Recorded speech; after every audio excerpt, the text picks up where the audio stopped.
In a world where literature intertwines with reality, we find the affluent and stunning Nuan, a mere supporting character in a narrative that she has inexplicably entered. With a decisive kick, she discards her parasitic boyfriend and, in a moment of newfound freedom, purchases the top-tier fishing gear she had long coveted in her previous life. Enthusiastically, she immerses herself in her lifelong passion, the art of fishing. What is a man, after all? There is an unparalleled joy in reeling in a big catch oneself. Just as she settles into a promising fishing spot, a languorous little snake nearby remarks, "You've come to the right place for fishing. A delightful surprise awaits you." Taken aback, Nuan realizes she has crossed into a book and, to her astonishment, has acquired a peculiar ability. She can comprehend the speech of certain animals. This revelation is nothing short of delightful. Her nighttime fishing excursions no longer need to be solitary. With a curious expression, she inquires, "What sort of surprise?" The snake, wide-eyed with terror, thinks to itself, "Goodness, this person is a bit eccentric." Unfazed by my presence, she even engages with me about gossip. Nuan skillfully prepares her bait, convinced that the snake is merely a comical creature. However, an hour later, as she gazes at the unexpected catch on her hook, contemplation washes over her. Indeed, there is a surprise. She turns to the pitch-black serpent beside her and extends an offer. "Care to join me? I can provide you with delectable treats." From that day forth, Nuan seems to be ensnared by some fate, encountering delightful surprises wherever she roams. It is not merely fish that she catches, she gathers fragments of humanity. Each outing brings not just joy, but heart-pounding excitement. Consequently, Nuan becomes a frequent caller to the police hotline, a nemesis to wrongdoers. ***, Chapter 1. Human, Muddy Howl. ***. Warm, please don't be so unreasonable. I assure you, my relationship with my junior sister is entirely innocent. If you choose to believe otherwise, there's little I can do. It was too dark at the time. My junior sister merely slipped and ended up on my lap. It was an accident, not intentional. Can't you be a little more magnanimous?" Gradually snapping back to reality, Nuan surveys her unfamiliar surroundings, listening to the nauseating voice on the other end of her phone. Dizziness envelopes her, and she feels the urge to unleash a torrent of curses. She doesn't care who this person is. Anyone who utters such words cannot be a good person. Hey, you and your lovely junior sister can be together. After all, what befits a leech but another leech, a foolish pig with a green tea princess? Are you two not a perfect match? I wish you both a long and happy life together. May you be blessed with many children." The individual on the other end of the line is clearly taken aback by Nuan's vehement tirade. "Why you've become so coarse? After all these years, you've been deceiving my affections." Nuan responds without hesitation. "What? Should I help you marry your precious junior sister for the sake of kindness? Why not introduce me to some of your worthy male juniors instead? An accident, you say? What are you to bark like a dog before me? I wish you both eternal commitment. How about 8 treasures in one go?" With that, Nuan abruptly hangs up, tossing her phone aside, cradling her head in her hands in frustration. Memories flood her mind, and half an hour later, she lies on her bed, utterly spent. After some time, Nuan sits up, astonished. "I have actually crossed over. Oh no. I've entered a book." She is Nuan, an ordinary worker, leading a mundane existence, studying, graduating, and working without distinction, living a life devoid of excitement. The only noteworthy aspect of her existence is her lifelong passion for fishing. Ironically, her demise was also linked to fishing, not by drowning, but rather by a venomous snake bite that claimed her life in a most unfortunate manner. How does she know she has crossed into a book? Because she was listening to this very tale before her demise, and the female supporting character shares her name, Nuan. This character is a quintessential love-struck heiress, and that parasite she just kicked to the curb is the male lead of the original story. It's quite perplexing. Can anyone truly become a male lead these days? A leech, indeed. The junior sister mentioned earlier is one of the male lead's love interests, while Nuan serves merely as a backdrop. Having sorted through her memories, Nuan smirks. She has no idea why she has crossed over or where the original owner of this body has gone. She refrains from passing judgment on the original owner, but as long as she exists, that leech shall not lay claim to a single penny from her, as for the money the original owner spent before. Nuan grits her teeth. She will not permit that leech to disturb her again. If he dares to harass her, she will not hesitate to reclaim every last cent, with interest. Weakly, she retrieves her phone, which displays dozens of missed calls and numerous green message bubbles from the leech. Recalling the vague words she overheard earlier, Nuan swiftly disables her intimate payments and freezes the supplementary card that the original owner had given to the leech. When taking action, one must be resolute. Nuan posts a status update on the original owner's social media. Nuan, we have broken up. Leech, refrain from contacting me, or I will involve the authorities. Nuan has never been a paragon of virtue. She cares little for her reputation. If she has the chance to live anew, she shall do so on her own terms. The leech is hardly a man of great promise. Those within the original owner's circle have long advised against him. Having completed her tasks, Nuan proceeds to block and delete all means of communication with the leech. What a relief! Without further ado, she has long been dissatisfied with this situation, and now she refuses to suffer any longer. After breaking a sweat, Nuan retrieves a fresh set of clothes and heads to the bathroom for a shower. Once she emerges, a sense of reality washes over her. She has genuinely crossed over and has become a carefree heiress, and no longer burdened by the toils of labor. Nuan joyfully rolls about, reveling in her newfound freedom. Excitedly, she retrieves her phone and hastily orders fishing gear online. Since developing a passion for fishing, she yearns to cast her line at every opportunity. A single day without fishing leaves her feeling restless. Now free from financial woes, she is determined to strategize and fish diligently. The simple dream of a fishing enthusiast is as uncomplicated as that. Ding ding ding. Hello, Nuan, are you really going to break up with that fellow named Xiao? Making such a fuss. If you regret it later, you'll be utterly embarrassed. If you come crawling back, I will look down on you. Nuan is momentarily taken aback, glancing at the contact label on her phone. Mysterious. Quickly, she recalls this person from her memories. Yuxuan, another heiress with whom she grew up, their friendship strained by the male lead, Xiao Yun. Such a good friend, Nuan decides to be discerning. If they resonate well, Yuxuan could become her confidant. Once spoken, the words are like a galloping horse. That day I truly saw Xiao Yun's character. In my youthful folly, I was blind. Who hasn't a shadowy past? On the other end, Yuxuan rejoices. That's the spirit. This is the Nuan I know. You seemed like a different person recently, so willing to suffer for a man. But it's all right. I'm glad you've awakened. Once you're back to your old self, we'll remain the best of sisters. Shall we go out for some fun? It's been ages since we last saw each other. Without hesitation, Nuan agrees. Let's go. Accompany me on a shopping spree to lift my spirits. The mall is vast, and the items are expensive. A single item costs more than her previous month's salary. Yet now, she can purchase without batting an eye. Is this the bliss of the wealthy? In her next life, she vows to be rich again. After several days of indulgence, the persistent leech has not dared to intrude upon her. Finally, the fishing gear she has been eagerly awaiting arrives. With excitement bubbling within her, Nuan wastes no time. She grabs her equipment and heads toward the mountain she has meticulously planned to fish at. Where does one fish? Naturally, in secluded areas with rugged terrain and abundant fish. With her fishing gear in tow, Nuan embarks on an impromptu adventure. The original owner had a car, and as an experienced angler, Nuan feels no trepidation. After 2.5 hours of driving and an hour of hiking, she finally arrives at a hidden lake. This was indeed mentioned in the original text, for the male protagonist has a client who possesses a profound passion for fishing. Otherwise, she would never have discovered this location. Having selected an appropriate fishing spot, Nuan meticulously arranged her equipment, all the while not neglecting to cast a few baited offerings into the water to create a feeding area. Casting too little would yield scant results, while an excess would satiate the fish, leaving them disinterested in the hook. Nuan murmured to herself as she prepared everything, and only then did she boldly settle onto her chair with a flourish. Fortunately, the original character had studied martial arts. Otherwise, she would not have possessed the stamina to climb for such an extended period. Oh my, is that a person? It must be a person, right? My heavens, I see someone again. A person indeed. A person here to fish, are we? You've come to the right place. There's a grand surprise awaiting below.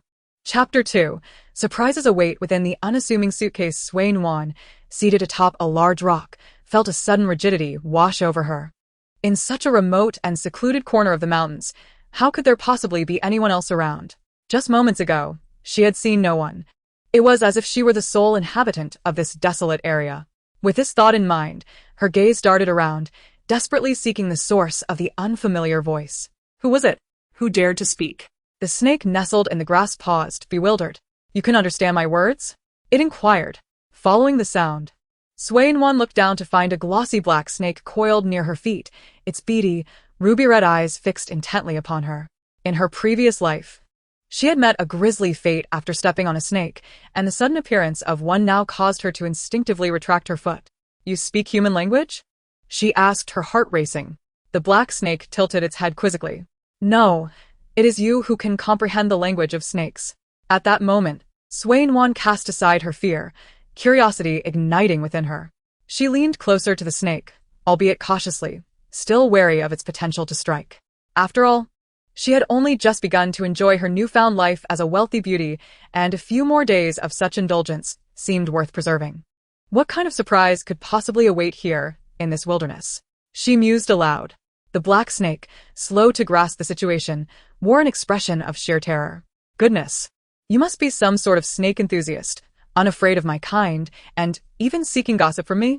Sitting upright, Nuan continued to bait her line. "Did you not claim there were surprises here? I merely wished to inquire what they might be." The snake cast her a dubious glance. "Are you truly eager to know?" Nuan scrutinized the creature before her, her enthusiasm waning as she sensed a sudden shift in its demeanor. It seemed to exude a rather sinister aura. After contemplating for a moment, she recalled that she had encountered other animals the previous day, yet none had spoken. It appeared that this snake was unique in its ability to converse, or perhaps the others had spoken but she had not been attentive enough to hear. Though she was not well versed in snake species, the prospect of conversing with one sparked a whimsical desire to befriend it. "Hey, would you care to join me? I could offer you delectable treats and delightful experiences," she proposed. The black snake eyed her skeptically. "You do not intend to lure me back to your home to prepare a spicy snake soup, do you?" Nuan was taken aback. How could a snake, one that dwelled in the mountains, possess knowledge of such culinary delicacies? It seemed rather dim-witted, prompting her to reconsider her choice of companion. If she could understand the snake, surely she could also comprehend the chatter of cats, dogs, and birds, right? The snake regarded her intently, still weighing its options. Remaining here, conversing with a mere human, was not the most appealing prospect. Other creatures either feared it or were intimidated by it. Perhaps following this human would not be entirely disadvantageous. However, it resolved to test her further. The entity lurking in the lake would serve as a fine trial. It hoped this human would not disappoint. With that, the snake swiftly slithered into the lake, vanishing from Nuan's view. Watching it depart, she felt a twinge of regret. After all, it was a rare occurrence to encounter an animal that could understand human speech. Yet, her disappointment was fleeting. If she could not keep a snake, she could certainly care for other creatures. Still, she found herself charmed by the snake's adorably quirky demeanor. After waiting for a considerable time without so much as a nibble on her line, Nuan was reminded of her patience. She had faced days where the fish simply refused to bite, yet the tales she had read assured her that this location was abundant with fish, and of considerable size. A flicker of doubt crossed her mind. Had she perhaps misidentified the spot? It should not be so. According to her readings, this was indeed the correct location. After what felt like an eternity, Nuan finally felt her hook grow heavy. Was she catching a fish? As she pulled, she could feel resistance from beneath the surface. However, after several vigorous tugs, she sensed something was amiss. Why did it feel so heavy yet yield no struggle? This was not the typical sensation of reeling in a fish.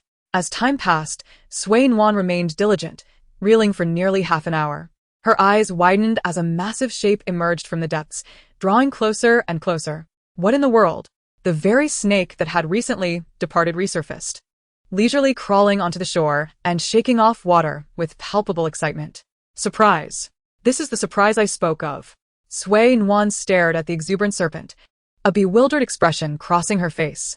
Was it the result of being single for too long that she found even a snake to be somewhat endearing? Were it not for her current predicament of reeling in a catch, she might have slapped herself for such thoughts. She shook her head to dispel the distraction, refocusing her attention on the enormous object surfacing from the water. Minutes later, a chilling realization struck her as she sensed the snake's malevolent intent. "Is this what you call a surprise?" The snake nodded eagerly. "Yes, indeed.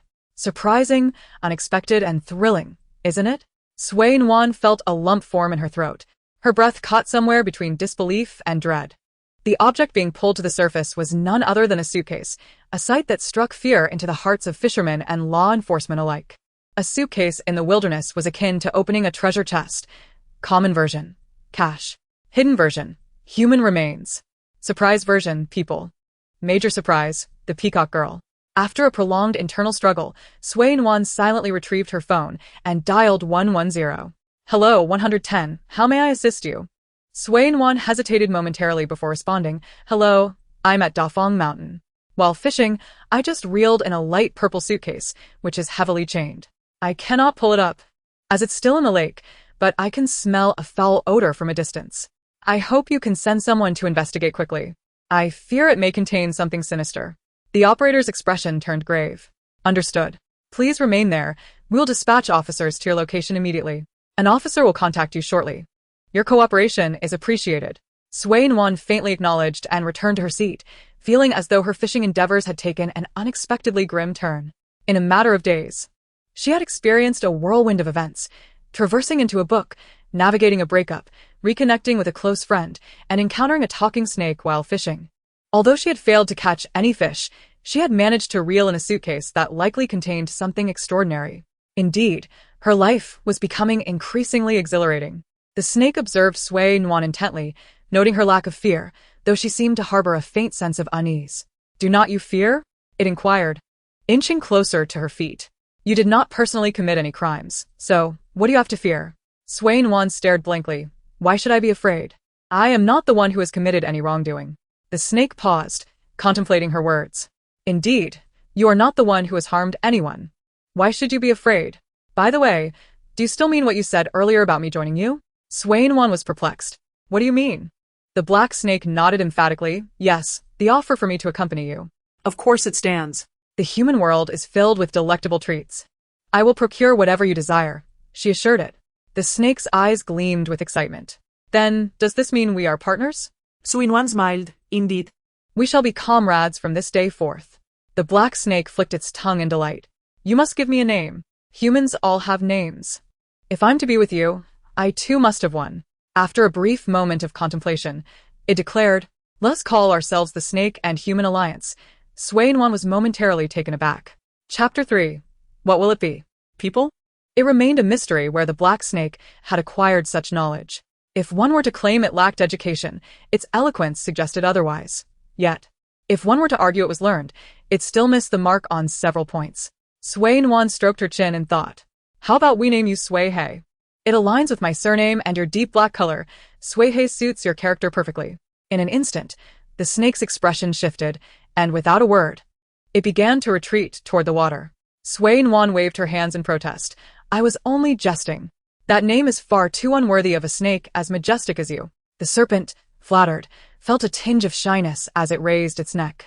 You are quite right. How could a snake as gallant as I bear such an unappealing name? Nuan replied, you truly dare to climb the ladder of vanity, don't you? How audacious. Why not call yourself Chisui? Your eyes are crimson, and you first embody yourself before following me. With Chi in the forefront, I appear afterward, signifying my name at the rear. Chisui for you, and Nuan for me. Anyone who hears will instantly recognize that we are partners. The black snake's eyes gleamed brighter, nodding vigorously. Compared to the name Suihei, Chisui was not merely elevated but splendid. Furthermore, it relished Nuan's explanation of the name, which primarily represented its own identity. Very well. I shall henceforth be called Chisui. Hello, I am Chisui, the serpent introduced itself. Nuan responded with a smile. Greetings, I am Nuan. The human and snake exchanged smiles, embarking upon a partnership of mutual benefit. Suddenly, a series of ringing sounds interrupted their gaze. Nuan glanced at her phone, discovering an unfamiliar number. As a person of good habits from Guangyue, she instinctively considered dismissing the call. Just before she could hang up, a thought struck her. Could this be a call from the police? With a swift motion, she answered the phone. A steady male voice resonated from the other end. Hello? May I ask if you are the reporting individual Nuan? Yes, that's correct. I am Chen Guodong, the deputy captain of the Criminal Investigation Division of the Longcheng Public Security Bureau in Shenzhen City. Could you kindly specify your current location? Nuan hesitated. Feeling at a loss, she had only roughly prepared and had stumbled upon this place like a blind cat chasing a dead mouse. Explaining her whereabouts to a deputy captain of criminal police was indeed a daunting task. Chisui, with a look of disdain, urged, repeat after me, I know. Nuan gazed uncertainly at Chisui, but having decided to partner with the snake, she felt compelled to trust it. She relayed her location as Chisui instructed. and Deputy Captain Chen promptly noted it down. Sui Nuan reclined in her chair, crossing her legs while occasionally tugging at the light purple suitcase, which seemed on the verge of drifting away. After a moment of contemplation, she suddenly jolted, her gaze sharply fixed on Chisui. You were just near that suitcase, weren't you? Chisui scratched its head with its tail tip. If I hadn't touched the suitcase, how could your hook have snagged it? Sui Nuan quietly retrieved a bottle of mineral water from her backpack. Shall we wash it? Chisui stared at her for a while before it too had a moment of realization. Indeed, it should be cleaned. There are no bacteria, as you humans claim, right? Sui Nuan nodded affirmatively. Certainly. That suitcase has been here for who knows how long. It could be teeming with maggots. Hurry, we must wash it. I feel unclean. The human and snake bantered back and forth, completely disregarding the fact that the suitcase was likely submerged with a corpse. Sui Nuan, unafraid to fish alone at night, had no qualms about such things. As for Chisui, being a snake, it was hardly intimidated by the notion of human remains. After more than an hour, Chisui, coiled around Sui Nuan's neck, lifted its head. Someone is approaching. Sui Nuan patted Chisui's small head. You can call me Nuan or Nuan, just not human.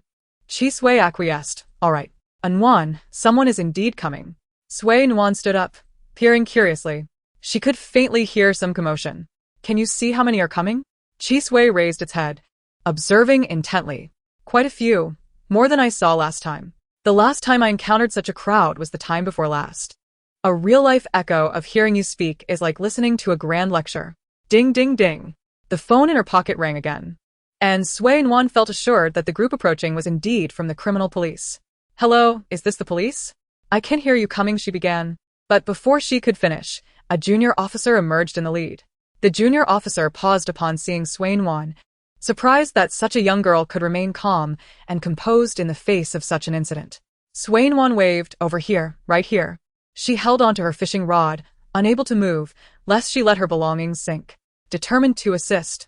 Sui Nuan did not want the police to waste time retrieving the suitcase from the lake. Naturally, she insisted that they handle it themselves, refusing to lend a hand. Even from a distance, she could faintly smell a foul odor, and the suitcase was large and waterlogged. She estimated that it would require considerable effort to haul it ashore. The officers swiftly approached her. A middle-aged man nodded in her direction. Are you Sui Nuan, the reporting individual? Yes, that's me. The item is below. Sui Nuan gestured to the object she was fishing for with her rod. A dozen officers coordinated their efforts, some recording videos while the forensic team prepared their equipment. Meanwhile, Sui Nuan was guided aside by a friendly-looking female officer for psychological support, likely because they feared the young girl might be frightened. Chisui, blending in with the black sun protection gear, suddenly lifted its head, seemingly intent on playing a prank on the officer. The officer's smile faltered momentarily. Although she was trained to remain composed, her gaze flickered. Is this your pet? Chisui was indignant. We are partners, understand? I am not a pet.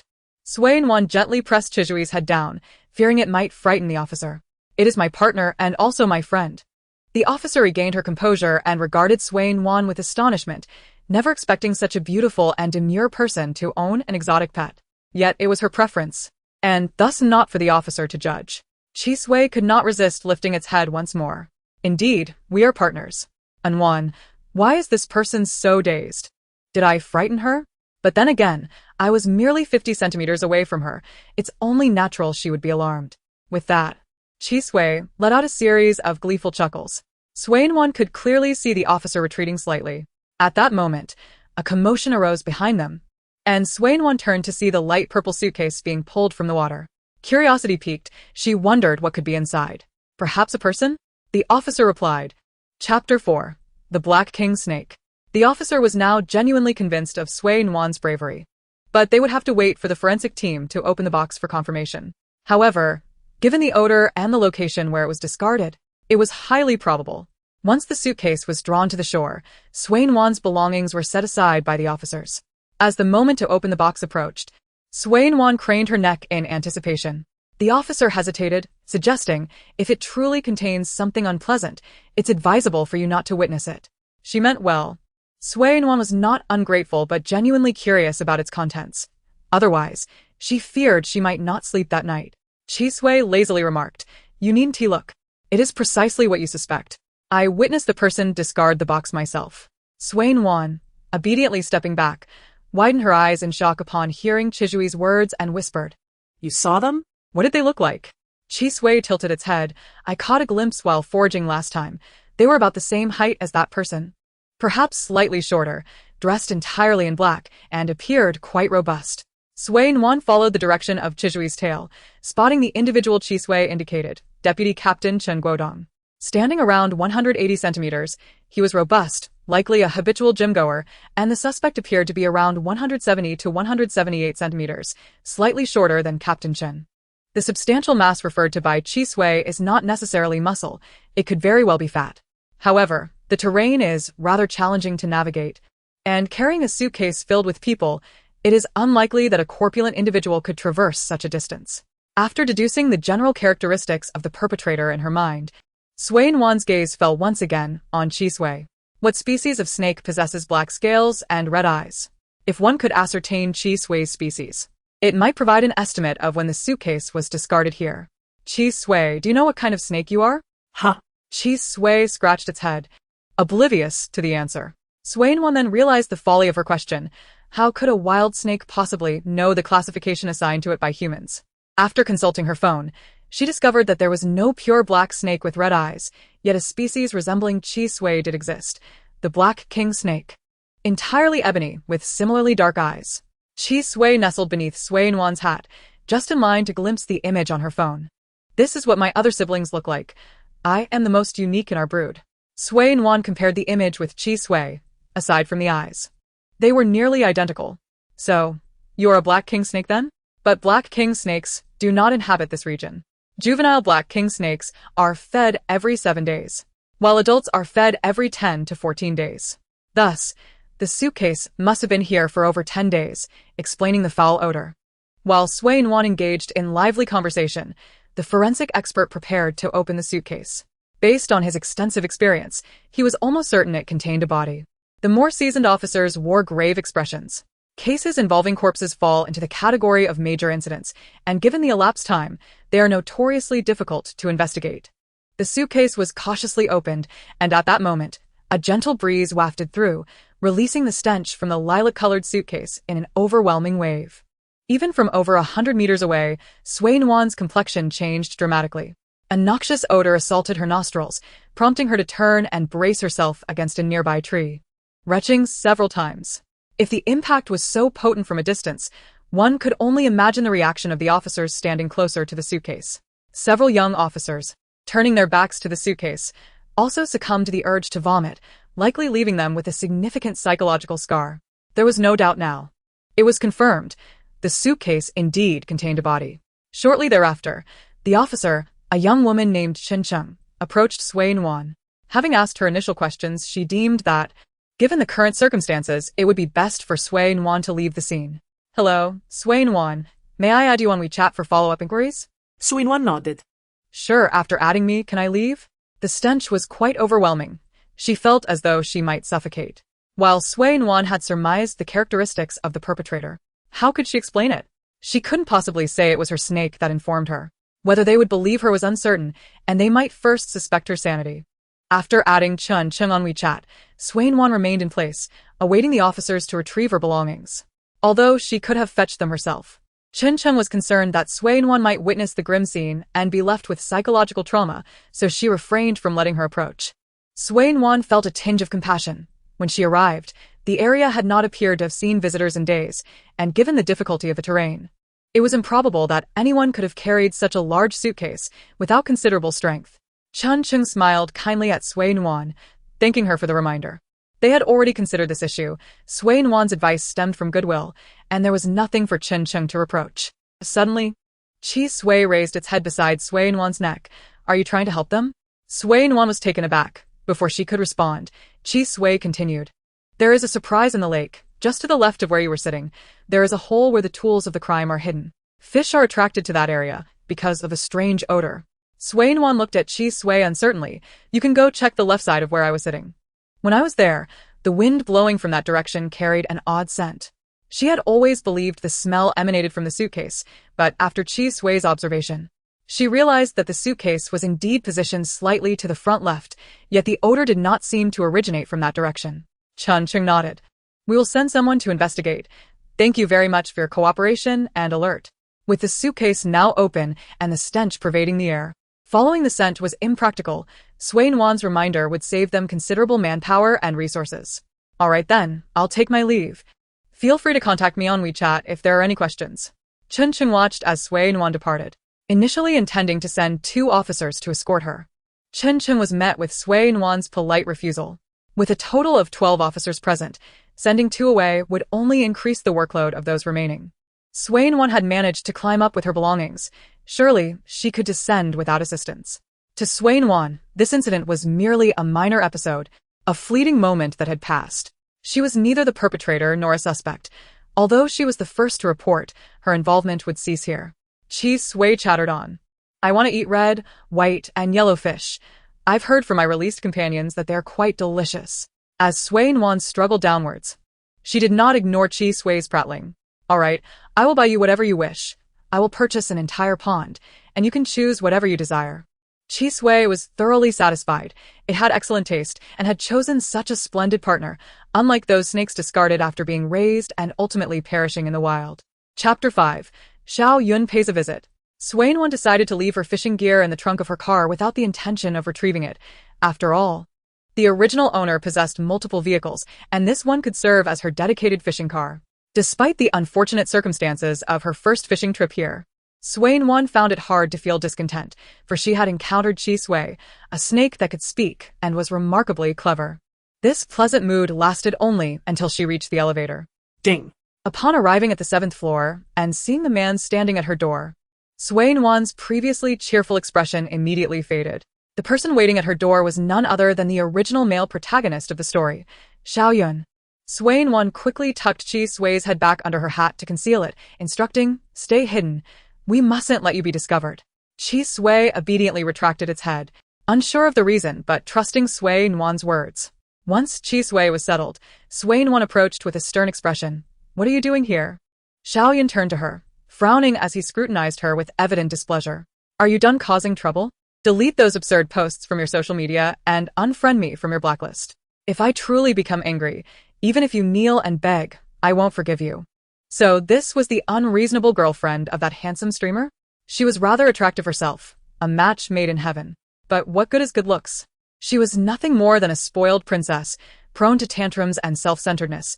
Such people were the most detestable. How could one trust only one side of the story? Just because we listen to the streamer's words, does that mean we can condemn another? Come on, just listen to what the streamer said and see if it angers you. What is so upsetting about a class reunion? Must we revolve around her every day? Just for her looks, I am on the side of the streamer. I am not that kind of person. It is disheartening how shallow people can be. As for you lot, I'm quite exasperated. I stand with the handsome streamer. The streamer straightforwardly stated, I feel he is not a good boyfriend. Being handsome is wasted on him. Without knowing the entire situation, I refuse to comment. Such montage lies have been overplayed online. A script, perhaps? I refuse to believe in such things. But the young lady is indeed attractive and can certainly provide some amusement. Sui Nuan scoffed. You think you have the right to talk about forgiveness? Did you not hear what I said to you on the phone? I wish for you and your esteemed junior sister to enjoy a lasting bond. Are you unable to comprehend human speech? Spending my money, donning the garments I gifted you, utilizing the items I provided, what gives you the audacity to act so haughty? Are you even aware of your status? Merely a kept man under my patronage. And a kept man should possess a certain awareness. A kept man who fails to please me, naturally, is to be discarded in favor of another. Xiao Yun's face was a canvas of fury, yet as his gaze fell upon the object lodged at his chest, an expression of profound betrayal surfaced, reminiscent of a heartbroken lover. How can you utter such words? I have always believed we were in a romantic relationship, and you, Sui Nuan, how could you perceive me in this manner? Chi Sui possessed 2 sensory systems, and under the infrared perception, everything concealed before it was laid bare. Agnon.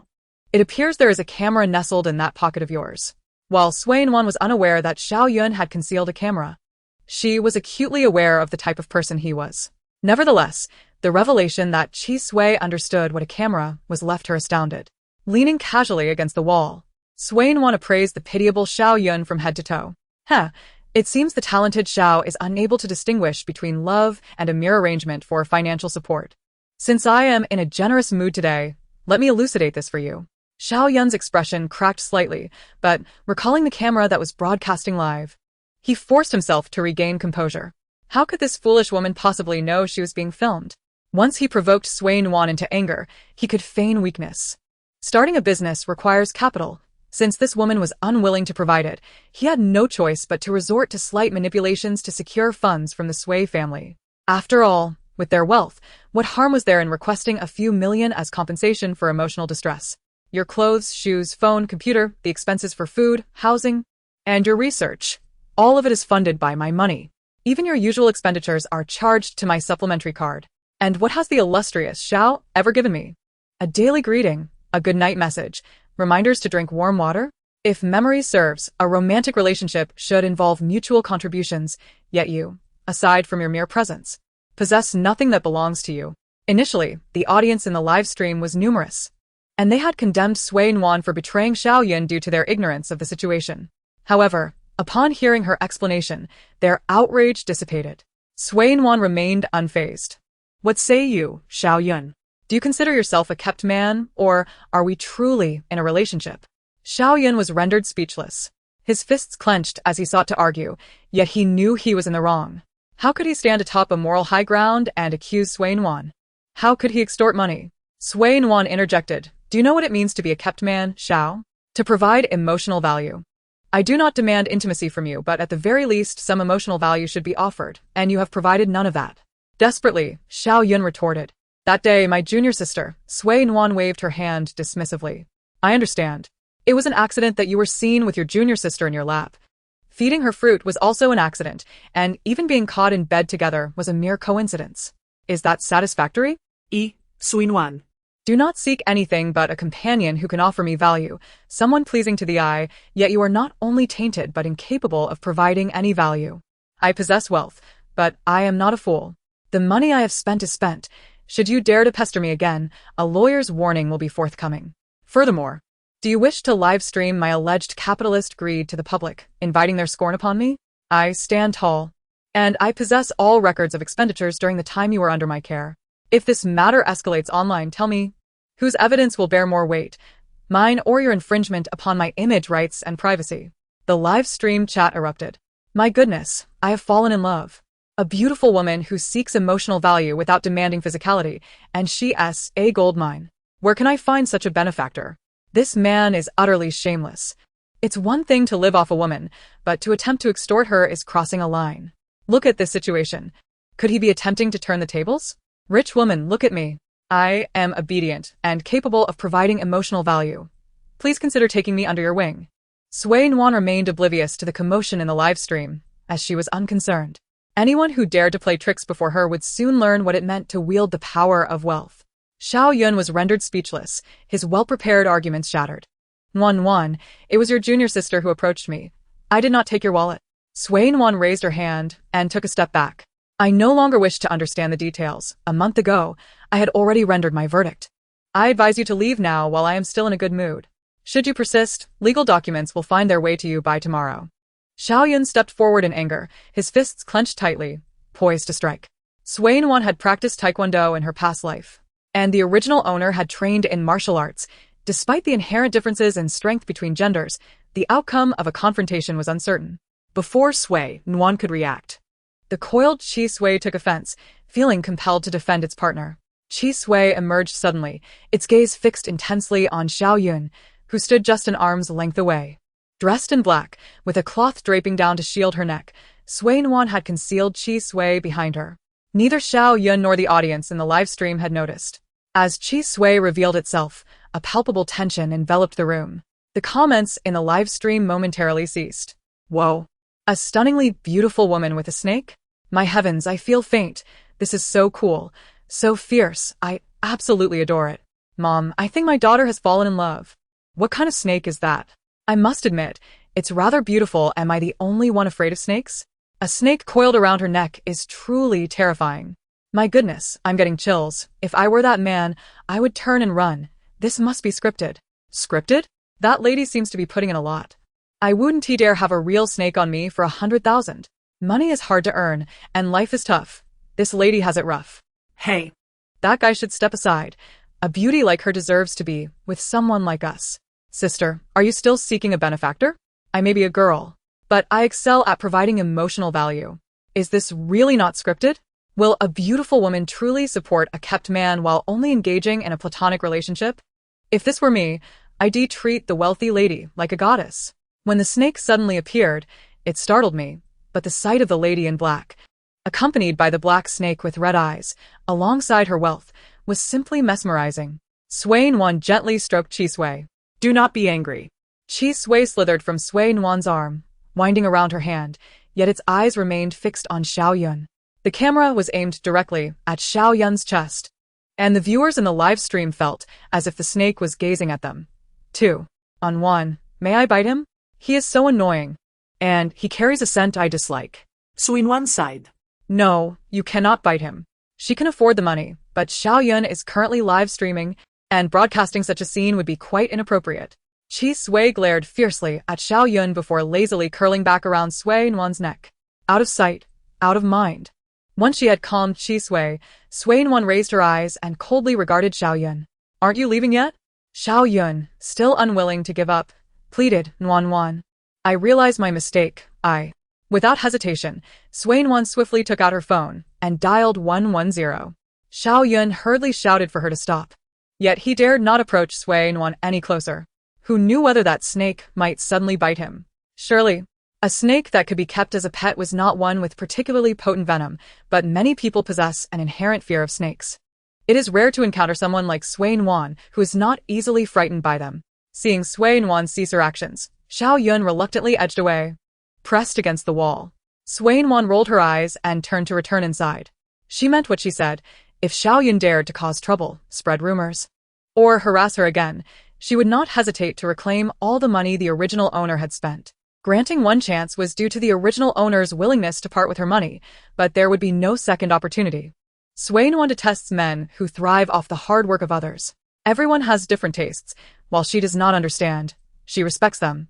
Once inside, she closed the door, and Chi Sui poked its curious little head out again. Nuan placed Chi Sui on the ground. Explore a bit on your own. I'm going to take a shower, and then I'll take you to choose some fish to eat. Chi Sui, Brimming with excitement and wishing it had several more heads, hardly paid attention to Nuan, responding eagerly, Okay, go ahead. All the knowledge it had about humans had been mere hearsay, so now that it was in a human's home, it was determined to explore thoroughly. The abandoned snakes and other animals had mentioned a certain box in the human world, black in color, varying in size, which, when opened, revealed other objects and even scenes from the wild. Just like the phone that Nuan had held earlier, which must have been a smaller version. It had heard that the larger ones were extraordinarily big, capable of holding dozens of snakes like itself. Its curiosity had long been piqued. The mountains where it lived were seldom visited by humans, and even when they were not to its taste and could not understand its language. So, despite its curiosity, it never followed them. After Nuan finished her shower, she leisurely stepped out, only to find Chi Sui was missing from the living room. Puzzled, she looked around but saw not even a trace of the snake. Chi Sui, Where have you gone? I'm here. Nuan incredulously looked up, wondering why the voice came from above. Chi Sui was coiled around the chandelier, its bright eyes watching Nuan below.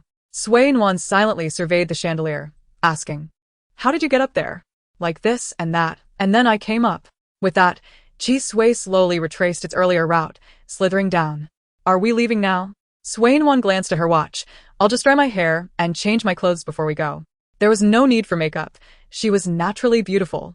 In her previous life, her skin had not been as good and required makeup to conceal imperfections, but this life was different.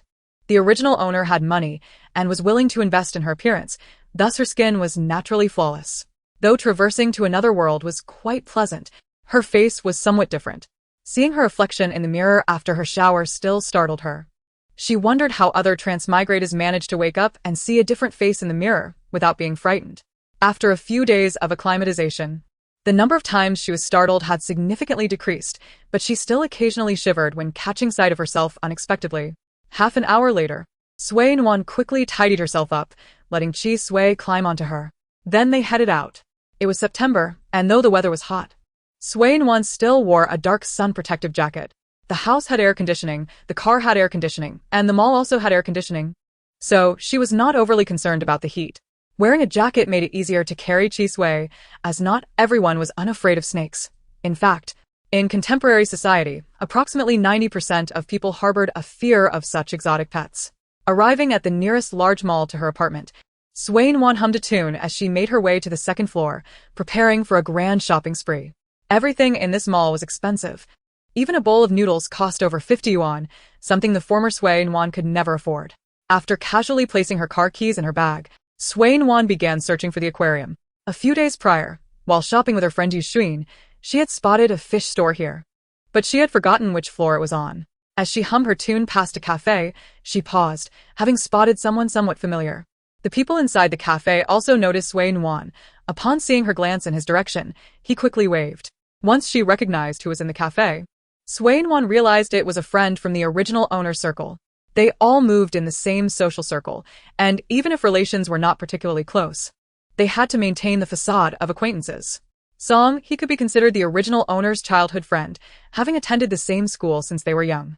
After exchanging a few words with the girl sitting across from him, Song, he swiftly walked out. Nuan, what brings you here? Nuan glanced at the girl who was following Song He. She was fair-skinned and appeared to be a good girl, likely not from their social circle. As the original owner had no memory of her, Song He raised his hand for an introduction. This is my girlfriend, GMO. Nuan extended her hand to shake the girl's. Hello, I'm Nuan. The girl shyly smiled. Hello, can I call you Nuan? Sure. Nuan couldn't help but glance at Song He again. Last month, his girlfriend didn't look like this at all. She wondered when he had switched partners.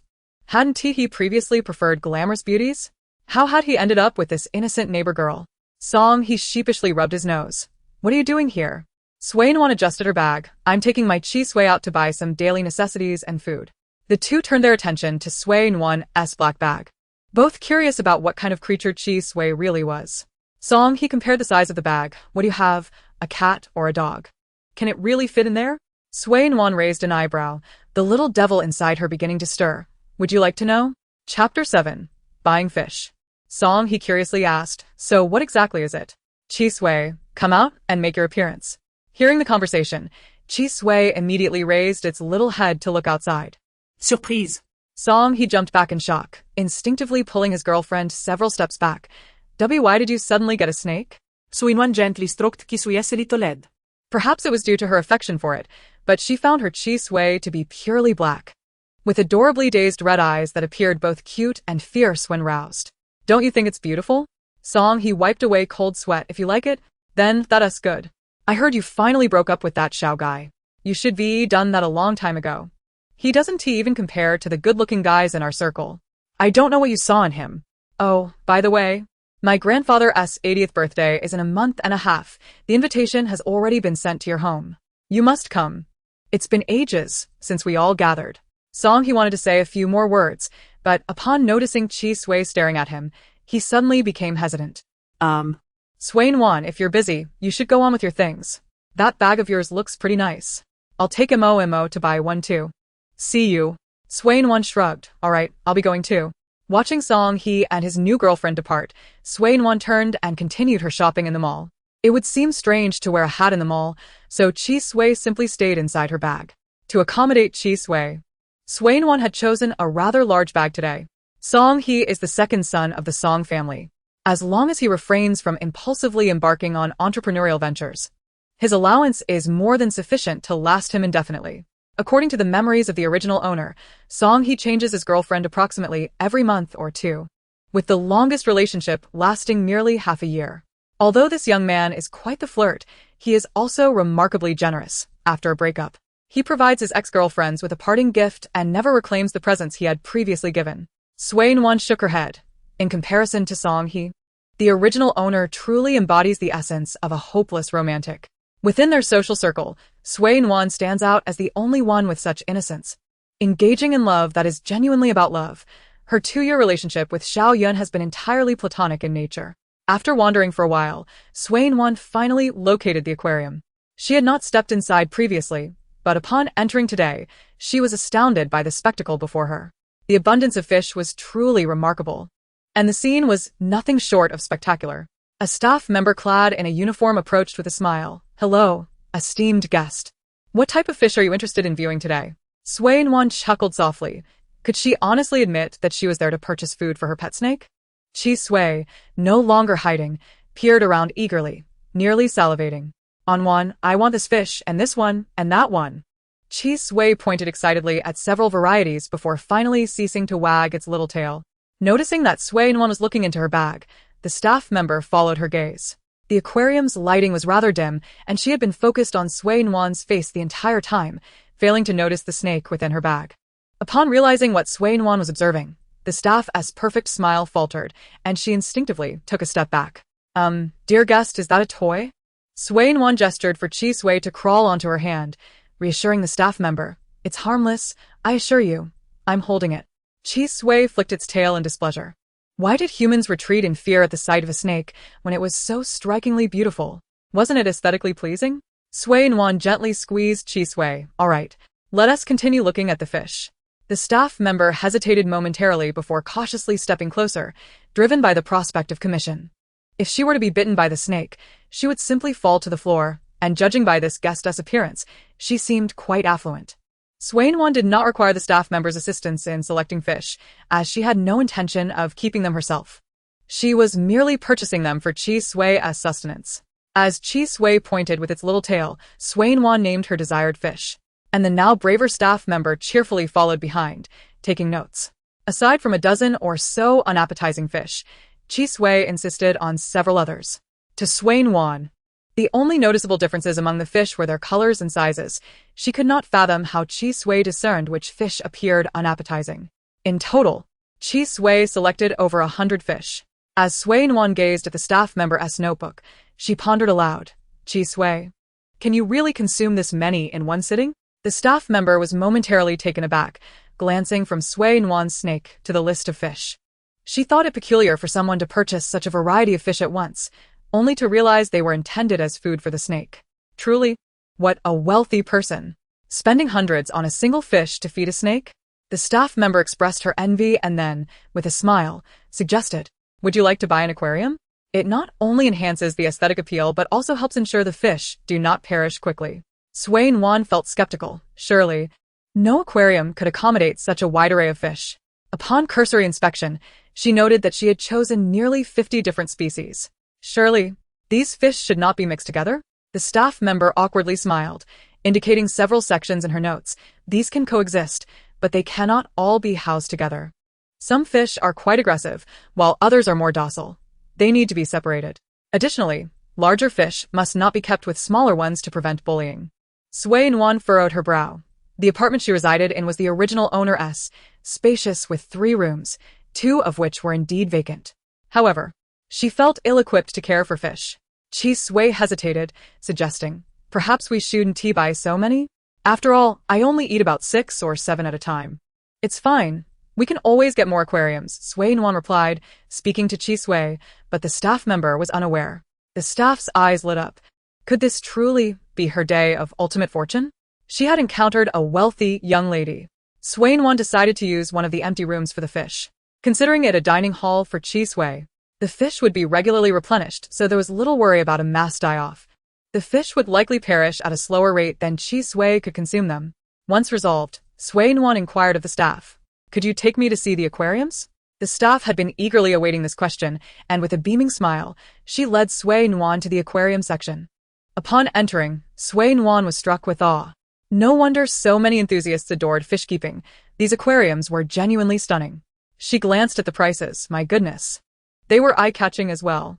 Most beautifully crafted aquariums began at 5,000 yuan, while even the unadorned ones were priced at 2,000 or 3,000. With a grand gesture, Nuan extravagantly purchased several unembellished aquariums. After all, these fish were intended for Sui's meals. If she ever found herself with time to spare, she could always create her own decorations later. In total, her expenditures at the aquarium amounted to over 100,000 yuan, which delighted both Sui and Nuan. Indeed, shopping proved to be the most relaxing of activities. Both the human and the snake had successfully put the troubles of fishing behind them. While Nuan continued to explore them all, her phone suddenly rang. She glanced at the screen, which displayed, Caller ID, Big Brother. Chapter 8. Resilience in Adversity as she sets out to fish again.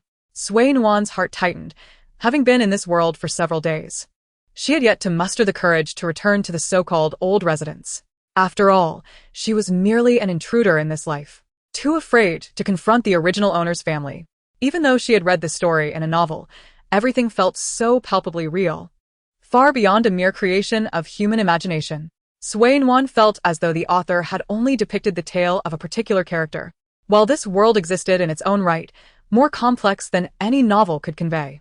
Taking a deep breath to steady her nerves, she sought a quiet corner to answer the call. "Hello, big brother?" On the other end, Sui Han paused slightly. "Little sister?" Sui Nuan clenched her fists and attempted to converse with Sui Han in the manner she remembered from the original owner's interactions. Brother, what brings you to call me? "I'm still shopping at the mall.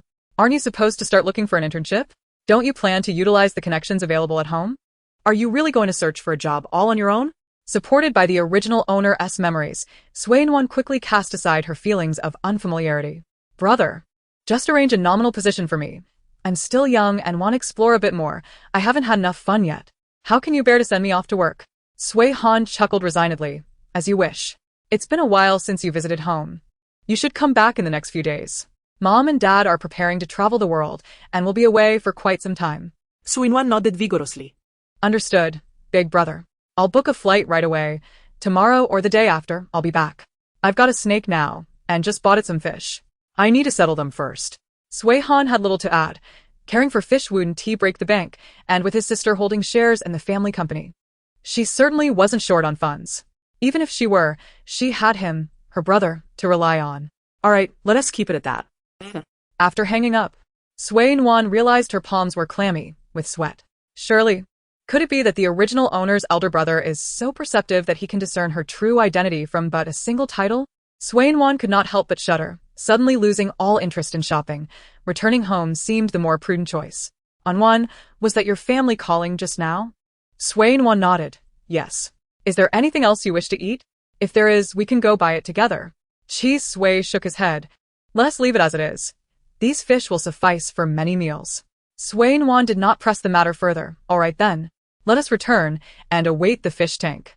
The original Sui Nuan bore a striking resemblance to her character.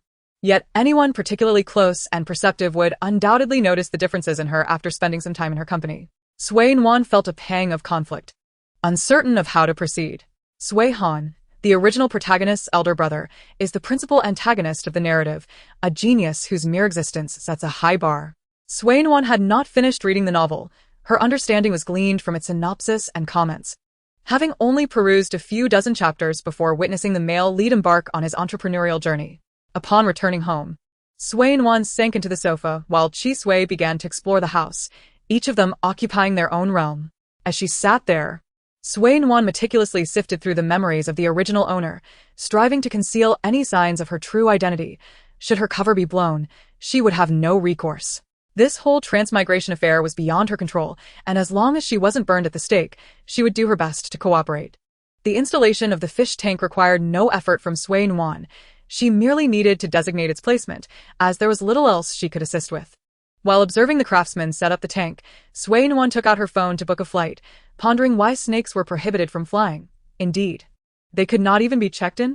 Sui, draped around her neck, was immediately incensed, declaring it blatant discrimination. "Snakes are so beautiful and well-behaved, aren't they? Nuan, don't you agree?" The installation crew couldn't help but glance back at Sui repeatedly, despite Sui Nuan's assurances that the snake was harmless. The sight of a person adorned with a serpent still sent chills down their spines. The workers internally lamented.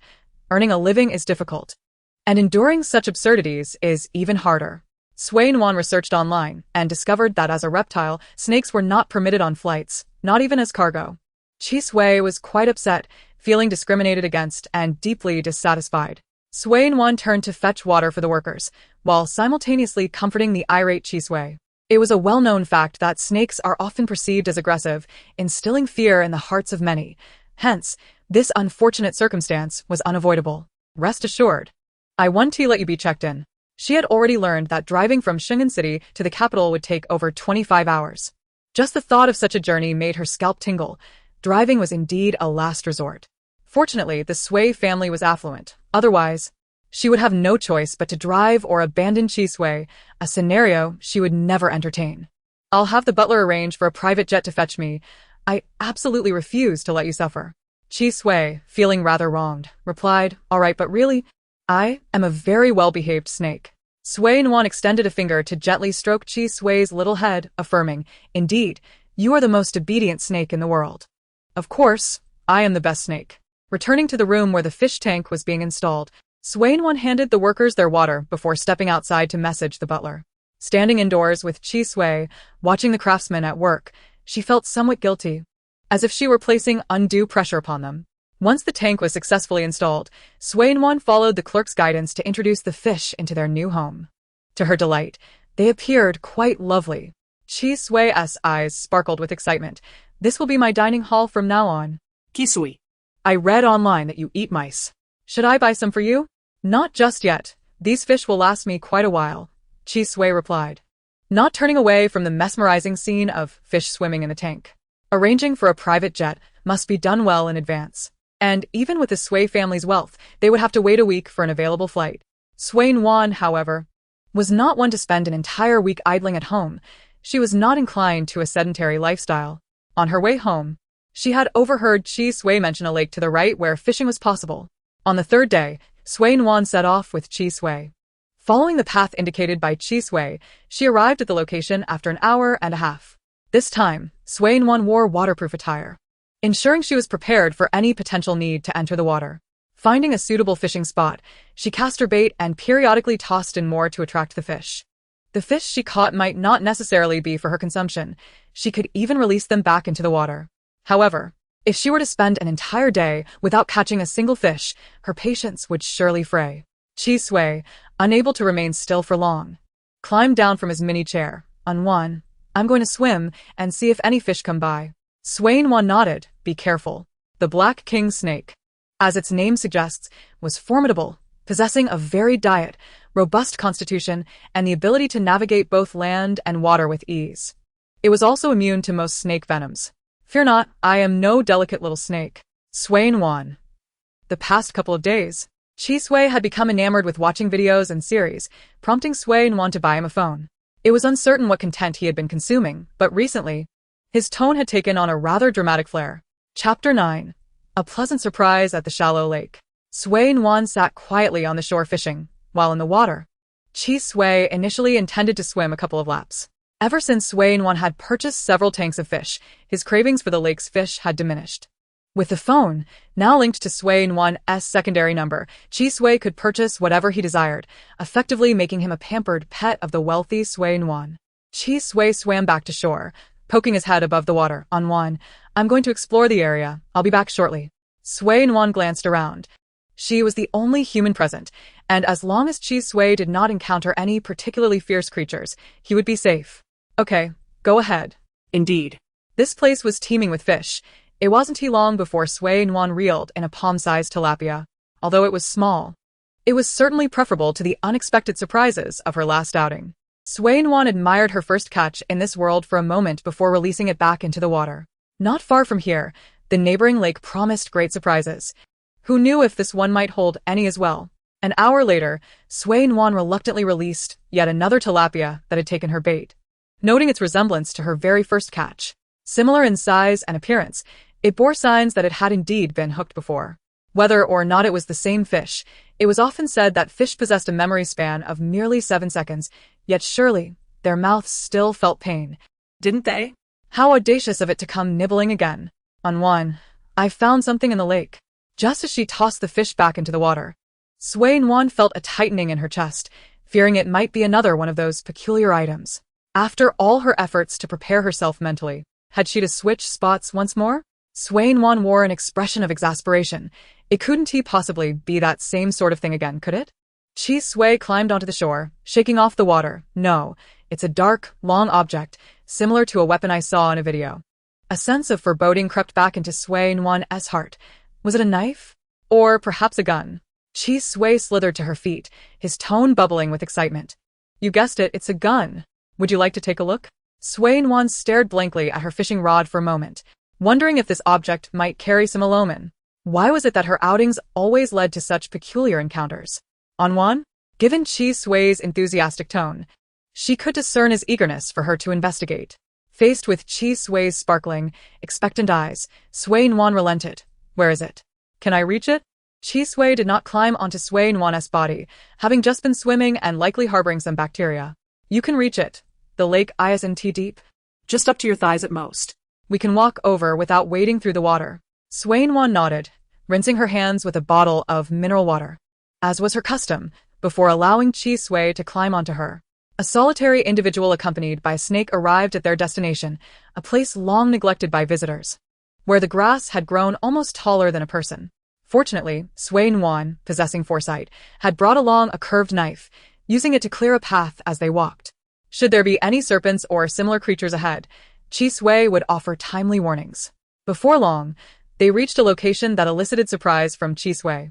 Sui Nuan hesitated momentarily, clad in a mid-length waterproof outfit. She wondered if rolling up her sleeves would keep her attire dry. Chi Sui expressed a hint of regret, remarking that the object in question was rather heavy and beyond his ability to move. Otherwise, Sui Nuan wouldn't need to wade into the water. From Sui Nuan's bathing frequency, it was evident she harbored a slight, intermittent obsession with cleanliness, able to tolerate dirt, yet disliking it. No worries, she mused. Consider it a good deed for the day, contributing to the police's accomplishments. With that, Sui Nuan removed her sun-protective clothing and hung it on a nearby patch of robust grass, which could easily support a couple of garments, especially her light sun jacket. Prepared to enter the water, she cautiously stepped in. Chi Sui dove in with vigor, surfacing not far from her. Nuan, follow me. It's shallower this way. Once in the water, Sui Nuan decided to treat this excursion as a leisurely fishing trip, suspecting that fishing might be prohibited in this area. Chi Sui swam swiftly, pausing only occasionally to allow Sui Nuan to catch up. Otherwise, she would struggle to keep pace. Nuan, it's right below us. Sui Nuan nodded. All right. Make some space. In this unmanaged shallow lake, overrun with wild grass, Sui Nuan could scarcely discern what lay beneath the surface. So she kept her eyes wide open and began feeling around. After all, Chi Sui had indicated the location, and surely, with enough exploration, she would uncover something. Bending down to explore, Sui Nuan soon encountered a hard object. Without a second thought, she lifted it from the water. Upon realizing what she held, even having faced death once before and recently caught something from the depths, Sui Nuan couldn't help but widen her eyes in shock. Chi Sui blinked in confusion. How did this end up here? I didn't see it just now. Sui Nuan's hands trembled slightly as she placed the object onto the grass nearby, clasping her hands in a gesture of reverence. I mean no disrespect. I am truly, deeply sorry. Little did Sui Nuan anticipate that her venture with Chi Sui would lead her to uncover a human skull. Had it not been for Chi Sui's presence, she might have felt compelled to flee. Chi Sui, in a timid tone, asked Nuan, should we continue searching? Without a moment's hesitation, Sui Nuan replied, yes. Let us continue. We've come this far. We must see what else we can find. Throughout her life, Sui Nuan had never encountered a real firearm, let alone felt one. The water had become murky from her explorations, and while Chi Sui wished to assist, it felt somewhat powerless in this scenario. Firearms, unlike living creatures, possessed no sensory systems to aid in this situation. Having learned from the previous encounter, Sui Nuan was cautious, refraining from hastily retrieving every object she touched. Though brave, she was not devoid of fear. This was her first encounter with such items, and she was not a medical student unperturbed by human remains. After 10 minutes, Sui Nuan's hands brushed against another object, long and firm, and her eyes sparkled with hope. Surely this had to be a firearm? Upon closer inspection, however, Chi Sui interjected. Just because it's long doesn't mean it's a gun. It could very well be a leg bone. Sui Nuan, holding the white leg bone with stiff hands, gently placed it beside the skull. Ahem, Chi Sui, this situation teaches us a valuable lesson. Chi Sui, puzzled, asked, what lesson? Professional matters should be left to professionals. Perhaps we should call the authorities? Chi Sui agreed. Yes, let us report it. By the way, the gun I saw was short, not long. You should have mentioned that earlier. Sui Nuan had secured her phone in a waterproof pouch tucked into her pocket, and with practiced ease, she retrieved it to dial the emergency number. Having reported incidents twice within a week, Sui Nuan felt an uncanny connection to this place. So, do all murderers share a common thought process? She mused. Hello, 110. How may I assist you? While internally lamenting her unfortunate luck, Nuan calmly explained her current predicament. I stumbled upon a human skull and a leg bone while fishing. Chapter 10. Unearthing the Dead. The operator on the other end seemed less experienced than the last, momentarily stunned before regaining composure. After detailing her location, Nuan suddenly recalled having added a police officer's contact 3 days prior. Uncertain of the reliability of their response, she refrained from directly contacting them. Shortly thereafter, her phone rang. Hello, this is Chen Guodong, deputy captain of the criminal investigation team at the Longcheng Public Security Bureau in Shenzhen City. Could you please provide more specific details about your location? Nuan, with a good memory, glanced at her phone and recognized that it was indeed Chen Guodong who had reached out previously. Hello, I am Nuan, the individual who reported the purple suitcase 3 days ago. I am currently at the same location as before. Chen Guodong, evidently recalling their previous interaction, fell silent for a moment upon hearing her address. Knowing that there had been a death in that area, he was astonished that a young girl like Nuan would dare venture there. With such audacity and impressive investigative skills, he thought to himself that she would be a remarkable asset to their team. Shaking his head to dismiss his wandering thoughts, he replied, "All right. I'll head over right away." Nuan had no intention of remaining in the water awaiting their arrival. She marked her position and waded ashore with the bones. Human remains carry a distinct odor that lingers, regardless of the passage of time or any measures taken to conceal it. Once on land, Nuan gathered some grass to create a makeshift resting place for the bones. After placing the items down, she swiftly removed her waterproof attire and gloves, distancing herself to await the authorities' arrival. Perhaps it was her imagination, but Nuan felt a persistent scent lingering at her nose. Even after washing her hands and face with bottled water, Sui was also subjected to a thorough washing before Nuan finally relented. Why do I keep encountering such events lately? She pondered, reflecting on the crisp autumn season, lamenting the missed opportunity for fishing. Kisui, Draped lazily around Nuan's neck, remarked, perhaps it's simply a matter of choosing the wrong location. I saw it while browsing videos. Murderers. I need a remote location with sparse human presence and abundant fish to aid in disposing of a body. Fisherman. I need a remote location with sparse human presence and abundant fish for a bountiful catch. Nuan. Don't you think there's a curious overlap in thought processes here? Nuan fell silent, unable to refute the observation. It truly was a coincidence. However, why hadn't the other fishermen encountered such incidents? Perhaps this location held deeper issues.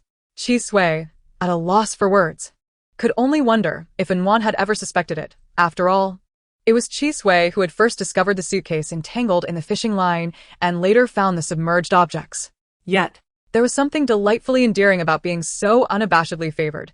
Sui nuzzled against Nuan's neck. Nuan, coming to a realization, asked, by the way, Sui, are you male or female? Sui paused, taken aback by the sudden inquiry. Nuan, glancing at Sui, added, I'm just genuinely curious. Logically, since Nuan could hear Sui's voice, she should have been able to distinguish its gender.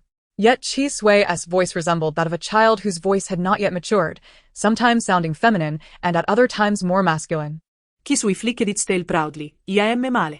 So, how do you differentiate between genders? Is it by scent? Sui, puzzled, replied, what else would it be? To Sui, it perceived no incompatibility between itself and Nuan, as they belonged to entirely different species. Nuan examined Sui thoughtfully. Indeed, while snakes generally share a similar appearance, her Sui possessed a particularly adorable charm. This time, Nuan's reporting route was quite clear. Having only been there a few days prior, an hour later, a familiar group of individuals reappeared before her. Chen Guodong approached Nuan. They had met merely 3 days ago, and his memory served him well as he recognized the young girl. The one who reported Nuan? Familiarity bred confidence. And Nuan nodded. Indeed, what a coincidence that it's Captain Chen taking the report again. Come with me, he instructed. I found a skull and some leg bones. Then called for you. Chen Guodong followed Nuan towards the lakeside. You did well to report this. We'll handle the rest. Upon seeing the neatly arranged bones atop the grass, the forensic expert quietly approached and crouched down to examine them. Captain, these are human bones. Nuan indicated the area she had marked. I found them right there on the surface. If you confirm they are human, you may want to search further. There should be more fragments. The forensic expert, appearing to be in his 30s, scrutinized Nuan. Weren't you the one who discovered the suitcase 3 days ago? Aren't you afraid? Nuan glanced at the bones in his hand and replied, I didn't kill anyone, so why should I be afraid? The expert regarded her with admiration. It was evident she had a keen interest in the forensic field. Chen Guodong cleared his throat, aware of the acute shortage of forensic personnel, yet he remarked, It's not as if we would snatch up every brave and meticulous individual we encounter. The forensic expert, Gu Ming, cast a resentful glance at Chen Guodong, lamenting that he was not able to recruit more help and now faced obstruction in his own attempts. Ignoring Gu Ming's glances, Chen Guodong raised his hand to instruct the accompanying team members to don their waterproof suits in preparation to enter the water. Gu Ming sidled up to Nuan. I speak sincerely. Our forensic field is quite promising. There is a pressing need for personnel. If you were to apply to join us, I assure you a job placement upon graduation. Nuan regarded the slightly tanned yet undeniably handsome expert with earnestness. I am already a senior in college and seeking an internship. It could only be said that in novels, even minor characters were often quite appealing, and this forensic expert could be considered a distinguished, middle-aged gentleman. Gu Ming's expression shifted from shock to despair as he looked at Nuan, filled with regret at the notion of losing such a promising candidate. If only she could work under him, he could hardly imagine the joy it would bring. Daily, he dealt with disfigured remains and shattered fragments. He desperately needed a capable, strong, daring, and attractive apprentice, regardless of gender. Chen Guodong maintained a stoic expression. If not for his position as team leader, he might have felt similarly inclined to recruit her. Nuan was not merely bold. Many were bold, but her physical strength and sharp intellect were remarkable. Climbing up with such heavy equipment alone spoke volumes about her stamina. And coupled with her insights from 3 days prior, he found himself even more tempted to recruit her. At that moment, Chi Sui poked his head out. Does Anwan need me to guide them? I can also delineate the search area. Gu Ming, standing beside Nuan, was taken aback. Is that a black king snake? Quite adorable. Chi Sui scratched its head with its tail, puzzled as to why this person showed no fear of him. Chapter 11. Is this person delusional? Nuan nodded at Chi Sui. That should be a black king snake. Its eyes are red, likely indicating a mutation. Captain Chen, do you need guidance? I can have Chi Sui mark the approximate location. Chen Guodong's gaze fell upon Chi Sui, unperturbed by snakes, but uncertain if it was capable. Chi Sui swayed its body. Don't worry, leave it to me. I'll handle it with utmost precision. Nuan extended her hand, allowing Chi Sui to climb onto her palm. It was intelligent enough for Chen Guodong to recognize. The assembled team members watched in trepidation as Nuan held Chi Sui, their nerves fraying. Each member had strong psychological resilience to join the criminal police force, yet this sight still made their legs tremble. Nuan took a few steps forward, crouching to place Chi Sui into the water, assuring them, don't worry, it won't bite. Go ahead, Kisui. Given that it could rest on her, they believed her assurance. Who would dare drape such a creature around their neck if it were prone to biting? Chi Sui swam forward a short distance before turning back to observe the now waterproofed team members. Nuan turned to Captain Chen. Chi Sui is signaling for you to follow. Chen Guodong was astonished. Is this snake truly that intelligent? Could it have evolved? Proceed. Upon receiving the command, the prepared officers entered the water, following closely behind Chi Sui. Upon reaching the designated area, Chi Sui dove beneath the surface, confirming the location before surfacing to delineate a search area. On shore, Gu Ming was astonished. This snake is remarkably clever. If only it could assist me. Nuan was taken aback. Had she just heard that? This forensic expert was not only coveting her, but also had his sights set on Chi Sui. It was evident that the forensic field was indeed in dire need of personnel. Observing Gu Ming, it was clear he was eager to acquire whatever he could for his own benefit. They had a substantial number of personnel present, with 10 individuals diligently searching through the water. Meanwhile, on the shore stood Nuan, Captain Chen, and Gu Ming, who was secretly plotting how to recruit Nuan for himself. Chun Chung had positioned herself precisely where Nuan had stood earlier, and soon enough, it seemed she had found something. Standing up with a heavy object in hand, she became dazed when she realized what she was holding. Nearby, a fellow officer who noticed Chen Ching standing upright was equally bewildered, suddenly exclaiming, "Is that a gun?" Previously classified merely as a case of disposal. If this gun proved genuine, it could escalate matters significantly, possibly involving smuggling. Covered in mud, Chen Ching quickly recognized the firearm as she had some knowledge of firearms. It's real, a genuine gun. Chi Sui, noticing the object being retrieved, swam ashore, satisfied. Nuan, the gun has been found. Nuan felt a pang of annoyance. Why did Chi Sui sound so gleeful? 3 days had already contributed to 2 major cases for Captain Chen, and she almost felt sympathy for the overtime that awaited him. Casting a glance at the individuals flanking her, one wore a solemn expression while the other exuded a playful demeanor. To prevent unintentionally bringing more work to Captain Chen, Nuan decided it best not to engage in fishing for the time being. Surely, nothing significant would occur at the birthday banquet back in the capital. She was not one to be prone to accidents like some characters. After rinsing Chi Sui with bottled mineral water and hanging it back around her neck, Nuan had no intention of leaving just yet. Her curiosity about the ensuing developments was piqued. Unlike the unbearable stench from 3 days prior, this was tolerable, provided she kept her distance where the scent was faint, well within her comfort zone. Captain Chen, we've found a gun at the lake bed. Chen Guodong's expression hardened. What kind of gun? Chen Cheng, waiting back, replied uncertainly, Captain, it looks somewhat like a Type 54 pistol, but I can't be sure. The gun had likely been submerged for a considerable time, covered in mud and rust. It was an older model, and her familiarity with firearms allowed her to recognize it. Chen Guodong carefully accepted the gun from the evidence bag that Chen Cheng had prepared, pondering whether it still contained ammunition. One could never be too cautious, lest an accidental discharge occur.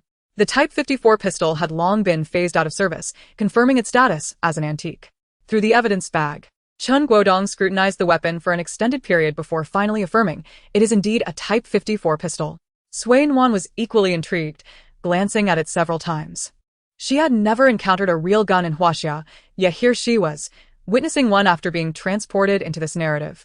Chen Guodong's demeanor grew serious. The emergence of a firearm would undoubtedly elevate the case further. Gu Ming, seemingly struck by a thought, appeared even more burdened by the implications. Discovering a gun during an investigation would surely necessitate an escalation, and yet again, he would find himself burning the midnight oil. Gu Ming cast a resentful glance towards Nuan. As Nuan focused on the firearm, she remained oblivious to the fact that Chi Sui, draped around her neck, had taken notice. The little creature, Chi Sui, exhibited a hint of perplexity as it raised its small head to gaze at Gu Ming. Nuan. I sense that the person beside you is casting me an unusually strange look. Still preoccupied with examining the gun, Nuan instinctively turned her head, only to find that Gu Ming's melancholic gaze had swiftly shifted towards the lake's surface, their moment of connection perfectly missed. Nuan glanced down at Chi Sui, puzzled. What peculiar look? She couldn't discern it. Chi Sui, feeling quite bewildered, instinctively attempted to scratch its head with its tail, but as it loosened its grip, the tail plummeted straight down. Fortunately, Nuan was watching Chi Sui and swiftly caught it. She gently tapped Chi Sui, deciding to keep it on her hand to prevent any further mishaps. Forensic expert Gu Ming crouched down, meticulously examining the skull and leg bone that Nuan had unearthed. This was indeed one of the most challenging cases. The time of death remained uncertain, as did the identity of the deceased. The fragmented remains were already disconcerting, compounded by their transformation into mere bones. If they could not recover all the bones or teeth, the pubic bone and so forth, even estimating the age of the deceased would be an arduous task. The more he pondered, the more his head throbbed, prompting Gu Ming to cast another resentful glance at Nuan. Meanwhile, Nuan was engrossed in playing with Chi Sui, oblivious to Gu Ming's gaze. In contrast, Chi Sui, who had been attentively observing Gu Ming, found itself locking eyes with the forensic expert once more. With a hint of unease, Chi Sui mused, Nuan, could this person possibly be a bit eccentric? Or perhaps he has an inclination for snake delicacies. Why does he consistently regard me with such peculiar eyes? When Nuan lifted her head to look at Gu Ming, he promptly turned away again. Nuan. Gu Ming, sigh. Chen Guodong, sigh. On the shore, each person was lost in their thoughts. Nuan, perplexed, glanced between Chi Sui and Gu Ming. Could it be that Gu Ming harbored an aversion to snakes? Otherwise, why did he repeatedly intimidate Chi Sui with his gaze when she wasn't looking? Naturally, Nuan placed greater trust in her own Chi Sui than in a forensic expert she had only met twice. With this thought in mind, Nuan crouched down, attempting to communicate with Gu Ming to probe whether he truly intended to threaten Chi Sui through his glances. That forensic expert, what was his name again? It seems he didn't introduce himself. How should I address him? Forensic expert? Forensic lord? Forensic gentleman? Gu Ming looked up and smiled. Just call me Gu Ming. Chapter 12. Leave this matter to me. I am Nuan. You should already know that, she added. Regarding this forensic expert, with the bones in such a state, how can one determine the time of death or the age of the deceased? Gu Ming's eyes lit up. Do you wish to learn? The forensic field Nuan quickly waved her hands in refusal. How could I possibly switch careers? Just look at how insistent Gu Ming is. He is eager to recruit anyone he can. The issue was that the original owner had studied virtual reality technology, to put it simply, 3D modeling. She couldn't fathom why a young lady would choose such a specialty. Perhaps it was to connect with the male lead, who worked in gaming, allowing the young lady to become acquainted with him. Otherwise, how would they meet and fall in love if they weren't in the same field? Especially since the original owner wasn't one to linger in school? That forensic expert, I studied virtual reality technology, which is merely 3D modeling. It seems too late to change paths now. I was just curious. Gu Ming clicked his tongue. With your potential, why pursue virtual technology? I've heard the gaming industry is nearing saturation. Nuan nodded, then shook her head. For now, it may be saturated, but if innovative studios emerge, there is still a chance to carve out a significant piece of the pie. Indeed, Nuan was referring to the male lead of the original story, who not only seized a substantial portion of the market, but became a titan in the gaming industry. What baffled Nuan the most was why the male lead would go to such lengths to usurp the original owner's family wealth. Wouldn't he marrying the original owner have been a more advantageous way to gain benefits? The other girls surrounding Xiao Yun had all become part of his harem. Yet the original owner faced ruin. It was utterly perplexing. Perhaps it was beyond her understanding, or perhaps the world of novels was simply extraordinary. Gu Ming considered for a moment. Indeed, my nephew is quite fond of gaming.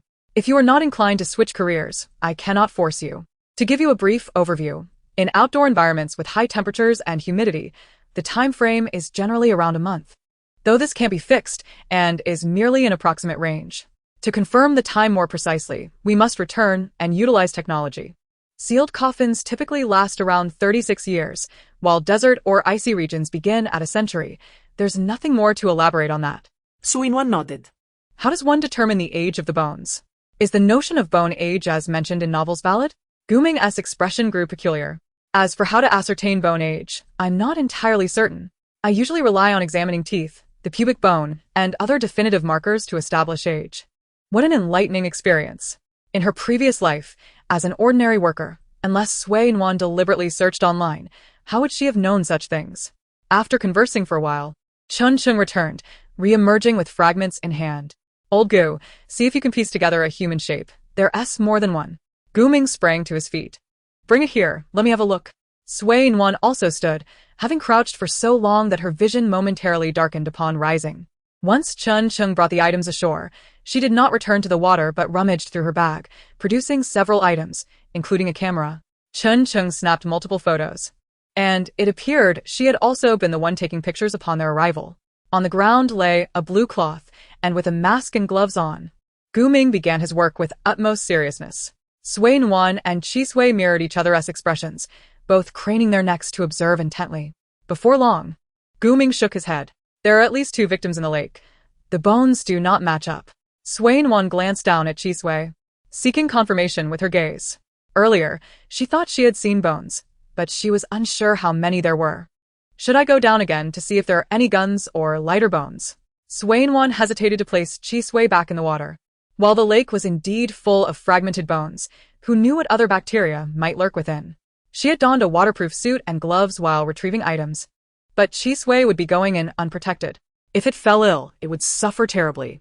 Unless absolutely necessary, she was reluctant to let Chisui take the plunge. Noticing Nuan's silence, Chisui understood that its partner was concerned for it. It wagged its tail joyfully, feeling fortunate to have chosen such a diligent caretaker. Bones were continuously brought ashore, and the expressions of Qin Chung and Chen Guodong, who were responsible for photographing and documenting, grew increasingly grave. The ages of the remains were not substantial. Gu Ming had now managed to assemble 2.5 human-shaped skeletons, with 1/2 still missing. Chen Guodong's mood was also somber as he spoke heavily. What age range are we looking at? Approximately mid-20s, he replied. 2 males and 1 female, all of whom suffered varying degrees of abuse in their lifetimes. While Nuan could not discern many details, she could certainly identify signs of maltreatment in the 3 skeletons laid before her. The skulls, hand bones, leg bones, and rib bones exhibited fractures of varying sizes and severities. Chishui's eyes seemed to blaze with fury. Nuan, let me go down and see if there is any further evidence. We cannot let the perpetrator escape. Absolutely not. A question mark slowly emerged above Sui Nuan's head. Was Chisui genuinely eager to help? Just a few days prior, while they were out buying fish, she noted its indifference towards a beggar holding a child. Why then did it express such concern for the deceased? Did Chisui's empathy extend solely to the departed, offering its aid only to the dead?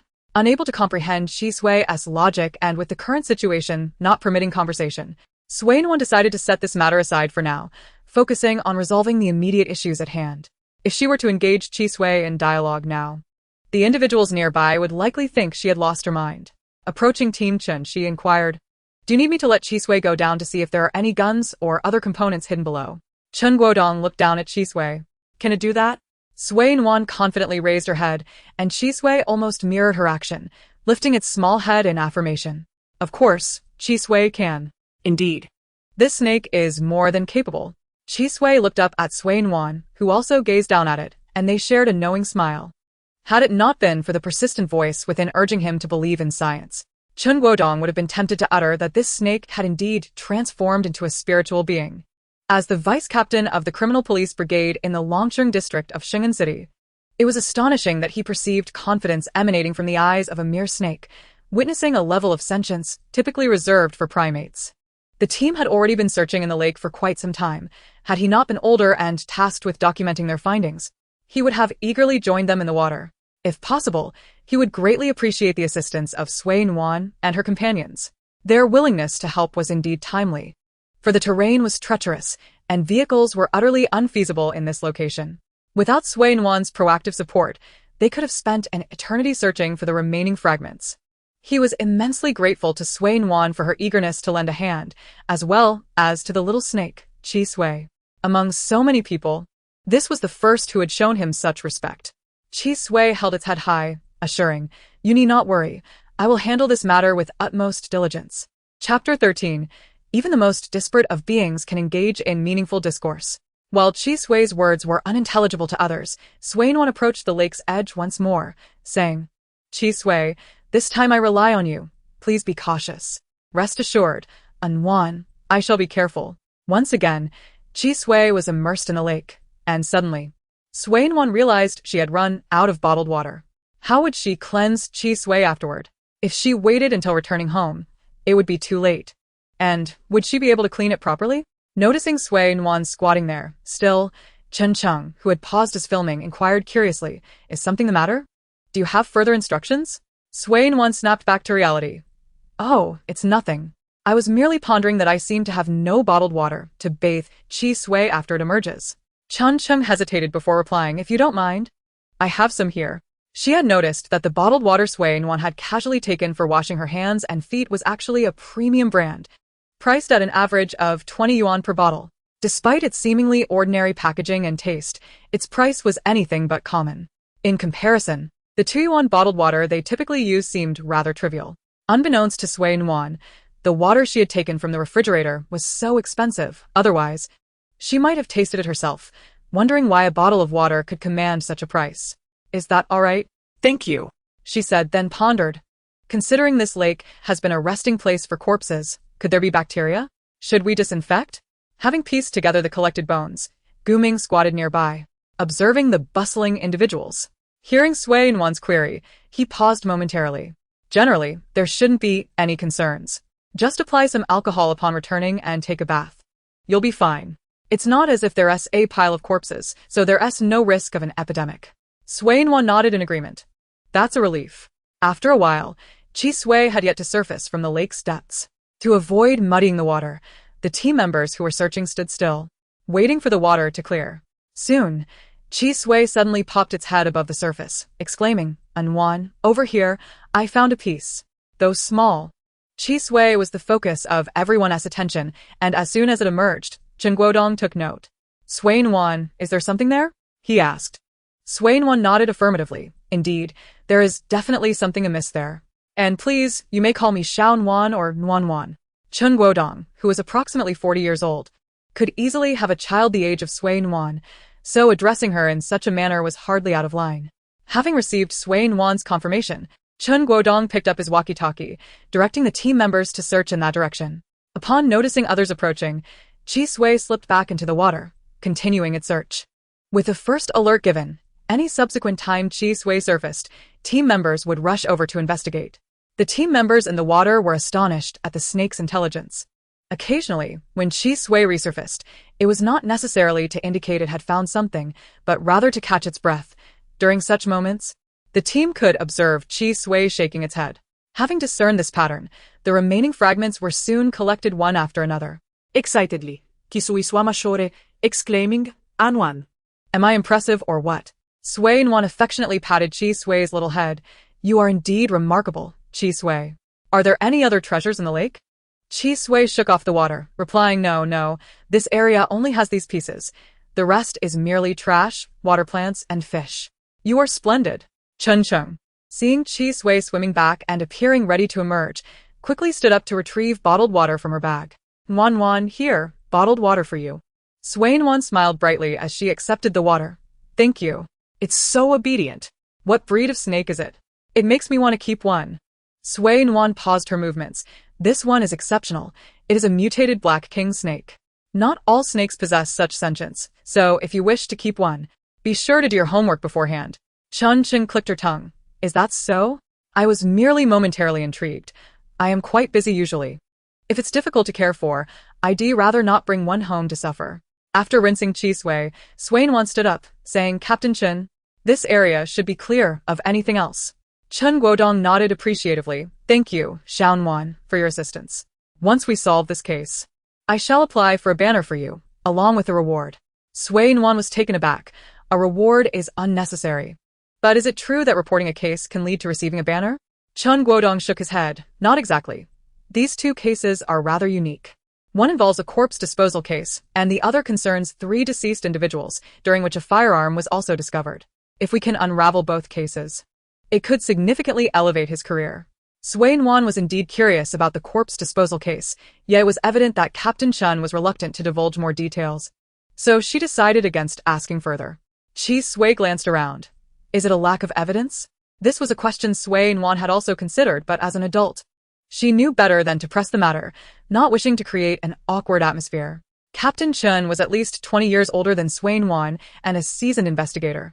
He could easily perceive her curiosity and hesitation. This matter was not entirely off-limits for discussion, as some details could still be shared. The perpetrator had premeditated the crime, having scouted the location beforehand, and the surveillance footage had begun to reveal some clues. Sui Nuan felt a sense of relief. Having leads was preferable to the possibility of the suitcase incident becoming a cold case. Mentioning that suitcase case caused Gu Ming's expression to darken. It was indeed a horrific matter. Chi Sui noticed Gu Ming's troubled demeanor and, for the first time, decided not to hold back, curiously peering at him. Are you hoping for snake soup? Gu Ming could not comprehend Chi Sui's words, but the snake's sudden interest in him successfully diverted his attention. What was Chi Sui trying to convey?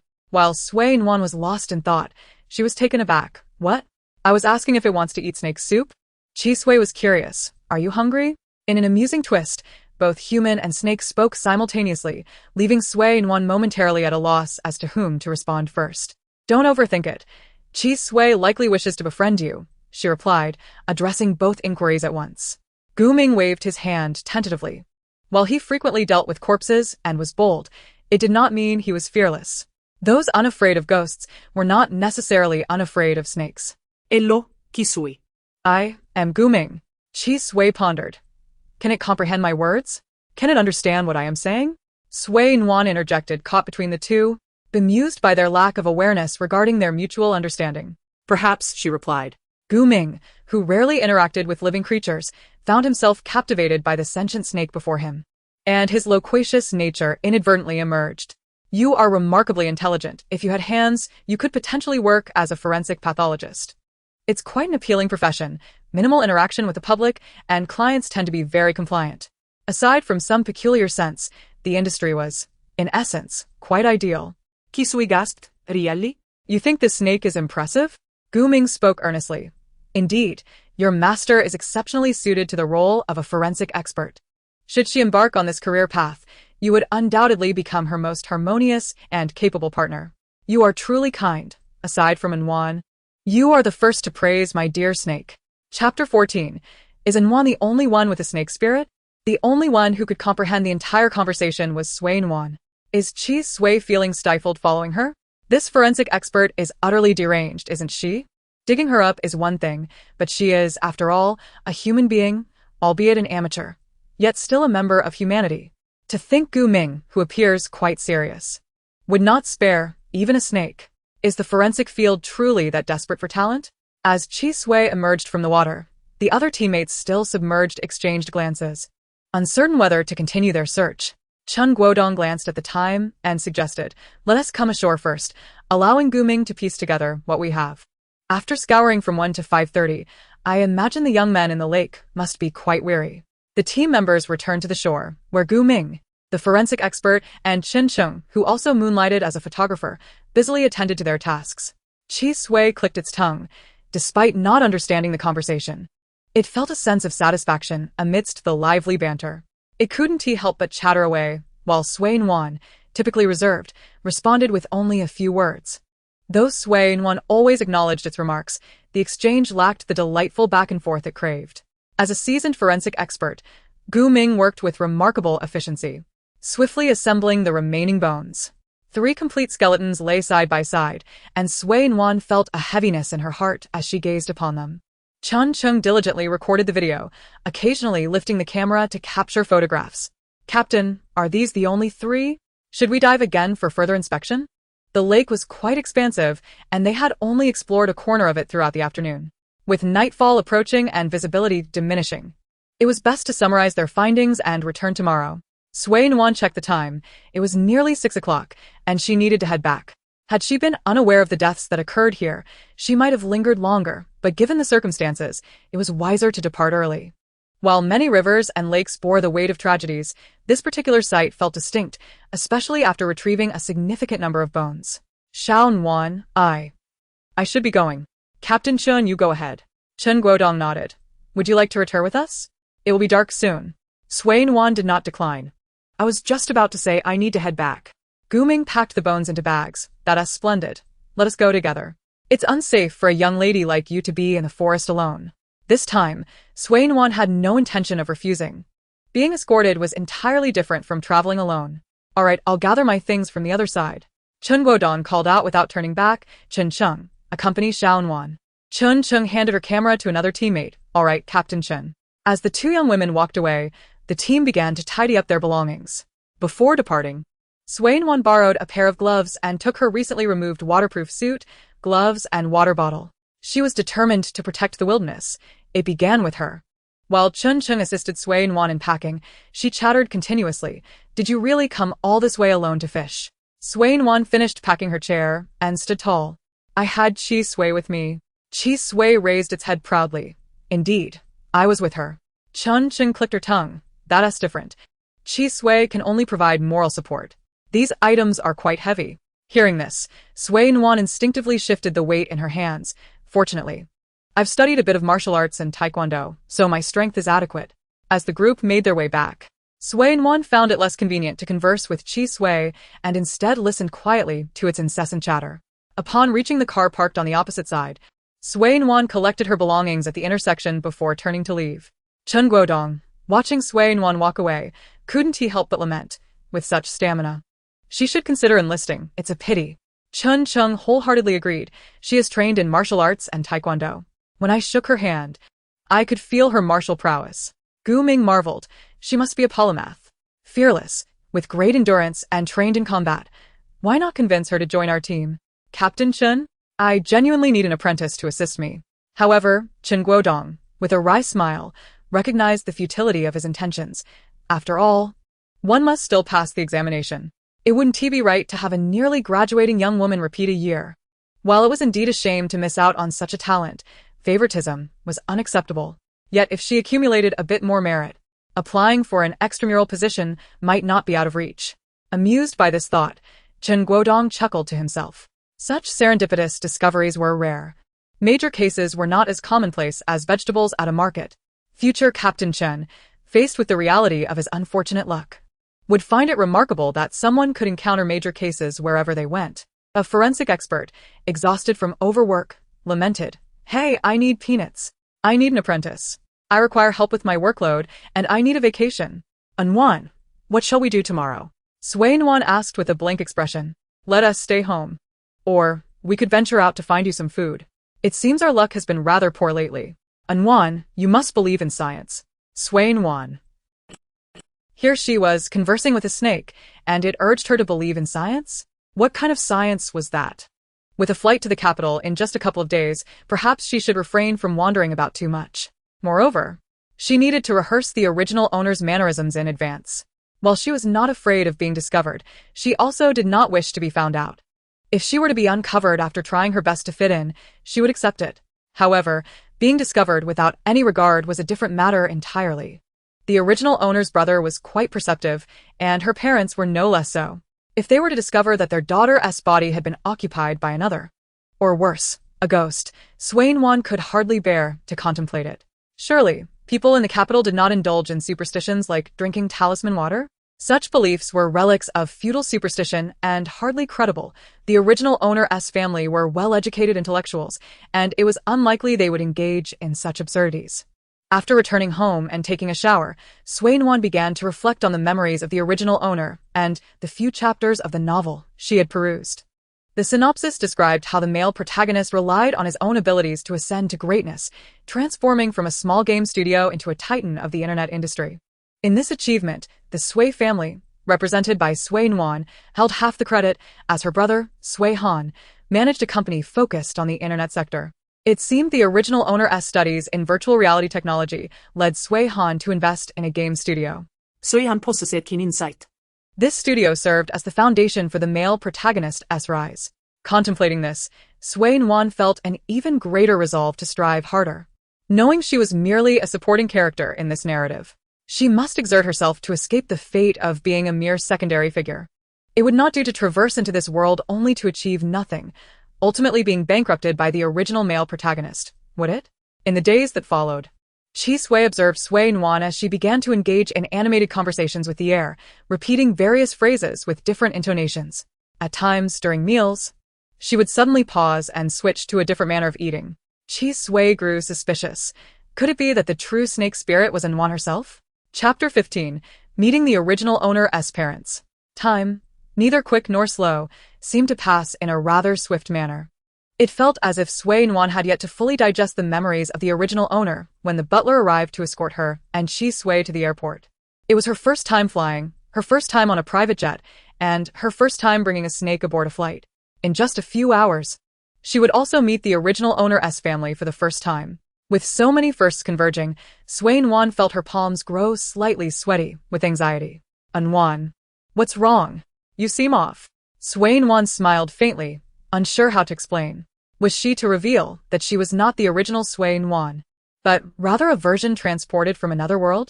I find myself somewhat anxious, uncertain of how to face my parents and brother shortly. Kisui inquired. Why? Is it because you've come of age, and thus your parents might scold you, attack you, or even cast you out? Nuan paused. No, my parents love me dearly. It's just... Sui is unlike other beings. It will not abandon its own kind nor divulge its secrets. Nuan looked up, currently seated in a leather chair. The private jet is smaller than a commercial aircraft, and the cabin accommodates only herself, the pilot, and a flight attendant attending to her. At this moment, both the pilot and the attendant are absent, with cameras only positioned at the front and rear, ensuring that her conversation with Sui remains unrecorded. Nuan hesitated. This matter is rather complex, and I am unsure how to articulate it. Sui clambered onto the chair, adopting an attentive demeanor. Take your time to gather your thoughts, Nuan. As long as you wish to speak, I shall listen intently. After several minutes of silence, Nuan reflected that, apart from being somewhat melodramatic and absurd, there seemed to be little else to it. I am Nuan, yet I am also someone else. Kisui responded. What if I told you that I have traversed from another world? Would you believe me? Sui nodded. Of course, why wouldn't I? You are quite extraordinary, aren't you? You can comprehend my words, can't you? Nuan, hopeful for a look of astonishment on Sui's serpentine face, exclaimed, Aren't you the least bit surprised? Why should I be surprised? Others cannot fathom my words. Only you, Nuan, have always been the most exceptional. Kisui's earnestness deeply moved Nuan. I am, in fact, a different version of Sui Nuan. The other day, I went fishing. Sui Nuan rambled on for nearly half an hour, concluding with Chi Sui's serious summary. Nuan truly enjoys fishing. Sui Nuan, to finally understand why Chi Sui's expressions are so peculiar when we converse. She had believed she was sharing a significant secret, yet after an hour of confiding in her most trusted companion, the response was merely this. The feeling was quite stifling. Had Sui Nuan not been so good-natured, she might have felt inclined to protest. Is that all you gleaned after I spoke for so long? I thought you were quite loquacious. Chi Sui flicked its tail. Consider this an opportunity for you to experience my usual sentiments. Well played. You have successfully avenged yourself upon me. Sui Nuan lightly taped Chi Sui's moled. Chi Sui leaned closer. So, Nuan's recent peculiar behavior is due to this matter? Sui Nuan gazed vacantly into the distance. I have taken over her body. Regardless of whether it was voluntary, I am the one benefiting from this situation. I am the one who has gained from it, and when I face her family, I feel like an interloper or a wandering spirit.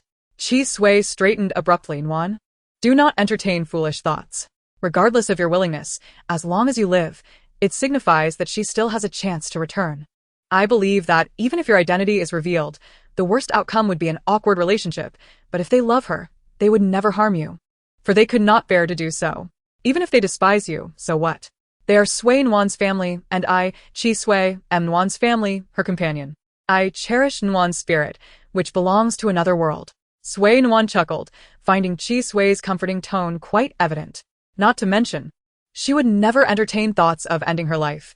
They say it is better to endure a miserable existence than to seek death, and besides, she had promised to be responsible for Chi Sui. Rest assured, I am a person of my word. I have vowed to take care of you. The two, a girl and a serpent, engaged in delightful conversation, and before they knew it, over 4 hours had gracefully passed. Sui Nuan straightened and opened the partition, glancing outside. Ah, are we descending? Chi Sui, we shall soon arrive in the capital. Chi Sui complied. Peering out, I am now a snake that has flown on a plane. If only my siblings had not scattered, I would boast about this. Sui Nuan expressed a hint of regret. If only you could fly commercially. We could explore various countries together. What a pity. Chi Sui feigned a sigh. Alas, what a pity indeed. Sui Nuan's anxious demeanor dissipated. Chi Sui was indeed a little bundle of joy. As the plane landed smoothly, Sui Nuan's anxiety returned. Private jets do not land at commercial airports. The Sui family has their own private airstrip. Upon disembarking, a car arranged by the butler awaited Sui Nuan, taking half an hour to reach the ancestral home. Let us go, to face the storm and embrace tomorrow. Chi Sui's gaze was resolute. Nuan, I am here. I shall always be here. After alighting the car, Sui Nuan felt a wave of fatigue wash over her. During their conversation, she had felt none, but now, in the quiet, drowsiness was undeniable. Unfortunately, a challenging confrontation awaited, and she could not afford to sleep. What if she was awakened in a daze and spoke out of turn? The vehicle entered the estate, and Chi Sui marveled. How beautiful! Sui Nuan was taken aback. Chi Sui's aesthetic sensibilities aligned with those of humans? It certainly wasn't a human in a serpent's body. Nuan. I just spotted so many fish, the big kind that looks delicious. Upon finishing, Chi Sui mimicked swallowing. Were it not for the fact that snakes do not salivate, Chi Sui might have drooled a river. Sui Nuan remarked, Goodness, I thought Chi Sui was admiring the estate, but it has its sights set on ornamental fish. Miss, we have arrived home. Oh, good, very well. Sui Nuan snapped back to reality.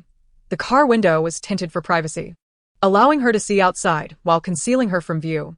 However, the three waiting at the door knew that only their daughter and sister would emerge from this vehicle. Sui Nuan clenched her fists nervously, taking a deep breath.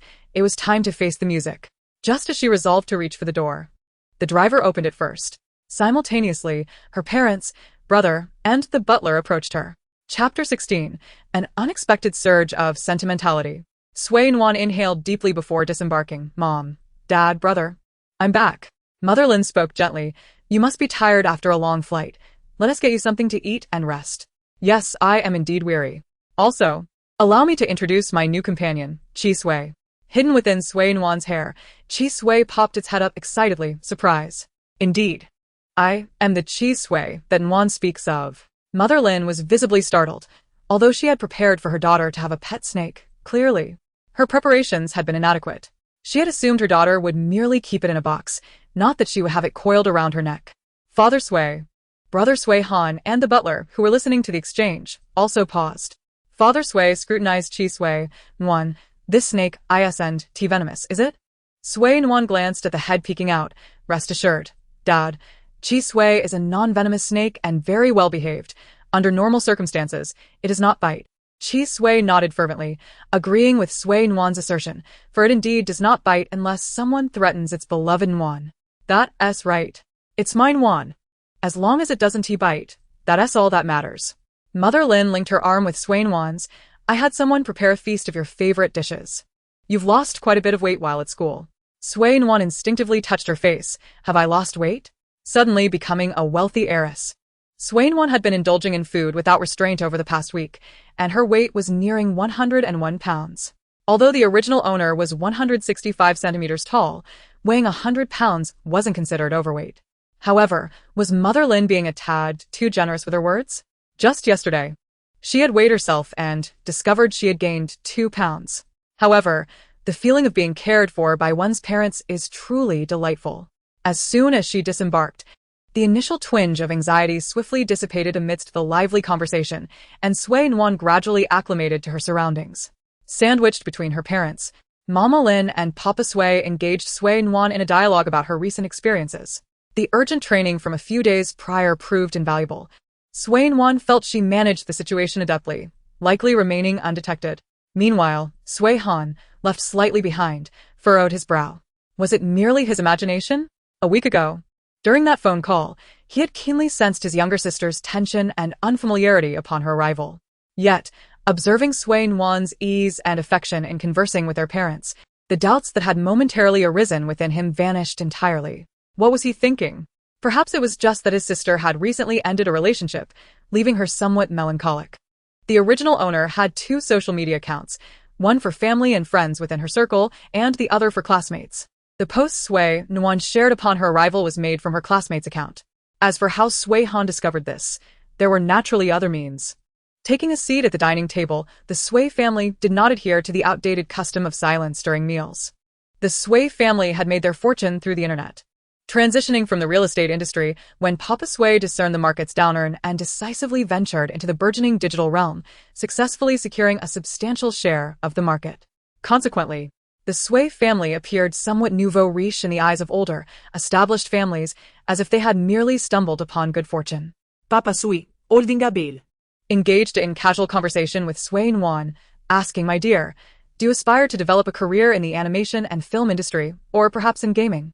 If you're uncertain, why not invest in both?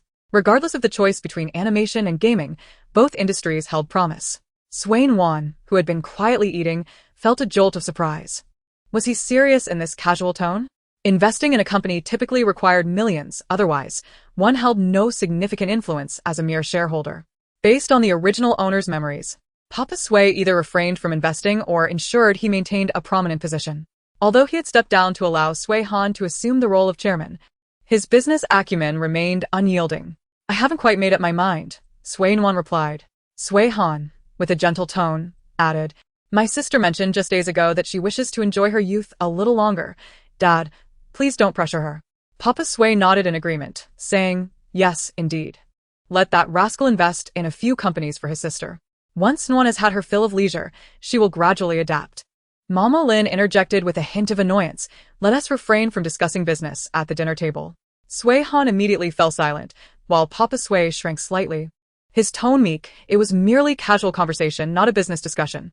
Humph. Mama Lin shot Papa Sui a glance. Nuan, is there something troubling you? You seem preoccupied. You haven't touched your favorite dishes. Papa Sui chimed in, yes. This oil-braised shrimp, the squirrel fish, and the boiled cabbage we learned from a national banquet chef. Why haven't you eaten much today? Sui Nuan, caught off guard, wondered how they could notice her eating habits amidst their chatter. Though she hailed from Guangzhou, she had a palate that craved spice. Initially, she had been mindful of the original owner's preferences, but as she listened to the lively exchange between Papa Sui and Sui Han, her chopsticks unconsciously reached for the spicier dishes. Sui Nuan smiled. What could possibly trouble me? If anyone dares to bully me, I would simply call on my brother to retaliate. Mama Lin nodded. Exactly. If anyone dares to mistreat you, do not endure it. Our family is not to be trifled with. Indeed, discussions about investment were necessary to prepare for the future. Nuan could always enjoy the life of a pampered daughter, untouched by hardship, but she must still acquire knowledge and understanding of the world. Papa Sui readily agreed. Yes, I think so too. Sui Han followed suit. Indeed, one must possess skills to navigate life. Sui Nuan also wished to avoid being a sheltered flower, knowing the trajectory of her future. She certainly would not remain passive while the male lead led her family to ruin. After Sui Han's endorsement, he added, but there's no rush. My sister can enjoy herself for a year or two while I oversee the investments. The warmth of familial affection enveloped Sui Nuan as she took a moment to appreciate the atmosphere. If only she were the original owner, it would be so much easier to relish this existence. But she was not. Occupying the original owner's body, she felt an overwhelming sense of guilt, fearing that this blissful reality might soon be shattered. Having never possessed anything, how could she lament its loss? Once one has experienced possession, how could they willingly let go? Chi Sui peered curiously at Sui Nuan. Nuan, what's wrong? You seem unhappy.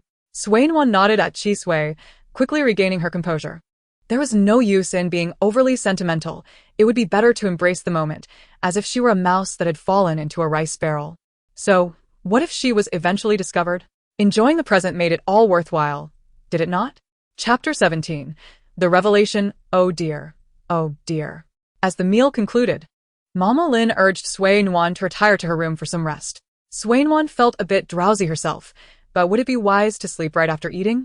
Sui Han glanced at the clock and advised, it's best not to rush into sleep right after a meal. It could lead to indigestion. Sui Nuan nodded in agreement. Mama Lin slapped her forehead. Oh right. How could I forget?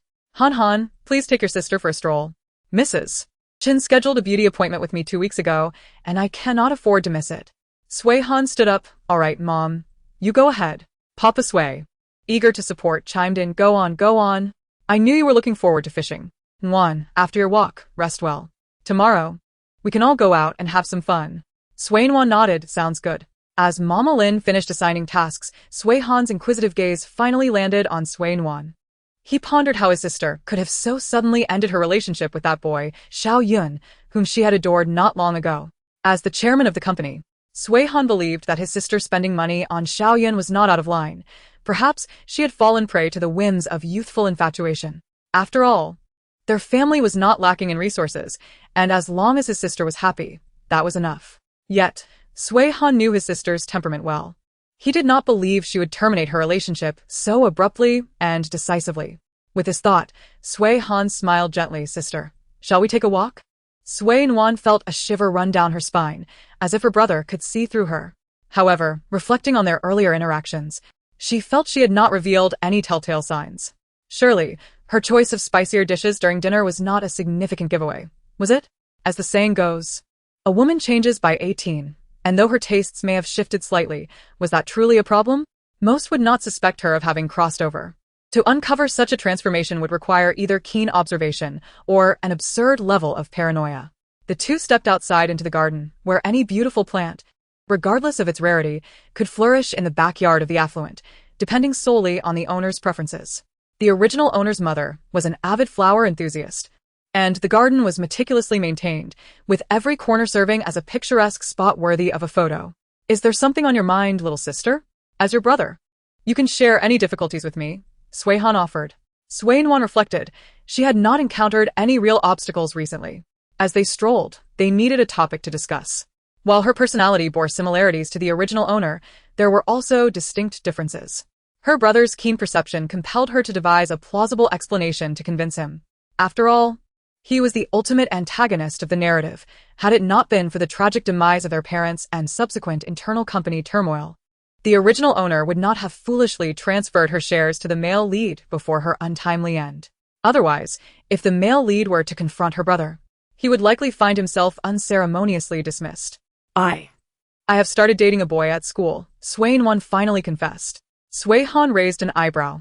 Although he was already aware of this, having learned of it through his own means, he was surprised that his sister would so openly share this revelation with him. Although Sui Han was already aware of what his younger sister was about to say, he still feigned surprise. For if she discovered that he had been secretly using an alternate account to spy on her daily life, she would undoubtedly create a scene. Has that man been bullying you? Suinyuan held her head high with confidence. How could he possibly? Does he really think he can intimidate me? If he dares to approach, I will ensure he is left utterly defeated. Suihan smiled, realizing just how formidable his sister had become. So, is your unhappiness due to him? Suinyuan's demeanor dampened again as she casually criticized the original owner of her body, but she could only acknowledge that this incident had alleviated the awkwardness. I can't shake the feeling that I've become an ATM.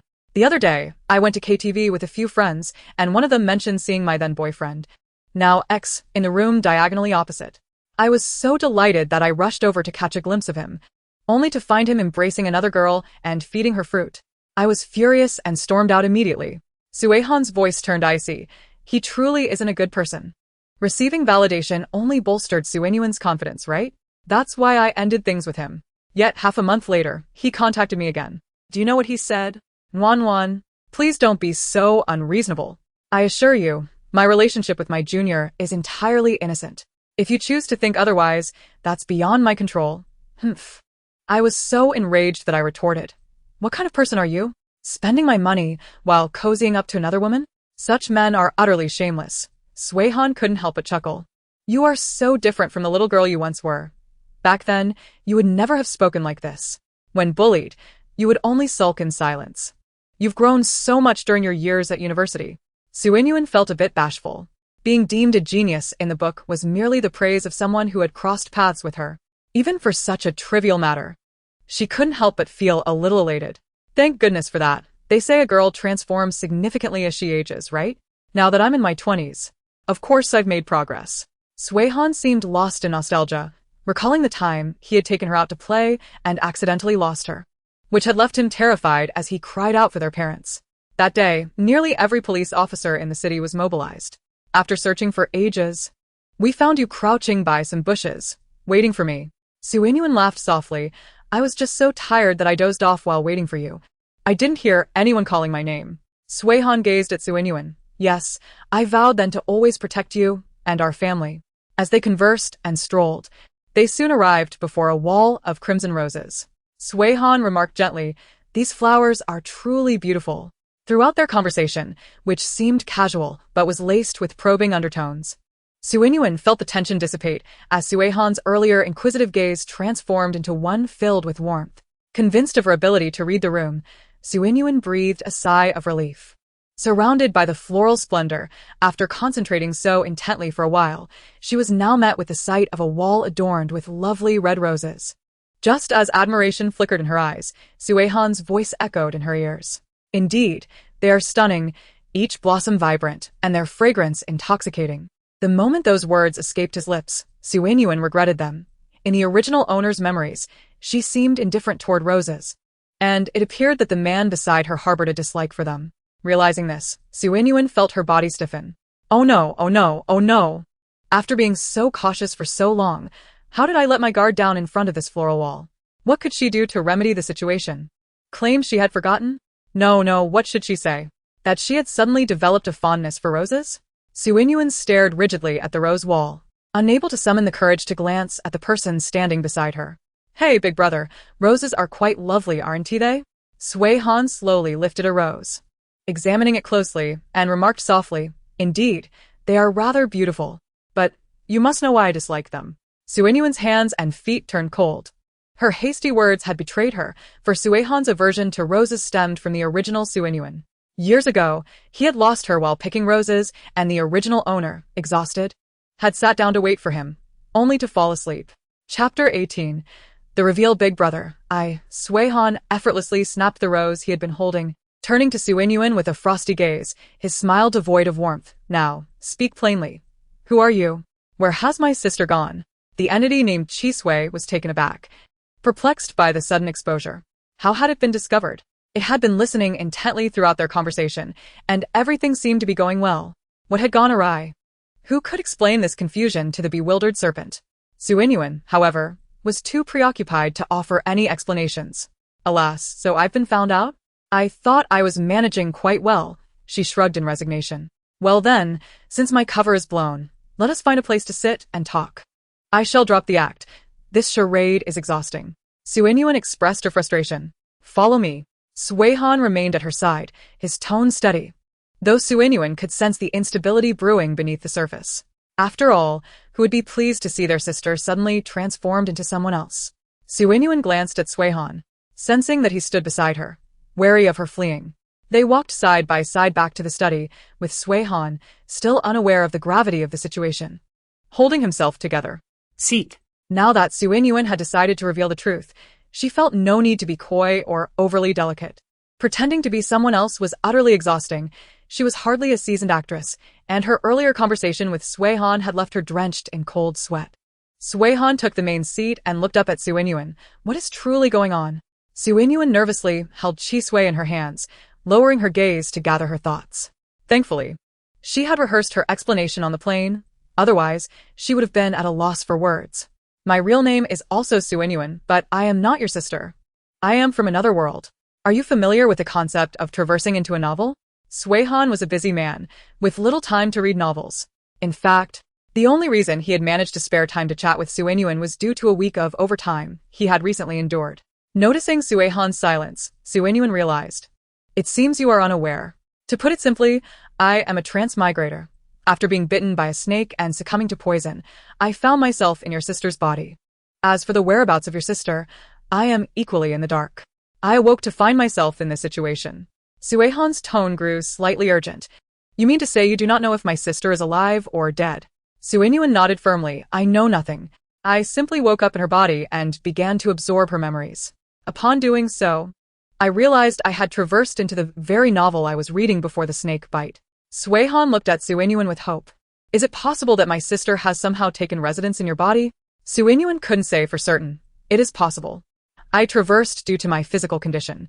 But what could have caused your sister's situation? Chisui chimed in. Yes. What could be the reason? Suehan hesitated. Could it be because of Xiaoyun? How do you know that your sister's boyfriend is named Xiaoyun? I don't recall mentioning his name earlier, Suenyuan replied, pondering their previous conversation. She is alone out there. I worry for her, but that is not your concern. Still, is there a chance? The possibility of a soul swap seemed quite plausible, and Suenyuan nodded decisively. There is a 60% chance, but it is not absolute. Relieved to confirm that his sister might still be alive, Suehan exhaled. Living is certainly better than the alternative. After regaining his composure, he suddenly realized the crux of the matter. Are we all merely characters within a book? If this notion were proposed by someone else, Suehan would undoubtedly deem that individual a lunatic and would certainly instruct his assistant to escort them directly to the Qingshan mental hospital. However, these words were uttered by the entity occupying his sister's body, which compelled him to entertain the possibility. Chisui, too, inquired with curiosity, is our world the creation of a novelist? Is that person truly so formidable? Suenyuan shook her head uncertainly, asserting, I believe this world exists in reality. How could a single human create such a meticulously structured alternate reality? Perhaps the book merely chronicles the storyline of one individual existing here. With that said, Suenyuan felt compelled to mention the ultimate fate of the Sui family. I haven't finished reading that book, but reviews suggest that Xiaoyun, the male lead, has usurped all of the Sui family's business ventures. Suehan sat up straight, exclaiming, impossible. As long as I am alive, that brat will never rise to power. Suenyuan leaned closer to Suehan, questioning, are you certain? I am certain. The distance between them was bridged by an office desk, and Suenyuan could clearly discern the confidence of a youthful genius emanating from Suehan's eyes. With a smile, she toyed with the bewildered Chisui and posed.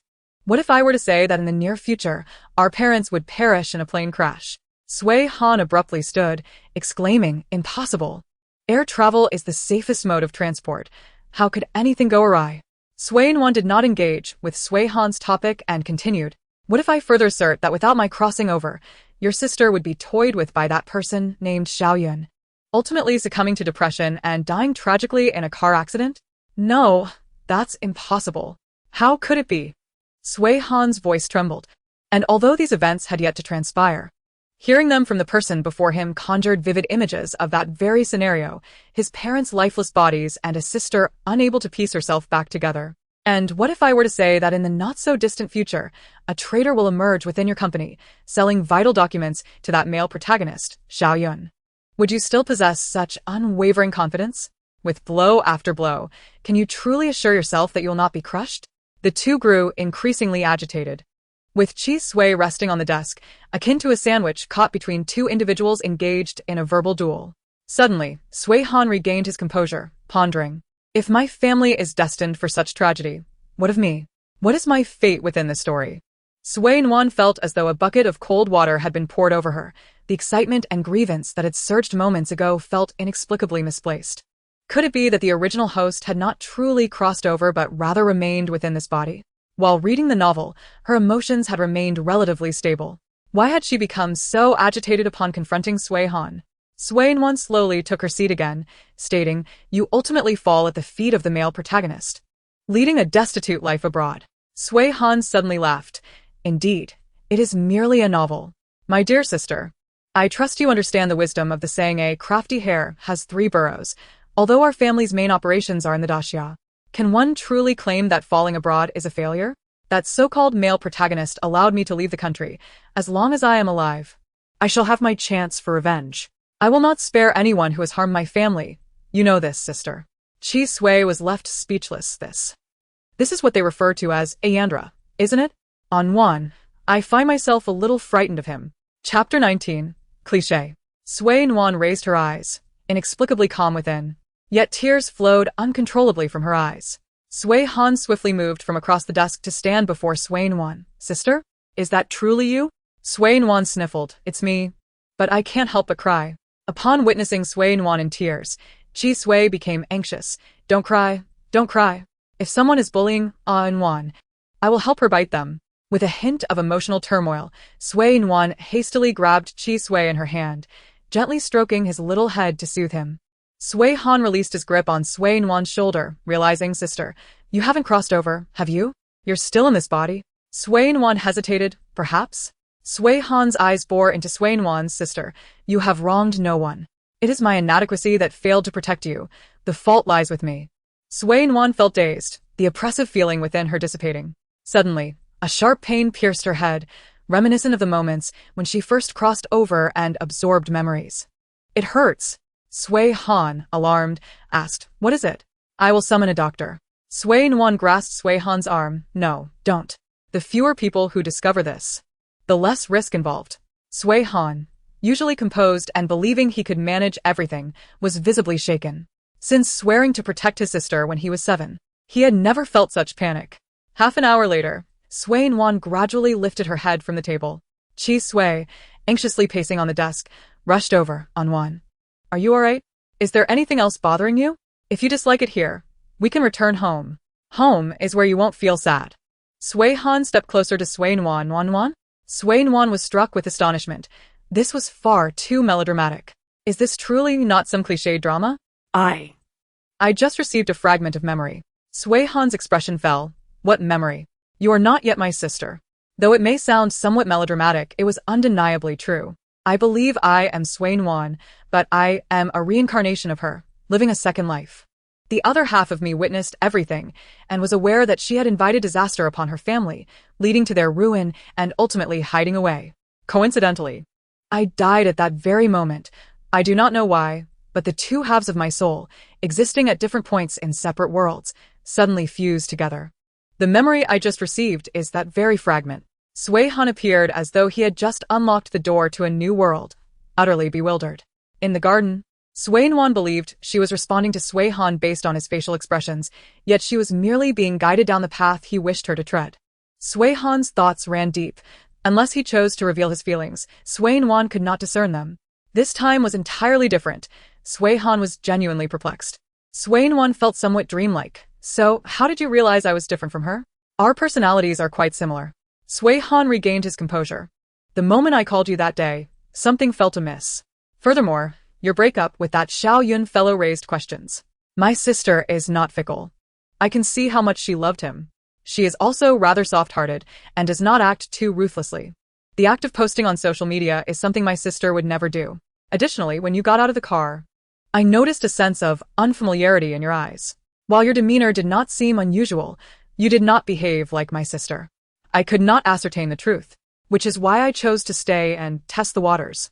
Sui Nuan couldn't help but twitch her lips. So, I exposed myself the moment I stepped out of the car? Would our parents also notice something? Sui Han shook his head firmly. I sensed something was off beforehand. Mom and Dad care for you deeply. They would only think you're feeling down and would not suspect any changes.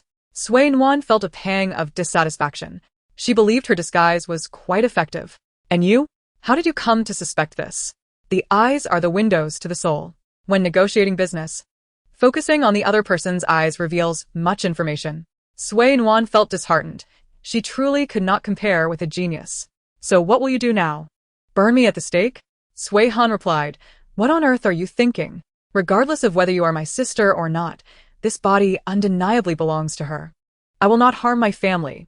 As for the matter of the soul, I will seek to understand it more thoroughly. You, whether you are my sister from the past or future, or merely spouting nonsense until I find a resolution, I hope you can agree to a few terms with me. Sui Nuan nodded. What terms? If they are within my acceptance, I can agree. Sui Han did not hesitate, stating, first, you must not harm my sister's body. This is acceptable. Harming your sister's body is tantamount to self-abuse, is it not? I am a rational individual. Sui Nuan readily nodded, observing her agreeable demeanor. Sui Han exhaled in relief. He had laid down 3 stipulations, yet adherence to them was entirely Sui Nuan's prerogative. He could not imprison her, as that would be illegal. As for denying her funds, that was out of the question. After all, she was his beloved sister, and he could never allow her to suffer. Even if her soul was not truly hers, it was still unacceptable. The second stipulation, I hope you can convincingly assume the identity of my daughter in front of our mother. Her health is fragile, and I wish to spare her any unnecessary anxiety regarding this matter. Sui Nuan, intrigued, inquired, why only in front of mother? What about father? At that moment, Sui Han found himself somewhat convinced that this person was indeed the other half of his sister's soul. The same innocence radiated from her, and he felt that if his sister were present, she would pose the same question. Why do you reveal your true self in front of me? Sui Nuan felt a sting of embarrassment, as if she had been mocked. Sui, is this individual mocking you? I shall defend you. Red Sui swiftly interjected. Sui Nuan felt an even deeper sorrow. She understood that Red Sui's intentions were noble, yet perhaps it would be best to hold off for the moment. Why did it feel as though another dagger had been thrust into her heart? The third stipulation, do not tarnish my sister's reputation. She may have a bit of a romantic fixation, but I know not what manner of person you are. However, while assuming my sister's identity, I implore you to refrain from engaging in any reprehensible activities such as gambling, drugs, or anything illegal. Aside from the second stipulation, the other 2 were remarkably simple. This accommodating brother was indeed easy to converse with. Him? Easy to talk to? Are you certain of what you are saying? Her competitors might say. Sui Nuan reiterated the 3 stipulations. Are there any more? Sui Han shook his head. If you can adhere to these 3, it would be commendable. Thank you for your willingness to cooperate. Not a problem. If you can find a way, I shall comply, Sui Nuan replied, feeling somewhat embarrassed despite being Sui Nuan herself. It felt distinctly different. Thank you. After a long morning flight, you must be weary. Go rest in your room. I have matters to attend to. Sui Nuan nodded. Very well, I shall take my leave. As she departed, Sui Han's expression grew inscrutable. He found himself uncertain whether to trust Sui Nuan's words. Observing her micro-expressions, he was convinced she spoke the truth, yet what if he were deceived? The thought made his head throb. The company was busy, and now there were issues at home, compounded by the foreknowledge that he would face ruin and that a fresh-faced newcomer would usurp his company. Just contemplating it sent waves of pain through his head. This predicament could not weigh solely upon his shoulders. In times of insurmountable challenges, it was time to seek parental assistance. After all, he was merely 27. Is it inappropriate for a 27-year-old to seek help from their parents? Absolutely not. Chapter 20. A father-son conversation. With that in mind, Sui Han promptly retrieved his phone and dialed a number. What do you want, you little rascal? I just sat down. Sui Han spoke calmly. Dad. I have a matter that I cannot resolve alone. I need your assistance in analyzing it. The voice on the other end turned serious. What is it? Is there a major issue with the company? Sui Han's tone was weary. Not quite. It's a bit chaotic. Dad, can you come back so we can discuss it properly? Sui's father, having just settled into his chair, sighed in resignation. All right, I'm on my way. Despite teasing his eldest son, he understood him well. The tone indicated it was something significant. Before long, the two were engaged in a private discussion in the study. As for the content of their conversation, it remained a mystery to all but the two within the room. Nuan felt tense for quite some time. She had not slept well in the past few days. After laying everything bare, upon returning to her room, she indulged in a comfortable slumber. Red Sway noticed Nuan had fallen asleep. After exploring the room for a while, it climbed onto her pillow to keep her company. Snakes do not possess eyelids and sleep with their eyes open. One could only determine if Red Sway was awake by observing the movement of its eyes and body. This nap lasted until 5 o'clock, and a drowsy Nuan, upon awakening, initially believed she had traversed dimensions. "Where is this?" A bemused Red Sway responded. "This is Nuan's home, of course." Turning to see Red Sway, Nuan finally comprehended that she was indeed in the original owner's residence in the capital. Furthermore, the memories she had acquired were not mere dreams, but actual events. Rubbing her temples, she mused, "I am not the original owner, yet I am." How utterly convoluted. "Red Sway, let us take a stroll. We hardly explored at noon." The sea of flowers was stunning, yet at the time, she had been too tense to divert her attention even slightly. Reflecting on this, Nuan felt disheartened, believing that Han had been playing games with her during their earlier conversation.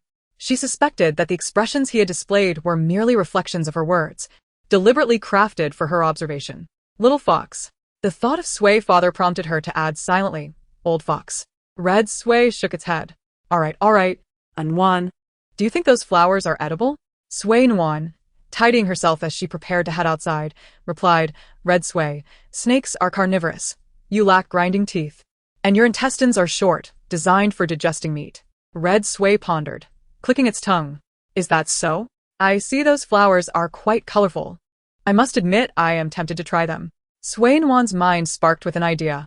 "If you wish to eat, I can ask Uncle Lu to prepare some meat and arrange it in the shape of flowers." "That sounds delightful." However, Red Sway glanced down at its belly. "It is not yet time for my feeding." Nuan strolled leisurely downstairs. "No worries. Next time you crave something, I shall make it for you." Having lived alone since childhood, Nuan's culinary skills were not on par with the chefs at Sway's household, yet she managed to whip up reasonably appetizing home-cooked meals. Although she occasionally experimented with new dishes that did not turn out well, it did not deter her enthusiasm. "Wow. Nuan, you can cook. How impressive." Red Sway's admiration flustered Nuan. How could this be remarkable? Was it not normal for a woman in her 20s to know how to cook? The downstairs was deserted. Sway mother had gone for beauty treatments, Sway father was fishing, and Han had likely gone to the company. The butler, busy with $1 million salary, was tied up with his duties. However, sounds emanated from the kitchen, and Nuan had no intention of interrupting the chefs at work. Dressed in a white dress, Nuan wandered through the flower garden, occasionally bending down to chat with Red Sway, creating a scene that was both beautiful and serene. She had brought only Red Sway and her phone on the plane. She had not packed anything else. And the dress was simply a piece she had taken from the original owner's wardrobe. Having been an orphan in her past life, wearing someone else's clothes was a common affair. Thus, donning the original owner's attire felt completely natural. The original owner's wardrobe spanned nearly 100 square meters, with clothes, bags, and shoes neatly arranged, making the selection process akin to shopping at a boutique. With so many garments, Nuan suspected that more than half had never even been worn by the original owner. "Nuan, you are so beautiful. If only I could pick up a camera, I would take so many photos of you."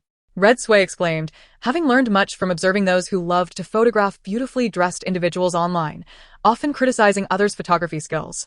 After viewing such photographs, Red Sway concluded that it was indeed a miracle how such stunning individuals could be captured so unflatteringly. "If it were me, I would surely make Nuan look magnificent." Unbeknownst to Nuan, two individuals in a certain room were quietly observing her and Red Sway. "She bears a striking resemblance to Nuan. Indeed. Had I not detected something amiss early on, I might have been fooled myself." Sway and slowly turned her head. "A single phone call alerted you to the discrepancy?" Han felt a bit awkward. "It was because my little sister abruptly broke up with that person named Xiaoyun that I sensed something was off. I had inquired previously. My sister was deeply enamored with that man named Xiaoyun.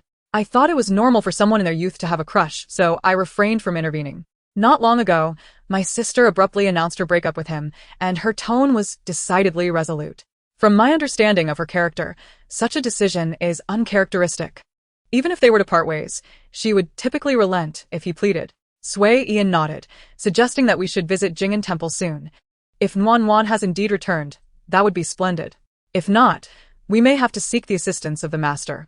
Sui Han nodded in agreement, then inquired, Father, who should broach this matter? Sui Ian rolled his eyes, replying, Naturally, it should be my wife. If either of us were to mention it, we would certainly raise suspicions. We should act discreetly to avoid hurting Nuan's feelings. Sui Han softly affirmed, Father, please maintain your facade and refrain from being too boisterous in front of my sister. Sui Ian, slightly vexed, retorted, How long have I been maintaining this charade? 20 or 30 years. After finally retiring, why can't I reveal my true nature? He added. In any case, I am no longer the chairman. You can pretend as you wish.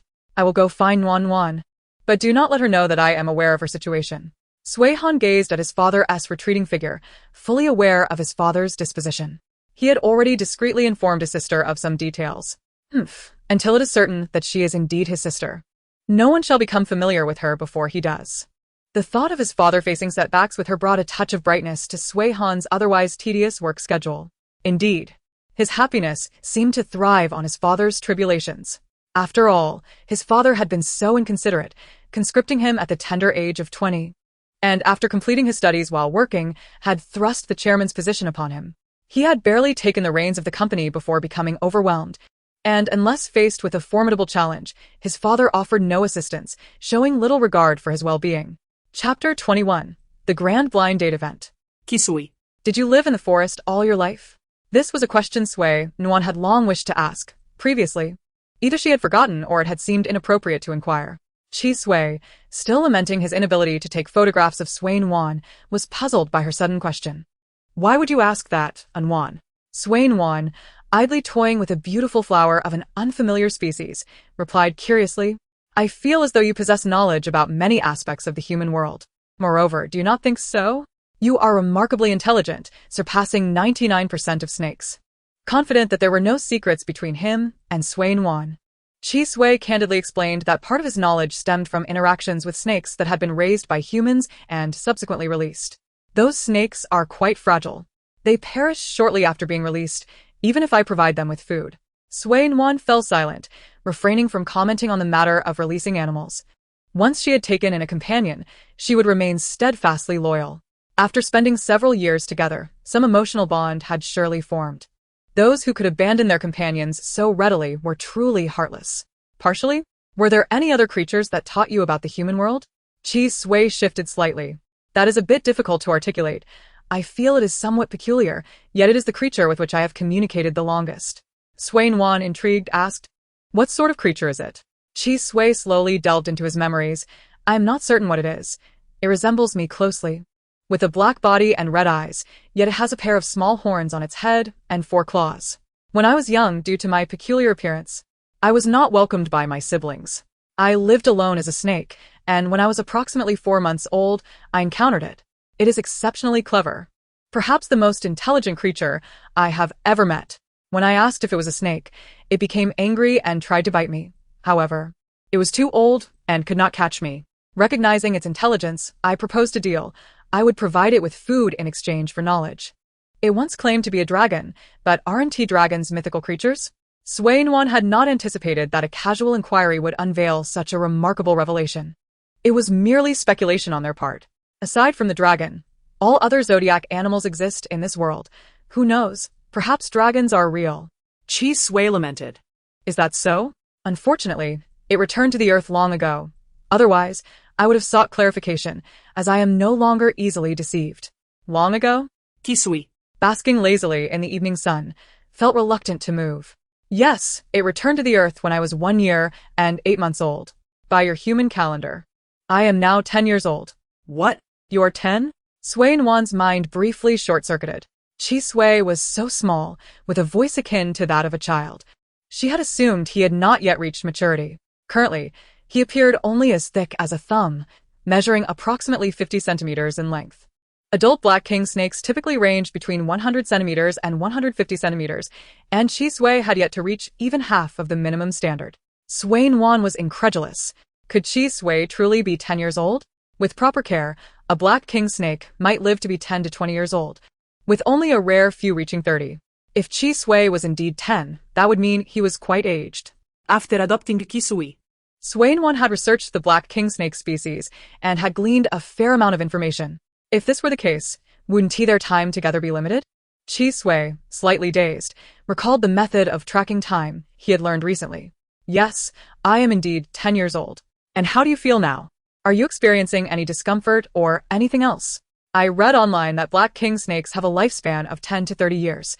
You wouldn't suddenly Chi Sui, suddenly enlightened, reassured her and Nuan, do not worry. I feel fantastic and eat heartily.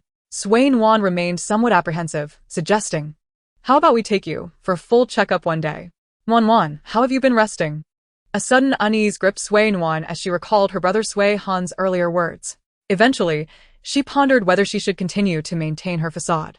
Father, have you returned from fishing? Sui Ian's expression darkened. Could he admit that he had barely settled down before being summoned back by that raucous child at home? Yes, I have returned from fishing. Let us take a stroll. Sui Nuan, having been an orphan in her past life, had no idea how to interact with family. Upon hearing her father's invitation, she immediately became anxious. Okay, Dad. Are you planning to attend the old man Song's birthday banquet soon? Song he specifically mentioned he wanted you to come. Sui Ian, amiable and engaging, soon calmed Sui Nuan. I encountered him a few days ago, and he personally invited me. Do you intend to go? Walking alongside her father, Sui Nuan mused that it would be nice to go out. After all, she had little else to occupy her time. Sui Ian shook his head. Nuan, you see, the birthday banquet is ostensibly a celebration, yet in reality, it is merely a matchmaking event for you young people. Sui Nuan froze, her mind racing with the implications. She had not considered that angle. Recalling the arranged marriages often depicted in novels, she felt a wave of panic. Surely, she was not being pushed toward an engagement? She was far too young to be seeking a boyfriend. Without needing Sui Nuan to ask, Sui Ian quickly discerned her thoughts. He chuckled as he gently tapped her forehead. After all that I taught you, you have absorbed none of it.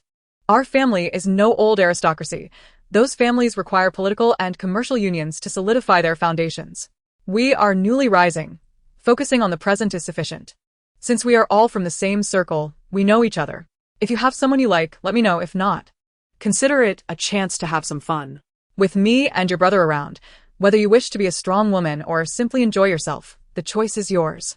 Sui Nuan cautiously glanced at her father. You know me, Sui Ian raised his hand. This flower is lovely. Shall we pick it and take it home for your mother? She will surely be delighted to see it. Sui Nuan turned to look at the flower her father had just pointed out, certain that he had caught on to her concealed anxiety. Certainly. Let's select some more beautiful ones together. Sui Ian nodded. All right, let Nuan choose. I will first pick the most exquisite one. Sui Nuan glanced at her father's retreating figure. Realizing that she was indeed not clever enough to decipher whether he was merely testing her or engaging in a casual conversation. Sigh.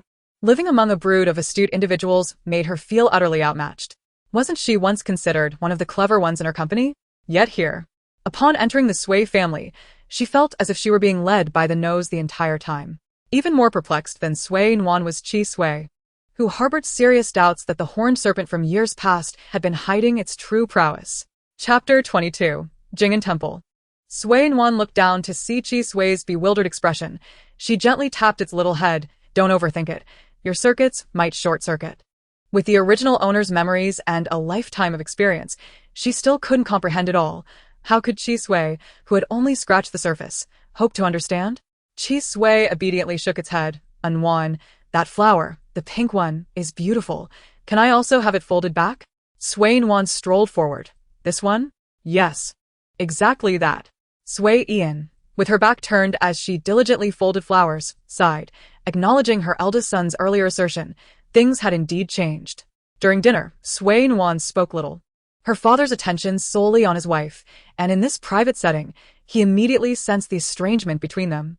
Upon completing the flower folding, Sui Papa casually glanced at the flowers in Sui Nuan's arms, noting that aside from the pink one, the rest were all flowers that his daughter would appreciate. The father and daughter seemed to have forgotten their earlier conversation, each carrying a considerable number of flowers on their way back. Upon returning to the living room, Lin Mama happened to arrive. Oh, why did you two suddenly take the time to fold flowers? Let me see. Sui Nuan recalled her need to impress Lin Mama. Quickly stepping forward, look, aren't they beautiful? I personally selected and folded each one. Chi Sui chimed in excitedly. And this one, I picked it. Isn't it lovely? Sui Nuan pointed to the pink flower. This is the one chosen by Chi Sui. What do you think? Lin Mama graciously complimented. They are all beautiful. My precious daughter and Chi Sui have chosen splendid flowers. Just then, Sui Papa, who had been displaying a tender fatherly demeanor, suddenly pushed Sui Nuan aside, exclaiming, Nuan, how can you compete for your father's affection? Wife, look at my selections. Aren't they all splendid? In her memories, her father had always been like this. Sui Nuan, unperturbed by being pushed aside, placed the flowers on the coffee table and hurried to the wash basin to wash her hands. Seeing Sui Nuan leave, Sui Papa beckoned Lin Mama to sit on the sofa. Dear, where are we planning to take our daughter tomorrow? Lin Mama had just returned from a beauty appointment, glowing with vitality, looking far from her nearing 50 years. Shopping at the mall, I have also arranged for a custom dress for our precious daughter. So tomorrow we can shop, the day after we can try on clothes and makeup, and the day after that. Sui Papa eagerly massaged Lin Mama's shoulders. I've heard that Jing'an Temple is quite effective for seeking romantic fortunes. Shall we go there tomorrow? Just as Sui Nuan returned, she overheard this and, emulating the original owner, sat beside Lin Mama. What are we discussing? Lin Mama stroked her chin. We're talking about where to go tomorrow. Nuan is still young. There's no rush for romantic fortunes, is there? Sui Papa showed no hesitation and decisively wielded his argument. Nuan is still so little. I wouldn't dream of marrying her off so soon. Then why go to Jing'an Temple? Nuan and I can simply go shopping tomorrow. Sui Nuan listened attentively. Speaking too much could lead to errors, and she was curious why Sui Papa wished to visit the temple. Was it because of her? Sui Papa squinted. That Sui Han is nearing 30. He should be thinking of settling down, don't you think? Look at him. He spends all his time at work as if he intends to live his life with the company. If we don't go to seek a romantic fortune for him, he may very well be working himself to death at 50 or 60. Just then, Sui Han came downstairs. If he remembered correctly, it should be 2025 this year. And he was born in 1998. So how is it that at the vibrant age of 27, they were discussing him working himself to death? Sui Han stood quietly behind the sofa, listening to how his father was chiding him behind his back. Nuan, do you think I make a valid point? Sui Nuan nodded. It makes sense. Lin Mama seemed intrigued. Does the temple truly have such power? I feel arranging for Han to go on blind dates is far more reliable than going to a temple for romantic fortunes. Sui Papa scoffed. Does he have time for blind dates? He's too busy. Sui Han could hardly contain himself. Then, Father, have you considered helping me lighten my workload? With his teasing caught red-handed, Sui Ian remained unperturbed, feeling no embarrassment at all. I have retired. How could I possibly return to work at 50? Sui Han offered no grace, but doesn't the internet say that 50 is the prime age to venture forth? Having said that, Sui Han was not about to remain standing idly, so he maneuvered around the sofa and sat on the other side. Sui Papa shot a glance at Sui Han. You have time to scroll through videos, which proves you haven't been pushed to your limits yet. When I was your age, I had already saved enough for my first investment and married your understanding mother. And you? A solitary youth. Wife, let us go to Jing'an Temple? Lin Mama glanced at Sui Nuan. Nuan, do you want to go? Sui Nuan was indeed inclined to visit the temple for a blessing. Having fished a couple of times recently and received unexpected surprises, whether the temple had any efficacy was debatable, but it surely provided some comfort to the heart. All right. It is indeed time for my brother to consider marriage and children. Sui Han grumbled. Establishing a career and family doesn't seem so urgent. Lin Mama decisively countered. Han, you're in your 30s. It is indeed time to settle down. 30s? Sui Nuan instinctively counted on her fingers. Wait a minute. Sui Han only 27? Rounding up doesn't even make 30. Sui Nuan silently cast a sympathetic glance at Sui Han, feeling slightly awkward at first. But now it seemed more bearable. Receiving Sui Nuan's sympathetic gaze, Sui Han felt even more resentful. Why was it that his little sister was the one to visit the temple, yet he was the one being scrutinized? Did he really look that old? The decision to visit the temple was firmly established by Lin Mama, who held the reins of the family. Sui Han, reluctant to seek a romantic fortune, but curious to know if Sui Nuan was truly his sister, could only half-heartedly agree to accompany them the next day. The reason Lin Mama wielded such authority in the household was partly due to Sui Papa being rather love-struck, always yielding to his wife. More significantly, Lin Mama had a retired high-ranking official father and 2 elder brothers in prominent positions, along with a 5% stake in the family company. The following day, Sui Nuan selected a sporty outfit. tied her hair into a neat high ponytail, and briskly exited her room. On the stairs, she encountered a bleary-eyed Sui Han. What happened to you? Sui Han stifled a yawn. I was up late dealing with some matters last night. Let us go. It's still early for breakfast. And it won't be too hot at the temple. Nuan nodded. Okay. After breakfast, as they sat in the car, Chi Sui was full of enthusiasm and Nuan. Go, go, go. Let us set off. Sui Nuan had underestimated the affluent. She had assumed they would need to climb, only to discover that a cable car had been built to the mountain where Jing'an Temple was located. A short ride on the cable car brought them within minutes, and Sui Nuan initially thought they would have to struggle uphill. Indeed, the wealthy and the efficacious temple were distinctly different. As she sat in the cable car and looked down, Sui Nuan couldn't help but quietly marvel. Chapter 23. Seeking Divination. Upon disembarking from the cable car, Sui Nuan took the lead, striding ahead with determination, soon followed closely by Sui Han. Sui Papa and Lin Mama displayed an affectionate camaraderie that made Sui Nuan and Sui Han feel like they were consuming a mouthful of dog food. For Sui Han, who was aware of his identity, Sui Nuan's presence did not induce any awkwardness. How did you catch up? Sui Han sa inte redlig. I simply didn't wish to indulge in dog food. Sui Nuan was surprised. You know about the term dog food? Sui Han replied flatly, I'm a busy person, not a primitive cave dweller. Ahem, my apologies. I had thought you might resemble those domineering CEOs from online novels. Sui Han, with utmost seriousness, advised against indulging in such frivolous content, deeming it unhealthy. Sui Nuan's gaze fell upon Sui Han's dark circles. You haven't been burning the midnight oil trying to catch up on novels, have you? Even a domineering CEO secretly enjoys reading novels? This was a question Sui Nuan was somewhat curious to ask. Sui Han, however, preferred to remain silent. The siblings walked briskly, and after a brief conversation, the temple appeared before them. Wow, is this truly a human temple? It is magnificent. Jing'an Temple, perpetually graced by donations from affluent families, had been exquisitely renovated, exuding grandeur, and the flow of visitors on a Monday was no less significant. Sui Nuan glanced back. Despite Sui Dad and Lin Ma's affectionate demeanor, they were not lagging far behind. Shall we enter directly? If it weren't for the necessity of formal address, I would hesitate to call you Brother Sui Han, as it feels rather peculiar. Sui Han also turned to glance. Let us proceed inside. Dad wouldn't want us to intrude. Sui Nuan patted the head of the curious Chi Sui peeking from her bag. Chi Sui, let us go. Upon entering the temple, Sui Nuan, Sui Han, and Chi Sui observed with pure fascination, having never visited before, and they needed to wait for Sui Dad and Lin Ma to catch up. Not long after, the couple trailed behind them. Sui Dad and Lin Ma navigated expertly, pulling slips from the fortune box. Sui Nuan and Sui Han obediently followed suit. Chi Nuan, can I draw a slip too? Chi Sui inquired curiously.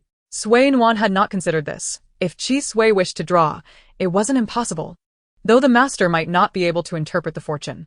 Chi Sui nonchalantly replied, It's fine, I just want to draw for fun, no need for interpretation. Sui Han cast a contemplative glance at Sui Nuan before looking down at Chi Sui, concealed in the bag. He couldn't shake the feeling that his younger sister seemed to be conversing with a snake. Was there perhaps a problem with her soul fusion? Had she developed auditory hallucinations? That seemed implausible. Hallucinations shouldn't be limited to understanding only one snake, but rather all animals and plants, wouldn't they? Chi Sui, in a soft tone, remarked, Sister.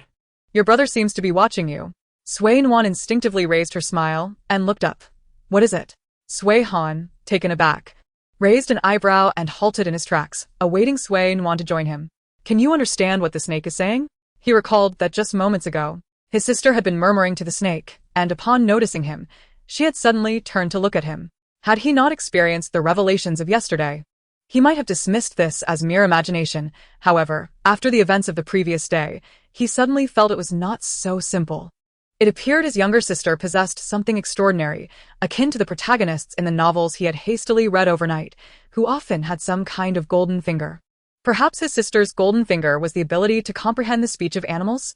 Sui Nuan regarded Sui Han with a look of affectionate exasperation for a considerable time. You ought to consume less of that unwholesome content. It is detrimental to your health. She returned his earlier advice, instantly elevating her mood. Regarding her ability to understand Chi Sui, Sui Nuan neither denied nor confirmed it. As they stepped into the main hall, Sui Nuan was taken aback to see someone tenderly conversing with a woman beside him. It was the male protagonist from the original story. "Who is that girl?" she whispered, stepping back to nudge Sui Han. Sui Han, still mulling over his thoughts, looked up at Sui Nuan's question. "She is from the Yin family. Having returned to the country recently, you likely do not know her yet." "The Yin family? And Wen Shu?" Sui Han was surprised. "How do you know her?" "She has lived abroad since childhood. You shouldn't be familiar with her." Sui Nuan's displeasure at encountering the male lead was palpable. "She is one of the female leads." "One of the female leads?" Sui Han momentarily found himself at a loss for words. The gates of the new century had swung open once more, and Sui Han's prestige plummeted. He could scarcely believe that the esteemed second daughter of the Yin family would willingly play the role of a third party, or even a concubine. In modern times, where polygamy was not sanctioned, the novels he had read the previous night had indicated that the female lead was the male lead's girlfriend, his wife. Sui Han clicked his tongue. What a decline in societal morals. Sui Dad, not in the least amused, interjected. "What are you muttering about at the entrance? Since we are here, let us proceed to draw a fortune." Coming back to his senses, Sui Han looked up, only to find that the figures of Xiao Yun and the second daughter of the Yin family had vanished from the hall, leaving only his sister and mother drawing fortunes. Sui Han, despite his efforts to remain composed, could not suppress the thought that a person could not become a hexagonal warrior. Perhaps he had allocated all his skills to the commercial realm. "Dad, do you think polygamy is realistic?" Sui Dad's expression shifted dramatically, and without hesitation, he delivered a punch to Sui Han's arm. "What are you thinking? You don't even have a wife yet, and you're already contemplating finding a mistress? I have made it abundantly clear that this is something our family must never entertain. If it were to happen, just watch how your mother and I would deal with you." Sui Han rubbed his arm, sheepishly entering the hall, just in time to see Lin Ma finishing her fortune draw. She stood, offering Sui Han a seat. Sui Han knelt properly, shaking the fortune container, and before long, a slip fell out. Skeptical as he was about this practice, he casually picked up the slip that had landed on the floor, a superior fortune. Sui Nuan glanced at hers. "I have a superior fortune as well." Chi Sui, unable to shake the container, used its tail to draw a slip, which also turned out to be a superior fortune. Among the four of them, 3 superior fortunes and 2 middle fortunes were drawn. Sui Nuan's gaze fell upon the container. "There can't possibly be only superior and middle fortunes in here, can there?" Sui Han gave the container a casual shake, and a handful of inferior fortunes tumbled out. The fortunes were categorized into superior, middle, and inferior grades. Once the fortunes were drawn, Sui Dad beckoned. "Let us go. It is time to interpret the fortunes." The familiarity of the surroundings suggested that Sui Dad had visited more than just a few times. After navigating through a winding path for some time, they arrived at the entrance of a secluded courtyard. "Knock, knock, knock." Master. Sui Ian has come with family to interpret fortunes. An elderly man with white hair and eyebrows opened the door, surveying the group outside, his gaze primarily resting on Sui Nuan. "Come in, as per the usual custom." Sui Ian stepped inside, ushering Sui Nuan and the others, who were still somewhat taken aback, into the house. Chapter 24. Astonishment. A modern stallion protagonist from a century ago can actually cultivate. The elder trembled slightly as he returned to his seat. Sui Nuan's keen eyes caught sight of the elder's phone on the table, which was streaming a live broadcast featuring a charming host. Sui Dad promptly pushed Sui Han to the forefront. "Master, he is here for matters of love." The elder turned off the live stream and reached for the fortune slip that Sui Han had placed on the table. Noticing the elder's prolonged silence, Sui Dad produced 6 stacks of red bills from his bag, deftly inserting them into the elder's donation box. The courtyard was unnaturally quiet, and Chi Sui whispered with a hint of trepidation, "Sister, do you think he truly has the ability? Wasn't it said that masters disdain to involve themselves with gold and silver?" The elder, who had been furrowing his brow in contemplation, suddenly lifted his head, his gaze locking onto Sui Nuan's bag. Startled by the elder's focused look, Sui Nuan jumped slightly, while Chi Sui quickly retreated into the bag. The elder set aside Sui Han's slip. "A variable has appeared in your presence. Bring me all the slips to examine." Sui Nuan hesitated, thinking that if this master truly possessed abilities, he would be able to discern the fortunes even if she did not present them.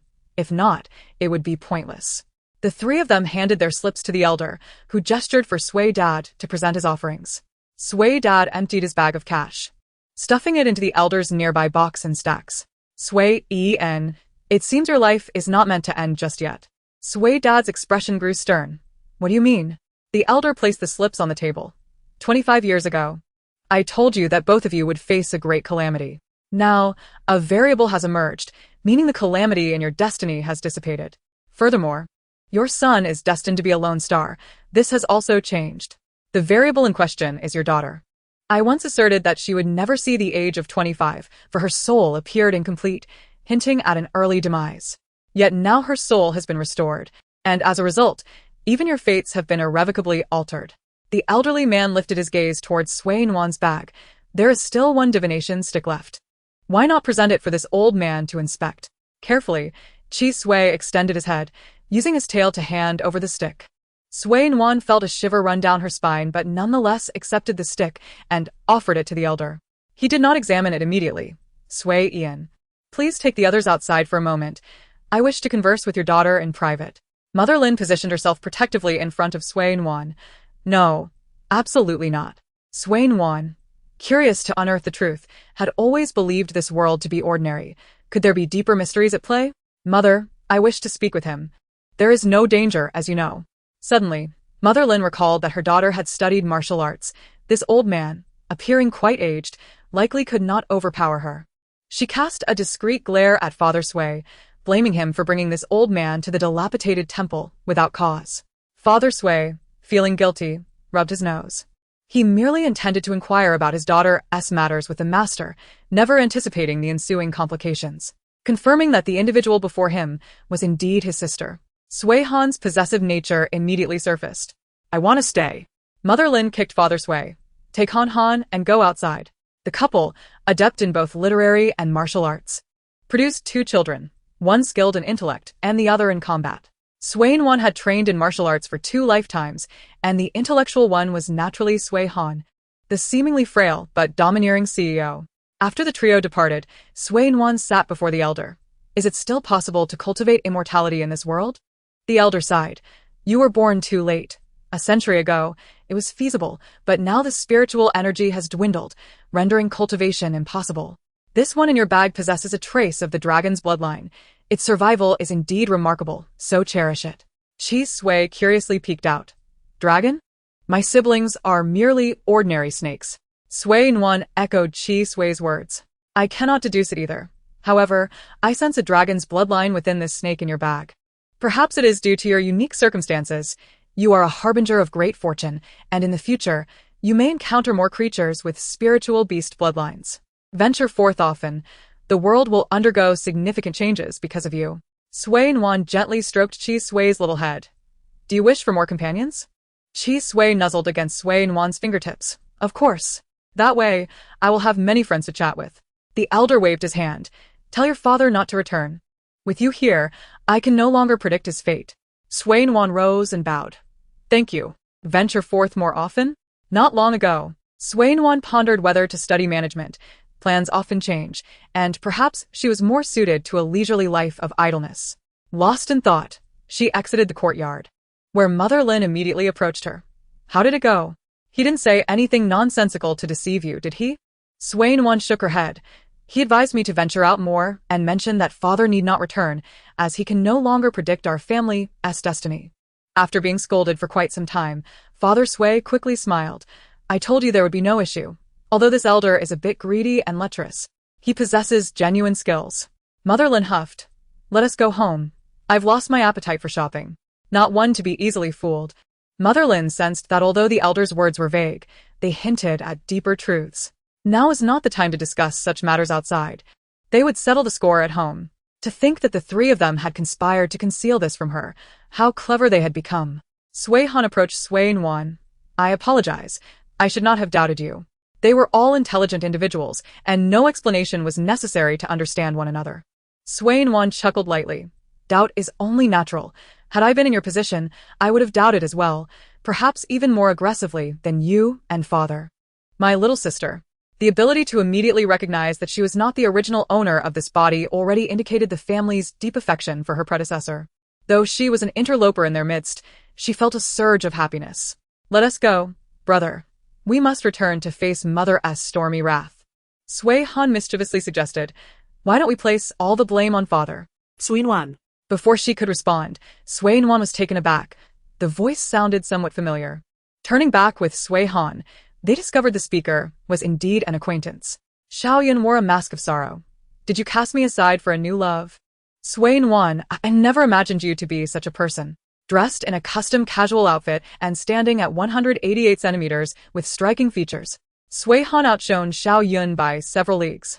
And when Shu, standing beside Xiaoyun, appeared bewildered. Do you know each other? Xiaoyun feigned betrayal. She was my girlfriend, no. My ex-girlfriend. A month ago, she abruptly broke up with me, and I never expected she would. While Xiaoyun spoke, his eyes scrutinized and when Shu's expression. Sui Nuan scoffed.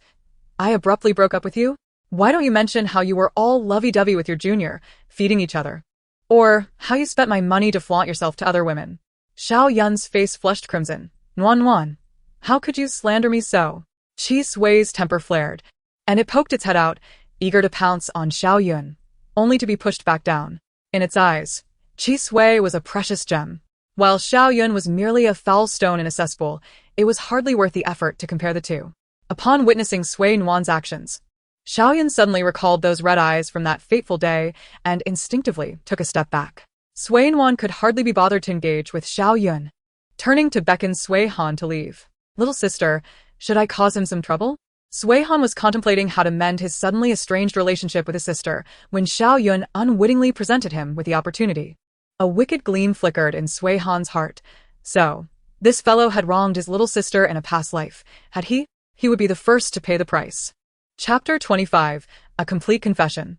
Sui Nuan's eyes glimmered. Brother, I spent quite a bit of money on him. Could you have your legal department help me retrieve it?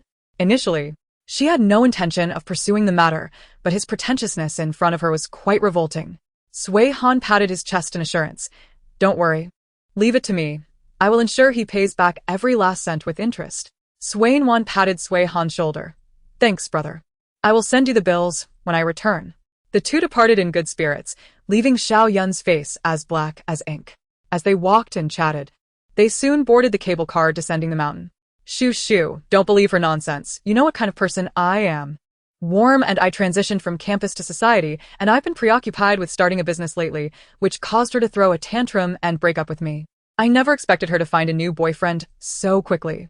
Sigh. And when Shu glanced out the window, the cable car had reached the base of the mountain. I know you, Xiaoyun. You're a good person. It's about time for me to head back. We'll meet again. Xiaoyun raised his hand to detain her. Shu, my studio has immense potential. Investing early will surely yield returns. As and when Shu prepared to leave, she nodded. I'll persuade my sister when I get back, but I can't produce that much money at once. Your studio is excellent. It surely doesn't lack investors. If my sister is unwilling, you need not wait for me. Xiaoyun's eyes were filled with longing. No. I will reject other investors. I will wait for you. Starting the studio from scratch, I truly hope to have an outstanding investor like you support me. And when Shu's smile was impeccable, I will definitely go back and persuade my sister. Goodbye. Watching and when Shu depart, Xiaoyun's smile instantly turned cold. Foolish woman. If I weren't short on cash, who would bother to pander to you rich ladies? As and when Shu turned to leave, her smile also faded. Did that man truly think her a fool to be easily manipulated? Sui Han is the chairman of a technology giant, and the girl beside him bears a striking resemblance to him. Recalling that her sister mentioned Sui Han has a younger sister, it is evident without further contemplation that the young lady accompanying him is undoubtedly not a girlfriend, but rather his sister, Sui Nuan. She has just returned to the country. She is not a newborn. A man of little power and influence, possessing merely a modicum of cleverness, would dare to attempt to deceive her into investing without charge? Such folly. Initially, she considered investing a modest sum into Xiaoyun's studio, which seemed promising, but any financial commitment must yield returns. She requires at least a 60% stake, or else there is nothing to discuss. However, her perspective has shifted. She clearly observed the glances exchanged between Sui Han and Sui Nuan, recognizing that Xiaoyun, in his naivety, has offended a powerful figure, a misstep that could spell disaster for anyone who crosses paths with him. Xiaoyun could never have imagined that in his attempt to appear deeply affectionate before Nuan Shu, he would find himself betrayed by his beloved, thus shattering his carefully crafted image of the noble man wronged by love. Meanwhile, in Sui Nuan's company, the four of them sat in the car. None daring to utter a word, not even Sui Papa. who usually excels at ingratiating himself. Upon finally returning home, Mama Lin crossed her arms. Come. Let us retire to the study. We need to have a serious conversation. Upon entering the study, Mama Lin elegantly prepared tea, awaiting the trio to decide who would be the first to explain. Sui En, she prompted, it is time for you to take the lead. Your father requires your assistance. Get lost. Sui Han retorted. Dear daughter, did you not once proclaim your undying love for your father? I am in need of your support. Sui Nuan, engrossed in a game with Chi Sui, chose to ignore him completely. All right, this is how you treat your elderly father? Sui En lamented. It is all Sui Han's fault. He urged me to keep this from you. As you know, I have relinquished my position and am now merely an ordinary old man who would dare oppose the son destined to support us in our twilight years. Sui Han's eyes widened in disbelief. What audacity! Mother, you are aware that my sister and I have long been at the mercy of our father's whims. We possess no such abilities. Mama Lin pushed the tea toward them, her tone firm. Sui En, clarify this matter for me, and I assure you, I shall not be angered. Sui Papa stole a glance at Mama Lin's expression, already sensing her ire despite her insistence otherwise. Lin Qingdai, forcing a smile, remarked, Nuan, it has been ages since you last visited your grandfather. Shall we go to see him now? Sui Papa hastily shook his head. I will explain. Upon arriving at my fishing spot, that rascal called me in a panic, claiming there was an urgent matter, and so I returned. He mentioned that our precious daughter has changed. She is no longer the Nuan we knew. During our conversation, I spotted Nuan in the backyard. And to verify my son's claims, I ventured down to assess the situation. Sui Nuan, intrigued, recognized that her father was probing her, but could not discern the nature of his tests, pondering it throughout the night. The first test occurred at a banquet. Nuan detests such gatherings, so I brought up the banquet hosted by the elder of the Song family, casually suggesting that these events are essentially matchmaking occasions.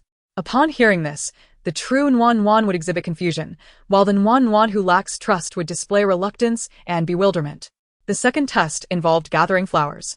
Nuan participated, selecting blooms she had always cherished. Her micro-expressions revealed that these flowers were not merely for show but stemmed from genuine affection. Thus, I confirmed for the second time that Nuan remains Nuan, albeit with an added layer of memories. That memory has clouded her judgment, leading her to struggle in distinguishing her original self from a version of herself from another realm. Lin Qingdai, filled with compassion, reassured, Nuan, do not fret.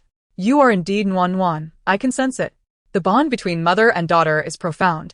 Should Nuan have been replaced, Lin Qingdai would have sensed it immediately.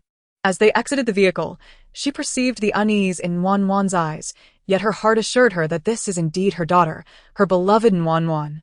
Unbeknownst to her, Sui Nuan believed she had disguised herself flawlessly. Goodness, after all this time, not a single person has discerned that I am not the original Sui Nuan. Having laid bare all that needed to be revealed, Sui Nuan recounted the contents she had gleaned from the book, emphasizing the male protagonist. Her arrival, akin to a butterfly, indeed altered the narrative, yet regardless of the circumstances, Xiao Yun remains the male lead, and his aura of prominence will not simply dissipate. The mere mention of Xiao Yun's name ignited fury in Chi Sui, who yearned to lunge at him, wishing to sink his fangs into the man who had dared to bully his precious daughter. Had Sui Nuan not intervened, he might have indeed charged forth. Sui Papa cast a glare at Sui Han. You must handle that wretch named Xiao Yun. He has dared to mistreat my precious daughter. This cannot go unpunished. Sui Han's irritation grew with each word, and he hastily grabbed his phone, eager to draft a message without delay. Mama Lin, astonished, exclaimed. The book contains 6 female leads and a multitude of ambiguous suitors? Is this not tantamount to bigamy? The sheer absurdity of the situation left Sui Nuan momentarily speechless. Perhaps they are merely girlfriends without formal recognition? Chapter 26. The Banquet. Could anyone truly be so magnanimous? Sui Papa found it impossible to accept. The thought of Mama Lin loving another was unbearable for him, let alone 6 men vying for his wife's affection. Since the candid meeting, the dynamics between Sui Nuan and her family gradually returned to normalcy. With no reason to linger at home, Sui Han, the chairman, resumed his relentless 007 work schedule, and Sui Nuan could not help but feel a twinge of sympathy for her overburdened brother. Former chairman Sui En reveled in his newfound freedom, having finally emerged from the shadows. Over the course of the month, Sui Nuan deeply experienced the lavish lifestyle of the affluent. Shopping for apparel involved models trying on outfits, while outings were accompanied by bodyguards to carry her bags. And every meal was a bespoke affair, with chefs catering to her every whim.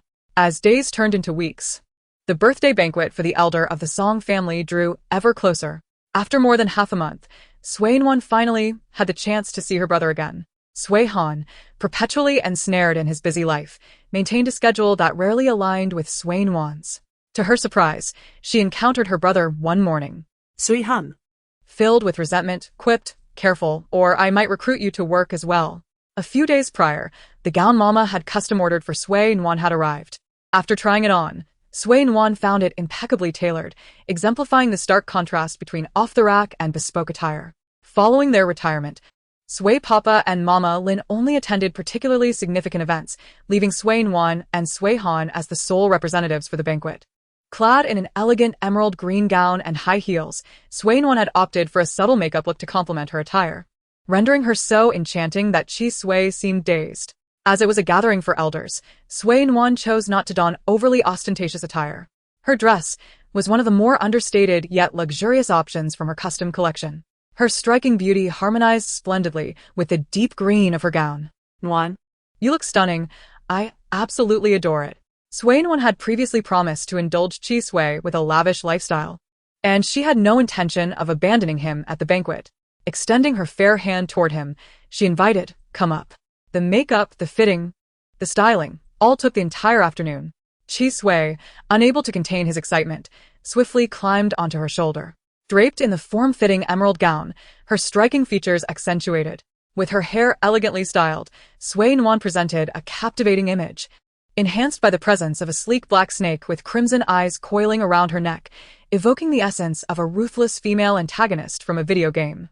With all preparations complete, as Nuan descended the stairs, she spotted Han, clad in a black suit, seated on the sofa, engrossed in his phone.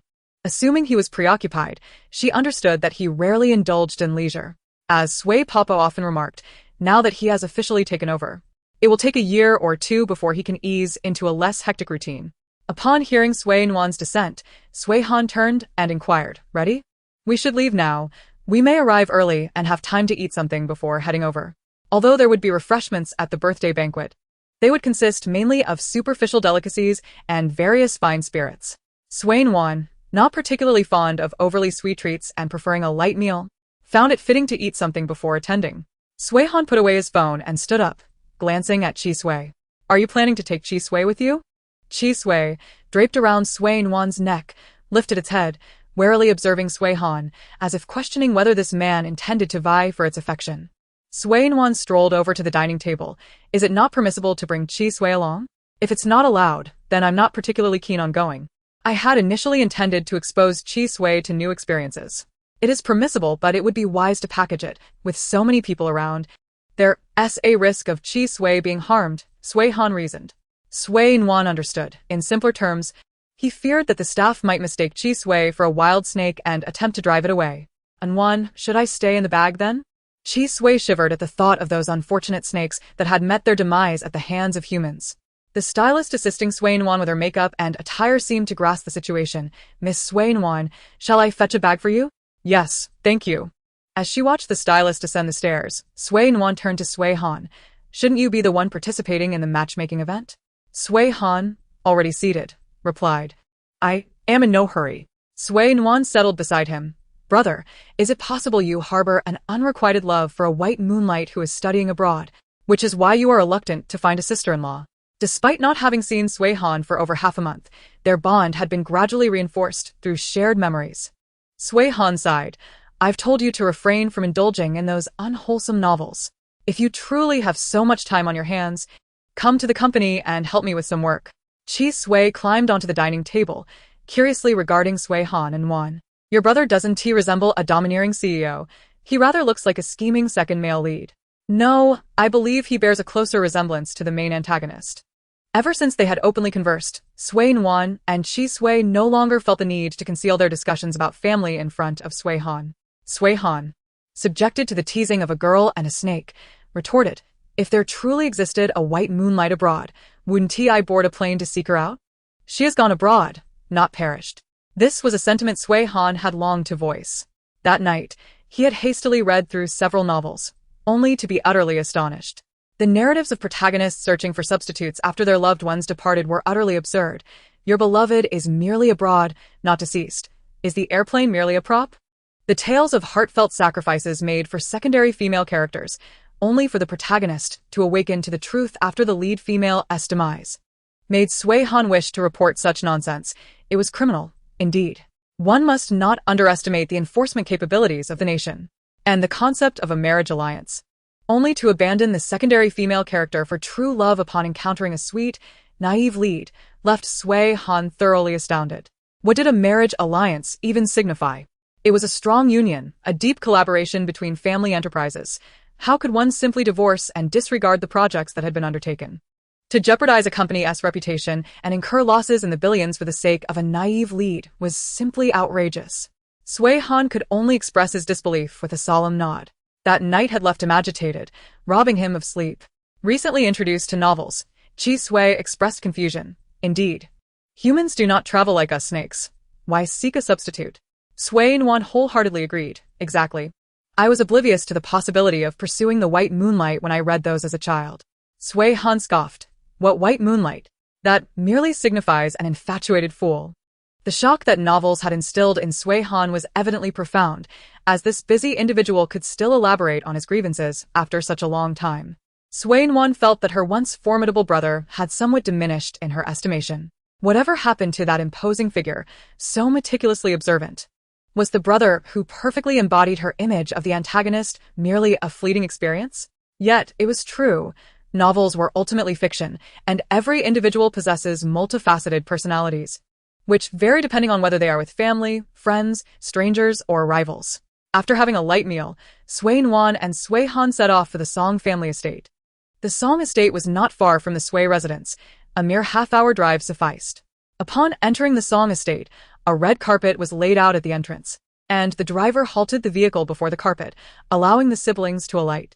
Sui Nuan noticed that Sui Han was the first to disembark, causing Song He to immediately fall silent, afraid to utter a word. In Song He's eyes, facing Sui Han felt akin to being in the presence of a stern elder brother, prompting him to shrink back. Sui Ge, is that you? Where is Sui Nuan? She hasn't stood me up again, has she? She's here. Sui Han turned around and extended a hand to assist Sui Nuan in alighting.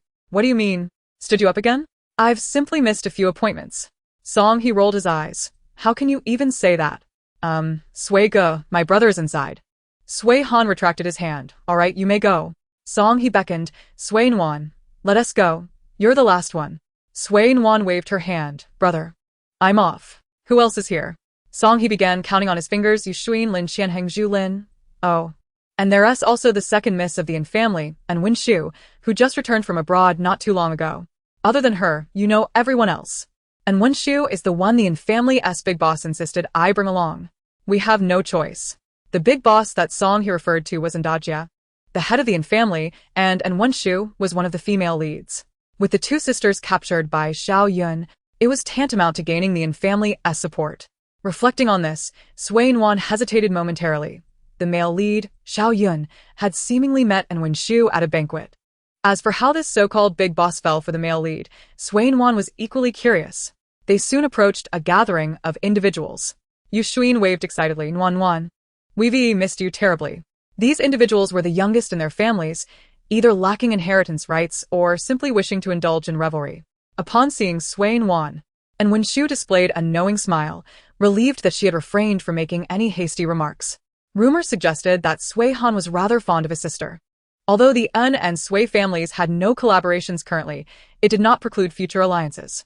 Rather than risk acquiring another formidable adversary, it was preferable to gain a powerful ally. And Wen Shu stepped forward gracefully. Hello, I am Wen Shu. Sui Nuan extended her hand to shake Wen Shu's.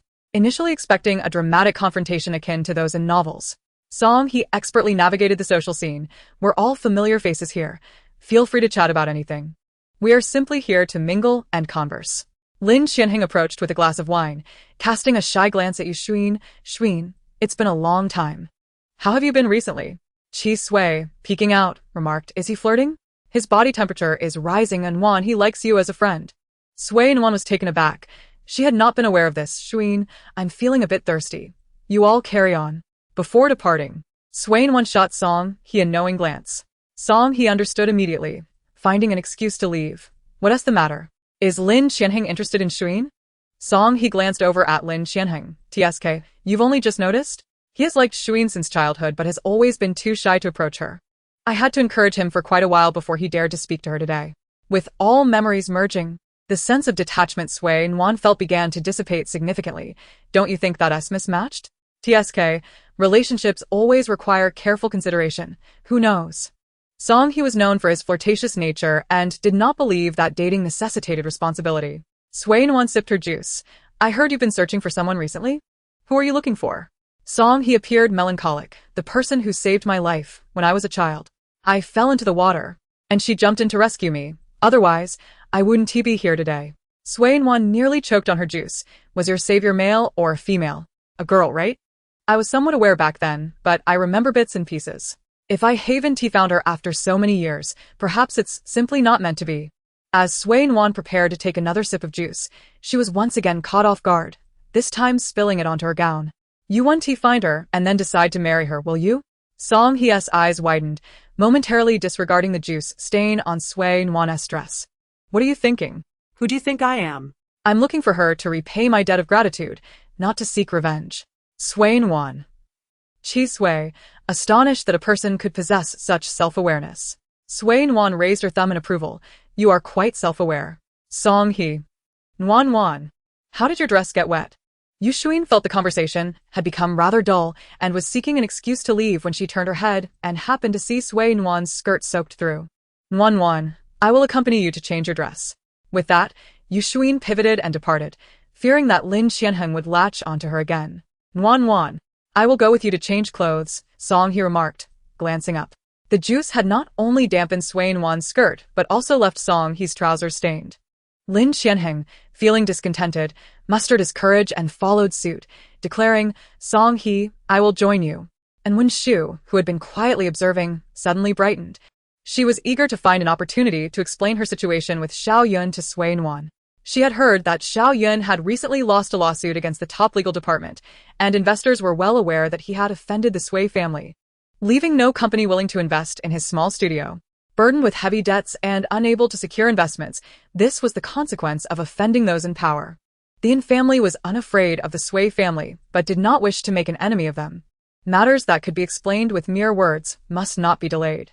The five of them ascended to the second floor, which not only provided resting rooms for guests but also contained changing rooms and other facilities. Upon reaching the corner of the second floor, Swain Nuan, Yu Shuin, and Song He spotted a man supporting a woman clad in a red dress. Yu Shuin frowned. Nuan, I think I just saw that scoundrel Xiao Yun. Loving someone may not ensure a lasting memory, but the bitterness of hatred can endure. Song He, lagging behind, scratched his head in disbelief. How could that be? I certainly did not invite Xiao Yun. He knew full well that Swain Nuan and Yu Shuin despised Xiao Yun. There was no way he would extend an invitation to him. Moreover, he held a low opinion of such a person. Relying on women for support while disparaging them was utterly contemptible. Although the business world often prioritizes results over intentions, Xiao Yun's behavior was undeniably repugnant. Achieving success through the support of women is one thing, but to manipulate and exploit them for personal gain, discarding them while seeking to ruin their reputations, was simply outrageous. Xiao Yun had been spreading falsehoods about Swain Nuan online, in school, and among those around him. But they had successfully suppressed these rumors. With Swain Nuan absent from school, no one had brought her up in conversation. Lin Qianheng and Wen Shu, catching up, beheld the three standing motionless at the staircase corner. And when Shu inquired, puzzled, what's wrong? Yu Shuin replied tersely, we encountered a rather unfortunate person. Nuan, let us leave. What color was the dress of the person Xiao Yun was supporting? Kepter Duyat, I bite. Yu Shuin answered with certainty. Red. Swain Nuan turned back, asking Wen Shu, wasn't your sister wearing a red dress today? And Wen Shu, taken aback, replied, yes, indeed. What's the matter? Let us catch up to Xiao Yun and see what's happening. We can't allow him to create a scene at the Song family. Song He's expression darkened. Does he dare? Though he said this, he was already running up the stairs. Seeing Song He sprint ahead, Swain Nuan urged Yu Shuin to follow. And when Shu was incredulous, surely Xiaoyun wouldn't be so reckless? If he dared to do anything untoward to her sister, she would never forgive him.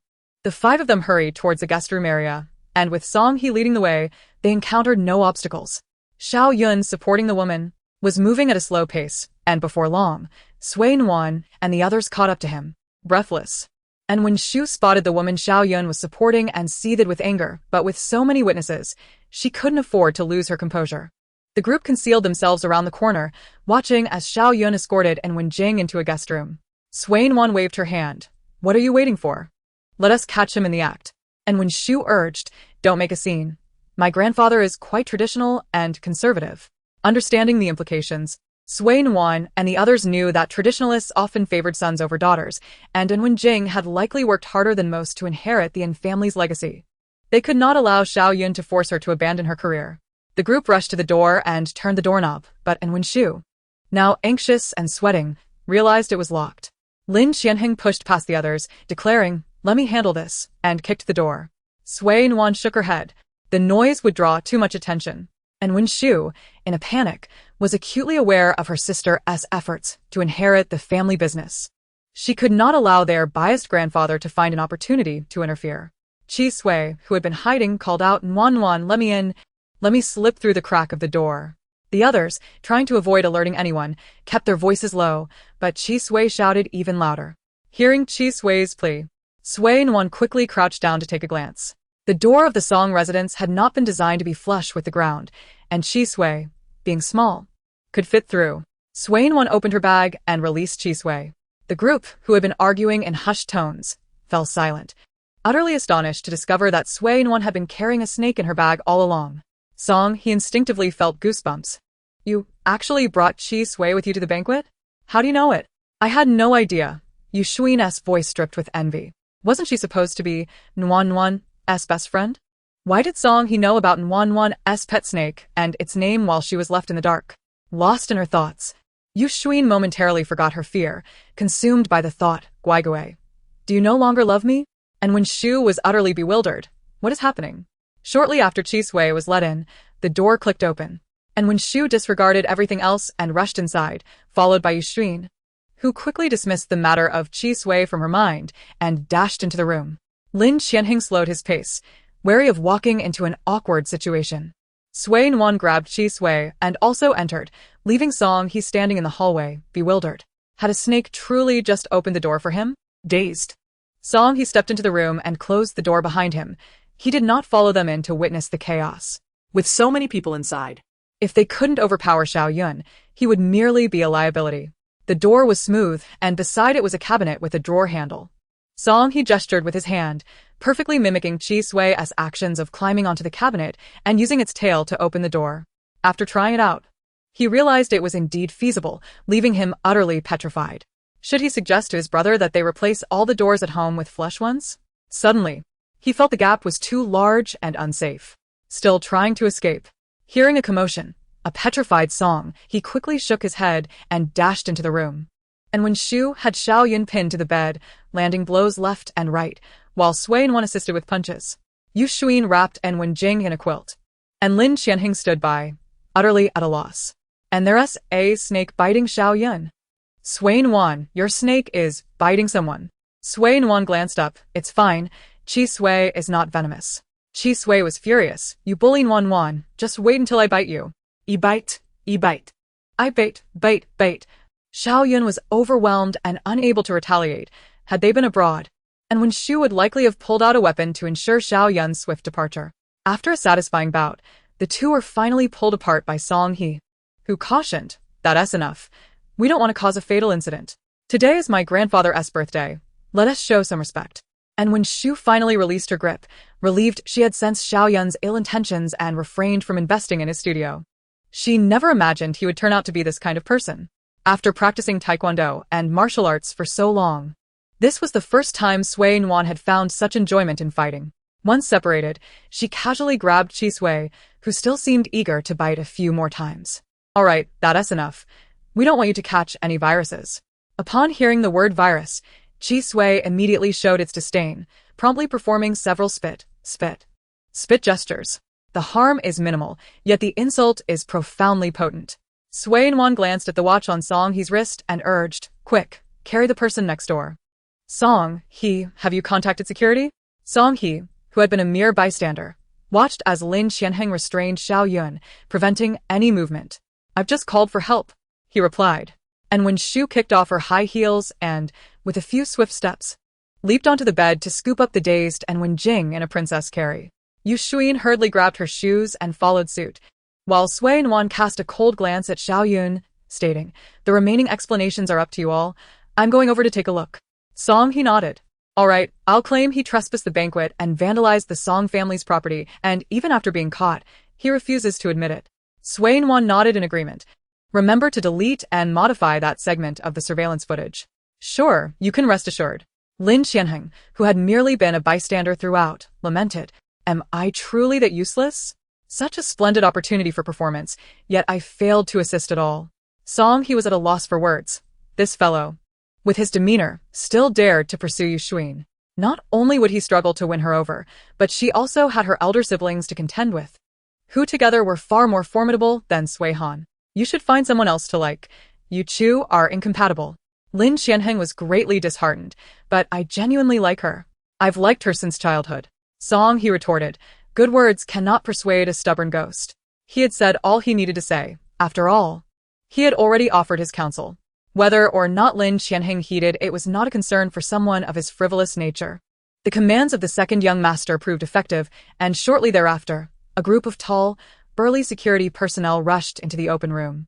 "Young master, where is the trespasser?" Song He stood up and kicked Xiao Yun with his foot, declaring, "It's him. I certainly did not extend an invitation. He even attempted to strike me earlier. Fortunately, Lin Qianheng was here to help restrain him." The honest Lin Qianheng interjected, "Huh? Me?" Chapter 29, Air Travel. Lin Qianheng nodded affirmatively. "Indeed, Song He is correct. I suspect he intended to steal something and sell it, and after we caught him, he was humiliated and enraged." Song He clicked his tongue. "You, with your thick brows and big eyes, unexpectedly possess such a talent for fabricating stories." Xiao Yun, lying on the bed with a bruised face, was temporarily at a loss for words, forced to endure their fabrications about him. He was the true victim in this scenario, having been assaulted by multiple individuals, not to mention being bitten by a snake. He would sue them all. Sui Nuan ventured into the adjoining room and found An Wenjing with a flushed complexion, resembling the aftermath of intoxication or perhaps having succumbed to some sort of drug. How is she? What is the follow-up plan? And when Shu glanced at the messages on her phone, "I'm taking my sister to the hospital now, and I have no connection with Xiao Yun. If he dares to use underhanded tactics against my sister, he'll be doomed once she recovers." Despite her seemingly delicate appearance, and when Shu dashed across the room with remarkable vigor while carrying An Wenjing. As they watched the car depart, Yu Xuan was puzzled. How could Jie be so schemed against? She must be quite cautious to have climbed so high in the Yin family.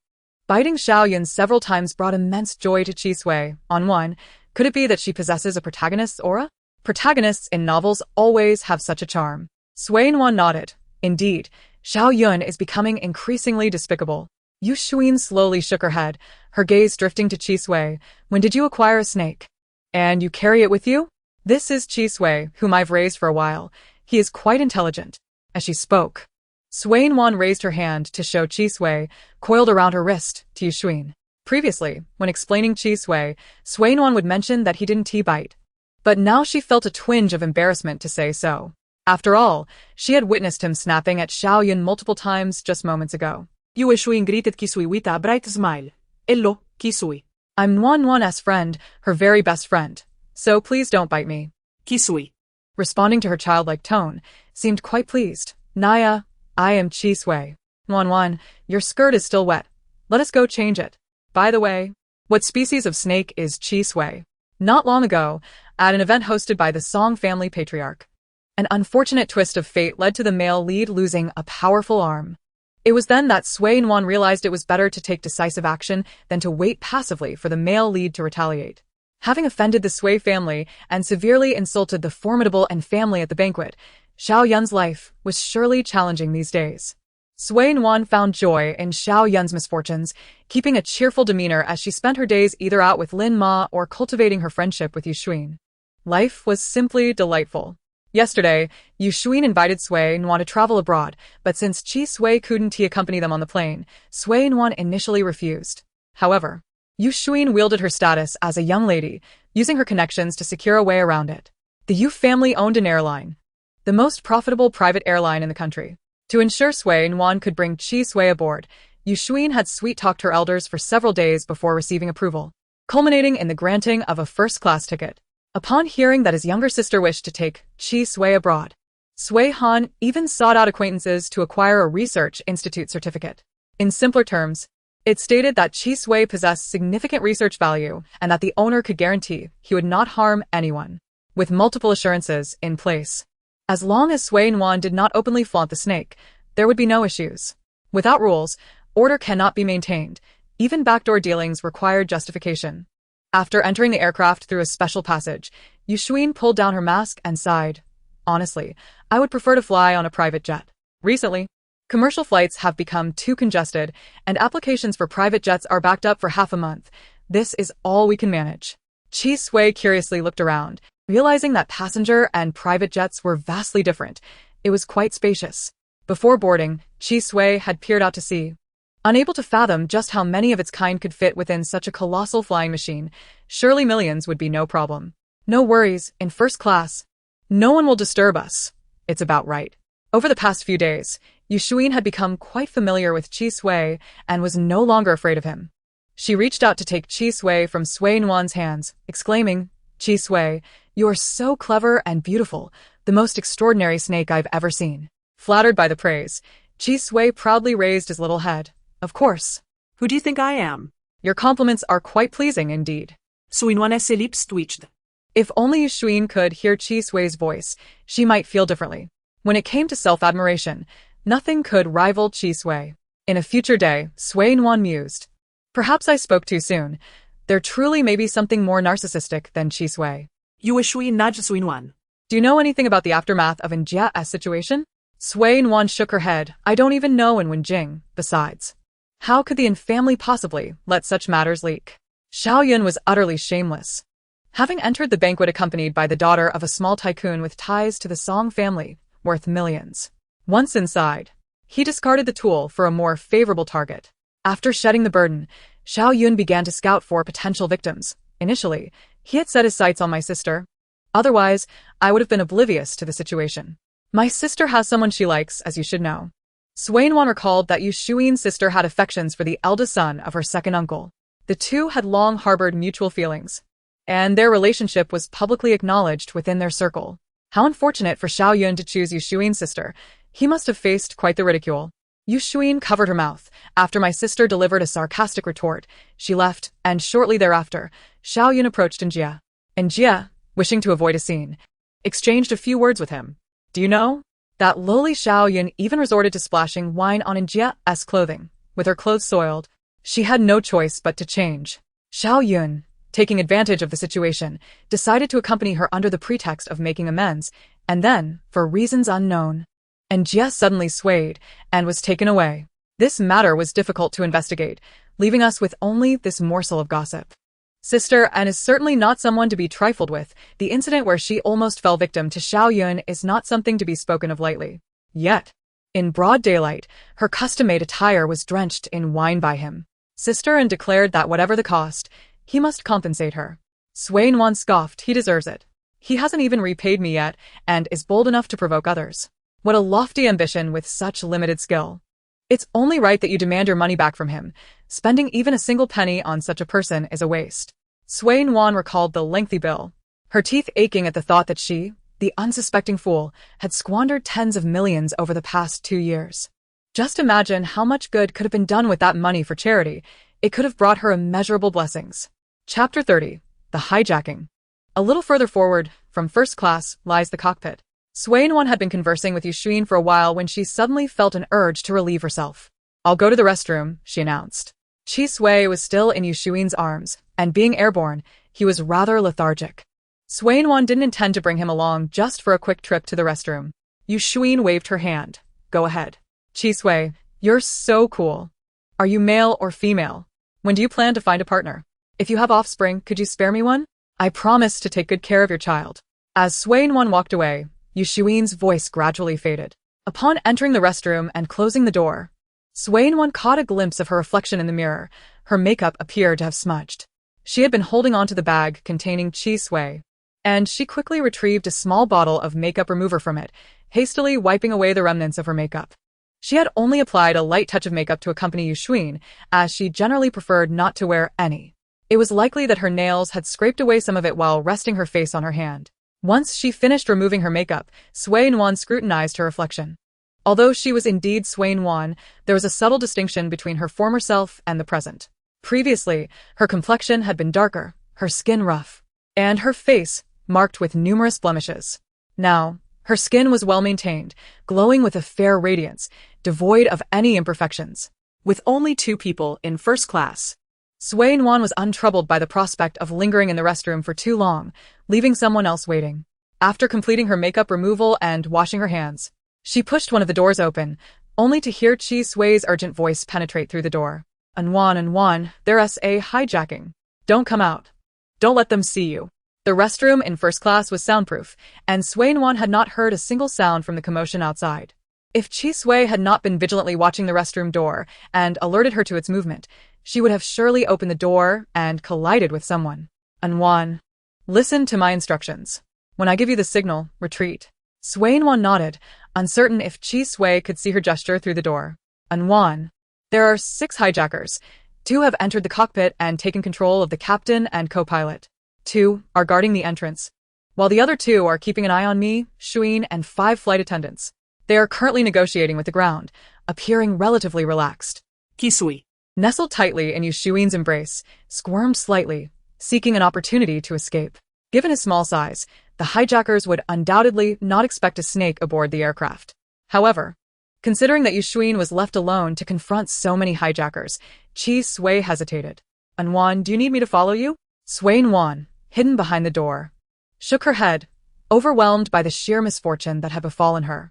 I can't get away, she's holding me too tightly. Just as Chi Sui lamented, a glimmer of hope sparked in his eyes. Nuan, now's your chance. Go to the back. They are distracted while communicating with the ground. Nuan, please be careful. Don't get hurt. Sui Nuan swiftly pushed the door open and retreated, inhaling deeply as she made her way toward the rear of first class. Behind it lay business class, with a flight attendant's lounge separating the 2 cabins. Sui Nuan felt a wave of anxiety wash over her.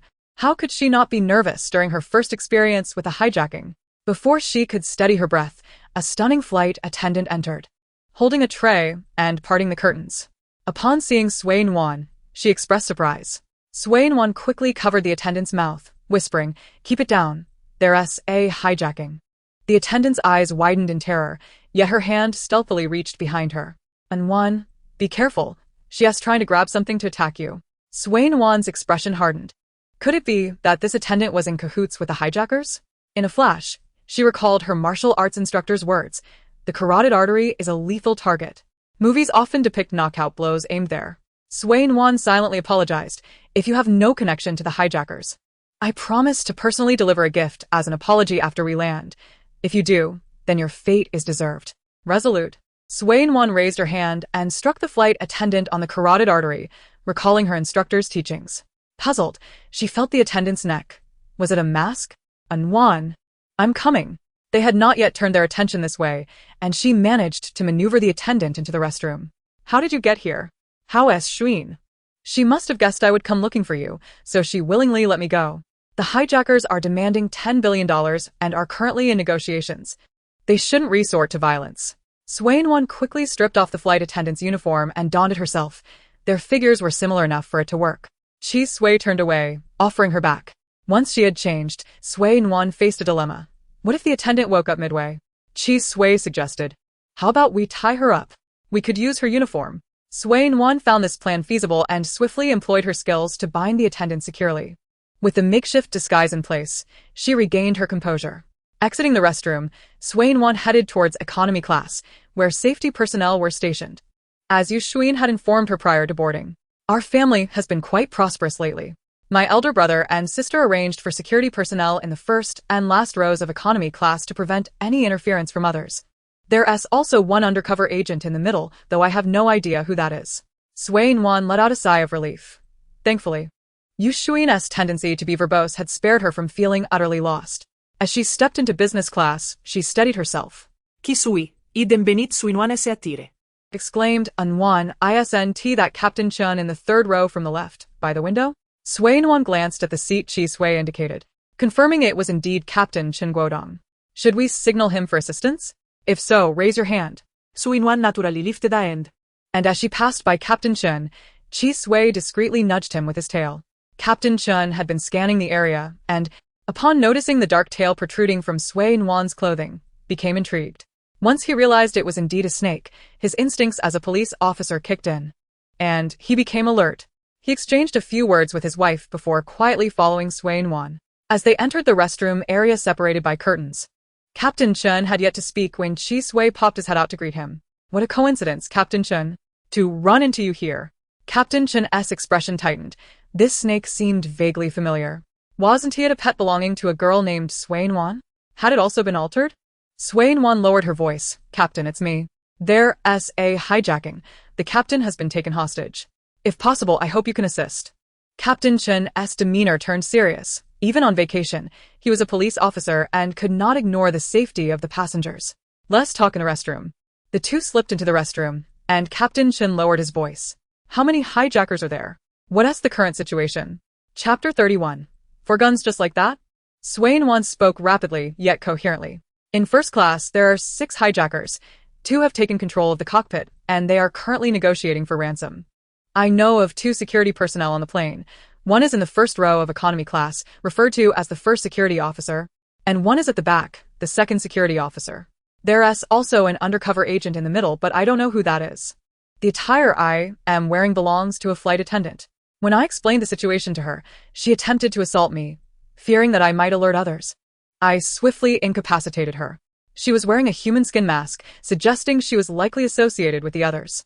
Chen Guodong took a deep breath. If he were alone, he would not have felt such trepidation, but his beloved was on the plane and suffered from a heart condition, making her susceptible to fright. Did the kidnappers possess firearms? Sui Nuan truly did not know, as she had not even seen the kidnappers. Yes, they were armed, albeit sparingly. Only 3 of them carried guns, while the others were equipped with knives and stun guns. Sui Nuan immediately relayed Ki Sui's words. Chen Guodong's expression turned grave. According to your analysis, there must be at least 10 kidnappers, 6 in first class, 1 or 2 in business class, and surely 1 to 3 in economy class. There are 3 flight attendants in first and business class, and they just went to the rear of the aircraft, indicating that you can move between classes. Given the current situation, I hope you can assist. Sui Nuan nodded. I don the flight attendant's uniform precisely to seek the security personnel in economy class. You cannot approach the security personnel directly. There are certainly informants in economy class as well, and seeking them out could expose you. I will approach them. You should walk around economy class and observe anyone acting suspiciously, even if you do not find anything. It is imperative to find an opportunity to discreetly alert the security personnel at the last row. Understood, Captain Chen, please prioritize your safety. Chen Guodong nodded. And you must also be vigilant. Exercise caution, for I am here as a people's police officer. Sui Nuan nodded, and thus, she prepared to exit. Just as she was about to push the door open, Chen Guodong suddenly restrained it. Can we trust those security personnel? Chi Sui was nearly exasperated. Humanity is indeed complex. And it made her dizzy. Sui Nuan felt slightly lightheaded as well. Should I go out and assess the situation first? Remaining here in suspicion is not a solution. Chen Guodong sighed. Let us prepare for the worst outcome. But for now, let us assume those security personnel are trustworthy. Captain Chen, wait a moment. As long as I do not make any significant mistakes in my identity, I should remain safe for now. I will scout ahead in economy class. Nuan, give me the note. I can seize the opportunity to pass it to the security personnel. Sui Nuan esse tofts rest, qui su indeed proved reliable in emergencies. Captain Chen, do you have paper and a pen? Chen Guodong always carried such items with him.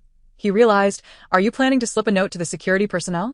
That could very well draw attention. Sui Nuan reassured Chi Sui, I will not place myself in danger. If the opportunity arises, I will have Chi Sui discreetly deliver it to the security personnel. Every second of hesitation increases the risk for Yu Shuin. Taking a deep breath, Sui Nuan pushed the door open and stepped out of the restroom. The economy class was the most crowded and diverse. As Sui Nuan entered, her gaze began to scan the various positions. At that moment, Chi Sui's infrared detection system proved invaluable. Nuan. In the left aisle of the fifth row by the window, there is a woman who requires close attention.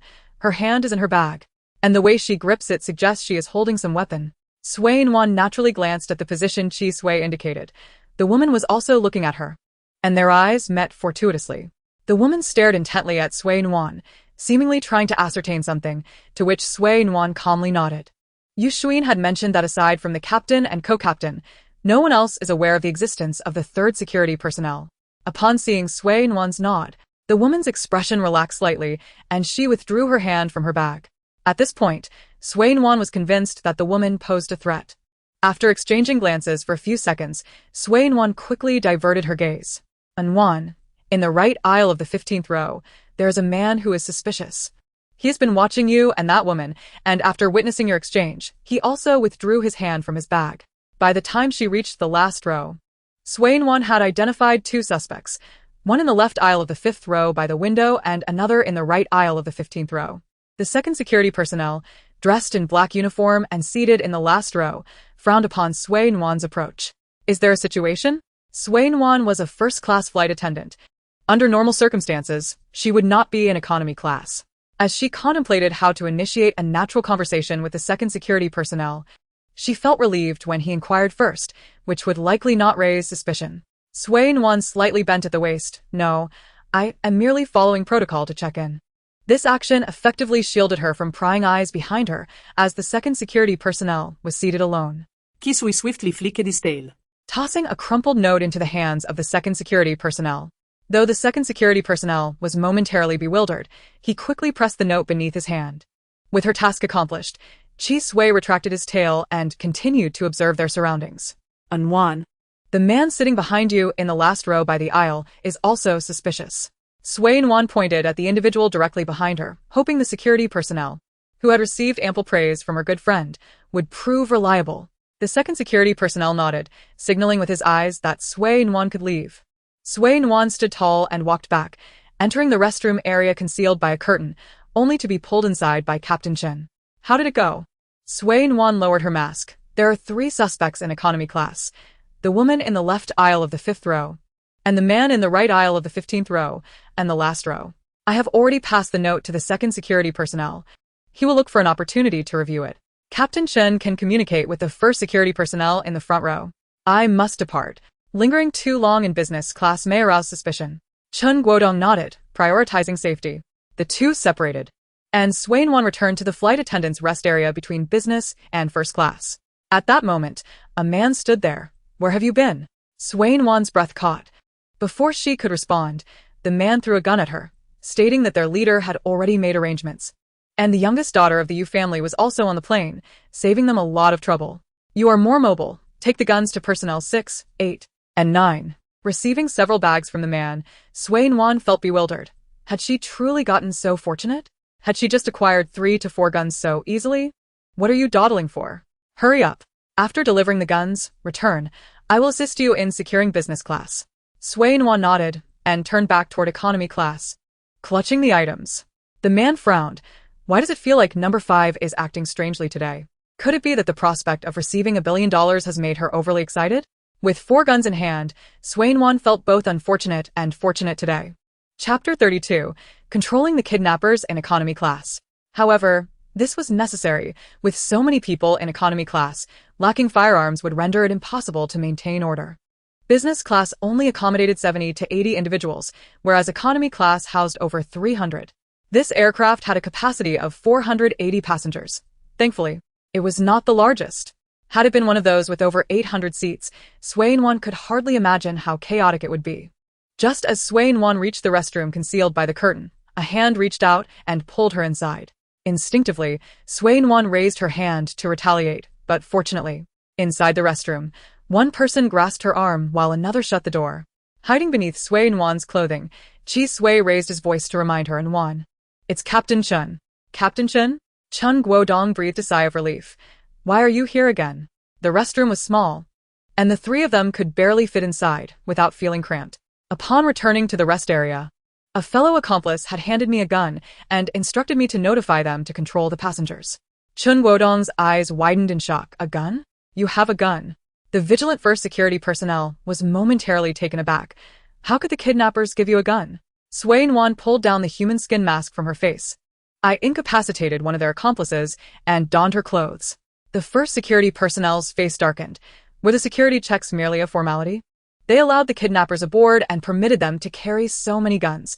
Surely there would be repercussions when they returned. Chun Guodong took the gun. We must incapacitate those individuals. The situation is urgent, and we must prioritize the safety of the passengers. Sui Nuan was taken aback. I do not know how to use a gun. The first security officer desired to seize the other 2 firearms as well, imploring, hand them over to me. I will pass them to my comrades. Just moments ago, Sui Nuan had already handed one gun to Chun Guodong, neglecting to provide the first security officer with one. Concealed beneath Sui Nuan's attire, Chi Sui remained skeptical, asking, is this person trustworthy? Sui Nuan glanced uncertainly at Captain Chen, questioning the reliability of this individual. If the gun fell into the hands of the hijackers, dire consequences would ensue. The first security officer presented his identification, stating, I am 35 years old, a former soldier, and my family resides at. His readiness to divulge his home address so swiftly caused Sui Nuan to hesitate. But she ultimately handed a firearm to the first security officer upon receiving a nod from Captain Chen. As the trio exited the restroom, Sui Nuan resolved to carry the gun herself, instructing Captain Chen to bring up the rear, for her unease lingered. Among all aboard the aircraft, her trust was solely vested in the familiar Captain Chen and the hostage, Yu Xuan. She placed no faith in anyone else.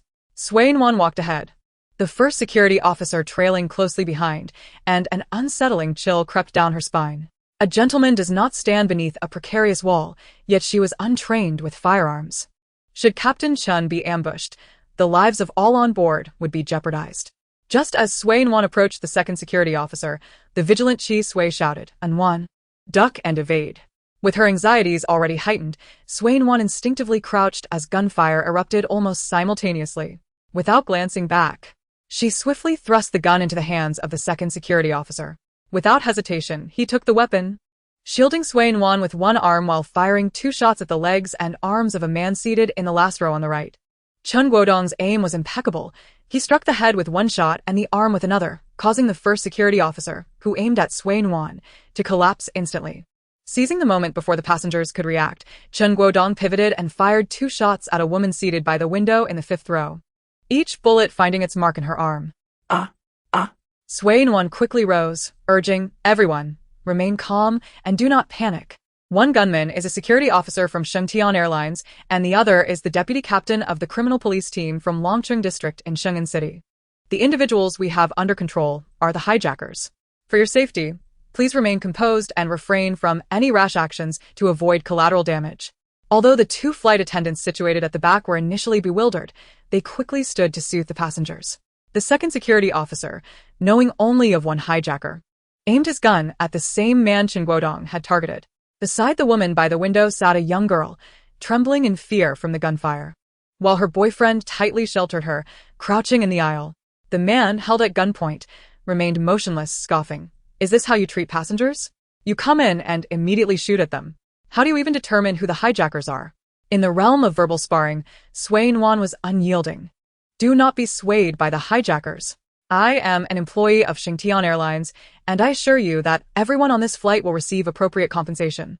After years of service, Shengtian Airlines would never jeopardize its reputation. If our staff were compromised, the airline would cease to operate. Trust that your choice to fly with Shengtian Airlines reflects a degree of confidence in our security measures. In such a dire situation, it was evident that the loudest voice often prevailed, and those ensnared in panic frequently lost their capacity for rational thought. Chun Guodong and the second security officer deftly restrained the hijackers, while Sui Nuan bowed earnestly, assuring, we will resolve this matter appropriately and provide passengers with a satisfactory compensation plan thereafter. The allure of self-interest, combined with the assurance of safety and Sui Nuan's promise of compensation, led most passengers to regain their composure and return to their seats. Please remain calm. I am here, as are the staff and off-duty officers. We will ensure your safety. The man, who was crouched in the aisle with his girlfriend, raised his hand, declaring, I am Chen Wenchuan, an officer from the criminal police team in Fenghua District, Tianan City. He retrieved his credentials from his bag and stood, asking, "Is there anything I can assist you with?" Chen Guodong accepted the identification, scrutinizing it before releasing a sigh of relief. Xiao Nuan, hand him the gun and let him safeguard the passengers in economy class. A girl seated in the middle also raised her hand, stating, "I am Mo Beiki, an officer from the criminal police team in Mingqing District, Shenzhen City. I saw our team leader, Zhang Guowan, boarding. He should be in business class." A man next to her also raised his hand, and although everyone was hesitant to stand fully, fearing they might be mistaken for hijackers, he proclaimed, "I am Li Guqing, a security officer from Shengtian Airlines. Here is my work ID." Initially alarmed by the gunfire, the passengers now found solace in the realization that several officers and 3 security personnel were aboard, affirming Shengtian Airlines' reliability. Sui Nuan passed the gun to the nearest officer, acknowledging that the gunfire might attract attention from the other side. "I will go calm the situation." Chen Guodong objected, asserting, "There are too many officers here. We cannot allow you to take any more risks, Xiao Nuan." With determination in her eyes, Sui Nuan replied, "As an employee of Shengtian Airlines, I must take responsibility for the passengers." These individuals were in the midst of their utmost fear. She could not retreat. If she did, the stock of Yu Airlines would undoubtedly plummet. Yu Shuin had treated her with such kindness, and she felt compelled to reciprocate. Moreover, she was currently the most informed about the hijacker situation. Perhaps a touch of the martyr complex had gripped her, but within the bounds of her safety, she was willing to lend her assistance. Chen Guodong retrieved a stun gun from the hijacker's bag, cautioning, "Stay safe. We will monitor your situation closely and do our utmost to ensure your protection." Sui Nuan, resolute, responded, "Understood." With that, she swiftly made her way toward the business class. The man awaited in the lounge, inquiring, "Has the situation over there been contained?" Sui Nuan nodded affirmatively. The man, harboring no doubt, stated, "Then we must take action here as well. Where is your gun?" He assessed Sui Nuan, adding, "You haven't given all 4 guns to them, have you? Although there are many people there, 3 should suffice. But never mind, the business class is filled with those who fear for their lives. 1 gun as a threat will suffice." Chi Sui quietly remarked, "These hijackers appear rather dim-witted, showing no suspicion whatsoever." The man led the way into business class, commanding everyone, "Raise your hands, cover your heads, and crouch in the aisle." The passengers, already startled by the previous gunfire, were now confronted by another man brandishing a weapon, causing many to peer cautiously to gauge the situation. Sui Nuan stood behind the man, quickly noticing the feet beneath the restroom curtain. "Nuan, it's Captain Chen," along with another security officer. The 2 had aimed at the armed hijacker. Observing the passenger's disobedience, the hijacker in black raised his weapon, prepared to select a hapless victim to shoot. Nuan, duck. Chapter 33. A Balancing Act. Without a moment's hesitation, Sui Nuan crouched down, and in that instant, 2 gunshots rang out, one aimed at the hijacker's hand and the other directed at his head. The hijacker turned just in time to evade the shot intended for his head.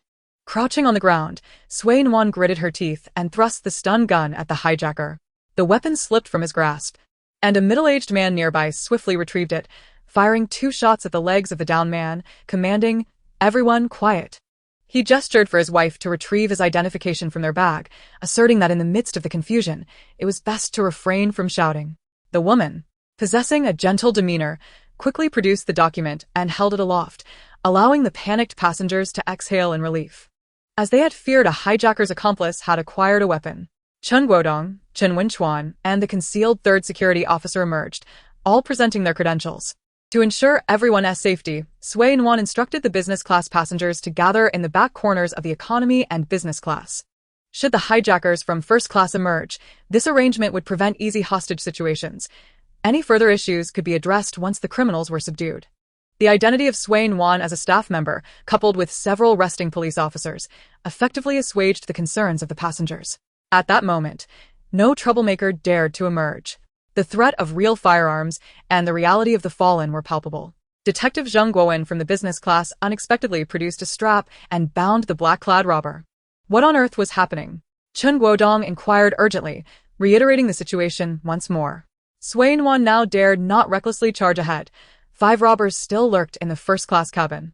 Her fervent spirit would not lead her to gamble with her own life. Excluding the deceased head of security, there were 10 robbers in total.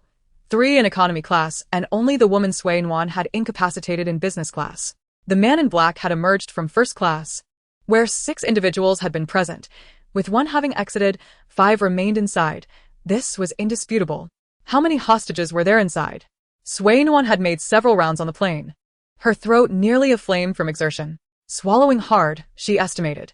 If nothing unexpected occurred, there were 8 hostages in first class, my friend, along with the captain, co-pilot, and 5 flight attendants. The third head of security, Chen Guodong, Chen Wenchuan, and Zheng Guowen found themselves at a loss.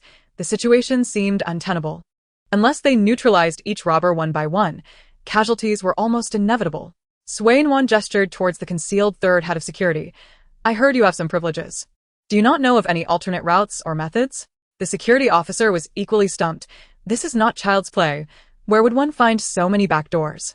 There exists a model of aircraft that allows traversal through pipes, but this one does not. Should I go take another look? No. The 4 responded in unison. The 3 officers and 1 security officer categorically refused.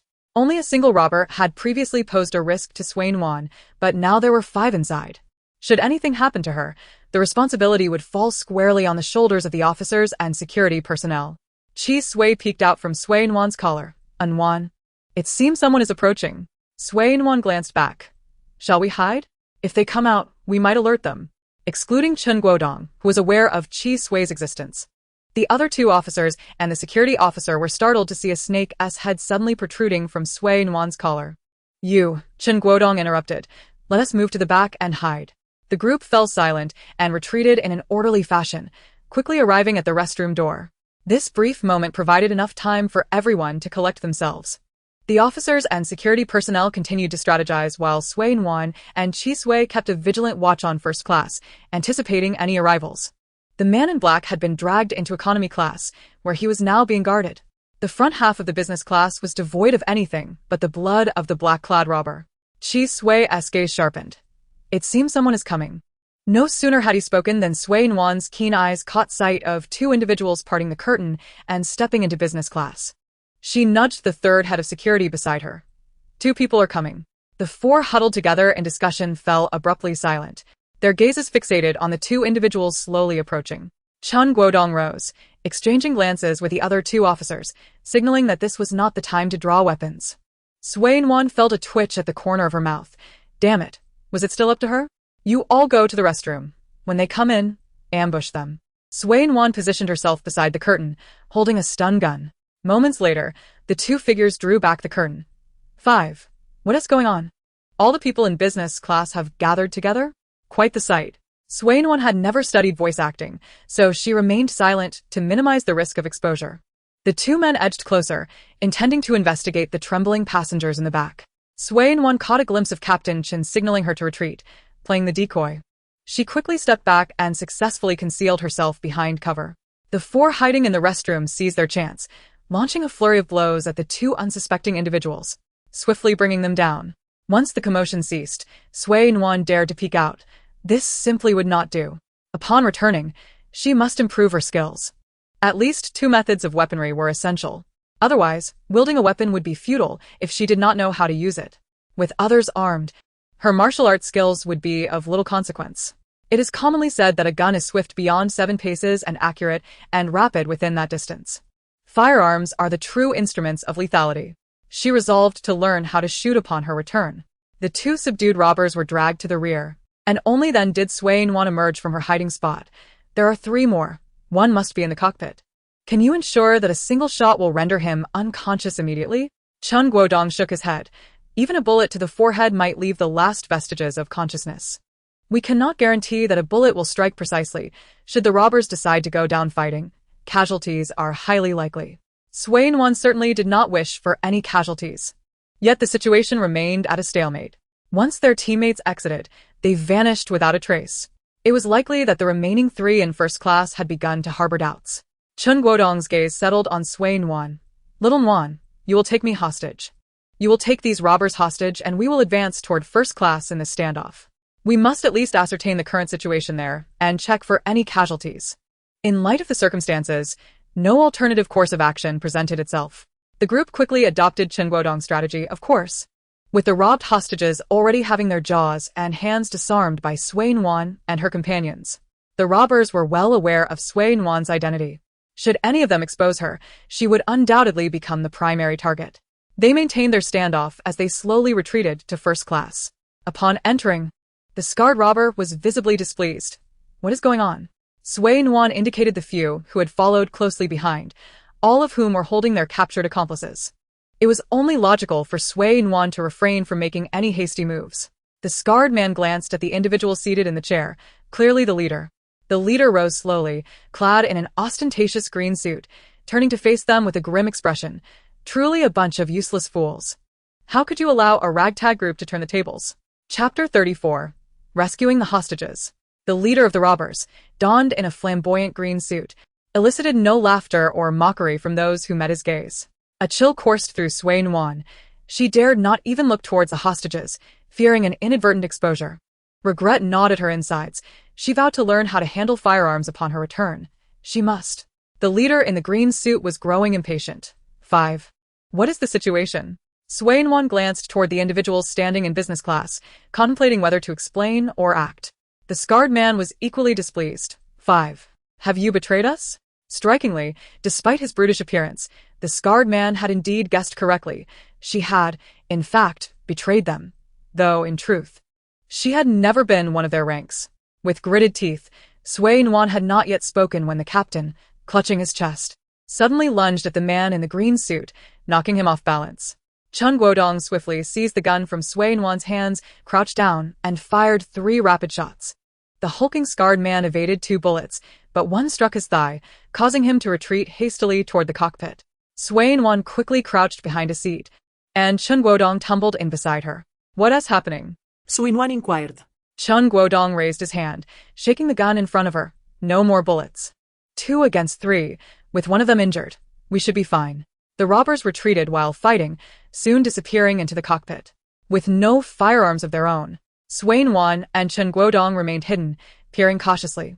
They wouldn't resort to a desperate last stand, crashing the plane into the ground, would they? Nuan felt a wave of anxiety wash over her. Chun Guodong was suddenly drenched in cold sweat. He quickly turned to the third head of security. Li Guqing, do you have any solutions? The third head of security swiftly approached the earlier group of hostages, pulling out the tearful Yu Xuin. Do you have the key? Yu Xuin trembled in fear, but upon hearing the safety officer's words, she swiftly removed the necklace from her neck and handed it to the third safety officer. The third safety officer passed his firearm to Captain Chun Guodong, saying, Captain, I will use the key to unlock the cockpit door shortly. You must remain vigilant. Nuan quickly called over several flight attendants, instructing, hurry, help the captain and co-pilot to the back. Nuan approached Yu Xuin, half embracing her as they exited together. The flight attendants promptly rose, pairing off to carry the 2 injured pilots away, while another flight attendant hurriedly grabbed a medical kit to follow them. The scene was left with only the few hijackers who had been used as shields, alongside 3 policemen and a safety officer. Upon reaching the economy class, passengers were either seated or standing, their eyes filled with a mix of concern and curiosity. Hijackings were something they had only witnessed online, in television dramas and films. This was their first experience in real life. Fortunately, the passengers were uninjured. Although frightened, they were not utterly terrified, and their curiosity about the situation only grew. When they saw Nuan and others bringing the injured individuals, the crowd stirred slightly. Before long, several doctors stepped forward. Trusting the professionals to handle the situation, Nuan turned to Yu Xuin, asking, How are you? Are you hurt anywhere? Yu Xuin, still in shock, looked at the unfamiliar face before her. But upon hearing the familiar voice, she paused for a moment before responding, Nuan? Yes, it's me. I apologize for only being able to rescue you now. Yu Xuin threw her arms around Nuan, exclaiming, You scared me to death. I thought something had happened to you. If I had known, I wouldn't have dragged you out for fun. I almost got you into trouble. It's all my fault. Nuan gently patted Yu Xuin's shoulder, reassuring her, It's all right. Everything is fine now. We are all temporarily safe. As Yu Xuin raised her head to see hundreds of people in the cabin, her face instantly flushed with embarrassment. The second safety officer, who remained behind to calm the crowd, evidently recognized Yu Xuin. When she looked at him, he nodded in acknowledgement. Once she regained her composure, Yu Xuin glanced around, A few individuals were bound in a corner, presumably the hijackers, and there were bloodstains on the ground, likely remnants of a fierce struggle. Though she lacked the right to inherit wealth, her upbringing had equipped her with the means to soothe the hearts of others. With this in mind, she patted Sui Nuan's shoulder, took a deep breath, and prepared to address the potential emotional outburst from the passengers. I sincerely apologize for the distress you have encountered during this journey. I am an executive of Shingtian Airlines, and our company bears significant responsibility for this incident. On behalf of Shingtian Airlines, I extend my deepest apologies once more. I fully understand your fears for all passengers aboard this flight. Our company will compensate you with 10 times the ticket fare and arrange for comprehensive medical examinations at the hospital. The passengers, who had not faced actual danger and whose fright was not severe, were somewhat pacified by the responsible demeanor of the airline representatives. With the offer of compensation, they had little further to say. The delineation of responsibility for the hijacking was murky. Some argued it was an act of force majeure, while others held the airline accountable. Had the airline firmly refused compensation, the passengers could only have vented their frustrations online, perhaps impacting the company's reputation. However, with Yu Shuin and Sui Nuan's sincere attitudes, coupled with their apologies and offers of compensation, the passengers' earlier discontent with Shengtian Airlines quickly dissipated. Yu Shuin had anticipated being scolded, but was surprised by the passengers' understanding. Sui Nuan, Having laid the groundwork, quietly stepped aside, allowing others to take the spotlight. Suddenly, the sound of gunfire echoed from the first-class cabin. Many turned their anxious gazes in that direction, awaiting the outcome. The second safety officer, armed with a gun confiscated from one of the hijackers, asked, "Shall I go check?" Sui Nuan, holding a stun gun, and another policeman, Mo Bakey, also armed, felt that the second safety officer could safely depart. "Go ahead, but be cautious," Sui Nuan replied. Yu Shuin, sheltered behind Sui Nuan, cautiously peered out, assuring, "I will ensure the company rewards you. Your contributions will not go unnoticed." The second safety officer nodded and hastily made his way to first class. Compared to the $1 billion demanded by the hijackers, the compensation and rewards were trivial. By addressing compensation and recognition appropriately, they could mitigate any potential damage to the company's reputation. Ji Sui, peeking out, chimed in, "Don't forget me. I want a reward too." Though Yu Shuin did not comprehend Ji Sui's words, she affectionately patted its little head. Ji Sui had indeed proved invaluable, had it not been for its timely warnings. Sui Nuan might have exposed herself initially, facing untold dangers. Today's MVP undoubtedly belonged to Ji Sui, the serpent. In Chapter 35, titled Safe Landing, Sui Nuan affectionately tapped Ji Sui's small head, saying, "You've been such a tremendous help today. When we return, I shall allocate a piece of land just for you, where I will ensure you are well fed." "Yes, yes." Ji Sui wagged its tail joyfully, resembling a small dog. Yu Shuin, astonished, remarked, "Ji Sui is so impressive. Nuan, do remember to tell me. I will send a few trucks of food to reward this great benefactor." Sui Nuan, not one to refuse on Ji Sui's behalf, thought nothing of it. The Yu family's second miss was not lacking in such trifles. What were a few trucks of fish compared to mere thousands of dollars? Suddenly, the sound of approaching footsteps caught their attention, and both Sui Nuan and the vacationing policeman, Mo Bakey, stiffened. They quickly moved to take a defensive position beside the cover, ready to subdue any hijackers if necessary.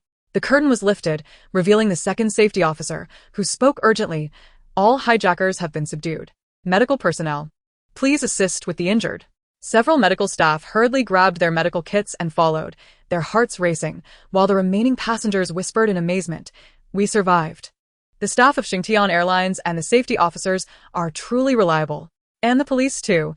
We are so fortunate to have off-duty officers and so many medical personnel here. Sui Nuan and Yu Shuin exchanged glances. There were still flight attendants present, so their assistance was not required. "You all manage the passengers. I will check the situation over there," Sui Nuan instructed the flight attendants before swiftly heading towards first class. The first-class cabin was now in disarray. Captain Chen bore some bruises, but had not been shot.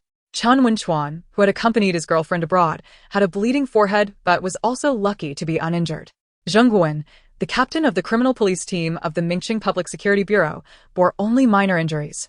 Yu Shuin approached the vacationing policeman and the hired safety officer, bowing in gratitude. "Thank you immensely for your contributions to the passengers and this aircraft." After confirming that no one on her side had sustained serious injuries, Sui Nuan felt a momentary relief before realizing, wait, Both the captain and co-pilot are injured. Who will fly the plane? As she continued to express her gratitude, Yu Shuin suddenly straightened up, realizing that the plane had entered autopilot mode, and with several injured individuals on board, an emergency landing was imperative. The policemen shared her concern. Although they could apprehend assailants, piloting an aircraft was beyond their capabilities. Taking a deep breath, Yu Shuin declared, "I will do it. I have learned to fly." Her family had built their fortune on aviation, and Yu Shuin had once taken flying lessons, hoping to prepare for situations like this. However, it had been years since she last practiced. Nuan, though worried, recognized that in this situation, Yu Shuin had no choice but to take the helm. "Shuin, you can do it. I believe in you." The second safety officer stood up and headed towards the economy class, stating, "I will check which pilot is less injured. Perhaps he can assist in directing." Nuan nodded in agreement. "Yes, I'll accompany you." As Yu Shuin settled into the cockpit, she began to recall what she had learned long ago, staring at a multitude of unfamiliar yet familiar buttons. Overwhelmed with emotion, she lamented internally, wishing she had dedicated more time to mastering her skills during her idle days. On the airplane, everyone was putting forth their utmost effort. Surely, they could not falter at the final hurdle because of her, could they? Before long, Nuan and the second safety officer helped the injured co-pilot, who had been shot in the leg, to a secure area. The co-pilot's complexion was ashen, yet he was still capable of directing someone who had previously studied aviation to pilot the aircraft. Yu Shuin managed to establish contact with the ground after nearly an hour of chaos aboard the plane. Communication had been severed since the turmoil commenced. Finally, they were able to connect with the ground team, and the voice of the Yu family manager promptly came through. "We are in the process of preparing $1 billion. Please do not harm any passengers or crew members aboard the aircraft." Yu Shuin felt a surge of relief and replied, "It's me, Shuin. We have subdued all the assailants, and the plane is currently circling at N4037 E11730, 30,000 feet. I am now preparing to contact the tower. There are injured individuals on board who require medical attention, and there have been casualties among the hijackers. Please arrange personnel to await the aircraft's landing." "Understood. We will prepare immediately." "Shuin, you have studied aviation. You must ensure a safe landing and return." "Yes, Grandpa, I will." As Yu Shuin confirmed the landing site, the co-pilot took to the intercom. "Ladies and gentlemen, the hijackers have been subdued. The aircraft will be landing at the Capital International Airport in Beijing. Please return to your seats and fasten your seatbelts." Meanwhile, Nuan, after watching Yu Shuin enter the cockpit, suddenly remembered the female hijacker she had locked in the restroom. Turning around, she pulled the bound woman from the lavatory. All 11 hijackers were confined to first class, as there was no room elsewhere, and they had to be secured in one area. To prevent any escape attempts from the assailants, the surviving hijackers had their shoulders dislocated during the struggle. Once everything was settled, Nuan returned to her seat, gazing out at the sky, her heart racing. She could not afford to put any pressure on Yu Shuin, so she had maintained a facade of unwavering trust before Shuin entered the cockpit. Yet, it was a precarious situation to allow someone with no prior experience piloting a passenger aircraft to take control. Would it not be reckless to remain unconcerned? Chisui. Shuin has studied aviation. She is capable, isn't she? Nuan thought anxiously, attempting to alleviate her tension through conversation. But after waiting a while without a response from Chisui, panic set in. "Chisui? Chisui?" Nuan quickly retrieved Chisui, who was lifeless and unblinking. Looking at the limp creature in her hands, Nuan's heart skipped a beat. She trembled as her fingers sought out Chisui's heartbeat, confirming whether it still pulsed. Pressing her fingers against the soft scales, she felt a strong heartbeat resonate through her. Upon hearing that rhythmic thumping, Nuan was both exasperated and amused. Could it be that Chisui had merely fallen asleep? It was unusual. Despite being a snake, Chisui's sleeping habits mirror her own, and it would never sleep unless it was accompanying her during the day. Unable to rouse Chisui, Nuan held it close, waiting for the airplane to land successfully. The plane was equipped with Wi-Fi, but the hijackers had cut it off to prevent any disturbances from the passengers. As the aircraft prepared for landing, it was vital that no interference occurred during Yu Shuin's operation. Typically, a landing takes about 20 minutes, and once Yu Shuin familiarized herself with the controls, she could manage to return to the designated spot and land the plane within an hour. The airplane touched down safely, and not only did Yu Shuin exhale in relief, but the anxious passengers and crew members shared in the collective sigh of relief. Though the position of the landing was slightly askew, it was indeed a secure landing. The flight attendants swiftly evacuated the passengers, ensuring an orderly disembarkation. Medical personnel and police, who had been on standby, quickly moved in to assist, transporting the injured to the hospital, while those unscathed were held back for the moment. Armed police officers boarded the aircraft, escorting all 11 hijackers away. Hijacking an aircraft is a serious offense. Even if the perpetrators had perished, individuals like Sui and Nuan could still potentially receive commendations for their bravery. With over 400 souls aboard, a crash would undoubtedly have made headlines. Chapter 36. Chishui's Comprehensive Examination. The airplane had successfully landed, and Yushuin felt nearly drained. Her limbs weak and palms clammy with sweat. Stepping onto solid ground, she finally regained her composure and excitedly embraced Sui Nuan. Nuan, you did it. I really did it. Sui Nuan gently patted Yushuin's shoulder, saying, Shuin, you were incredible. However, Chisui seems a bit unwell. I must take it for a checkup. I will reach out later. Yushuin nodded. All right, I have plenty to attend to as well. Please keep me updated on Chishui's examination results. Okay, I'm off. Sui Nuan waved and hurried towards the exit. In the vehicle, Sui Nuan removed her disguise. The mask had been stifling and uncomfortable. Had it not been for the need to conceal her identity, she would have discarded it long ago. Logically, Sui Nuan should have been the first to report the hijacking, given that she was among the first to notice it. However, the chaos and the multitude of people, combined with her concern for Chisui, led her to dash outside without a second thought. Before exiting the airport, she hurriedly arranged for a car and quickly departed. Sui Nuan's brother, Sui Han, upon hearing that his sister's flight had been hijacked, immediately set aside his work to head to the airport to pick her up, only to arrive too late. It was only after Sui Nuan had settled into the car that she received her brother's call. Hello? Where are you? Are you unhurt? Mom and Dad are very worried about you. I'm fine, just that Chisui seems a bit under the weather. I'm taking it for a checkup. Sui Han paused momentarily before asking, Are you already in the car? Where are you? I'll come find you. After a thorough examination, the doctor glanced at the report on her computer, momentarily taken aback. She looked from the screen to Sui Nuan and Chisui. Your pet appears to be in perfect health. It is a young, healthy snake. Sui Nuan, puzzled, asked young? Indeed. Stunned, Sui Nuan stammered. The report indicates Chisui isn't fully grown? The doctor, scrutinizing the report again, clarified yes, it shows that it is approximately 1 year old. Black king snakes typically mature around 3 to 4 years, and their maturity is assessed based on their growth. Sui Nuan was left in disbelief. She truly began to believe the notion that Chisui possessed the bloodline of a dragon. She pondered anxiously. How does one treat a snake with a dragon's lineage when it falls ill? The urgency was palpable. The doctor maintained a remarkably patient demeanor. As the full examination cost several thousand, could one blame her for being patient? Yet, Sui Nuan could hardly insist that the doctors prescribe medication for Chisui without any observable issues. Doctor, is this condition normal for it? Yes. Snakes tend to be lethargic during the day, which is reflected in this behavior. Sui Nuan, feeling somewhat enlightened, nodded. All right, understood. The doctor observed Sui Nuan as she casually held Chisui, her lips twitching slightly. One could only wonder how long she had owned the snake to handle it so casually. If she had owned it for long, she should know that snakes sleep during the day. If she had not owned it for long, she would not be so bold in her approach. While the black king snake is non-venomous, it still deserves careful handling. Exiting the examination room, Sui Han waited nearby. It was Monday, and with a company meeting on the horizon, Sui Han was clad in a meticulously tailored suit, standing with an air of authority reminiscent of a domineering CEO from a novel. The veterinarian who had been attending Sui Nuan paused upon seeing Sui Han.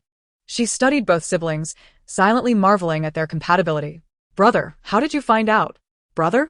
The veterinarian mused. Well, I suppose I was narrow-minded. It seems that beauty runs in the family. Sui Han turned his attention to Chisui. What's wrong? Is it unwell? Sui Nuan shook her head with concern. The doctor said Chisui is fine. It's just asleep. Brother, you have yet to address my question.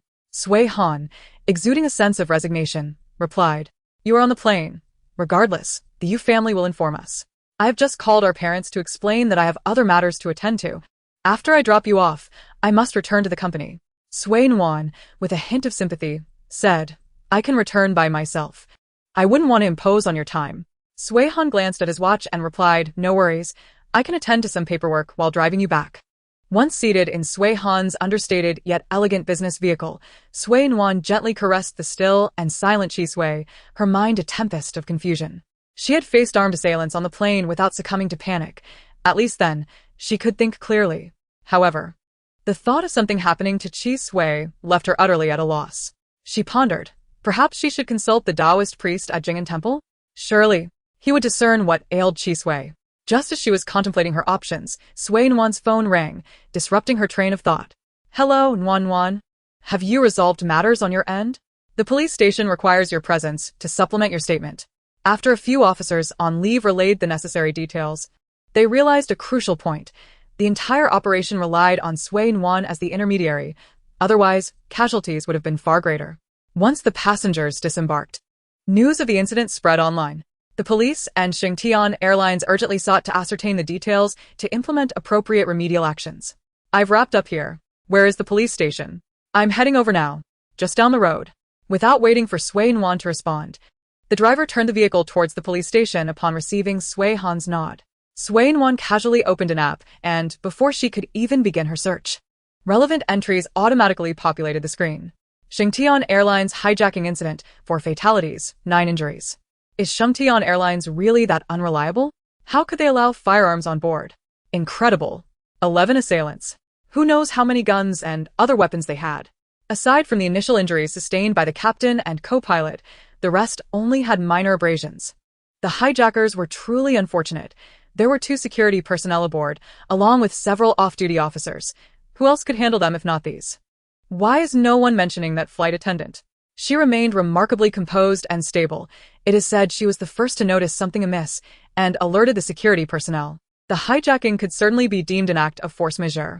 Shingtian Airlines not only offered tenfold compensation but also arranged for each passenger to undergo a full medical examination. Such a response is undeniably sincere. Were it another company, they might have disregarded the passengers entirely. The captain and co-pilot were shot, who then ensured the safe landing of the aircraft. I heard from my girlfriend that the second daughter of you, the major shareholder of Shingtian Airlines, was the one who piloted the plane to safety, and the compensation was her suggestion. Truly a beauty with a kind heart. Shingtian Airlines boasts not only capable executives, but also reliable flight attendants and security personnel. I am enamored. They will be my first choice in the future. Seeing that public opinion online remained relatively favorable towards Shingtian Airlines, Sui Nuan finally exhaled in relief. It was working hours, and the traffic was light. Before long, they arrived at the police station. Yu Shuin awaited Sui Nuan at the entrance. Upon seeing Sui Nuan emerge from the vehicle, Yu Shuin joyfully trotted over. Nuan, where is Chi Sui? How is he? Sui Nuan sighed, concealing her worry. He was simply exhausted on the plane. He's still asleep. Yu Shuin breathed a sigh of relief. As long as he is fine. Let us go inside. Chapter 37.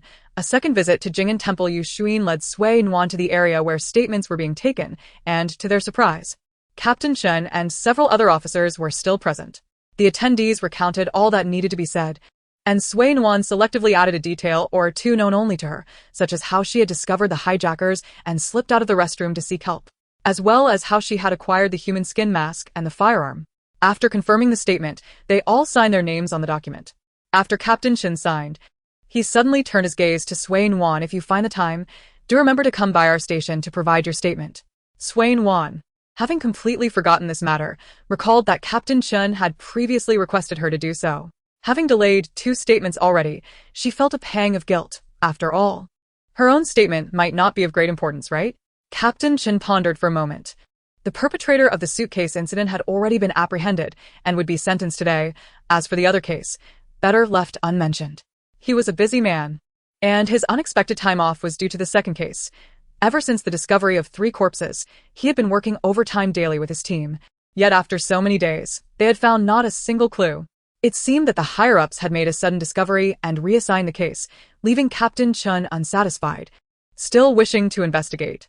However, the upper echelons had curtly replied that it pertained to confidentiality and was beyond his investigatory purview. Concerned that he might become fixated on the matter, his superior had convened several meetings with him before granting him a few days off to spend time with family. Captain Chen, how about we exchange contact information? Captain Chen recalled Sui Nuan's unfortunate propensity for calamity. Although he had initially intended to decline, the words were swallowed back. Why not? In the event of any future issues, contacting you may prove more expedient than alerting the authorities.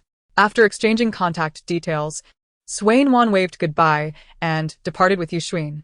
The driver awaited Yuxuan, but Sui Nuan, eager to learn more about Qi Sui at Jing'an Temple, politely declined the invitation to return together. Just as Sui Nuan was preparing to hail a taxi to Jing'an Temple, Qi Sui suddenly lifted his head. Nuan, where are we? When did we land? Qi Sui, you're awake? Qi Sui shook his head. Why did I suddenly fall asleep? Unable to resist scratching his head, Qi Sui felt an itch, as if something were about to emerge. How do you feel now? Sui Nuan, not in a hurry to return, squatted by the roadside, ready to ascertain Qi Sui's condition. I don't know. I just felt incredibly drowsy and then fell asleep, and when I woke up, I found myself here. Even Qi Sui, the subject of the situation, was confused, let alone Sui Nuan. Perhaps we should visit Jing'an Temple to consult that master about the situation? Qi Sui nodded. All right, mulling over it here won't yield any answers. The duo, one human and one serpent, was in perfect accord, and Sui Nuan hailed a taxi straight to Jing'an Temple. Upon reaching the mountain, Sui Nuan made a beeline for the small courtyard. It seemed the master had anticipated her arrival. The previously closed courtyard door was now ajar. Just as Sui Nuan intended to knock, a steady voice from within called out, "Come in. There is no need to knock." Sui Nuan, intrigued, looked around suspiciously. Could there be surveillance? No surveillance. Just come in. Sui Nuan, do you possess mind-reading abilities? How could you know what I was thinking without seeing me? I do not possess such abilities. Will you enter or not? Sui Nuan cautiously peeked inside, contemplating the master's age and frailty, which made it clear he would be no match for her. In pursuit of clarity regarding Qi Sui's condition, Sui Nuan stepped inside. The master glanced at the Qi Sui in Sui Nuan's hands and remarked, "Indeed, a bearer of great fortune." Sui Nuan settled onto the cushion opposite the master. "Did you foresee my arrival? Because you are not one to relinquish control over circumstances, are you?" Sui Nuan glanced at Qi Sui, who was beginning to doze off again. "So, what exactly is wrong with Qi Sui?" The master assessed Sui Nuan and observed that her sole possession was a small bag incapable of concealing much. He skillfully retrieved a green and a blue QR code from beneath the table. Without the need for further elaboration, Sui Nuan instinctively understood the master's intention. How much? How could a monk speak of such mundane matters as money? We practitioners speak in terms of yuan. Do you comprehend? Sui Nuan was momentarily taken aback. So, how much in yuan? Common individuals typically pay 60,000. You and your companion are extraordinary, hence it is 96,000. Sui Nuan, unperturbed by the expense, promptly completed the transaction. Upon hearing the sound of 96,000 being deposited, the master adeptly concealed the QR code beneath the table once more. Do you wish to understand the reason behind this? Sui Nuan nodded, inquired if it was unwell. I recently took it to the pet hospital for a thorough examination, yet nothing was discovered. The master nodded, affirming that nothing could be found. It had overindulged. Sui Nuan glanced at Qi Sui and reflected on the food she had provided. It should not have led to overindulgence. Without awaiting Sui Nuan's reply, the master continued, "It is not the food that has led to this, but rather the merits. Have you recently performed any good deeds or offered assistance to anyone?" Suddenly, Sui Nuan recalled the scene of her first encounter with Qi Sui. Despite its apparent lack of altruism, it always felt compelled to intervene when faced with death. Could it be that Qi Sui sensed it would benefit from such actions, hence its willingness to assist? Upon hearing Sui Nuan's explanation, the master could not suppress a twitch at the corner of his mouth. Indeed, that person was sentenced today, and the corresponding merits have fallen upon you both. It possesses the bloodline of a dragon, yet now its spiritual energy has been severed, preventing it from cultivating further. Thus, it was drawn to you by your auspicious aura, ultimately following you away. Sui Nuan hesitated, pondering whether Qi Sui might one day transform into a dragon. The master decisively shook his head. The likelihood was minimal. At most, it might enjoy extended longevity and a change in constitution. Your fates are now intertwined. Logically, any changes in it should also influence you. The master, who had previously exuded an air of wisdom, now muttered to himself, questioning whether the merits were insufficient. Surely, so many good deeds should suffice. Could it be that I miscalculated? How could that be? After a lengthy period of contemplation, the master finally realized Sui Nuan was still present and needed to maintain his composure. although his image had already been somewhat tarnished when she witnessed him watching a live stream of beautiful women earlier. I have said all I can. My final piece of advice is to venture out more often. It will lead to unexpected delights. Nuan recalled the last person who mentioned unexpected delights. Oh no, the serpent. Indeed, quite surprising. Nuan nodded, expressing her gratitude to the master. Regardless of his demeanor, he was undoubtedly a person of genuine ability. Though she felt somewhat bewildered by the conversation, learning that Chi Sui was now safe allowed her to exhale a sigh of relief. As for venturing out, perhaps it would be better to wait until Chi Sui has fully recovered and until she has practiced how to handle a firearm.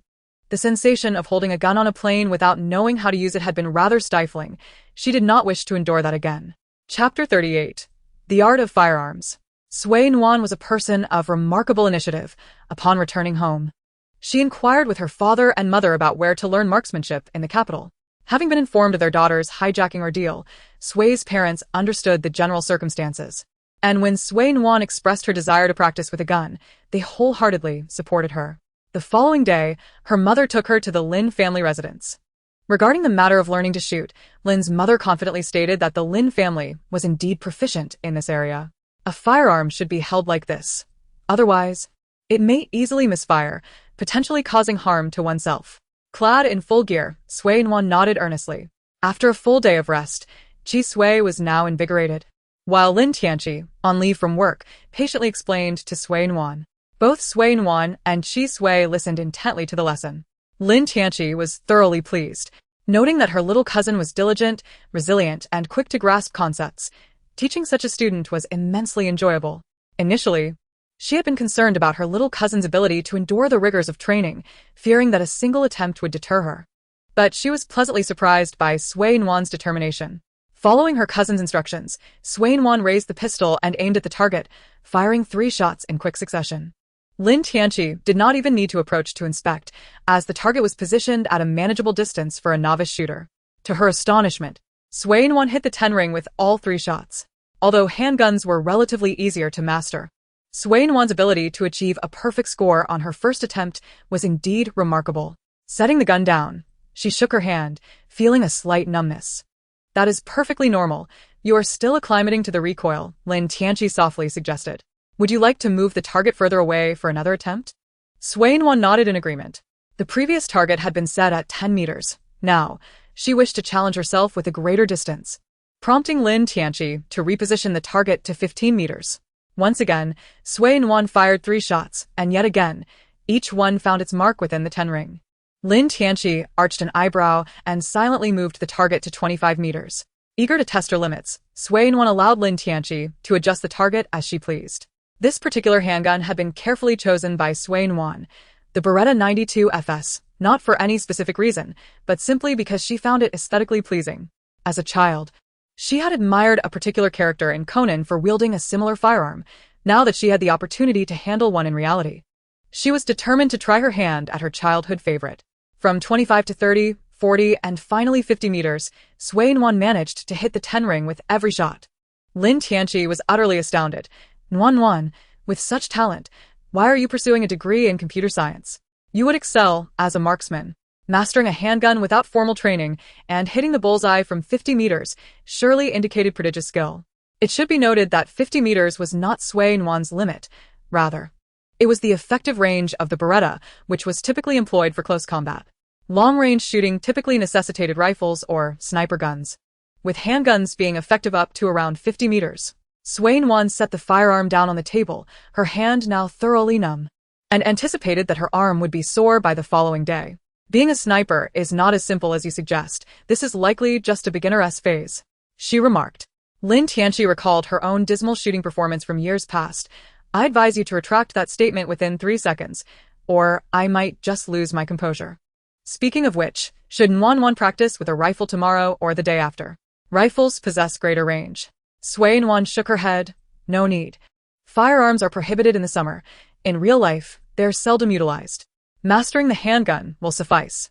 Is that so? Lin Tianqi felt a twinge of regret. Such a promising talent should not be left untapped. I cannot force you to learn, but now that you have acquired the basics of handling a firearm, simply practice more in the future. There is little else I can offer to assist you. Nuan smiled. Thank you, Sister Tianqi, for imparting your knowledge. My success is due to your excellent teaching. The two departed, sharing laughter, and after firing so many rounds, Sui Nuan's arm indeed required a respite. Chi Sui gazed at itself with a hint of regret.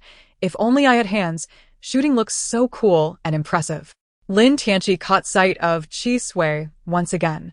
Momentarily taken aback, her little cousin truly possessed a remarkable boldness in carrying a snake with her at all times. Although she did not fear snakes, the thought of willingly keeping one close at all times was beyond her capabilities. A month passed, and Sui Nuan felt that her shooting skills had become quite proficient. She could now hit the bullseye from 50 meters with one hand. After a month of hearing gunfire, Sui Nuan decided to take a break and enjoy some leisure time. Previously, she might have found troublesome matters rather burdensome, but now, understanding that helping others could extend Chi Sui's lifespan, she discovered a newfound willingness to assist others. After all, this too was a form of good deeds. Over the past month, Sui Nuan had come to realize why her shooting was so precise. Most likely, it was due to Chi Sui. She recalled the master's murmurs from that day, affirming that Chi Sui's growth would eventually lead to a reciprocation of benefits.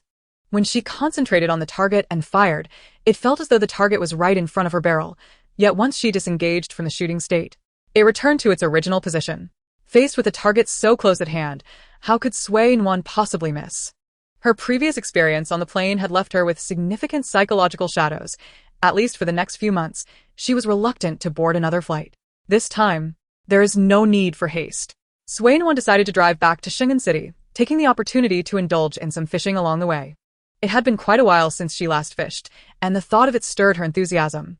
Planning a self-driving trip back to Shingen, she opted against taking the highway. Together with Chi Sui, they prepared ample supplies, casually selecting a motorhome from the garage before setting off. While some of these vehicles were purchased by her family, the majority were gifts from partners, friends, and those seeking to forge connections. The motorhome Sui Nuan chose, even at its official price exceeding $1 million, was a gift too valuable to dismiss lightly. Nuan, do you not feel that we are straying a bit off course?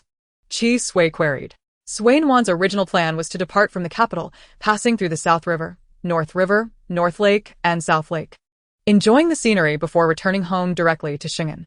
However, plans often falter against the tides of reality. As she observed the meandering route on the map leading her further from her destination, she fell into contemplation. Oh well, we'll see where the road takes us. Chi Sui scratched his head. By the way, Nuan, don't you think this area feels rather secluded? Indeed, a bit too much so. It's a pity that in Daxia, one cannot legally carry firearms. Otherwise, I would certainly feel safer with one on hand. Chi Sui recalled the self-defense weapon Sui Nuan carried, the Oxford stick, which resembled a child's toy yet could inflict considerable pain, the pepper spray, which, when sprayed at an assailant's face, could cause instant blindness, and the chainsaw, aptly dubbed the carbon-based biological pacifier. Holding such a tool would give even the mightiest of warriors pause. Additionally, there was the electric pig prodder. Since electric batons were prohibited, it was only logical to bring along a prod to herd pigs.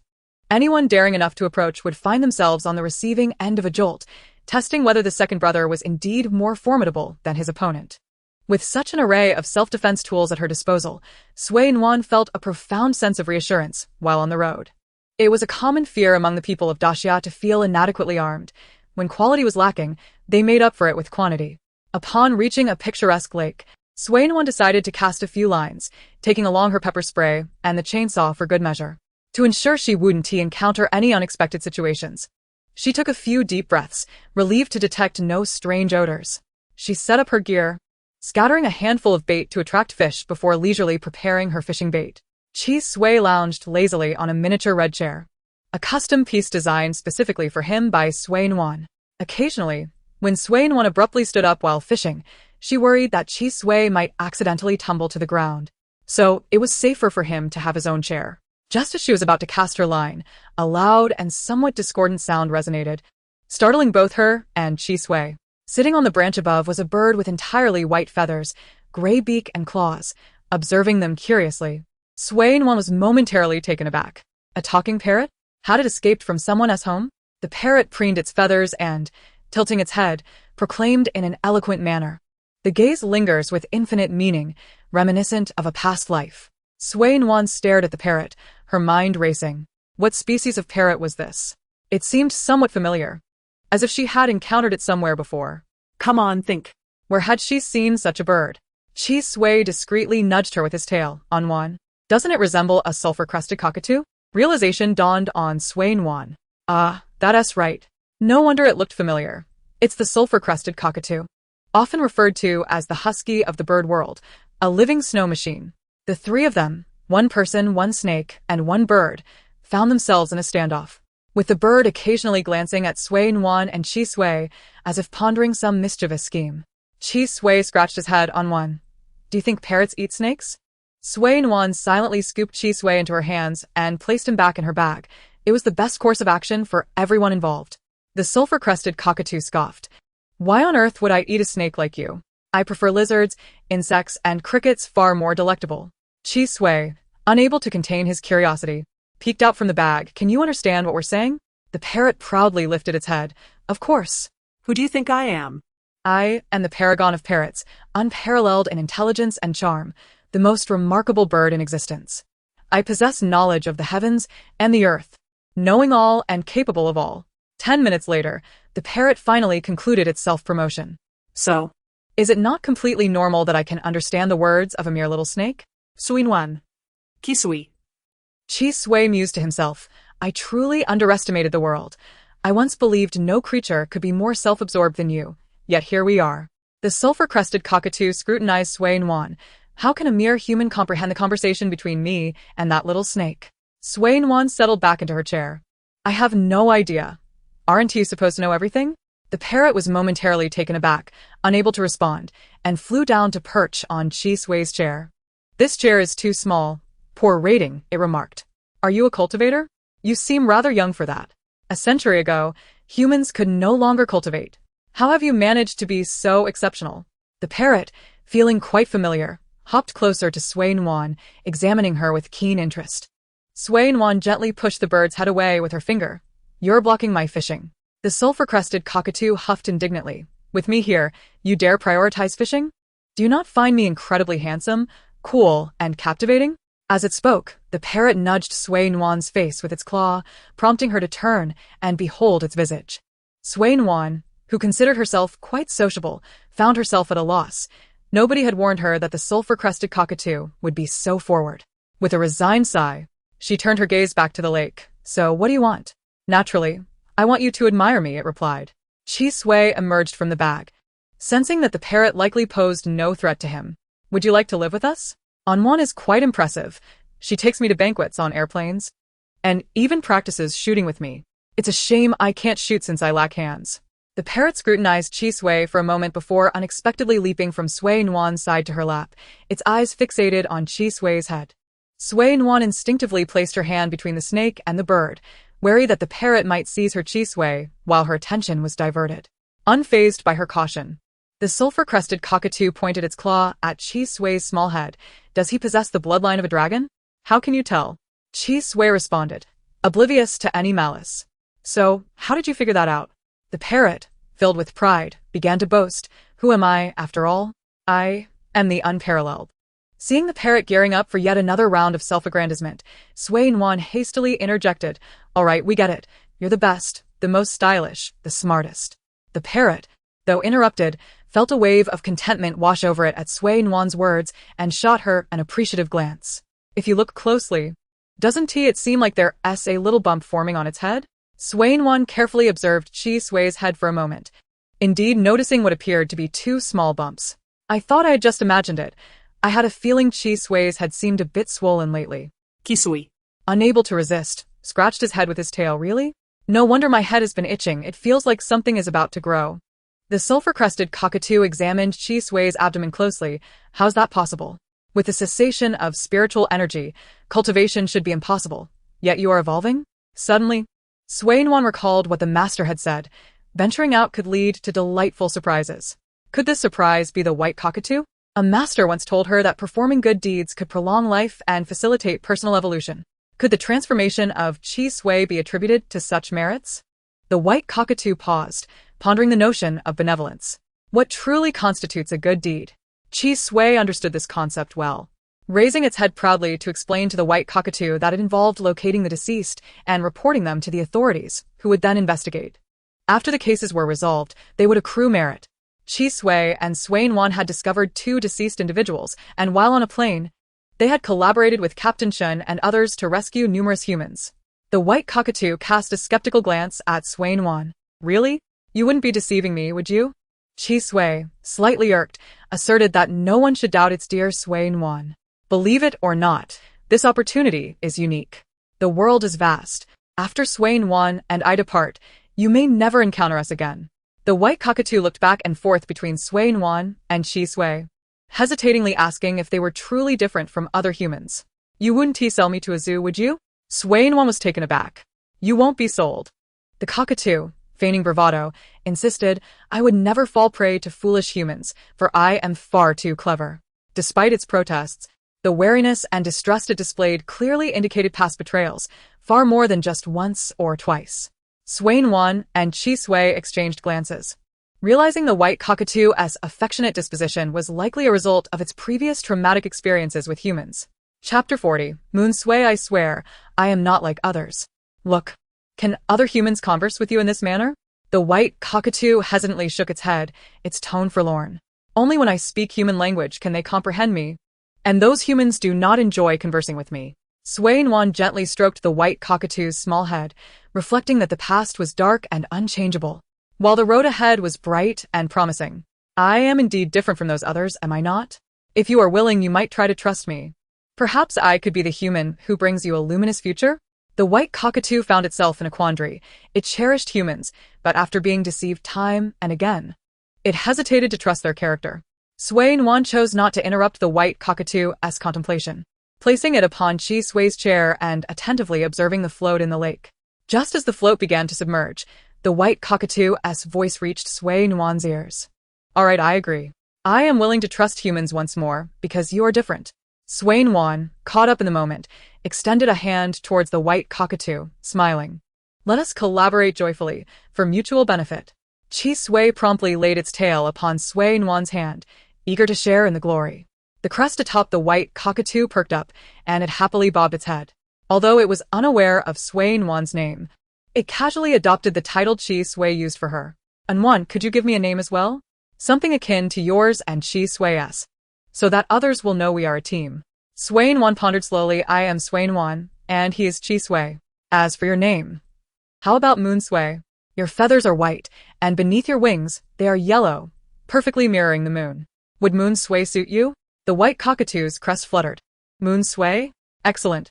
Henceforth, I shall be known as Moon Sui. Once the names were settled, Sui Nuan remembered to inquire, by the way, are you male or female? I am male. Can't you tell by my voice? It is quite deep. Sui Nuan fell silent. Moon Sui's voice was indistinguishable from Chi Sui's, both possessing an extraordinary childlike timbre. She was uncertain when she might encounter a female companion. Both were exceedingly enthusiastic and friendly. A snake and a bird conversed effortlessly, losing themselves in the dialogue while Sui Nuan focused on fishing. Just then, as the conversation steered toward good deeds, Chi Sui boasted about Sui Nuan's bravery and exceptional capabilities during the flight. Moon Sui suddenly recalled something, its crest rising. Oh, I remember. Nuan. Are good deeds only for the deceased? This question caught Sui Nuan off guard. She had not considered it before. It shouldn't be, right? Aside from the villains, weren't all the others on the plane alive? Moon Sui's eyes lit up. That's good. Nuan, are you interested in trafficking? Sui Nuan's expression grew serious. Trafficking? Have you witnessed any traffickers? Moon Sui nodded. A few days ago, I saw a vehicle transporting several girls. One of them, upon realizing I could speak, urged me to call 110 and save her. It continued, but I hadn't met you at that moment, and my human speech was not fluent. Even if it were, those people wouldn't believe me. I eventually forgot about it. So, Nuan, do you want to investigate? Sui Nuan hesitated, recognizing that trafficking often involved a well-established network. It seems like we 3 might be biting off more than we can chew. Moon Sui glanced at Chi Sui, who could be easily lifted by its claws, then at Sui Nuan, who was not particularly tall among humans, and felt a bit conflicted. Should we just ignore it? After a moment's hesitation, Sui Nuan asked, can you confirm it's a trafficking network? Moon Sui replied decisively, yes, absolutely. I even followed them to see where that girl was being sold. Sui Nuan's eyes brightened. You know where she is? Of course. I told you I'm clever. And my memory is excellent. It's only been a few days, so I certainly remember the way. Sui Nuan took out her phone, pondering whether involving Captain Chen for interprovincial matters would be too troublesome. Should we just report it directly? But without concrete evidence. Could she claim suspicions of trafficking in a particular area without being dismissed as a prank caller? Moon Sui, how far is the trafficking location from here? Moon Sui shook its head. Not far at all, just an hour's flight. Sui Nuan fell silent, considering. An hour of direct flight? Exactly. It's perfectly normal for me to patrol other territories over several days. Sui Nuan stood up to pack her belongings. Today was a day where no fish had been caught, but unexpected events unfolded. Let us go check it out. Moon Sui, could you guide us? Moon Sui nodded vigorously. Absolutely. I am reliable and will ensure we achieve our goal. Chi Sui was equally thrilled. Nuan, let us set off. As they loaded their belongings into the vehicle, Moon Sui curiously examined its surroundings. Wow, this is unlike any vehicle I have seen before. Chi Sui enthusiastically introduced their new companion. Nuan says this is called a motorhome. It's both a house and a vehicle, though it's not as large as ours. Nuan is even preparing a patch of land specifically for my food, and we also have a room filled with fish just for me. Moon Sui expressed envy. Nuan, I want that too. Sui Nuan nodded. Of course, there is still an empty room. I will arrange it for you once we return. If we have more companions by then, we can even buy the adjacent space and convert it into a dining hall. Moon Sui flitted about the motorhome like a curious chick, while Chi Sui followed closely, pointing out various features of interest and inquiring with Sui Nuan when it encountered something unfamiliar. Sui Nuan marveled at how Chi Sui seemed to be bursting with energy, chattering away nonstop since meeting Moon Sui. Moon Sui, self-absorbed in its charm, engaged in lively banter with Chi Sui, who, although somewhat vain, was more chatty. Together, they were an inseparable duo, reveling in their newfound camaraderie. The matter of trafficking proved complex. Sui Nuan remained uncertain whether to report it and was currently researching information online. After contemplating for a while, Sui Nuan decisively abandoned her current course of action, contemplating instead whether to seek out Captain Chen or Miss Chen Cheng for assistance. Sui Nuan, Captain Chen, I am currently on a road trip, traversing some remote mountainous regions. I suspect there might be a case of human trafficking in a certain area, but I am alone and too apprehensive to approach and ascertain the situation. Given these circumstances, would it be appropriate for me to report this to the authorities? Captain Chen responded almost instantaneously. Captain Chen, where are you headed? Captain Chen, you must not approach alone. If a trafficking network is at play, the surroundings may not be safe. It is unwise to confront such dangers single-handedly. Find a secure place to hide and call the police. Captain Chen, so, where exactly are you now? Chapter 41. Captain Chen believes in science. Sui Nuan exited WeChat and checked her location on the map. To her astonishment, her meandering journey had led her to Jiangzhou, a significant deviation from her originally planned route, and she was uncertain how she had followed the navigation to arrive here. You Sui, stop looking around and come over to direct me. Let us investigate the vicinity. She thought to herself that since she had discovered a potential trafficking situation, the target location should not be far from here. Yu Sui hurried over to the driver's seat, climbing onto the chair with a few determined leaps. Shall I lead the way? She chirped. Nuan, can you see me? In the past, Sui Nuan might have struggled to see her. But with the enhancement of her vision from Chi Sui, as long as Yu Sui was not flying too far away, she could keep up. Absolutely, Yu Sui. Let's set off. Chi Sui eagerly raised its tail, adding, I can assist too. I will indicate your direction to Nuan. With such reliable companions, Yu Sui felt a profound sense of security. One was always ready to assist, while the other was eager to share past experiences. In that moment, Yu Sui felt that accompanying Sui Nuan was indeed worthwhile. Yu Sui trotted to the window and glanced back at Sui Nuan and Chi Sui. I'm keeping up. I can fly, quite swiftly. Sui Nuan affectionately ruffled Yu Sui's little head, thinking to herself, oh my, simply adorable. All right, I will definitely keep up with you, Yu Sui. There are birds of prey in the forest, so please be cautious. Indeed, Yu Sui must prioritize safety if you were to get hurt. Both Nuan and I would be quite concerned, Chi Sui echoed in agreement. Yu Sui's heart brimmed with joy, though her lips remained defiant. I know. Yu Sui am not easily intimidated. Off we go. With that, Yu Sui leapt out of the open car window, flapping her wings as she soared into the sky. Sui Nuan started the car and followed closely behind. After a while, Sui Nuan realized that Yu Sui was indeed not exaggerating. She flew remarkably fast, far quicker than an ordinary parrot. Were it not for Chi Sui's assistance in keeping watch, Sui Nuan, unable to divert her attention while driving, might have struggled to keep pace. An hour and a half later, Yu Sui guided Sui Nuan to a narrow path. Panting slightly, she landed gracefully. Most birds would lack Yu Sui's remarkable endurance, capable of flying at a speed of 200 kilometers per hour continuously for an hour and a half. Indeed, she was no ordinary bird. As a parrot, her ability to thrive in the wild and her audacity to explore was not without reason. Is this the place? Sui Nuan inquired curiously, surveying the surroundings. Yu Sui perched on the window of the RV. No, I just noticed some signs of activity. So, I flew down to alert you. Sui Nuan gently patted Yu Sui's little head. You're truly impressive, Yu Sui. How many individuals are moving around? Are they men or women? Yu Sui flew high, her vision keen and observant, unlike ordinary parrots that lose sight of the ground when soaring. There are two groups of people. On the left, in the forest, there is a disheveled woman, while further to the right, away from the woman, 5 men are armed with various weapons. Sui Nuan's expression darkened. Could they be the missing girls? Yu Sui adjusted her feathers, feeling a bit shy. Well, I think all humans look somewhat alike, and I only saw that person a couple of times a few days ago, once in the car, and once after getting out. I haven't seen them since. No worries, it was my oversight. It is indeed challenging for birds to discern human features. Much like how we humans struggle to identify other species, Sui Nuan comforted softly. Having assessed the situation, Sui Nuan no longer hesitated. She took out her phone and promptly dialed the emergency number. As for those men, with such a large vehicle, they would certainly not dare approach her unless they were seeking trouble. Moreover, the car was equipped with a privacy film, allowing her to see outside clearly while obscuring the interior from view. This film had no flaws apart from its cost. Sui Nuan dialed the emergency number for the 3rd time since arriving in this world. People often say that misfortunes come in threes. Yet others believe that the 3rd occurrence is merely the beginning of many more. Sensing a hint of what her future held, Sui Nuan let out a sigh, silently shedding a tear for her own plight.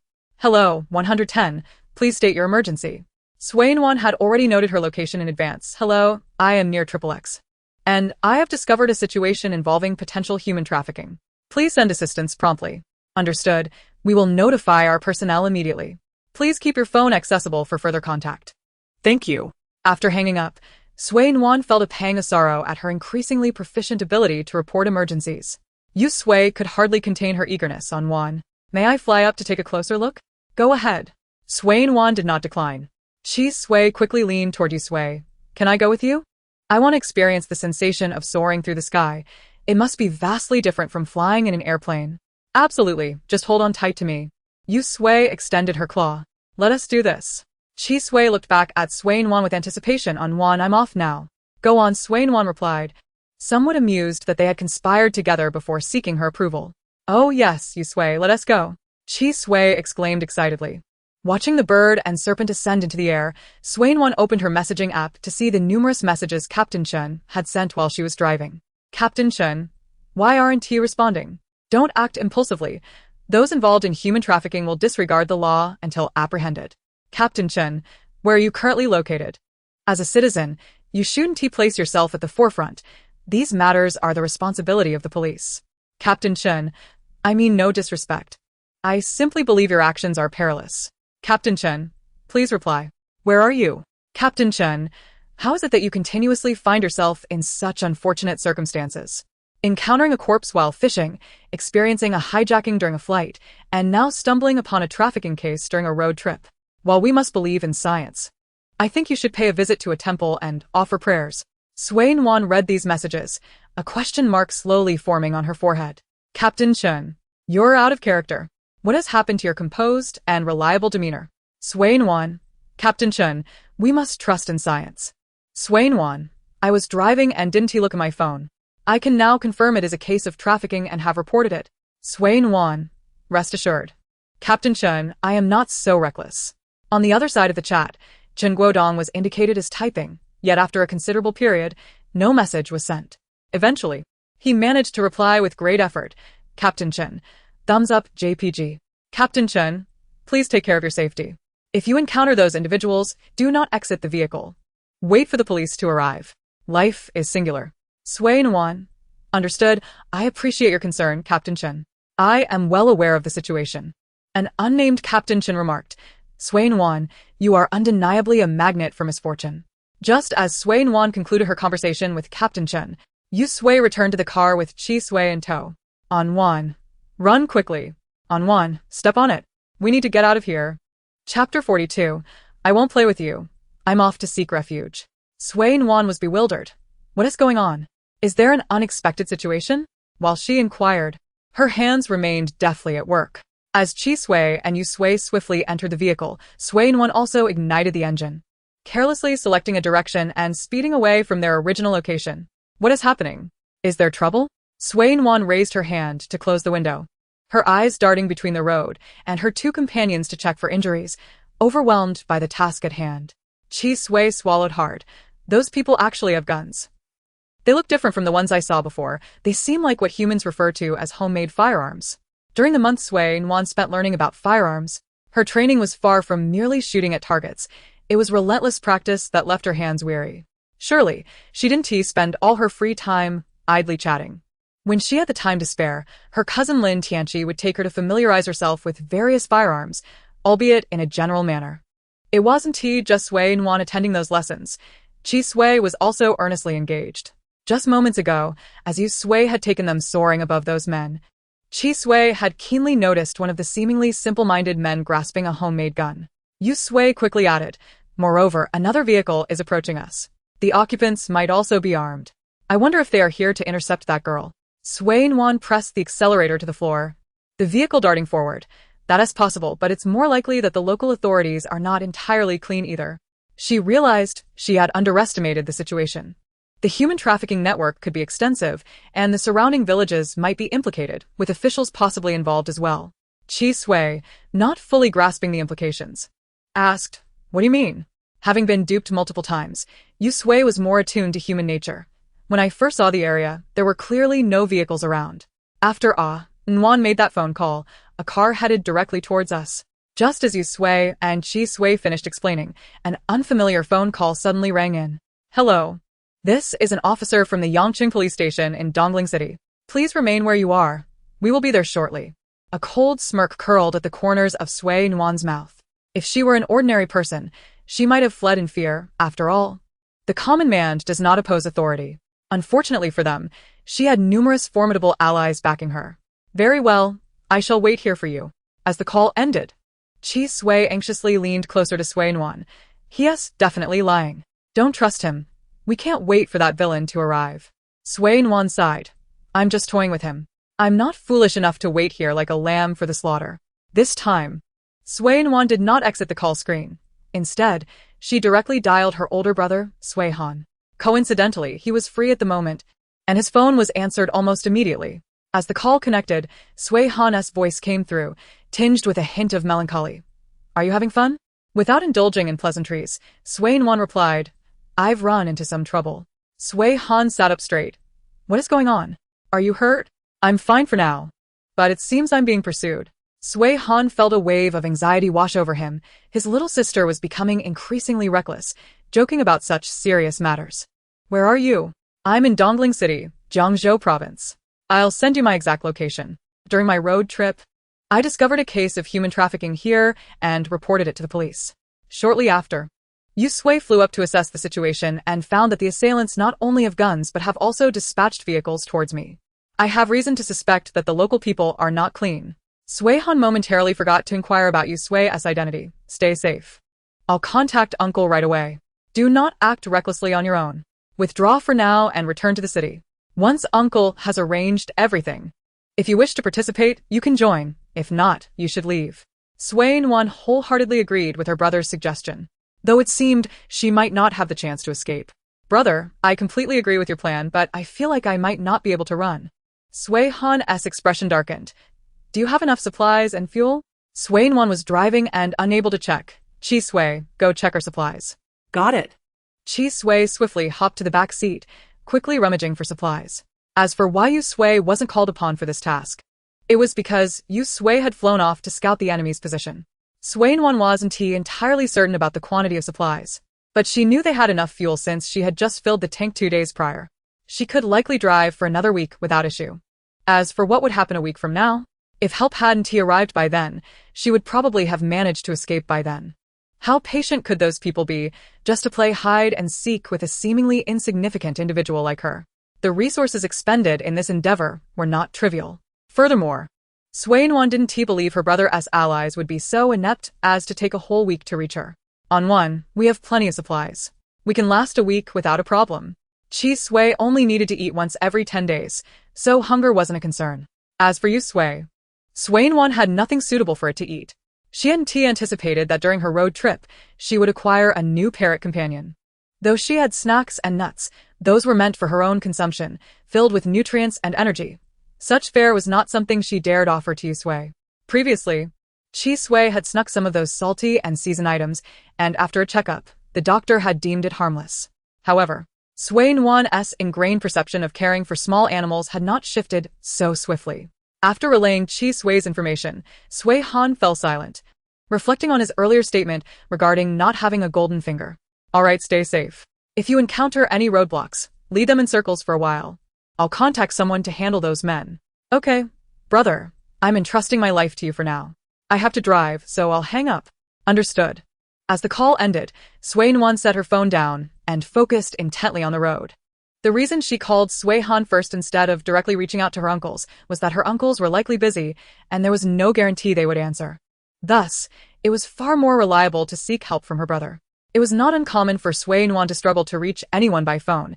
Even if Lin Tianqi, his biological daughter, called, there was a good chance her calls would go unanswered. Rather than waste time hoping her uncles would be available, it was more efficient to have her brother make the necessary connections right away. Just as Chi Sui returned to the center console after checking the supplies, Yu Sui returned. On one I saw a group of 3, but there were 5 in total with 2 vehicles. The people in the cars are armed. I didn't dare get too close, but there are at least 4 of them. Sui Nuan felt a chill run down her spine. This doesn't feel right. Something is amiss. Chi Sui, puzzled, inquired. What's not right? Chapter 43. 1 against 3? Sui Nuan patiently explained to her 2 naive companions. How many people are in a village? Yu Sui saw at least 15, and estimating 10 in the cars. That's already 25 people here. They wouldn't only search in one direction. There would surely be others scattered about. So the estimated number could easily be between 50 and 60. It was improbable that they would make such a fuss over the disappearance of one woman. They wouldn't mobilize so many for a mere hide and seek. Someone who grew up in the city might struggle to navigate, let alone find their way in such a remote area. Running away could lead to peril. They merely needed to station people at various exits and wait for their prey. Avoiding main roads, not even a robust man could escape on foot. Even if those individuals were aware that someone had slipped away, they wouldn't be so tense unless. Chi Sui and Yu Sui looked at her with curious expressions. Unless what? Unless there are other hidden secrets, this particular secret must never be divulged to outsiders. If it were to be discovered or leaked, none would survive. Hence the considerable effort expended to safeguard it. What could it possibly be? Arms smuggling, perhaps? The only grave matter known to Chi Sui pertains to this issue. Beyond the fatalities, other aspects remain firmly within the domain of ignorance. Sui Nuan slowly shook her head, harboring a vague suspicion in her heart, yet unwilling to believe it until the truth was thoroughly substantiated. I don't know either. Further investigation is necessary. Yu Sui clicked her tongue, acknowledging humanity's cunning, an experience she had encountered before, and thus she refrained from passing judgment. On one, steer left. There are fewer people that way. To the right, 2 vehicles and 3 small squads are converging. Sui Nuan glanced toward the right, realizing that it was indeed the area she had just vacated. If there were no issues there, she would perform a handstand. Following Yu Sui's guidance for a considerable distance, Sui Nuan couldn't help but express her gratitude. Thank goodness for you. Otherwise, I might have truly faltered in this predicament. Yu Sui puffed up her chest. Indeed, I, Yu Sui, am quite formidable.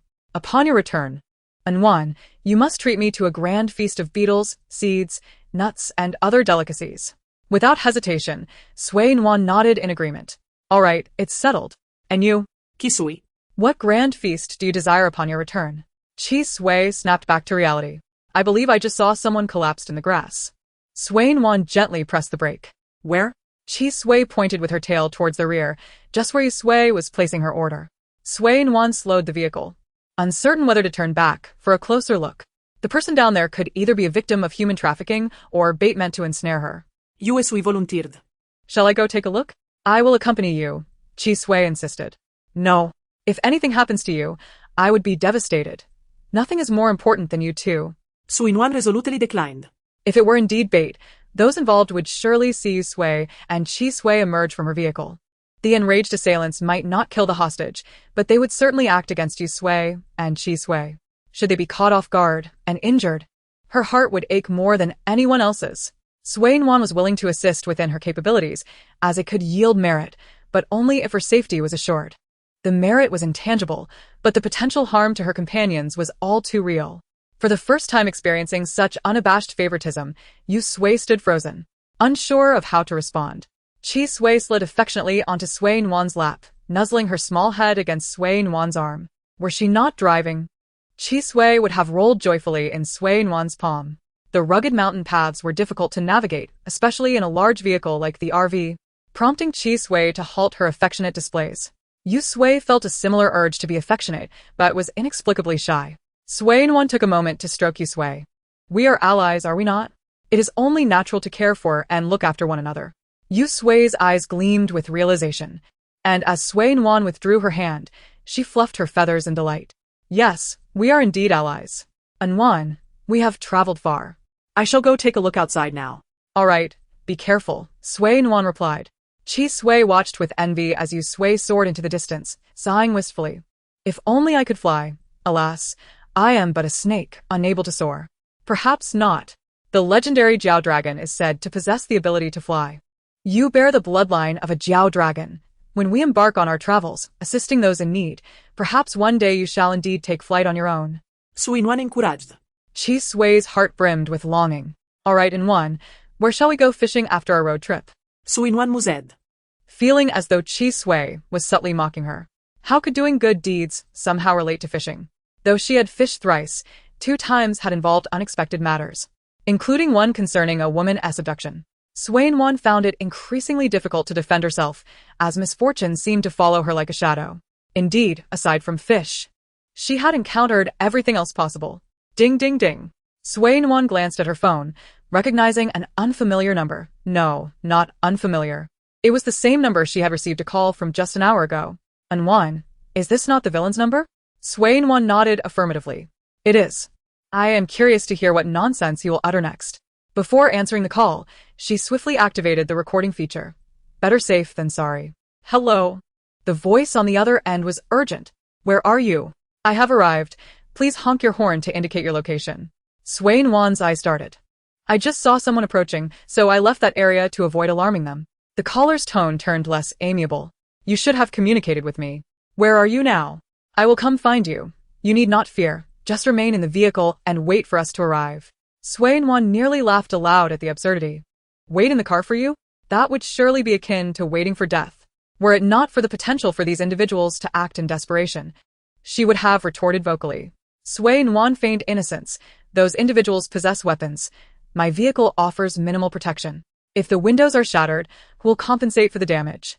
The caller was exasperated, his patience wearing thin. What do you truly wish for? You keep driving around. How am I to make contact with you? Are you aware that filing a false police report can lead to detention for 5 to 10 days and a fine of 500? Sui Nuan sighed. Fine. I will park here and wait for you. I was in such a hurry that I failed to remember the direction, only recalling it was towards the highway. Very well. I shall head over now. Do not wander off.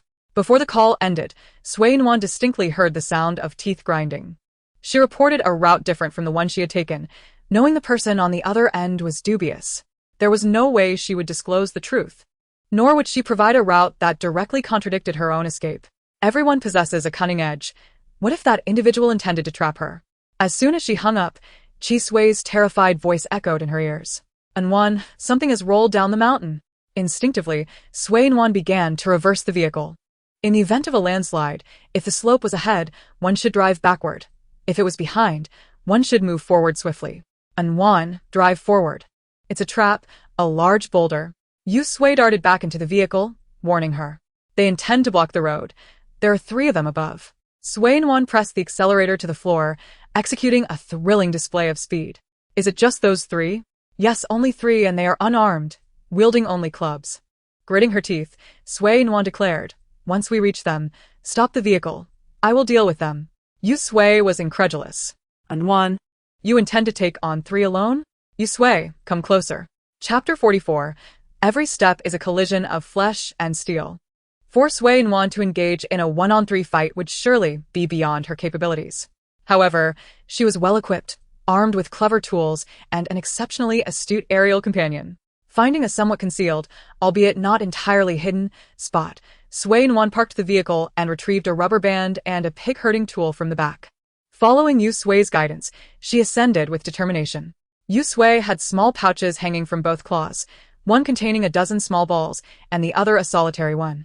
The larger pouch held water-soluble chili extract, the mechanics of which Sui Nuan did not comprehend. Nonetheless, upon impact, the balls would burst forth, spraying their contents.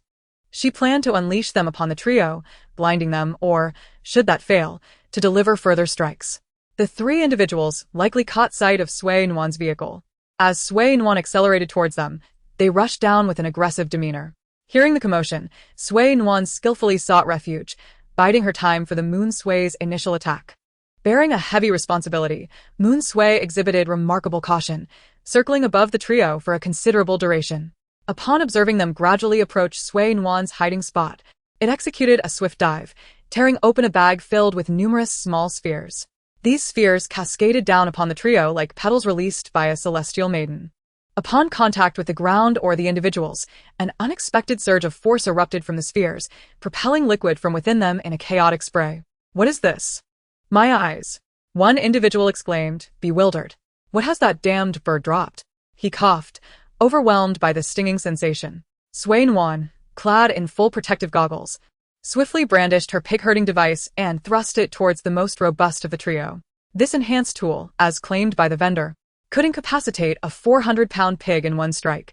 Thus, it should suffice for a 200-pound man, right?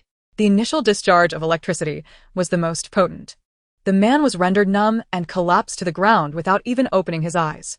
Meanwhile, the already grounded Chi Sui seized the opportunity to employ a secret weapon, vigorously rubbing it against the fallen man's eyes, face, and neck. Moon Sui, hovering in the air, hesitated to descend, overwhelmed by the pungent aroma. It pondered why Chi Sui seemed unaffected. Eager to assist, Chi Sui was overjoyed, wrapping its tail around the secret weapon and applying it with fervor and dedication. With a bottle of soluble chili extract in her left hand and the pig-herding device in her right, Sui Nuan focused on the second man, who, though electrified and trembling, still managed to remain upright. Is he truly so ineffectual? Has he succumbed in merely 20 seconds? She mused, casting the pig-herding device aside and drawing forth a beef tendon stick to strike at the most vulnerable points of the man's body. Get away, what is this? He shouted. Sui Nuan paid him no heed, raising her left hand to deliver another dose of chili extract, coating his face and forcing him to blindly swing his fists. With dominance throughout the encounter, Sui Nuan crouched low and executed a sweeping kick, toppling the man to the ground. The third man, granted a moment's reprieve, struggled to open his eyes and beheld Sui Nuan mercilessly assaulting his companion, igniting his rage. Die! As Sui Nuan turned to face the third man, she was met with the sight of a gaunt figure charging at her, eyes aflame. Without a moment's hesitation, she unleashed a sidekick. The man, lacking finesse, stumbled from the impact, and Sui Nuan had no intention of engaging in close combat. Seizing the moment, she lunged forward, raising her hand as if to spray chili extract. The man instinctively raised his arm to evade. In her swift descent, Sui Nuan exerted every ounce of strength into a powerful kick aimed at the man's vulnerable area. Regardless of the fighting style, when strength is lacking, targeting the lower regions proves most effective, especially since Sui Nuan was not adorned in ordinary footwear. Each kick was a jarring collision of flesh against steel. With all 3 men incapacitated and sprawled on the ground, Sui Nuan triumphantly declared, "The winds are fierce." Kisui, Still diligently rubbing the herb-infused leaves, hastily discarded them and took flight. Observing from above, Moon Sui dove down, releasing a larger sphere from its claw into the midst of the fallen trio. The sphere landed silently, yet Sui Nuan, Chi Sui, and Moon Sui fled without a backward glance. That object was a sedative, colorless and odorless, akin to the one Xiao Yun had used on Wenqing. However, while the latter was more inclined towards aphrodisiac effects, Sui Nuan's was purely a tranquilizer. After running approximately 10 meters, Sui Nuan finally paused, panting heavily. The preceding maneuvers, while seemingly simple in retrospect, had demanded considerable exertion. Without external support, she would not have dared confront the three. Moon Sui circled back, landing beside Sui Nuan and Nuan. "How do you feel?" Leaning against a tree trunk, Sui Nuan gasped, "I'm rather pleased. Despite having caught them off guard and being well-equipped, I can't help but feel delighted." Chi Sui, still bearing the herb's residue, hesitated to approach Sui Nuan and Nuan. "How long will the sedative take to wear off?" "Approximately 3 to 4 minutes. This isn't an enclosed space. The sedative will dissipate quickly," Sui Nuan replied. Chi Sui appeared curious. "How did you know that nettle could cause discomfort?" Moon Sui, circling overhead, had not heard the subsequent conversation between Sui Nuan and Chi Sui, and it gazed at Chi Sui with intrigue. Chi Sui chuckled shyly. "In my territory, humans occasionally wander about. One day, while foraging, I encountered a few humans. One girl kept exclaiming her fear of snakes. So, did you bite her?" Moon Sui inquired, perplexed. "No, I don't bite. I'm not fond of biting humans. The girl merely feared us snakes." And there was an insufferable man beside her who boasted about how he could easily catch snakes to make snake soup. I grew somewhat irate. So I peeked out to see who was so audacious, and as a result, the man fell into a patch of nettles, which I have since remembered. Sui Nuan smacked her lips. "So you learned about snake soup from him?" Chi Sui nodded gleefully, "Yes. He bragged non-stop. And I grew so hungry that I recall my dinner that night was indeed a snake." Moon Sui gasped, "What? You dined on a snake?" The parrot's diet did not include its kind, leaving it utterly unaware that Chi Sui would consume its own kind. Chi Sui nodded, "Indeed. "I am quite formidable. I can overpower snakes much larger than myself." Moon Sui expressed a hint of envy. "Is that so? I can't even contend with birds larger than me. They soar high and move swiftly. Had it not been for my luck, I would have perished at the beak of one that fateful evening." Sui Nuan, overhearing, interjected. "Wait a moment, Moon Sui isn't talking about eagles or falcons, is it?" Escaping from their clutches already speaks volumes about Moon Sui's combat prowess. Moon Sui's habitat was diverse, and as it recounted its tales, it shared experiences from forests, grasslands, deserts, and plateaus. Chapter 45. Captain Chen, I bring you accolades. After a considerable wait, Sui Nuan finally approached the trio. They were entirely incapacitated, lying motionless on the ground. Sui Nuan pondered. Lacking rope. How would she transport these men away? Moon Sui's eyes lit up. There's rope above. They left it behind when moving the large stones. I'll retrieve it. Quickly go and return. All right. After watching Moon Sui depart, Sui Nuan turned her attention to the 3 men sprawled on the ground. The most unfortunate among them was the robust man, whose face had been ruthlessly rubbed with nettle by Chi Sui, now covered in red welts, particularly around his eyelids and mouth. Sui Nuan silently turned her head, unable to bear the sight. Chi Sui, however, was thoroughly pleased with its handiwork, climbing beside the man and admiring its creation with insatiable fascination. Moon Sui did not keep Sui Nuan and Chi Sui waiting long. It swiftly returned. Sui Nuan, having learned the proper techniques for binding individuals, securely tied the 3 men. However, transporting these 3 large men down the mountain posed a challenge for her. Chi Sui, eager to contribute, suggested. There's plenty of grass here. Why not just drag them down? Wouldn't that injure them? Sui Nuan hesitated. It's fine, Nuan. They're already in such a state. Dragging them down will not only save us effort but also ensure they remain subdued. It's a win-win. Don't overthink it. Sui Nuan raised her thumb. Chi Sui, your strategic prowess rivals that of Jia Su, but alas, I cannot be Cao Cao. Moon Sui's expression turned peculiar. Jia Su? Isn't he known as the most cunning of all time? Chi Sui, momentarily taken aback, asked, Moon Sui knows of Jia Su? Is he quite famous? Indeed. It proved that a lack of education often leads to setbacks. Well, I suppose he is known. He has quite the historical reputation. Chi Sui beamed with pride. Is that so?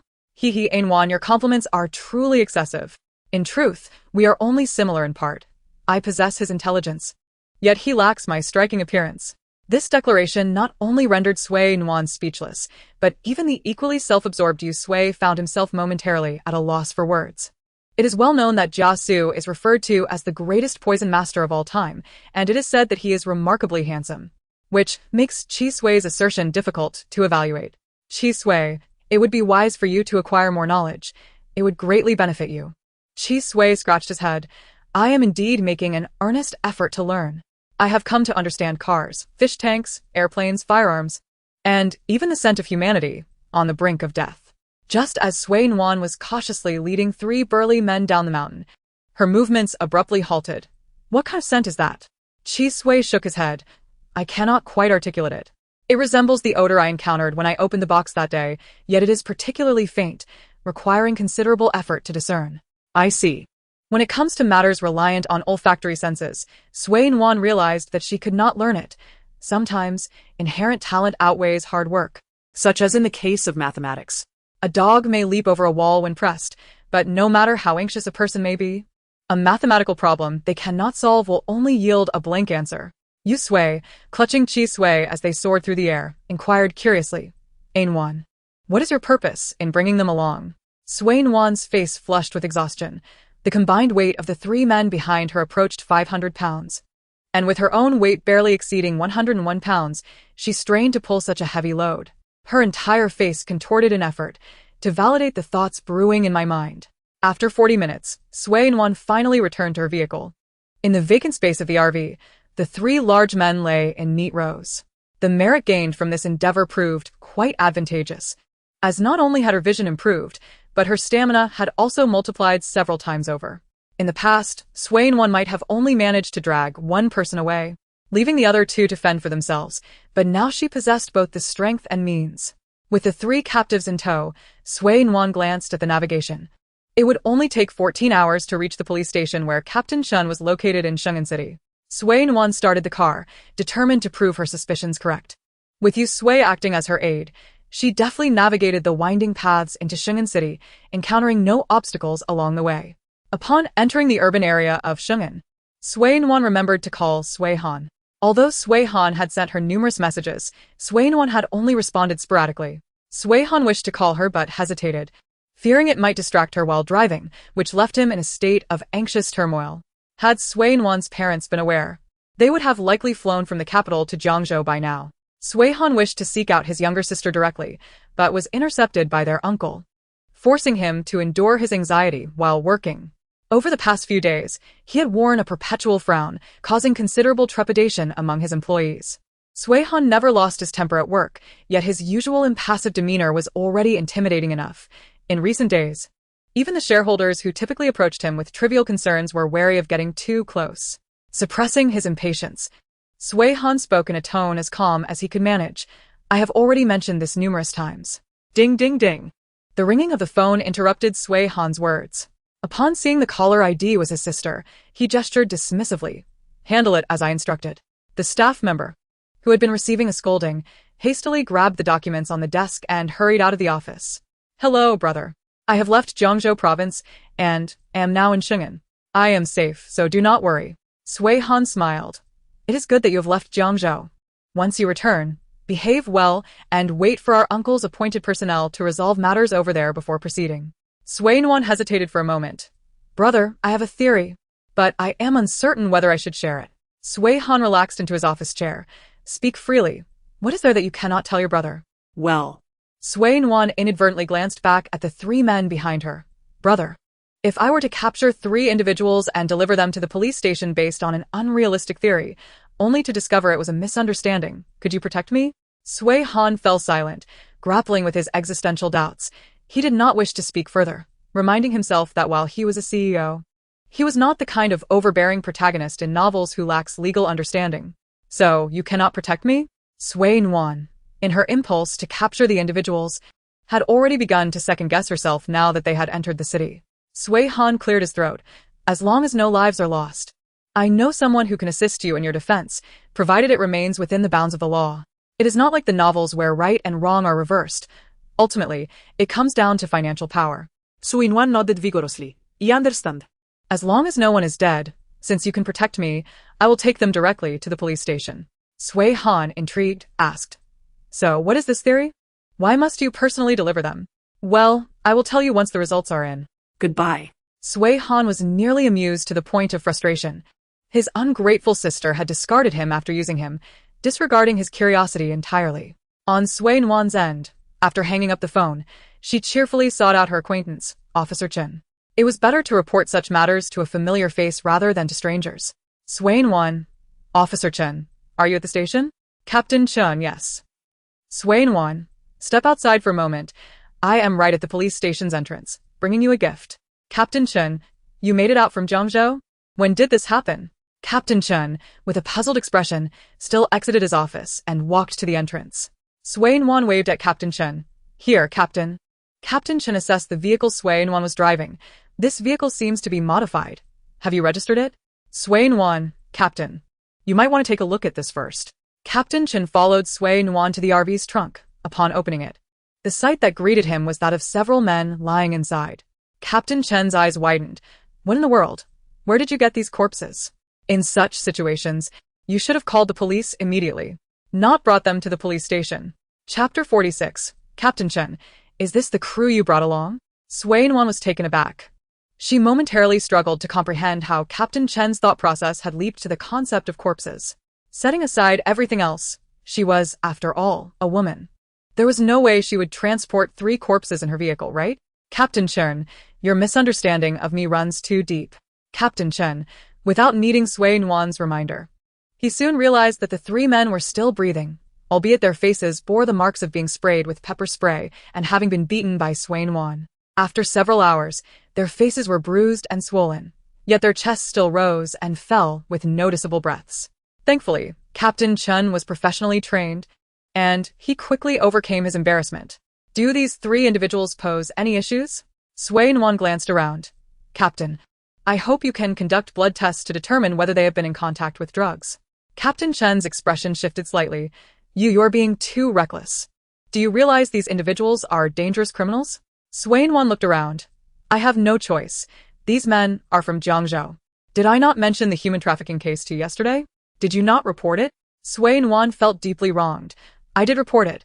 We must first take these individuals for blood tests before I explain everything to you. It is inappropriate to suspect the public without cause. Yet one must be cautious when drug-related matters are involved. Noticing Captain Chen's hesitation, Sui Nuan raised her finger and vowed that if these individuals were found innocent, she would take full responsibility for the aftermath. No, that is not my concern. Captain Chen waved his hand. Having reached his current position, as long as he does not commit any principled errors, he would certainly not be implicated. Wait a moment. I will have someone fetch a few hoods. If anyone captures this on video, it could lead to complications. Sui Nuan nodded, appreciating Captain Chen's foresight. If these individuals are problematic, being filmed by the public and posted online could alert the wrong people. If they are innocent, then posting such footage would only harm them. Personally, Sui Nuan believed the matter was nearly settled, but it was wise to leave a safety net. Before long, Chun Chung and 2 other vaguely familiar male officers rushed out with black hoods and silver handcuffs. Captain, oh, it's you, Nuan. Sui Nuan waved. Good to see you again. Chun Chung and his companions directed their gazes towards the 3 individuals in the vehicle, mirroring Captain Chen's actions as they collectively gasped in hushed tones. Are they dead? Sui Nuan cast a resentful glance at Captain Chen, pondering how such subordinates could be the ones he brought along. What monstrous image did she project in Captain Chen's team that they immediately associated her with death? Sui Nuan, was no mere corgi, devoid of a deathly aura. Chen Guodong felt his face flush. They were not dead. He promptly fitted hoods over their heads, intending to take them for blood tests to ascertain whether they had encountered any toxins. The 3 who emerged were visibly shaken. Yet it did not hinder their swift movements as they donned hoods on the captives and proceeded to escort them away. Sui Nuan also made her way back to the bureau, needing to relay the situation to Captain Chen. Yu Sui dashed over, leaping onto Sui Nuan's shoulder. Accompanying Nuan provided ample opportunity for enlightenment. As Chi Sui had mentioned, it was indeed unexpected that it could enter a police station within its lifetime. Chen Guodong scrutinized Yu Sui. Is this yours? Sui Nuan quickly shook her head. Not yet. I found it in Jiangzhou. I will handle the paperwork later. I understand the importance of adhering to national laws. It would be absurd to admit to owning a second-class protected animal in front of a police officer, essentially inviting trouble upon herself. Over the past 2 days, she had hardly slept, having been constantly driving. She didn't even know how to apply for the necessary permits. Chen Guodong regarded Sui Nuan with appreciation, recognizing her prudence and ability to navigate bureaucratic waters without leaving a trace. As long as you are aware, he remarked. Following behind the captives towards the bureau, Chen Guodong sighed, knowing that if these individuals truly posed a threat, a storm of chaos would soon ensue. As a member of the Criminal Investigation Department, matters of drug enforcement fell outside his jurisdiction, yet he always felt a surge of indignation whenever such significant cases arose. Why must they dabble in such filth? Sui Nuan gritted her teeth.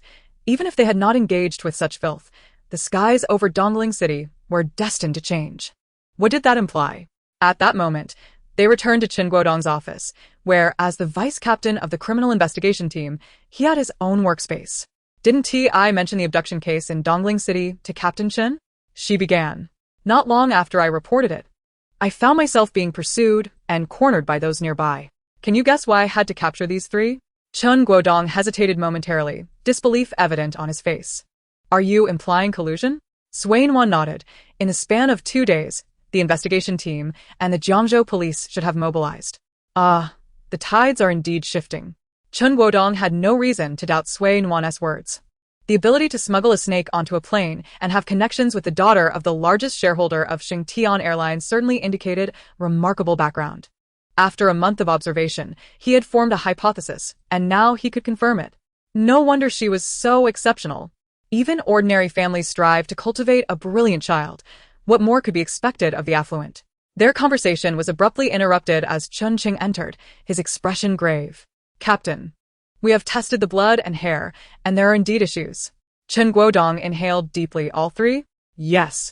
Should we notify the drug enforcement team to come and take them? Yes, we must. This matter is beyond our control. Sui Nuan exhaled, relieved. Now that the situation was confirmed, she intended to leave. After 2 days of driving for her life, she felt utterly exhausted. Chen Guodong had matters to attend to as well. He patted Sui Nuan on the shoulder. Be cautious. We will do our utmost to shield your information. It's best not to go out in the near future. You've been through a fright, and a few days of rest at home would do good. This suggestion was for her own benefit, and Sui Nuan nodded. I understand, Captain Chen. Chen Guodong felt a shiver run down his spine. It was ironic that she, the least cautious, had the audacity to claim she was prudent in his presence. How did she dare confront 3 formidable men? If anything had gone awry, Sui Nuan would not only face dire consequences, but could also be tainted by their misdeeds. The worst-case scenario was that those individuals would drag her, an informed party, into their sordid affairs. Once entangled, one could never escape. No one could truly free themselves from drugs. Even the most resolute individuals might only manage to abstain for a few years, inevitably succumbing once more in the future. The very thought sent chills through Chen Guodong. Knowing such a promising individual, such a remarkable girl, was in danger. Thankfully, Sui Nuan was clever and capable. Upon exiting the police station, Sui Nuan yawned before getting back into her car to drive home. Chapter 47. Should she have the Research Institute pull strings for her? Upon returning to her home in Shenzhen, Sui Nuan placed the nuts she had brought in from the door onto the table. Chi Sui, entertain you Sui. I'm feeling a bit weary. The Chi Sui, placed on the coffee table, nodded. All right, Nuan, you just sleep. I'll keep watch. Yu Sui, feeling hungry, extended its claws to retrieve nuts from the packaging, munching while surveying its surroundings. The nuts were a selection Sui Nuan had allowed Yu Sui to choose during their return trip. Once she had rested sufficiently, she would take Yu Sui out for more shopping. She was truly at her limit now, and feared she might collapse if she didn't rest. After a shower, Sui Nuan lamented as she dried her hair, momentarily fantasizing about shaving her head. After completing her routine, she was wide awake despite her fatigue. The household employed regular cleaning services, and Sui Nuan simply lay down, soon succumbing to slumber and engaging in a game of chess with the god of dreams. While Sui Nuan slept soundly, a tempest brewed in Dongling City. Jiangzhou province received an urgent directive. The initial deployment had involved only 500 personnel, and just as arrangements were being finalized, Shenzhen City, meddling unnecessarily, dispatched another 500 to claim credit. The upper echelons of Jiangzhou province tightened their expressions as 2 contingents rushed towards Dongling City in haste. That night, the residents of Dongling City were astounded, with many capturing videos and uploading them online, sparking a flurry of speculation. Numerous netizens speculated that a significant corrupt official in Dongling City was about to be apprehended. Meanwhile, Sui Nuan remained blissfully unaware of these developments. But Chi Sui, engaged with its phone, noticed first. Ehi, Usui, come look? Dongling City, ISNT, that where we were just yesterday? Could it be Nuan's report is yielding results? Yu Sui scampered to the sofa, climbing onto Chi Sui's side. What is going on? Let me see. Upon waking, Sui Nuan glanced at the clock. It was 3 o'clock. She had slept for a full day. She had indeed been exhausted. Sleeping from noon yesterday until the afternoon of the next day. Nuan is finally awake. Nuan is awake?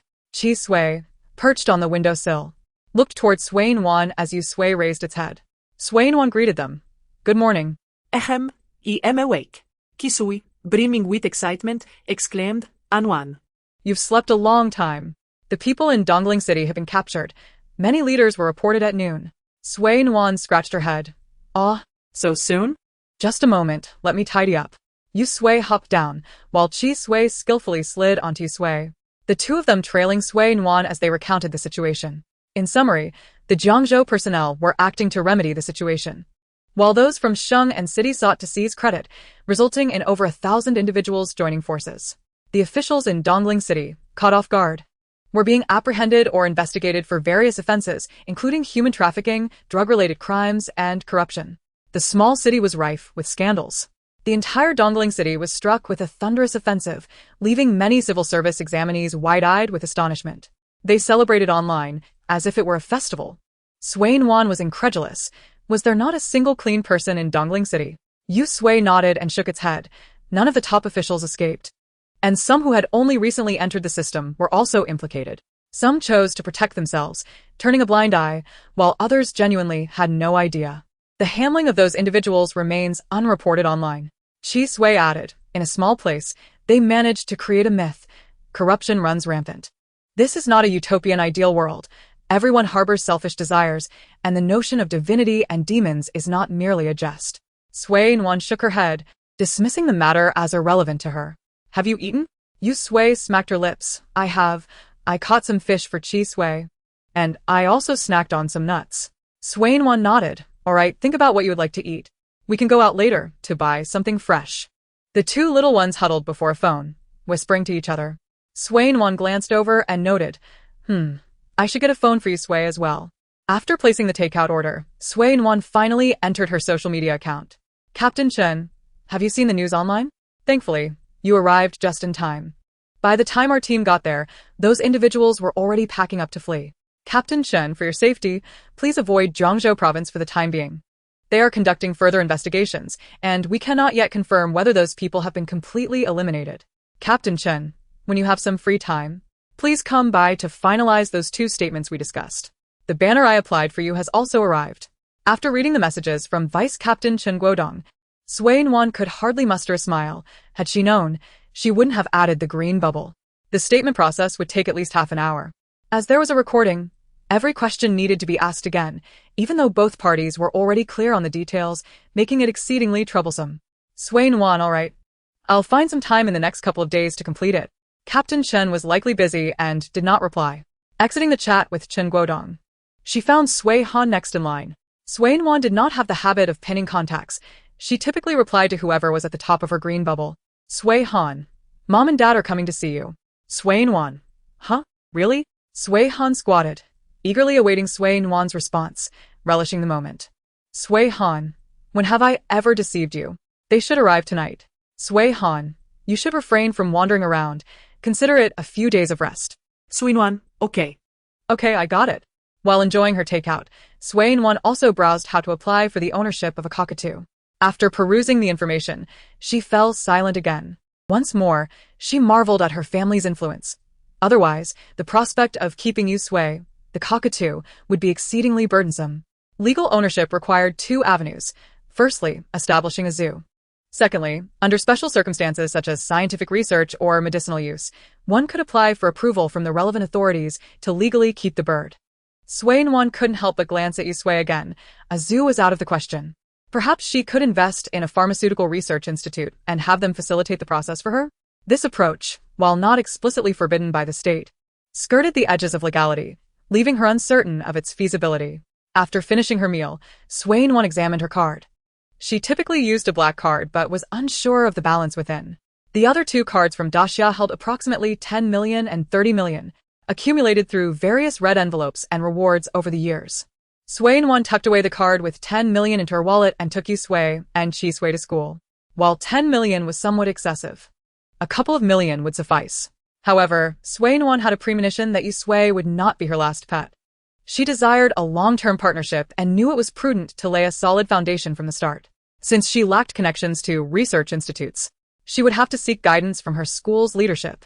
She was confident they would be more than willing to assist her. Upon hearing that arrangements were being made for it, Yusui felt a twinge of unease. The previous human had mentioned that it was a nationally protected species and that private ownership was prohibited. Would Nuan face difficulties because of this? As it turned out, money paved the way, and as long as one did not encounter insurmountable obstacles, the path would be relatively smooth. Chapter 48. There will absolutely be no incidents, none whatsoever. Nuan produced her 10 million card as a means of persuasion. The school leadership was exceptionally amiable, assuring her with resounding confidence, "You can leave this matter to me. It will be resolved in a week. No, in 3 days, I promise to have it sorted out for you." With the leadership's assurance, Nuan felt at ease returning home. Without the necessary documents, she could not conveniently take Yusui out, so she resorted to expedited online shopping. Purchasing during the day meant delivery by the afternoon, which was almost as good as going out to buy it herself. Yusui felt a pang of guilt. "Am I causing you trouble?" Nuan was perplexed. How could that be? "It's merely a small expense. I'll find a way to earn it back later." With the benefit of her previous memories, Nuan was aware of numerous lucrative ventures. The most profitable, of course, were producing television dramas and developing games. If executed well, either could provide a lifetime of income. Nuan was reluctant to delve into the entertainment industry. While it was less chaotic than on Earth, she still viewed it as a vast melting pot of complexities. Upon returning home, Nuan placed the newly purchased phone on the coffee table. "All right, you can play with it now." However, spending without earning did not sit well with her. She needed to devise a way to generate income. Nuan retreated to her room and drafted a preliminary game plan, casually sending it to her brother Suihan. "Nuan, brother, take a look at this plan. What do you think? Is it profitable?" After sending the message, Nuan did not expect an immediate reply. She stood up to stretch. It was already midnight. Indeed, when engrossed in work, time flew by the quickest. Having spent about a month and a half in the capital, she returned just in time for the crisp autumn season, still occasionally needing to wear short sleeves, which felt quite abrupt. "By the way, Chisui, do you hibernate in the winter?" The shopping-obsessed Chisui looked up, confused. "Me? I can choose not to hibernate. Or, I can hibernate. Winter can be quite dull. I used to hibernate before. But with Nuan and Yusui around, I don't feel bored, so I don't need to hibernate." Indeed, a very unique serpent. Snakes hibernate not merely due to the cold, but for physiological reasons. Simply put, if it gets too cold, their bodily functions cannot operate properly. Half an hour later. Ding dong. Nuan picked up her phone to see that Suihan had replied. "Suihan, out of money? Aren't you holding a black card?" Nuan, "I'm not out of money. I just feel that spending without earning is not ideal. Occasionally providing you with some money-making ideas ensures I won't feel guilty while enjoying myself." Suihan, "The ideas are good. I'll have someone refine them. Coincidentally, I've nearly finished recruiting for the game studio." Nuan, "Your efficiency is commendable. I applaud you." Nuan, "Didn't you mention that Mom and Dad were on their way to see me? Why haven't they arrived yet?" Suihan, "They are at the hotel. I'm heading to bed. I have work tomorrow." Nuan shook her head. Her brother was clearly working for himself, yet whenever work was mentioned, he radiated negativity. It seemed that no matter who one worked for, the prospect of work cast a shadow. Dad, didn't I mention? Just took over the company. And it's like this. Once this busy period is over, another will follow. Early the next morning, Nuan was roused by the sounds of activity in the living room. Having slept so long yesterday, she was lightly slumbering today. Hearing the commotion, it did not sound like the two little ones were responsible. Nuan groggily lifted her head, her voice hoarse and weak. Yusui, what are you doing?" If there were any dangers, Chisui and Yusui would alert her. Since there was no warning, she need not worry. The obedient Chisui stayed on the sofa while Yusui's eyes sparkled. "Nuan, it's your parents. They've arrived." Kisui chimed in joyfully. Yes. "They even brought gifts for us." Nuan hurriedly got up to open the door. "Mom, Dad, Why are you here so early? Mom Lin walked over with a smile. We were worried about you. We did arrive a bit early. We thought about waiting at the hotel a little longer. But we didn't expect you Sui to know how to open the door. Impressive. Before arriving, Sui Han had informed them that Nuan had adopted a parrot. To her surprise, Yu Sui was remarkably intelligent, capable of speaking, opening doors, and even singing. The singing was a new skill, and the two of them had even engaged in a delightful duet, demonstrating astonishing progress in just 2 short days. Yu Sui, flattered by the compliments, floated on air. Nuan's mother praised him, and he felt this commendation was well-deserved, for an exceptional bird need not be modest. Curious, Sui's father emerged from the kitchen, wondering when Nuan had developed an interest in fishing. Sui Nuan glanced at the bait she had purchased before her trip to the capital but had yet to retrieve from the fishing gear. Recently, she had encountered Chi Sui while fishing. Lin's mother, taken aback, had always assumed Chi Sui was a purchased pet, not realizing he was a wild find. How long have you had him? Your daughter dares to carry snakes around and even put them on her body? Suddenly, she pondered, if Chi Sui was a wild find, could this large parrot be one as well? Lin's mother's gaze slowly fell upon Yu Sui. He was also found outside? Sui Nuan nodded, affirming, of course. He is a nationally protected species. Who would dare sell him illegally? Lin's mother followed closely behind Sui Nuan, reminding her that if she intended to keep the bird, she would need to handle the proper paperwork, as the state forbids unauthorized ownership. I have already requested a certificate from the Medical Research Institute affiliated with the school, so rest assured, I am well aware of the regulations. As Sui's father cooked, he lingered near the kitchen door, hesitant to stray too far. Nuan, do you want to go fishing later? He often went fishing, and discovering that his daughter shared his interest made him eager to go. Sui Nuan glanced at Lin's mother, who nodded in encouragement. Go ahead. I'd like to see what makes fishing so captivating that you all become so addicted. Before Sui Nuan could respond, Kisui, resembling a little shadow, quietly cheered. How wonderful. Nuan is going fishing. We will soon have the chance to do good deeds again. Hearing Chi Sui's words, Sui Nuan's smile faltered. How could she be so perpetually unfortunate? This time, there would be no accidents. The number of people who disposed of bodies in the lake was already few. It was unlikely she would encounter misfortune repeatedly. It was simply impossible. Having tidied up, Sui's father announced that dinner was ready. Nuan, do you know where the fish are plentiful? Sui Nuan hesitated. She had only fished twice in Shingen City, both times with little success, leaving her unable to provide an answer. I'm not sure. The spots I visited were quite average. Sui's father confidently reassured her. I'll ask a fishing friend of mine who lives nearby. He surely knows good locations. As she recognized the increasingly familiar path, Sui Nuan blinked and asked, Dad, your fishing friend wouldn't be named Lin Aigua, would he? In the original novel, there had been a mention of a fishing enthusiast by that name. Sui's father, driving, responded with surprise, you know him? He mentioned he was free recently and would take us to a newly discovered fishing spot that, aside from being remote, has no downsides. Sui Nuan felt a wave of unease wash over her. It was no longer her leading the way, and she hoped they wouldn't end up in that same forest again. Dad, the fishing spot isn't the forest up ahead, is it? Sui's father shook his head. No, it's the other forest behind. Old Lin is already waiting over there to guide us. Sui Nuan breathed a sigh of relief. As long as it wasn't where she had been before, she felt reassured. She had only been unfortunate a few times. This time, with someone else leading, nothing could possibly go wrong. Absolutely not. Chapter 49, The Aftermath of the Lavender Suitcase. Upon arriving at the address provided by Lin Aigua, Sui's father surveyed the area. Where is he? No one here. And where is the car? Just as he spoke, a head suddenly popped up from a nearby thicket, perfectly fitting Sui Nuan's stereotype of a wealthy person, bald on top with sparse hair on the sides. Sui Nuan glanced at her father, relieved to see he wasn't bald or sporting a beer belly, and certainly wasn't out looking for someone else. Rather than worry about her father encountering someone outside, Sui Nuan felt he would be more concerned about others pursuing Lin's mother. Both she and her brother resembled their mother, both strikingly beautiful, highlighting just how stunning Lin's mother must be. Bald Uncle Lin Aigua laughed awkwardly. Brother Sui, you've arrived?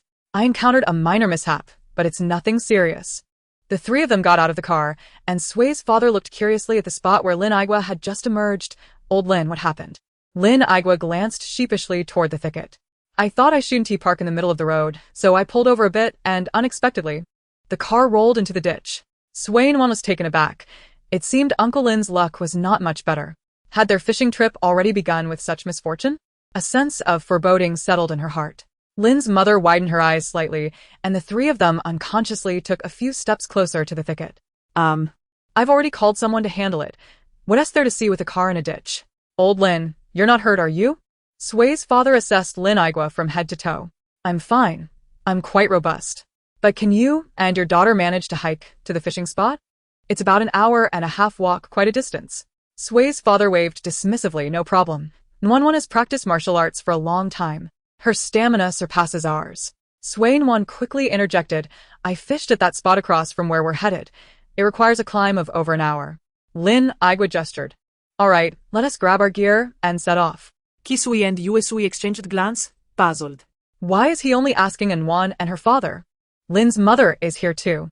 Hearing the two little ones' inquiries, Sway Nuan turned to look at Lin's mother, who was dressed in sun-protective clothing and had a slender figure.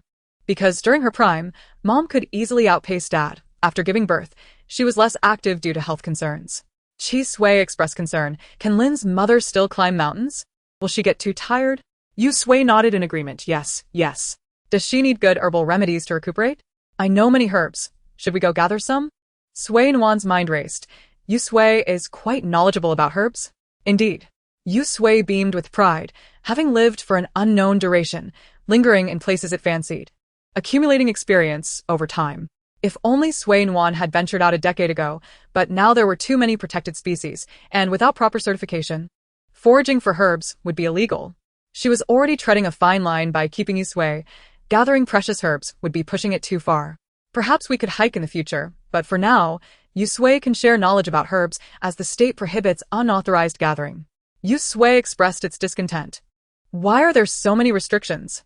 Even following you has to be so complicated. Feeling somewhat dejected, it lamented that its knowledge was of no use. Lacking any sense of accomplishment. It's not a hassle at all. These laws are in place to prevent overexploitation and extinction of species. The fact that Yu Sui possesses such knowledge is impressive, isn't it? Just the other day, you helped me immensely. Without you and Chi Sui, I wouldn't know what to do. Sway Nuan's heartfelt praise quickly lifted Yu Sui's spirits.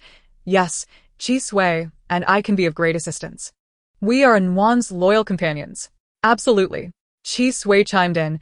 Yu Sui is exceptional and has aided me greatly. When one loves a person, they naturally extend that affection to those close to them. Lin's mother, Sui's father, Sui Han, and likewise, Chi Sui and Yu Sui. Their shared love for Sway Nuan led Lin's mother and others to embrace Chi Sui and Yu Sui without reservation. In turn, Chi Sui and Yu Sui's affection for Sway Nuan motivated them to seek remedies to help Lin's mother recover her health. Although Lin's mother's health had declined compared to earlier years, she was still strong for someone in her 40s, especially after childbirth. After an hour of climbing, Sway Nuan and Lin's mother were chatting and laughing, while the two former chairpersons, accustomed to office work, were panting heavily. Lin Igua waved his hand. Wait a moment. Let us take a break. I'm feeling a bit fatigued. Sway Papa, breathing heavily, concurred. Yes, dear Nuan, let us rest for a while. The two seated on the ground exchanged glances, both managing a wry smile. Sway Papa was in decent shape. He had maintained a fitness regimen over the years to impress Lin Mama, focusing primarily on posture, yet his stamina was not entirely lacking. In contrast, Lin Igua's circumstances were quite different. His wife had passed away long ago, and he had never remarried. Maintaining his physique was far from his priority. Had it not been for his frequent fishing excursions, he might have found himself considerably heavier than he was. How much longer do we have to walk? Lin Igua, panting heavily, reflected for a moment. At this pace, we still have over half an hour to go. Since they could not simply sit idly during their break.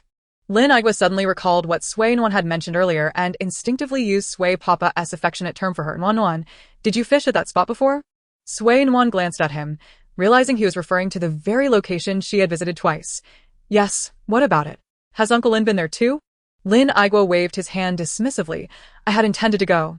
But then I heard from a fellow angler that a misfortunate soul had pulled a suitcase out of that place, and it contained quite the surprise. So I never went. Sway Nuan replied, that poor unfortunate soul really was unlucky. I heard that not far from there, another lake had yielded some surprises as well. Such terrible luck. One wonders who it could be. Chi Sui couldn't help but peek out, gazing at Lin Aigua, who was metaphorically stabbing a knife into Sui Nuan's heart. Nuan, that unfortunate soul you're talking about is you. Isn't it? Chi Sui's knack for witty remarks was unmatched, always striking right at the heart of the matter.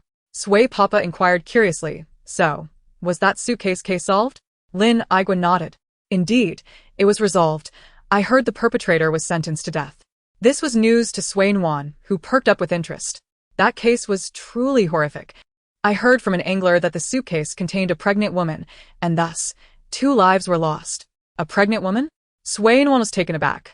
She only knew that the perpetrator had been convicted, but due to her own commitments and a desire not to trouble Captain Chen and Miss Chen Chung, she hadn't inquired further about the outcomes.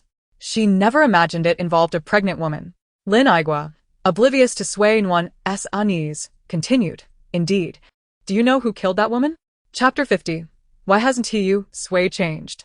Lin Mama, her curiosity piqued, asked, Was it her husband? Lin Aigua shook his head. You underestimate the bizarre nature of this case. The one who murdered that pregnant woman was the admirer of her husband's admirer. Huh? Came the chorus from the 3 of them. Sui Nuan and her companions' minds momentarily stalled, grappling to comprehend the convoluted relationships at play. The deceased's husband was an executive at a small company, and one of his female employees, enamored with him shortly after joining, found herself in a predicament. However, as he was already married, she could only suffer in silence, concealing her infatuation deep within her heart. Lin Aigua mused, You see, loving someone is like a sudden urge. It cannot be concealed. The male employee, who had a crush on the female employee, could not bear to witness her silent suffering, and thus orchestrated this entire affair. Lin Mama sighed. The deceased was truly innocent. Lin Aigua scoffed. What is this about a crush? That man is nothing but a lunatic, psychologically twisted. To love someone and yet fear to confess, but have the audacity to commit murder. He is a complete hypocrite. Sui Nuan nodded in agreement. A death sentence is too lenient. If the 10 most brutal punishments were still in effect, he should certainly be subjected to them. Lin Aigua's eyes lit up. Exactly. I feel the same. His psychological distortion led to the destruction of not just 2, but 3 families, the husband's household, the female employee's family, and his own. This is not love. It is pure perversion. Sui Papa couldn't help but reflect on his own conduct at work, silently relieved that he had always maintained a cool demeanor, rarely interacting with other employees beyond management. Had his own wife encountered such a situation, he would surely have gone mad. Lin Mama and Sui Papa exchanged glances, both aware of his thoughts, unable to suppress a smile. If someone truly attempted to harm her, that person might not even stand a chance against her. After resting for a while, the 4 resumed their journey. Lin Aigua, after chatting a bit with Sui Nuan, became enthusiastic and began fervently criticizing the already sentenced criminal. Despite resembling the greasy boss from a television drama who might take liberties with the female lead, his moral compass was surprisingly upright. As they talked, Lin Aigua finally noticed the presence of Yu Sui perched on Sui Nuan's shoulder, alongside Chi Sui, who was curiously peeking out to listen to the gossip. His animated discourse abruptly halted as he caught the gaze of the 2 small creatures nodding attentively at him. Why have you stopped? They asked in unison. Lin Aigua's expression shifted dramatically, and after a considerable pause, he managed to stammer out, You dare to have a snake on you? Kisui, who had been engrossed in the conversation, retorted indignantly, What do you mean? This snake never bites. I never bite indiscriminately. Ever since biting Xiao Yun, Chi Sui could no longer assert with conviction that it was a non-aggressive snake, though it had no regrets about biting Xiao Yun. Sui Nuan affectionately patted Chi Sui's little head. It doesn't bite people. Lin Aigua nodded but cautiously stepped aside a few paces. Sui Nuan, puzzled, looked at Chi Sui's head, wondering why it felt somewhat rough to the touch. Chi Sui, come up on my hand, and let me see. Oh, okay. Though Chi Sui was unsure of Sui Nuan's intention, it obediently crawled out from under her hat. Sui Nuan held Chi Sui up to her eyes. Why does your head feel a bit rough? Yu Sui, curious as well, leaned in to take a look. It seems so. There appears to be a small point protruding from its head. Is that so? Chi Sui touched its own head with its tail, puzzled as to why that was the case. Lin Aigua felt a shiver run down his spine, and silently quickened his pace, moving closer to Sui Papa. Sui Nuan, deep in thought, took out her phone to check. Could it be because the group of people from the plane were sentenced? And the culprits from Dongling City are also being apprehended one by one? Is that the reason? But I wasn't particularly tired yesterday. Yu Sui was adamant. It was probably just an adjustment period due to the first evolution. It won't happen again. Sui Nuan reached out. Yu Sui, come here, so I can take a look. Logically, you contributed quite a bit before. Why haven't you changed at all? Yu Sui obediently jumped onto Sui Nuan's hand and, feeling her scrutiny, proudly spread its wings and flapped them a few times. What do you think? Am I not incredibly handsome? There's no denying it. Being this stunning, humans are bound to fall in love with me time and again. Upon hearing this, Chi Sui quickly puffed out its chest. And me? Humans will surely adore me, a handsome snake. Sui Nuan sighed. Lin Igua turned just in time to see Sui Nuan holding up a snake and a bird. What are you two doing? Sui Nuan shook her head, just taking a casual look. We should be nearing the fishing spot soon, right? Lin Igua nodded. Yes, soon, just ahead.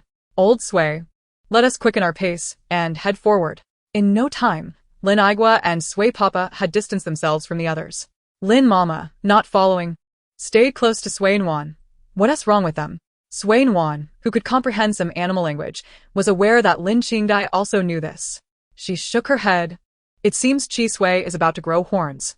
Lin Mama exclaimed in surprise. A snake growing horns? Is it going to cultivate? Something like that. It's not exactly cultivation.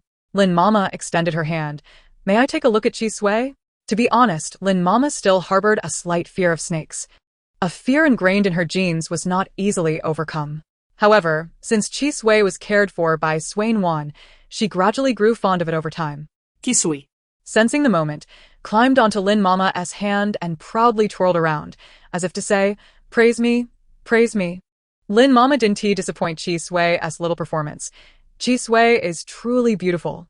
Chi Sui shyly wiggled a bit. Hee, I'm just somewhat pretty. You're beautiful too, Lin Mama. Nuan is beautiful, and Yu Sui is incredibly handsome. The crimson bird, Chi Sui, shyly spun around several times. Mother Lin turned her head and inquired, does it understand that I praised it? Sui Nuan nodded, saying, Chi Sui remarked that you are beautiful as well, Mama. Oh my, how clever Chi Sui is. What sweet words it has. While conversing with Mother Lin, Sui Nuan's hands were not idle. She meticulously ruffled the feathers of Yu Sui, scrutinizing for any changes. The disheveled feathers prompted Yu Sui to shake and rearrange them, asking Nuan, what are you looking at? After finishing her inspection of Yu Sui's feathers, Sui Nuan couldn't help but speak up. Yu Sui, have you felt anything different these past few days? Almost simultaneously, both the girl and the bird spoke. Feeling that the shaking was ineffective, Yu Sui used its beak to groom its feathers. Upon hearing Sui Nuan's question, it tilted its head in confusion. I don't feel any changes, but I have felt considerably lighter these days, as if I can fly faster and farther. Suddenly, Sui Nuan recalled an explanation from a video she had once watched. Birds generally do not age in the conventional sense, a phenomenon known as negligible senescence. Once birds reach maturity, they maintain their optimal condition until their final years when their health declines rapidly. This implies that Yu Sui's robust state is attributed to avian characteristics rather than its actual youthfulness. Realizing this, Sui Nuan was taken aback. Yu Sui, how old are you? Because Yu Sui had the voice of a juvenile, she had always presumed it to be akin to Chi Sui, still in its youth. Momentarily forgetting this characteristic of birds. Chapter 51. A Peculiar Aroma. Yu Sui pondered for a moment. I should be quite old. Sui Nuan replied. Hearing you say that is quite enlightening. A hint of embarrassment washed over Yu Sui. I'm not sure of my exact age. I have lived alone, migrating from south to north, and back again. Sui Nuan furrowed her brows. What should one do with two creatures who are unaware of their age and show no discernible issues? She felt a sense of urgency. I feel quite well now, even better than before. Nevertheless, Sui Nuan remained uneasy. Once we return, I will take you for a checkup. She surmised that Yu Sui's lack of change was due to its body healing, while Chi Sui's significant transformation was attributed to its youth and the many experiences it had shared with Sui Nuan, accumulating merit along the way. Is this the place? From afar, Sui Nuan heard her father's inquiry. Lin Igua felt a bit embarrassed. It seems this isn't quite the right spot. But it should still be suitable for fishing, right? Sui Ian wore a perplexed expression. I knew you were unreliable. Sui Nuan instructed Yu Sui to perch back on her shoulder, and she hurriedly followed along with Mother Lin. What's the matter? Mother Lin had been engaged in a one-sided conversation with Chi Sui, completely oblivious to the exchange between Sui Nuan's father and Lin Aigua. Sui Nuan's father chuckled. It's nothing. Shall we begin? This wild lake was overgrown with aquatic vegetation, with only a few spots cleared by the fish surfacing for air.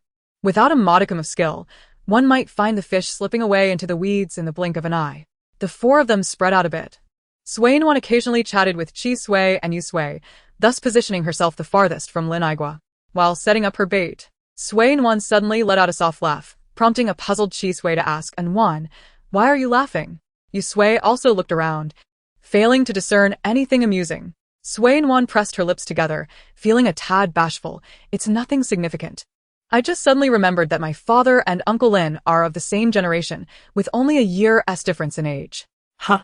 The two little ones simultaneously turned to gaze at Sui Ian and Lin Aigua, their eyes darting between the two in disbelief. Chi Sui pointed its tail at Lin Aigua and Sui Ian and Nuan.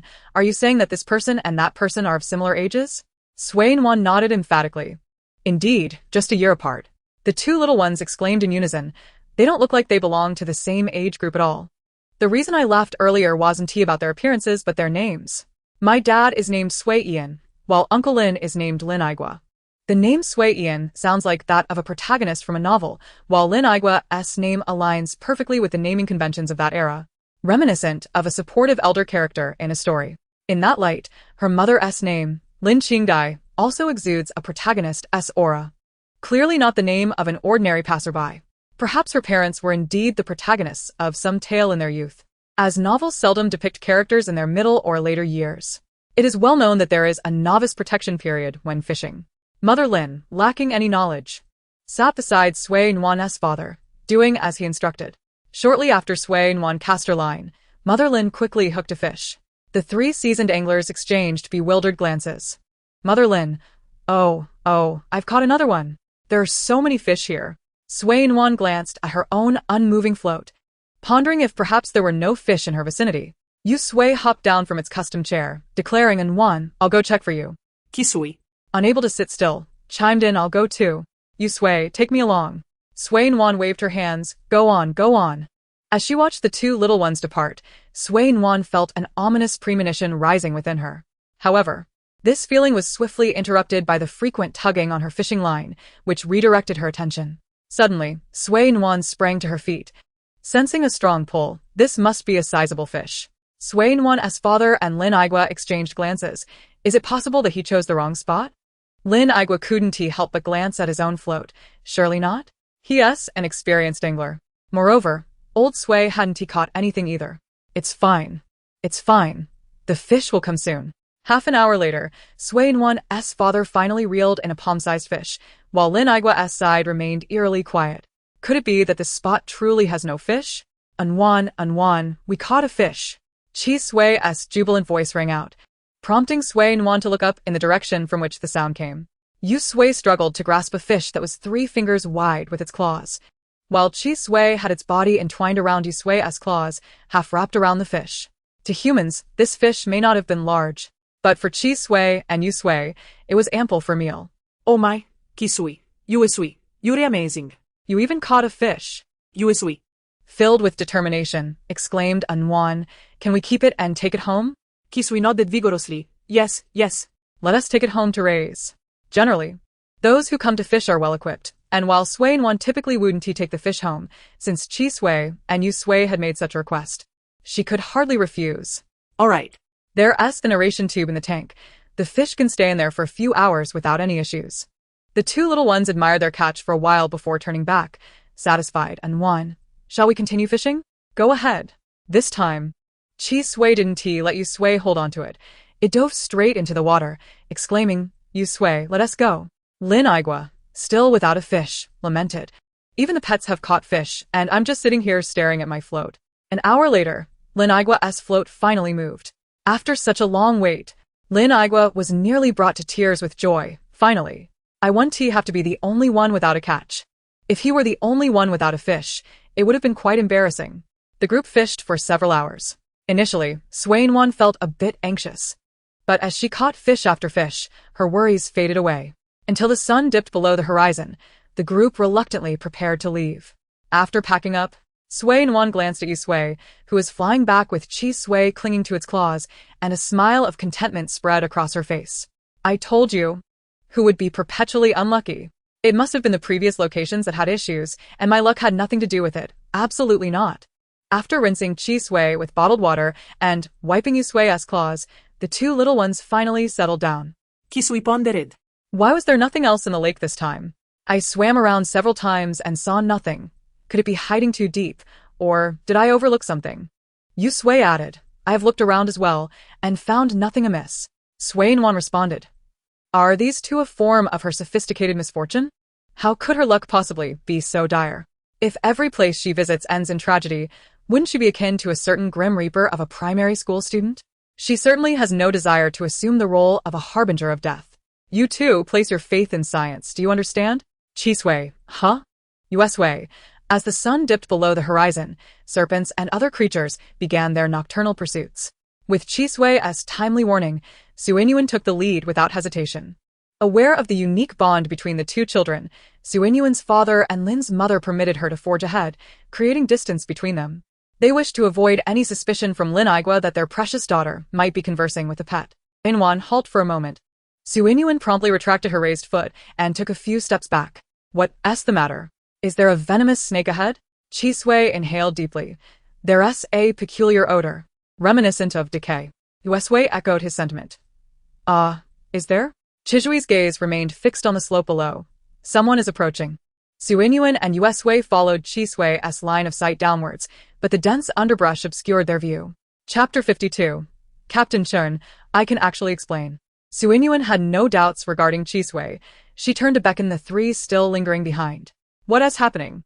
The trio hastily joined her side. Sui Nuan casually crouched in a nearby spot. Let us hide. Someone is coming. Lin Igua, puzzled, thought, Isn't it just someone coming? This is public land, not private property. Even if they had fished a couple of pets, what could they possibly do? Despite his confusion, Lin Igua complied with Sui Nuan's guidance and crouched in the underbrush. What's going on? Lin's mother whispered, anxious not to disturb Sui Nuan. Sui Nuan raised a finger. Just a moment, they'll be here soon. No sooner had she spoken than two men clad in black, complete with masks and hats, came into view, each dragging a substantial black suitcase. Even the least perceptive of the group could tell something was amiss. In broad daylight, dressed in all black and hauling a conspicuously heavy suitcase, it was suspicious. Lin Igua frowned, involuntarily recalling his earlier comments. What a coincidence. Had he just spoken of the unfortunate soul, only to have a boomerang of fate strike him? Indeed. It seemed that bad luck had now befallen the four of them. Chi Sui declared with certainty, the odor is emanating from that suitcase. Sui Nuan fell silent. Was she at odds with the suitcase or merely fishing? Why did she always encounter such peculiarities while fishing? Lin Igua was just about to withdraw his head and quietly inquire what to do when a particularly vigilant black-clad man fixed his gaze on their hiding spot. Who's there? The other man, perplexed, replied, This area is rarely visited. Where could anyone have come from? We should hurry and find a place to dispose of the suitcase. The man who had spotted Sui Nuan's group was adamant. Something was definitely there. I saw a reflection. Lin Igua. Simultaneously, Sui Nuan and the others turned to direct their gaze at Lin Igua's bald head. Nuan, is it his head that has given us away? Fortunately, Lin Igua was oblivious to Chi Sui's words. Otherwise, he might have been quite flustered. Chi Sui wasn't merely targeting himself. He was delivering a broadside. But only Sui Nuan could decipher his words. Lin's mother nudged Lin's father. Are you capable? Lin's father. How could my wife overestimate him? I'm in urgent need of assistance. Dear wife, Sui Nuan tugged at Lin's mother. Shall we each take one? Lin's mother hesitated momentarily. All right, but be cautious. Having reached an agreement, the black-clad men below set down the suitcase and cautiously approached the spot where Sui Nuan and her companions lay hidden. Sui Nuan picked up a small stone rose and hurled it suddenly at one of the men. Lin's mother was not to be outdone. She quickly advanced, leaping onto a tree branch and landing directly in front of the man, employing no flashy maneuvers but delivering a decisive kick to his carotid artery, swiftly neutralizing him. From childhood, Lin's mother had mastered the art of efficiency in combat, unlike Sui Nuan, who often had to dance around her adversaries. Meanwhile, Lin's father and Lin Igua, still concealed in the underbrush, quickly rose. They may not have been skilled fighters, but they were certainly strong. The two swiftly dashed over and subdued the man Lin's mother had incapacitated. Lin's father, filled with concern, asked, "Are you all right, dear?" Lin Qingdai waved her hand, her eyes fixed on Su Yuan, who was still engaged with another opponent, poised to intervene at any moment. When it came to physical attributes, girls typically excelled in lower body strength, while boys were stronger in upper body strength. Lin's mother had trained primarily in marksmanship and leg techniques. Seeing that Su Yuan had yet to subdue her opponent, Lin's mother prepared to move forward, but Su Yuan seized the opportunity to trip the man, sending him crashing down. Lin Aigua, who had been waiting eagerly, rushed forward, using his rounded physique to pin the man down. Su Yuan glanced back at Lin Qingdai. "I still need practice." Lin's mother stepped forward to smooth Su Yuan's hair. "You're already quite remarkable. Your grandfather will be very pleased to see you." All of Lin's mother's skills had been imparted by her father, a veteran who had taught her the deadliest techniques, emphasizing efficiency and decisiveness. Had he not been aging, he might have wished to train Su Yuan himself. Su Yuan eyed the two subdued men. "Mom, don't move. I'll check it out." As she approached the suitcase, a heavy metallic scent invaded her senses. The smell of blood. Lin's mother, who had followed closely behind, made the assessment with certainty. Su Yuan skillfully dialed a number. The location was not far from where she had fished earlier, and it was likely that Captain Chen would be among the incoming individuals. Realizing this, Su Yuan couldn't help but cast a resentful glance at the two black-clad men. There it was again, her reputation as a grim reaper solidified in Captain Chen's squad. She had no idea how to defend herself. She truly did not possess the traits of a harbinger of doom. "Hello, 110, please state your emergency." "I have apprehended two men suspected of murder and body disposal near Nyoto Mountain. We have detained the suitcase and the individuals at the scene. We haven't opened the suitcase, but a strong stench of blood can be detected nearby. Please expedite notification for an emergency response." "Understood. Please keep your phone accessible for further communication with responding personnel." No sooner had Su Yuan completed the call than a familiar ringtone echoed again. She answered, raising the phone to her ear, both parties momentarily silent. "Captain Chen, I can explain." Chen Guodong sighed. "What is your exact location?" "We're at the mountain behind Dafeng Mountain. This place seems to be called Nyoto Mountain?" Still holding the black-clad man down, Lin Aigua nodded. "Yes, it's Nyoto Mountain." Receiving confirmation, Su Yuan reiterated to Captain Chen, "It's Nyoto Mountain. We've now descended to the halfway point. Should we bring the suitcase and the men down to await your arrival?" The halfway point was not the crime scene. Captain Chen hesitated, but given their familiarity, it wasn't entirely out of the question. "If it's not too much trouble, please take a few photos before bringing them down." All right. "We'll wait for Captain Chen at the base of the mountain. We'll contact you upon arrival." Lin's mother, who had been listening intently, wondered why her daughter appeared so adept. Could it be? Recalling Lin Aigua's mention of two cases near Dafeng Mountain, along with her daughter's peculiar expressions, Lin's mother couldn't help but scrutinize Su Yuan. As the situation concluded, Wei returned to perch on Su Yuan's shoulder. Noticing Lin's mother's peculiar gaze, Wei discreetly tightened its grip. "Lin's mother is watching you." Su Yuan instinctively turned. "What's the matter?" Lin Qingdai's attention shifted to Wei. "Did it just say something to you?" Such a sudden pivot could only mean one of two things. Either she had eyes in the back of her head, or Wei had alerted her. Su Yuan certainly did not possess the former. It was undoubtedly Wei spilling the beans. Wei reminded herself of the importance of loyalty to her companions, while Sui Nuan deflected the conversation. "What could possibly be on me?" Lin Mama, not inclined to probe further, approached Sui Nuan and lowered her voice. "You aren't the one who stumbled upon the surprise at Dazhong Mountain, are you?" Chapter 53. They had only crossed paths a few times before. Sui Nuan thought, I didn't let anything slip. How did Lin Mama find out? Noticing Su Yuan's silence, Lin Mama quickly deduced. "So it was you? And did you find Chi Sui around that time as well?" Sui Nuan replied with hesitation. Chi Sui chimed in. "How did Lin Mama discover this?" "I don't recall us discussing it." Lin Mama chuckled in exasperation. "You truly have some nerve. Returning to such a place after what happened." Sui Nuan laughed awkwardly. "I didn't kill anyone, so what do I have to fear?" Once again, she attempted to change the subject, much to Lin Mama's annoyance. "Ahem, Captain Chen asked me to take some photos. Let us hurry and snap a few before it gets dark. The path will be treacherous." No one objected, and Sui Nuan quickly took several pictures, even recording a couple of videos while spinning in circles. "Let us go down." Fortunately, they hadn't brought much for fishing, focusing instead on quality over quantity. Lin Igua, suppressing his frustration, stood up and muttered incessantly, "It's truly perverse. Murder and disposal of bodies. Did you not consider the possibility of being caught before you committed the crime? How many cases have emerged online of bodies being discovered, leading to arrests? What could possibly drive decent people to such a dark path? What transpired that warranted ruining your entire lives for the sake of venting your frustrations through murder? Have you thought about your families? Because of a moment's impulse. They will bear the shame of having a murderer in the family, being labeled as the parents of a killer." Sui Nuan couldn't help but admire Lin Igua's moral compass. It was remarkably steadfast. After a challenging descent, Sui Nuan hastily approached her fishing vehicle and retrieved a coil of hemp rope from the trunk. Lin Igua, still rambling about the criminals, was taken aback. "You have rope in your car?"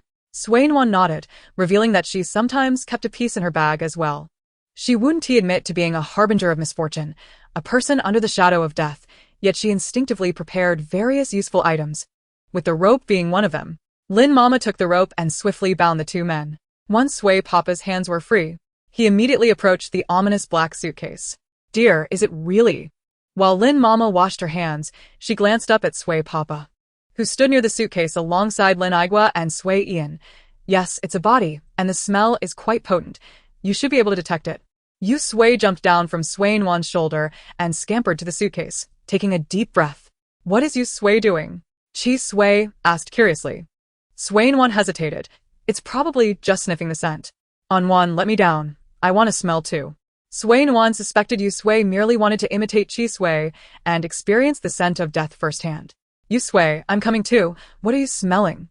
Yu Sui looked up in confusion. "What? Smelling what?" Huh? "Aren't you smelling something?" "I have a keen nose, I'll help you." "Yu Sui, I was just wondering what the scent of a corpse is like." Sui Nuan joined them by the suitcase, and the four of them, 2 adults and 2 children, gathered near the black case. Meanwhile, the 2 criminals, bound hand and foot, lay on the ground, questioning their life choices. Was it truly possible to be this unfortunate? Coming to such a remote mountain to dispose of a body only to encounter 2 formidable Valkyries, while being lectured by the justice-driven Lin Igua. The short, stout body disposer was filled with despair, his eyes vacant as he gazed at the unfolding scene, overwhelmed by regret. But having committed murder and then disposal, what good was regret now? The moment he impulsively grasped the fruit knife, everything became irretrievable. After an indeterminate time, Yu Sui suddenly lifted her head. "Nuan, a car is coming." Sui Nuan looked up but saw nothing unusual. Ding, ding, ding. She was astonished. From such a distance, Yu Sui had genuinely heard it? "Hello, Captain Chen?" Inside the vehicle, Chen Guodong glanced out the window. "I've arrived at Nyoto Mountain. Can you specify your exact location?" Sui Nuan scanned her surroundings, noting a lack of distinctive landmarks.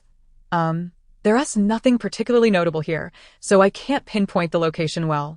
Yu Sui volunteered. "Nuan, I'll lead them. Captain Chen, I'll send Yu Sui to guide you. Just follow her." Chen Guodong evidently remembered Yu Sui. "The white-headed parrot?"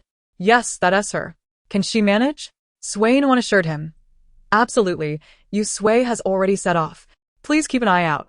Yu Sui soared into the air and soon spotted 2 approaching vehicles. She sped toward the slowly moving police car, tapping on the window with her beak upon seeing Captain Chen inside. Hearing the commotion outside, the young officer driving rolled down the window. Yu Sui cast an appreciative glance at the officer. "Follow me."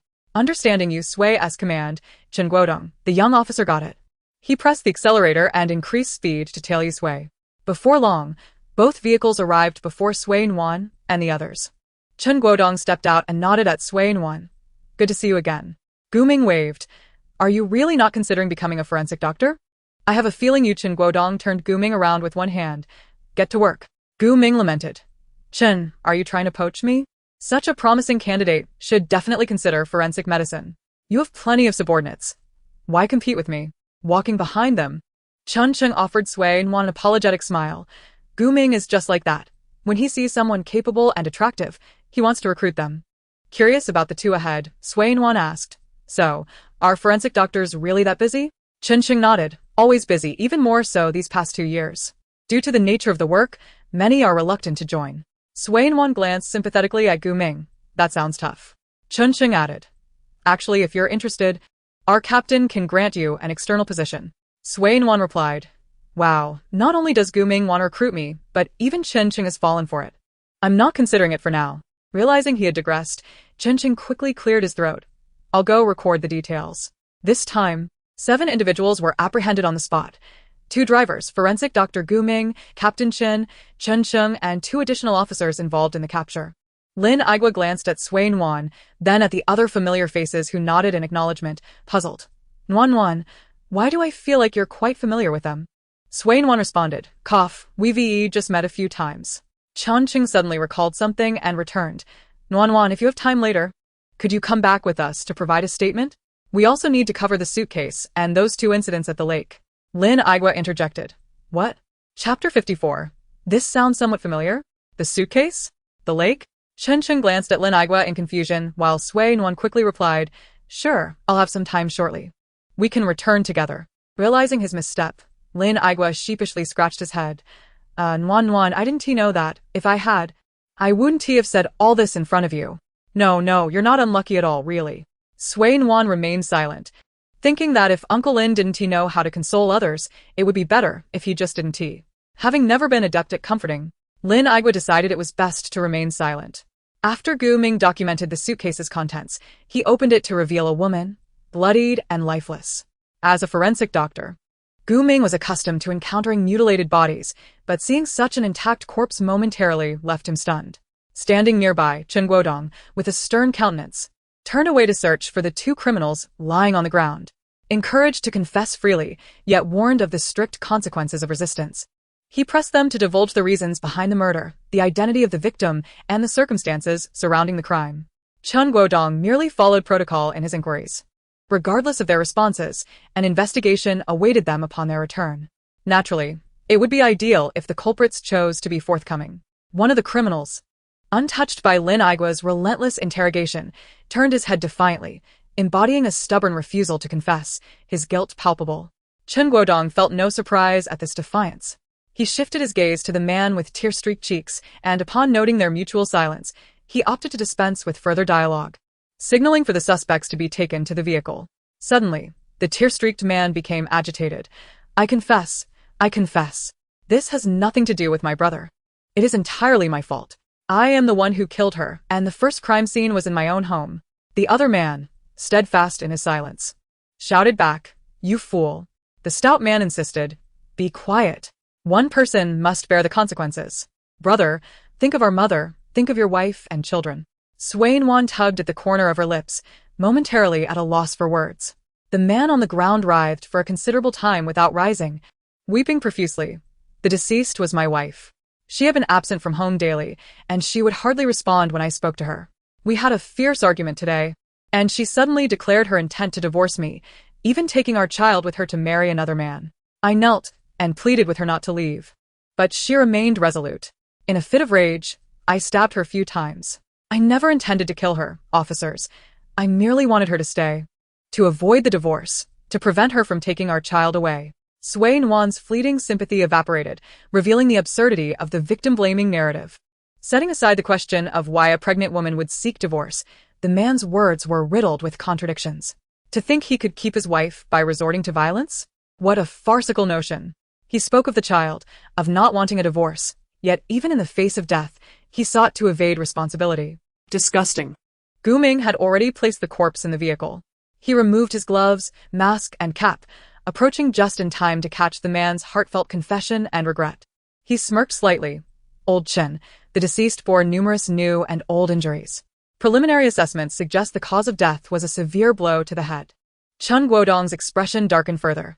Even in the face of death, the man continued to spout nonsense. Take him away. The weeping man turned to glance at the silent figure beside him. Officer, I did this all on my own. It has nothing to do with my brother. My mother is elderly and needs care. Nuan scrutinized the other man. He was thin and unremarkable, resembling the archetype of an honest man. Yet, given the current circumstances, she harbored no illusions about his character. The stout man was indeed eager to take the blame, yet his eyes constantly darted towards the thinner man. Recalling Gu Ming's words about the woman bearing both new and old injuries, Nuan concluded that the stout man had certainly subjected the deceased to domestic violence. Reflecting on the apathetic attitude some hold towards domestic violence cases, Nuan's understanding crystallized. The murder was unlikely to have been committed solely by the stout man, however. He was an accomplice, well aware of the indifference some displayed towards domestic abuse. Thus, he believed he could shoulder the blame, confident that the punishment would not be severe. Sui Nuan gently curled her lips, determined to intervene. Had this situation unfolded elsewhere, she might have merely expressed her condolences. But witnessing it firsthand rendered her unable to look away. Murder and corpse abandonment. With the victim being a pregnant woman, she recalled a prior case that had resulted in a death sentence. Isn't that right, Captain Chen? Caught off guard, Chen Guodong nodded. Indeed. It was a death sentence. Sui Nuan turned to stroke Chi Sui, her tone nonchalant. I seem to recall that obstructing police investigations, providing false testimony while knowingly complicit in a crime, and harboring criminals can lead to imprisonment of up to 3 years or more, depending on the severity. She shot a glance at Captain Chen, who was brimming with admiration for her insight. Had they not been in the midst of an investigation, he would have eagerly recruited her for their team. Yes, Sui Nuan scoffed, casting a disdainful glance at the bewildered stout man. Gu Ming, you stated the cause of death was due to severe trauma, yet this man claims responsibility for stabbing her. Wouldn't that imply a misjudgment on your part? Sui's father involuntarily glanced at Lin's mother, feeling a strange sense of familiarity with her tactic. Lin's mother shot him a glare. What are you looking at? If my daughter isn't like me, then who could she possibly resemble? Gu Ming, catching on, feigned indignation. Impossible. I have been in this profession for over a decade. I cannot be mistaken. The stout man looked nervously towards the thin man. Realizing that while he was willing to take the blame for a lighter sentence due to domestic violence, the previous case had resulted in a death sentence. He had no desire to die. For the sake of a few $100,000 and to care for his mother, he could endure a stint in jail. But should he perish, he would lose everything. The thin man coldly stated, "This is our family matter. The deceased is my sister-in-law. It seems you are meddling a bit too much." Chi Sui slowly climbed onto Sui Nuan's hand, his eyes fixed intently on the thin man, poised to strike. In that moment, Sui Nuan shed her amiable demeanor. Her cold beauty resembled that of a siren. Sui Nuan let out a derisive laugh. Family matter? Do you think we are still living in ancient times, adhering to the notion that family affairs are beyond the law's reach? In our great Xia, everything is governed by law. Captain Chen, how is murder and corpse abandonment penalized? Without hesitation, Captain Chen replied, intentional homicide is punishable by death, life imprisonment, or a prison term of over 10 years. In less severe circumstances, the penalty is 3 to 10 years in prison. The victim is pregnant and has suffered domestic violence. Barring unforeseen circumstances, a death sentence is likely. Brother, you deceived me? Chapter 55, Dog Bites Dog. The thin man glared fiercely at the stout man. Have you lost your mind? Brother, I don't want to die. I'm only 30, still so young. The thin man, infuriated to the brink of explosion, could hardly fathom how he possessed such a foolish brother. This incompetent sibling, easily intimidated by a few threats, was crumbling under pressure. Why not follow legal procedures? At worst, the brother could take the blame, and they could work together to lessen the charges. Yet at this critical moment, the brother faltered. If both were imprisoned, it would be the end of them. Sui Nuan sighed. Once a life is lost, it cannot be restored. If a bullet were to strike, then all would be lost. The thin man, eyes reddening with rage, shouted, "Shut up, you woman. This is our family matter. Why are you meddling?" Sui Nuan halted her soothing gestures towards Chi Sui. This is clearly premeditated murder. Domestic violence is merely a facade. Murder demands a life. Have you ever seen anyone escape punishment for murder merely by citing family matters? Standing behind Sui Nuan, Lin's mother's expression darkened. Her precious daughter, whom she could never bring herself to scold, was now confronting injustice. As a mother, she understood her daughter had grown, and as long as she did not overstep, she refrained from intervening. However, her daughter was not dead. As her strongest ally, she would not stand idly by while her daughter was wronged. Lin's mother retrieved her phone. The actions of these two deserved severe punishment. With just a slight indication, neither would escape the consequences. Such matters required no intervention from her family's influence. She was capable of handling it herself. Before returning to family life, she had been a formidable figure in the military. The only reason she had stepped back was due to the dangers of the front line, compounded by her pregnancy. Ultimately, it was an unfortunate accident during her pregnancy with Sui Nuan that led to her complete withdrawal. The explosion that transpired all those years ago was aimed solely at the patriarch of the Lin family, yet it was the pregnant Lin Qingdai who, by a twist of fate, bore the brunt of the calamity intended for her father. Lin's mother often reflected on this with profound gratitude, thankful that her husband had not boarded that ill-fated vehicle and that her own discomfort during pregnancy had prompted her to insist on disembarking. Had it not been for that, the explosion would have claimed both her life and that of Sui Ian. Consequently, this incident, born of misfortune, inadvertently led to the unearthing of several foreign undercover agents concealed within the realm of the Great Xia. Just as Lin's mother concluded her message, she noticed Sui Nuan effortlessly inciting discord between the two men. "Officer," one began, "it was my brother who committed the murder. He was unfaithful, entangled with a mistress, and possibly more. When my wife discovered his indiscretions, she confided in me, expressing her intent to confront my sister-in-law. It was out of compassion that I disclosed the matter to my brother. Unexpectedly, he erupted in anger, leading to a physical altercation where he seized a hammer and struck my wife as she turned to leave. Officer," he continued, "I am innocent. I did not kill her. I was misled by my brother's deceitful promises of a monetary reward upon taking the fall for him. He assured me he could earn a fortune while caring for our aging mother. Out of desperation, I merely inflicted a few superficial wounds with a knife. The forensic expert has confirmed that the fatal injury was not from my blade, but from the hammer wielded by my brother. I truly loved my wife. I did." The slender man, his face contorted with rage, leapt at the stout one, exclaiming, "Shut your mouth, you fool. You are the one who killed her. You have a history of domestic violence against my sister-in-law, and lately, you've been venting about her absence to your worthless friends. It was you who, inebriated and enraged, assaulted her, and I happened upon her lying in a pool of blood. It was only out of concern for my brother that I momentarily lost my senses and helped you dispose of the body. How dare you malign your own brother?" "Officer," the stout man protested, "though I may have personal failings, I am of good character. Why would I kill my sister-in-law over such trivial matters? I have previously advised my brother against domestic violence, yet he ignored my counsel, escalating his behavior instead. He did not mean to harm her. It was merely a heavy-handed mistake." The stout man paused, visibly moved. "Brother, you don't blame me for my reluctance to take the blame? You still defend me? Though I am not innocent, I have my faults. Officer, if you must arrest someone, take me instead. My brother is a good man." Nearby, Sui Nuan and the police exchanged incredulous glances. Lin Igua shook his head, nudging Sui Ian and murmuring, "Does this man think we are all fools? Can he simply evade culpability like this?" The slender man was almost amused by his brother's foolishness, incredulous at his stupidity. "How can one half-heartedly assume guilt? Does he desire for me to share his prison cell?" His frustration mounted, and he nearly succumbed to apoplexy from rage. "Silence. Silence. Silence. You. Just die already." In a fit of fury, the slender man raised his head, ready to confront the stout man, but thankfully, Captain Chen and Chin Chung acted swiftly, one blocking his head, the other dragging him away. The slender man collapsed, writhing on the floor, cursing the stout man, then Sui Nuan and finally the police, unleashing his ire upon the deceased and anyone else present. Sui's certainty grew. He had indeed lost control. As tensions reached a boiling point, a bird, perched upon Sui Nuan's shoulder, took flight, targeting the agitated slender man's head and dropping a series of unidentifiable objects into his open mouth. For a moment, silence reigned. "What is this?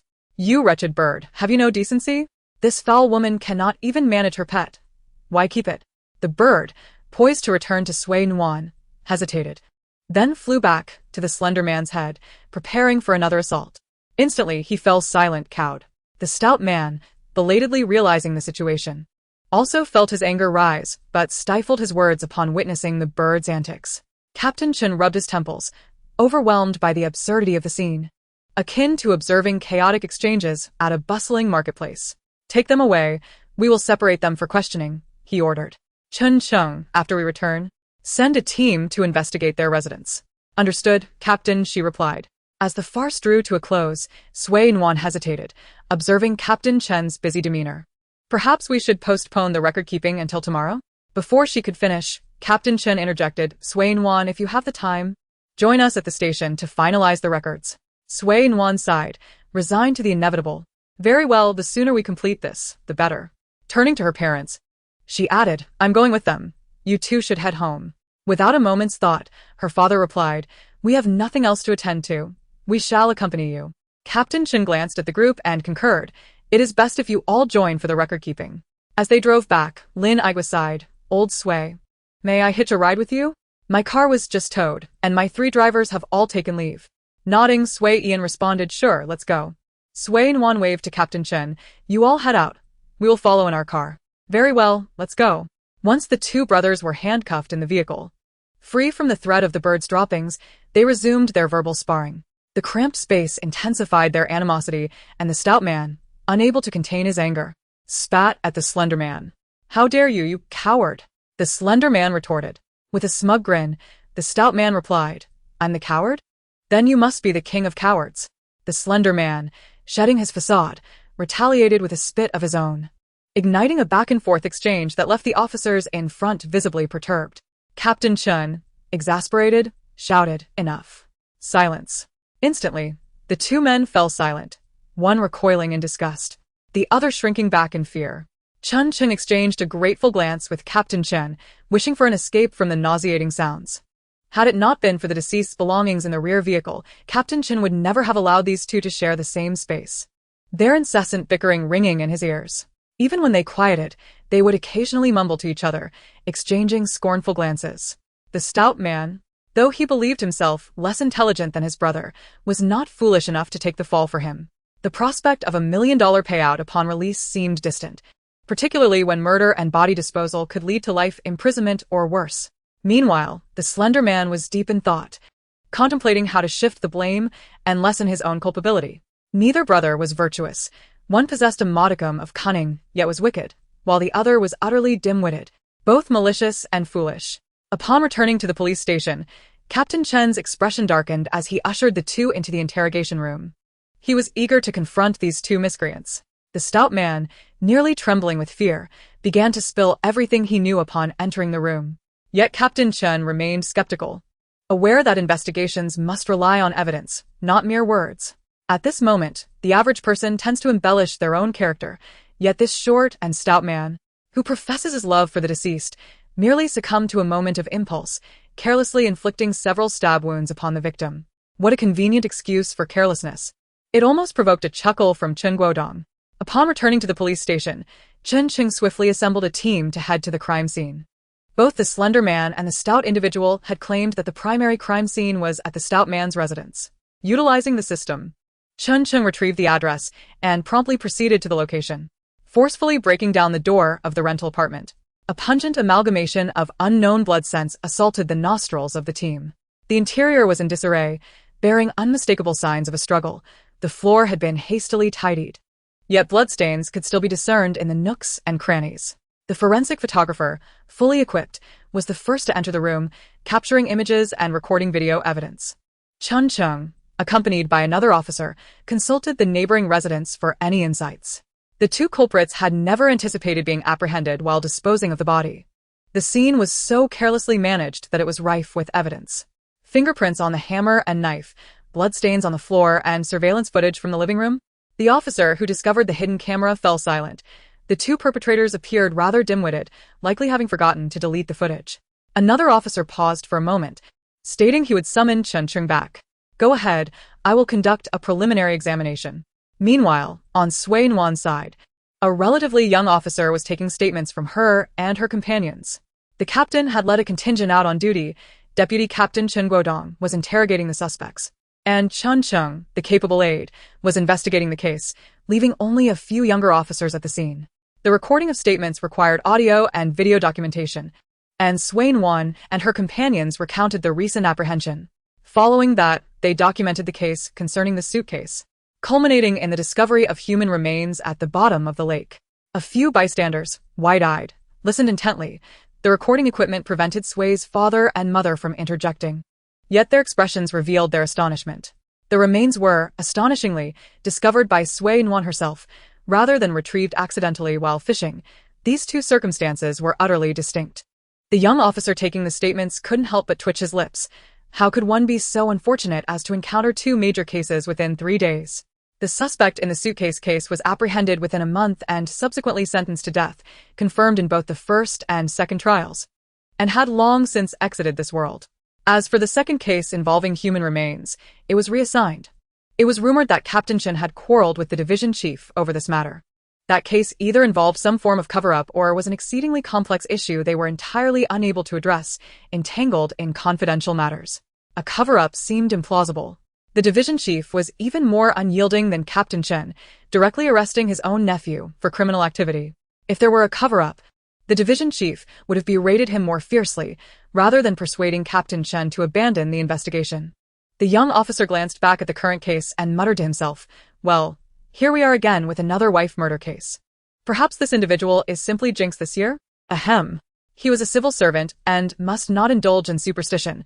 He must adhere to the principles of science.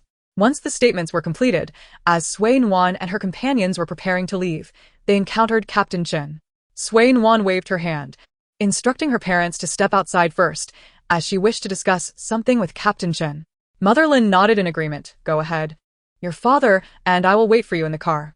Lin Igua had already been personally escorted away by the butler, leaving only the three of them. Sui Nuan hurried towards Deputy Captain Chen Guodong. Captain, have those two been interrogated? What was the outcome? Upon seeing Sui Nuan, Chen Guodong hesitated. Such confidential cases could not be disclosed unless they were already semi-public online. Revealing information to outsiders would constitute a breach of law, and while we are familiar, I still cannot disclose anything to you. Sui Nuan, disappointed, accepted that if he couldn't share, then so be it. The long-silent Yu Sui could no longer contain herself. On one, if we were to become external personnel of the police force, would that not mean we are no longer outsiders? Chi Sui's eyes lit up. Oh yes. Yu Sui, you are so clever. Of course, who else is as brilliant as I am? Amongst all, we three are the most astute, he cackled. Chi Sui joined in the laughter. Oh dear, let us maintain a low profile. With laughter echoing on both sides, Sui Nuan chose to ignore them. Then, Captain, if I were to become an external member of the team, would that mean I am no longer an outsider? Chen Guodong was taken aback. Are you planning to enroll in another course with Guming? Huh. Sui Nuan quickly shook her head. No, not at all. I have no intention of retaking courses. I was merely wondering if I could somehow manage to obtain an external identity. Would that allow me to understand the cases I have been involved in? I can only know about the cases I have personally encountered or participated in. I shall never overstep the boundaries. Is this method permissible? Would such a loophole be illegal? Chapter 57. Where to play. Chen Guodong, who had recently been in a foul mood, suddenly felt a surge of excitement. He had been contemplating how to recruit someone into his small team, and unexpectedly, Sui Nuan had presented herself. How fortunate Chen Guodong was. Gu Ming had started to woo her, yet had failed to secure her, while he, who had been considering her potential, now had the chance to bring her into his fold. Was this not fate? Certainly. If you agree to join as an external member of the team, I will submit the report immediately. Sui Nuan had assisted the police on 5 separate occasions, and with influential backing, obtaining an external identity would be a mere formality. Why is Captain Chen so thrilled? Sui Nuan pondered. I applied for an external identity merely as a nominal position. I won't be reporting to work daily. Chen Guodong waved his hand dismissively. No problem. An external identity does not require daily attendance. Moreover, given your extraordinary luck, I feel I will still encounter you frequently, whether you apply for this external identity or not. He patted Sui Nuan on the shoulder. You should return now. I will submit the report to my superiors.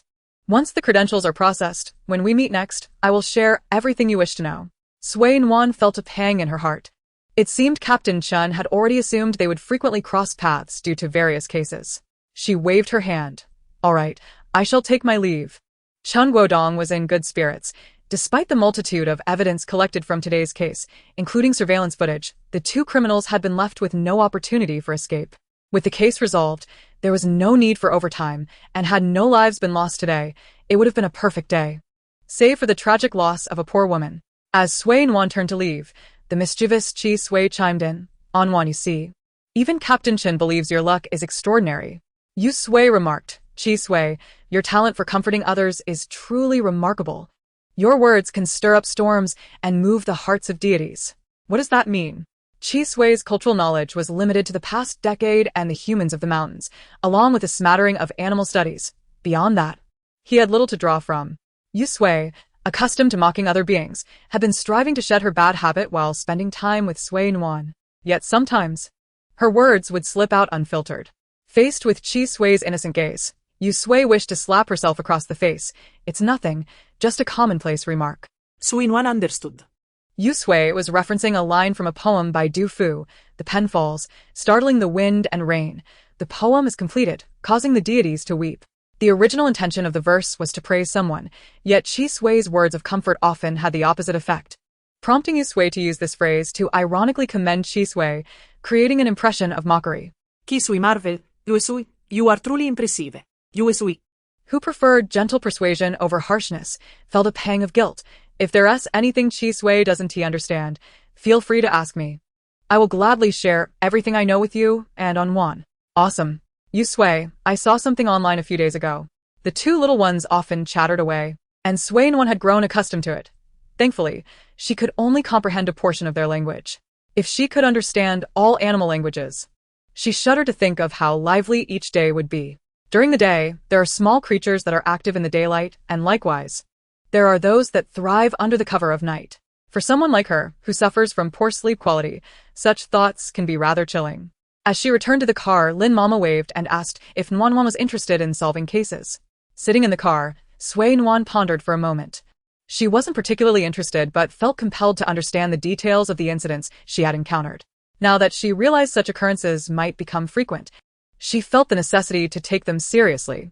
Although most cases could lead to the swift apprehension of the culprits, there were also confidential matters, such as the case involving the gun retrieved from the lakebed. Clearly, that issue remained unresolved, and if she remained ignorant of the circumstances, she would be unprepared should a perpetrator come seeking retribution. Lin Mama clasped Sui Nuan's hand, internally wrestling with her thoughts before finally exhaling a sigh. You have grown up, and we respect your decisions. I will find a way to provide you with a layer of protection, at the very least ensuring you are not left in the dark when confronted with challenges. Sui Nuan hesitated. Are you suggesting obtaining an auxiliary police identity for me? Lin Mama was taken aback. How did you know? Sui Papa, seated in the driver's seat, was equally astonished. This was a matter they had just discussed. Yet Sui Nuan seemed to possess prior knowledge. Sui Nuan wrapped her arm around Lin Mama's. Because we are on the same wavelength. I just spoke with Captain Chen about this matter. Lin Mama smiled indulgently. Well, since you two have come to an agreement, I will expedite the approval process, aiming to have your credentials ready within 3 days. Sui Nuan hesitated again. Could we also expedite the process for you, Sui? It feels utterly burdensome to traverse without proper identification. Lin Mama nodded. I will make inquiries. After all, their daughter was not engaging in any illicit activities. They were following legitimate procedures, and both Lin Mama and Sui Papa readily concurred. The couple was efficient in their endeavors. Although they promised the documents would be ready in 3 days, the next day, someone was already at their doorstep with the official credentials. The 2 documents were delivered personally by a government official, ensuring Sui Nuan felt secure. Only then did Lin Mama and Sui Papa depart, their hearts laden with concern. They knew that spending time with her parents could not compare to the joy of being out with friends. Their presence felt somewhat cumbersome. Since learning of the impending calamity while on a flight, they had minimized air travel. While high-speed trains had experienced accidents, no mode of transportation could be deemed completely safe. They could only strive to avoid the most perilous means of travel. Especially as the time of their misfortune drew near, they had resolved to remain within the confines of their estate. Seated in the business class of the high-speed train, Lin Mama lowered her voice, expressing her apprehensions. Nuan has encountered far too many troubles lately. If it weren't for her good fortune and the assistance of Chi Sui and Yu Sui, she might have faced dire consequences. Sui Papa sighed. If only we could allow her to carry a firearm, our worries would be alleviated. At least her safety would be assured. Lin Mama sighed. Our country's gun control laws are for the greater good. If one possesses sufficient status and capability, it is not entirely impossible, but Nuan may not yet meet the requisite qualifications. Unlike Lin Qingdai's brothers, who were entitled to bear arms and always traveled with armed escorts, Sui Nuan remained blissfully unaware of her parents' concerns, preoccupied with contemplating her upcoming adventures. Yu Sui tapped at the video she had stumbled upon and Nuan, shall we visit this place? Chi Sui leaned in for a closer look. Is it safe? After a moment's hesitation, Yu Sui mused, if they dare to operate such attractions, it should be safe, right? Sui Nuan, intrigued, watched the entire video and fell silent. The location, seemingly perilous, was far from secure. Chapter 58, The Fashion Show. Sui Nuan glanced at the city where Yu Sui wished to go rafting, astonished at the audacity of such an attraction. What a bold place to invite guests. Yu Sui chimed in eagerly. Doesn't playing in such an environment feel incredibly relaxing? Afterward, one feels weightless, as if soaring through the air. Sui Nuan retorted, firstly, you are a bird, not a human. Secondly, you can already fly. And lastly, are you certain that the exhilaration stems from joy rather than the relief of having survived a harrowing experience? But they all seem to be having a wonderful time. Sui Nuan scrutinized the video again. It lasted over 3 hours with no opportunity to exit midway. This is a pure life or death scenario. Chi Sui was eager to join. Nuan, we can go and see. If we don't wish to participate, we can simply refrain. Sui Nuan was aware of this tactic. Once they arrived at the rafting site, there would invariably be a prompt. Since we are already here, this was an irresistible invitation, one that few could decline. Unable to withstand the pleading gazes of her two companions, Sui Nuan relented. All right, let's go. I'll look up some travel tips. With Yu Sui possessing wings, it could take flight before hitting the water, but Chi Sui was another matter entirely. As a small snake, it could swim, but if it fell in, she might not be able to locate it. Sui Nuan hesitated. Surely, if the two were so insistent on visiting this location, they must be capable of taking responsibility for their own safety. Resolute in her decision to take them rafting, she began to search for travel advice, only to suddenly pause. Excitedly discussing their future plans, Yu Sui inquired, "What's wrong?" Sui Nuan glanced outside. The sun was shining brightly, hanging high in the sky. In November, she was still clad in short sleeves and enjoying the air conditioning, but was it truly the right time for rafting in Shinju? I wonder what the temperature is like over there now. After 3 hours of rafting, we won't freeze to death, will we? Yu Sui replied, indeed. I'm not afraid of the cold, but that doesn't mean you, as a human, one TB. Chi Sui chimed in, all right. It must be quite chilly in other places. I've heard other snakes say that once you leave Shingen City, some areas get especially cold. Yu Sui appeared disheartened. Then perhaps we should reconsider and find another location. Sui Nuan pointed to Shizhou province, adjacent to Qinju province. What about here? We can take a bamboo raft to enjoy the scenery, and the climate is quite similar to Shingen. That sounds good. Yu Sui readily agreed. Having wanted to try rafting purely out of curiosity for the joy others seemed to experience online. If the conditions weren't suitable, they could always wait for warmer weather to try again. With Yu Sui's agreement, Sui Nuan turned to Chi Sui. What about you? Do you have any thoughts? Chi Sui's eyes sparkled. When we get there, can a Nuan dress up all dazzling? Sui Nuan was puzzled. What do you mean? She believed her everyday attire was presentable. Though simple and casual, it was acceptable. Chi Sui flicked its tail and pulled up a video it had previously liked. Come to Shizhou, Huailin City, and experience the unique local culture. In the video, a girl adorned with intricate silver headpieces, necklaces, and body jewelry wore a black crop top and an exceptionally short skirt. Such attire was not representative of traditional Miao clothing, but for the sake of aesthetics, there would always be those who ventured into creative territory. Chi Sui excitedly nudged the screen and won. Look at this. It's absolutely stunning. Yu Sui nodded vigorously. Indeed. It's beautiful. And Nuan, that shimmering outfit is so appealing. I just want to take a bite. Sui Nuan replied, it is indeed lovely. But don't you think it's a tad revealing? And Yu Sui, biting such trinkets could lead to accidental ingestion, so refrain from doing so. The exposed shoulders, waist, and legs were styles Sui Nuan had never donned throughout her life. While she could accept a certain level of exposure, anything too revealing was not to her taste. Yu Sui, perplexed, clicked its beak, having detached itself from the typical avian issues such as an inability to hold its excrement and susceptibility to illness. Yet, upon beholding the shimmering object swaying before its eyes, it found itself stirred with curiosity. Chi Sui hesitated momentarily. Glancing at the girl in the video before raising its gaze to Sui Nuan, it seemed somewhat appealing. I suppose this will suffice. After a series of enthusiastic utterances, Sui Nuan finally deduced that Chi Sui was merely enamored with those ostentatious and visually delightful accessories. As for Yu Sui, it harbored a fondness for anything aesthetically pleasing, particularly garments adorned with an abundance of jingling embellishments, which it yearned to nibble on, thus achieving complete satisfaction. Such attire was generally communal and seldom washed, a fact that Sui Nuan found mildly unacceptable. While she could tolerate wearing others' clothing, the notion of donning something that had been drenched in sweat by a prior wearer was beyond her comfort. With no financial constraints, Sui Nuan waved her hand grandly, permitting Chi Sui and Yu Sui to select their outfits, planning to beautify herself and take them out for a delightful excursion. The innate desire for beauty is universal.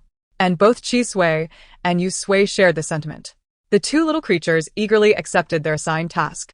Chi Sui favored the flamboyant, while Yu Sui delighted in the delectable. Their personalities harmonized perfectly, as did their tastes. With Chi Sui and Yu Sui in tow, Sui Nuan had to opt for driving, as it was simply more convenient. The preparations for their journey had occupied Sui Nuan for several days. During this time, she gradually received the clothing and accessories the two little ones had procured for her. She promptly dispatched these items to the dry cleaners for a thorough wash before stowing them away in the car. Once again, Sui Nuan opted for the comfort of a camper van, as it undeniably facilitated rest during their travels. With everything in order, Sui Nuan set off with Chi Sui and Yu Sui, heading straight for Shizhou province. Chi Sui mysteriously produced a small toy tiara from its bag, adorning itself with it using its tail, then twirled proudly before Sui Nuan. Just as they encountered a traffic light, Sui Nuan halted the vehicle, and upon getting a clear view of the tiara atop Chi Sui's head, she exclaimed in astonishment, "When did you acquire this? It's truly lovely." Observing Chi Sui's inability to contain its excitement, Yu Sui too felt the urge to join in. "Quick, put one on me as well." Mimicking the serious models she had seen online, Chi Sui promptly halted, using its tail to place a larger silver ornament atop Yu Sui's head. The snake and the bird, each wearing a meow headdress embedded with sapphires, showcased an impromptu fashion show before Sui Nuan, who was utterly charmed. "Oh, how splendid and adorable!" With Sui Nuan's praise, the two little ones were thoroughly satisfied and ceased their parade. As Sui Nuan restarted the car, her curiosity piqued. "When did you prepare all this?" Over the past few days, she had sensed that Chi Sui and Yu Sui were acting mysteriously, yet she had no inkling they had rehearsed a fashion display for her. Yu Sui, puffed with pride, replied, "It was my suggestion. The clothes we prepared for you are blue, and since you'll be going out to have fun looking beautiful, we certainly cannot fall behind." Chi Sui hurriedly rummaged through the bag, producing yet another item. And this.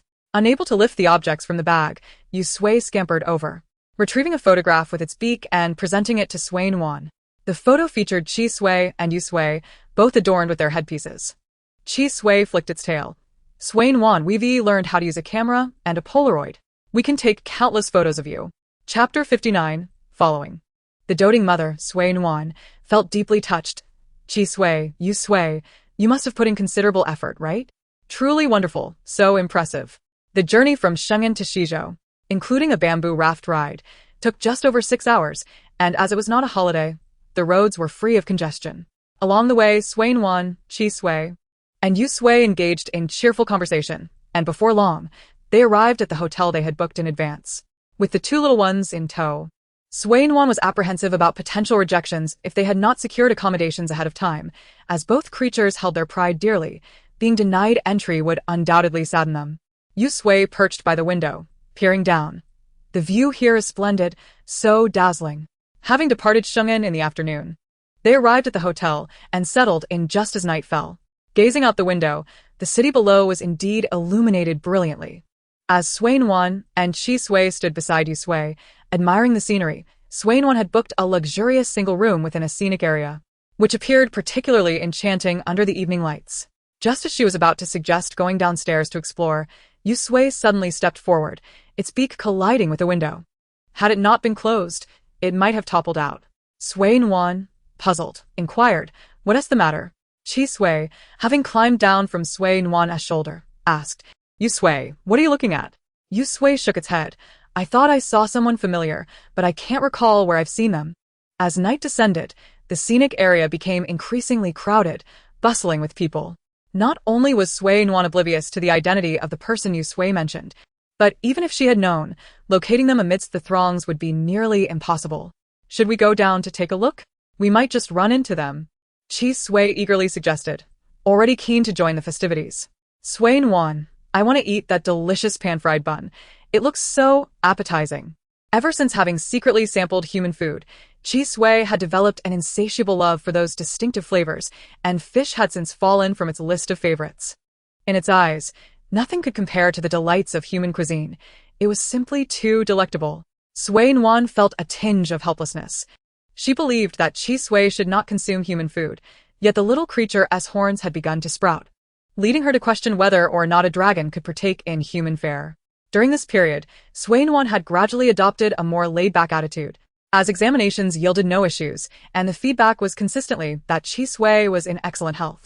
Since it expressed a desire to indulge, she figured it was permissible for Chi Sui to partake in moderation. After all, it wouldn't do to impose restrictions on it forever. Most importantly, not only did Chi Sui indulge, but it also coaxed Yu Sui into joining in. Having lived in the wild for so long without encountering human food, Yu Sui's palate had begun to shift after merely a month spent alongside Chi Sui. Neither of these little ones offered her any respite. Dressed and ready, Sui Nuan descended to the first floor via the elevator, quickly blending into the crowd. Yu Sui was quite a sight to behold, turning heads as they passed. Taking Yu Sui out guaranteed a staggering rate of attention. Accustomed to such admiration, Sui Nuan donned her headphones, feigning a phone conversation while simply chatting with Chi Sui and Yu Sui. What would you like to eat? Those pan-fried buns. And that black one over there that smells a bit funny. It's called stinky tofu. Sui Nuan silently corrected. It's called stinky tofu. Chi Sui had recently taken to learning Chinese characters, with Yu Sui serving as its teacher. It was unclear who had imparted such knowledge to Yu Sui, as it possessed understanding of history, classical poetry, medicinal herbs, and even the ability to compose poetry. Compared to Yu Sui, Sui Nuan had begun to suspect that perhaps it was a human reincarnated as a bird. Parrots are known for their remarkable linguistic abilities, and the term parrots mimic speech is not unfounded. Whenever Chi Sui encountered something unfamiliar, it would inquire of Yu Sui. If Yu Sui was at a loss, it would learn on its own, typically mastering a concept after just 1 or 2 attempts. Were Yu Sui human, it would undoubtedly be regarded as the exemplary child of another's household in the eyes of its parents. Sui Nuan and Chi Sui were selecting items at the entrance of a jewelry shop, where the smaller trinkets were perfectly suited for Yu Sui. However, Chi Sui's petite size made it difficult for it to wear accessories. Aside from its pair of delicate horns, the rest of its head was quite smooth. If Chi Sui were to wear a headpiece, it would need to remain perfectly still to avoid it falling off. With great enthusiasm, Chi Sui exclaimed, "This one." Sui Nuan. Let us see if this suits Yu Sui. Suddenly, Chi Sui craned its neck, peeking out from beneath Sui Nuan's hair, catching sight of something behind her. What's wrong? Sui Nuan turned her body, feigning interest in Yu Sui, while her peripheral vision darted toward what lay behind her. As a bird, Yu Sui's casual glances would not raise suspicion, and its gaze quickly locked onto the silhouettes of 3 individuals within the crowd. Chi Sui retracted his head and shook it slightly. Just now, I seem to have caught a faint scent, reminiscent of death. However, the air here is too muddled. I cannot be certain. Yu Sui fixed his gaze intently on the backs of a few individuals. The faces I just saw seemed familiar. Let me ponder where I might have encountered them. Sui Nuan set down the objects in her hands and turned to follow closely behind those individuals. Had it merely been an odd sensation, she might have hesitated to pursue them, but now that both of them sensed something amiss, she felt compelled to investigate. After all, she was officially affiliated with Captain Chen's team, so her pursuit was not mere meddling. Her family even boasted several official commendations. The bustling crowd in the scenic area allowed Sui Nuan to trail the 3 individuals without arousing suspicion. The trio ahead had no inkling that amidst the throngs of tourists, there was someone so astutely vigilant. Sui Nuan gradually approached the 3, while Chi Sui discreetly extended his neck, inhaling deeply. What is it? Sui Nuan inquired softly. Chi Sui quietly withdrew his head. The scents are too numerous and chaotic here. I cannot ascertain anything. The mingling aromas of food, cosmetics, perfumes, and sweat created a cacophony that, if not carefully analyzed, felt innocuous, but upon a closer sniff, it was as if a fist were pounding against his nose, overwhelming him. Sui Nuan gently patted Chi Sui's head. It's all right.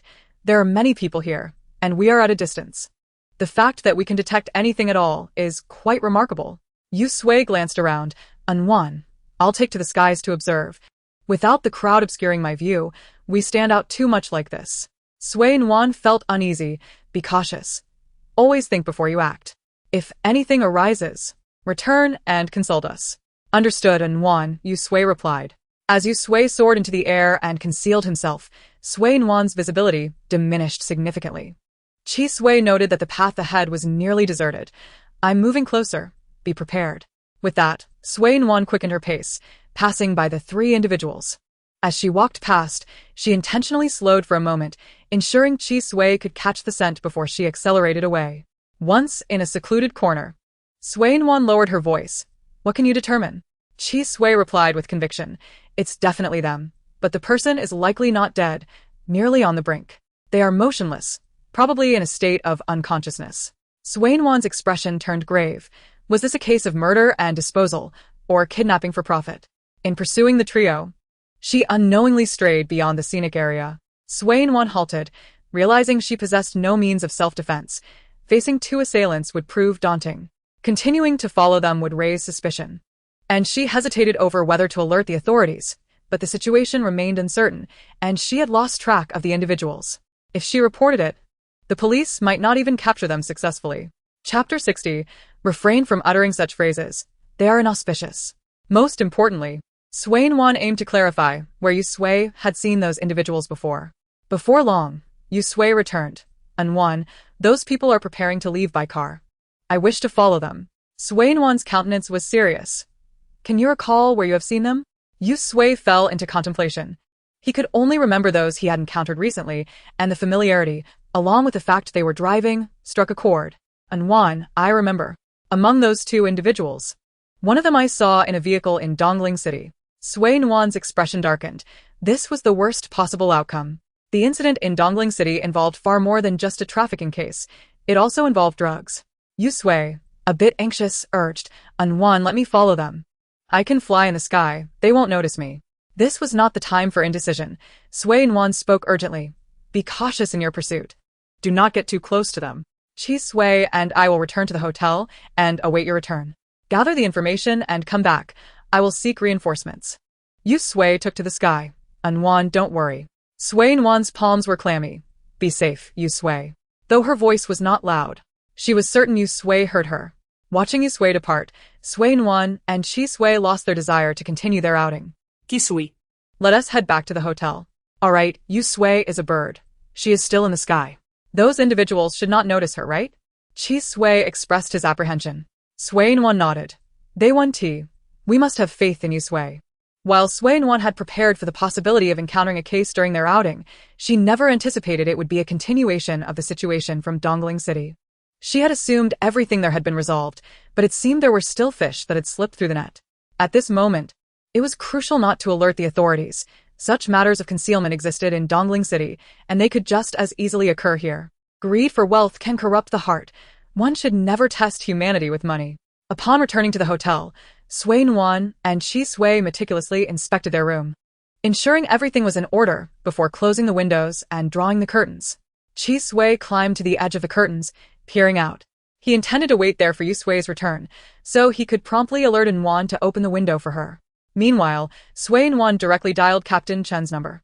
Contacting Captain Chen late at night was not ideal, but the matters she needed clarification on could only be addressed with him. On the other end, someone quickly answered the call. Hello, this is Chen Guodong's office. May I ask what the matter is? The gentle voice on the line reminded Sui Nuan of the warm woman she had sat next to on the plane. Hello, I am Sui Nuan, an external member of Captain Chen's team. I have an urgent matter that requires his attention. Could you please pass the phone to him? Thank you. Of course, please hold. The woman was efficient, and soon, Sui Nuan could hear her calling for Captain Chen. Hello, Xiao Nuan, what is going on? Sui Nuan took a deep breath. The group of individuals in Dongling City has not all been apprehended. I am in Huailin City, Shizhou Province. And I just saw someone I recognized from that day. Chen Guodong was taken aback. He had indeed inquired about the case, and understood that not all had been captured. It was surprising to learn there were still loose ends. I will report this to the higher-ups. Suddenly, Sui Nuan recalled the middle-aged man who had been supported by two individuals. Captain Chen, is it possible that the state has planted undercover agents within those organizations? I just saw them supporting an unconscious person. Chen Guodong stood abruptly. Wife, I need to return to the precinct. Xiao Nuan, now that you have an external identity and find yourself in such peril, I want to conceal certain matters from you. If my suspicions are correct, those three at Dafeng Mountain Lake were all undercover agents, and they were disposed of there 3 to 4 years ago. This case is no longer in my hands. But to have so many undercover agents planted by the state, and to only suppress matters when incidents occur indicates that the clandestine organizational network must be quite extensive. One misstep could have far-reaching repercussions. Do not act rashly, and await assistance. Sui Nuan recalled the unconscious individual. Chi Sui had mentioned that the person already bore the scent of death, and if not treated in time, they could perish. Captain Chen, could that unconscious person also?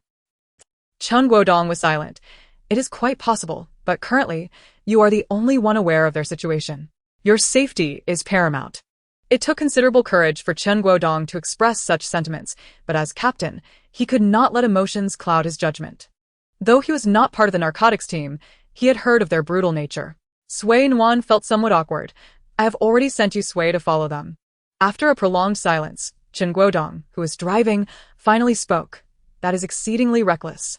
You should understand that those individuals are far more dangerous than you can imagine. I cannot dissuade you, but I must advise you. Do not gamble with your life.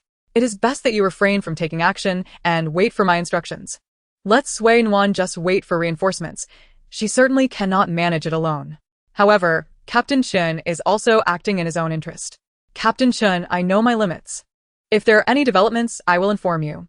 I will prioritize my own safety in any situation. Chun Guodong sighed, feeling that since meeting Sui Nuan, he often found himself exhaling deeply. You are quite capable, and I trust you. Do not alarm the enemy. I will quickly contact someone to assist you. Understood. I will not act recklessly on my own. Once I locate the position, I will observe, but I will not take further action. Rest assured. I am aware of my boundaries. Chun Guodong felt a pang in his heart. For some reason, he had grown weary of hearing Sui Nuan assert, I know my limits. It seemed that whenever those words escaped her lips, a significant case followed. With this thought, Chun Guodong sighed again, feeling drained. Please refrain from uttering that phrase. It is ominous. Sui Nuan replied, Captain Chun, you must trust in science. Chun Guodong, disinclined to engage further, responded, All right, I will hang up now. I need to clarify matters with the drug enforcement team at the police station. Okay, I will report back once I gather more information. Yes, stay safe. And thank you for your dedication to the country. Sui Nuan was taken aback. It was hard not to feel moved by the affirmation from Captain Chun, who represented the nation in her eyes. Yes, thank you, Captain Chun. She recognized that her motivations were not entirely selfless, but they were indeed for the nation. Even if Captain Chun did not trust or understand her, she would continue her efforts, for her initial desire was to have Chi Sui and Yu Sui accompany her longer. Yet, with his affirmation, her resolve felt strengthened. After hanging up, Sui Nuan lingered by the window, awaiting Yu Sui's return. Approximately 2 hours later, a gentle tapping disrupted the tranquility of the room. Chi Sui quickly peered out from beneath the curtain. Nuan, it's Yu Sui. Yu Sui has returned. Sui Nuan sighed with relief, approaching the window to pull back the curtain and open it, allowing Yu Sui to fly in. Are you unhurt? Did you fly for so long? Are you thirsty? Chi Sui also hovered around Yu Sui, checking, Are you tired? Hungry? Yu Sui chuckled helplessly. It only took a little over 2 hours for the round trip. How could a magnificent parrot like me get hurt or feel exhausted? Sui Nuan placed Yu Sui's designated water cup before him, watching as he drank and rested before she inquired, How did those individuals fare? In Chapter 61, Can't you ponder something significant? The individuals had ventured to a location resembling an urban village, where the unconscious man was isolated. After securing him, they entered a large factory. I intended to observe from the window. However, they had affixed anti-peeping materials, leaving me unclear about the situation inside. Sui Nuan contemplated. An urban village? Why establish a hideout there? It is a place rife with all sorts of people. With a sudden realization, she clapped her hands. Of course. Due to the mingling of various individuals, no one would suspect anything there. Furthermore, the high turnover of people meant that occasional disappearances would not draw attention. Kisui, Eager to explore, proposed, Nuan, should we go check it out?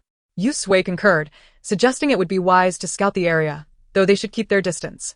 Sui Nuan nodded, affirming Yu Sui's assessment that they could investigate the surroundings for any discoveries, but any concrete action would have to wait for the main force. With nightfall, all activities would have to be postponed until the morrow. While Sui Nuan gathered specific locations from Yu Sui's account, she promptly sent the coordinates to Captain Chun and then researched the area for suitable disguises.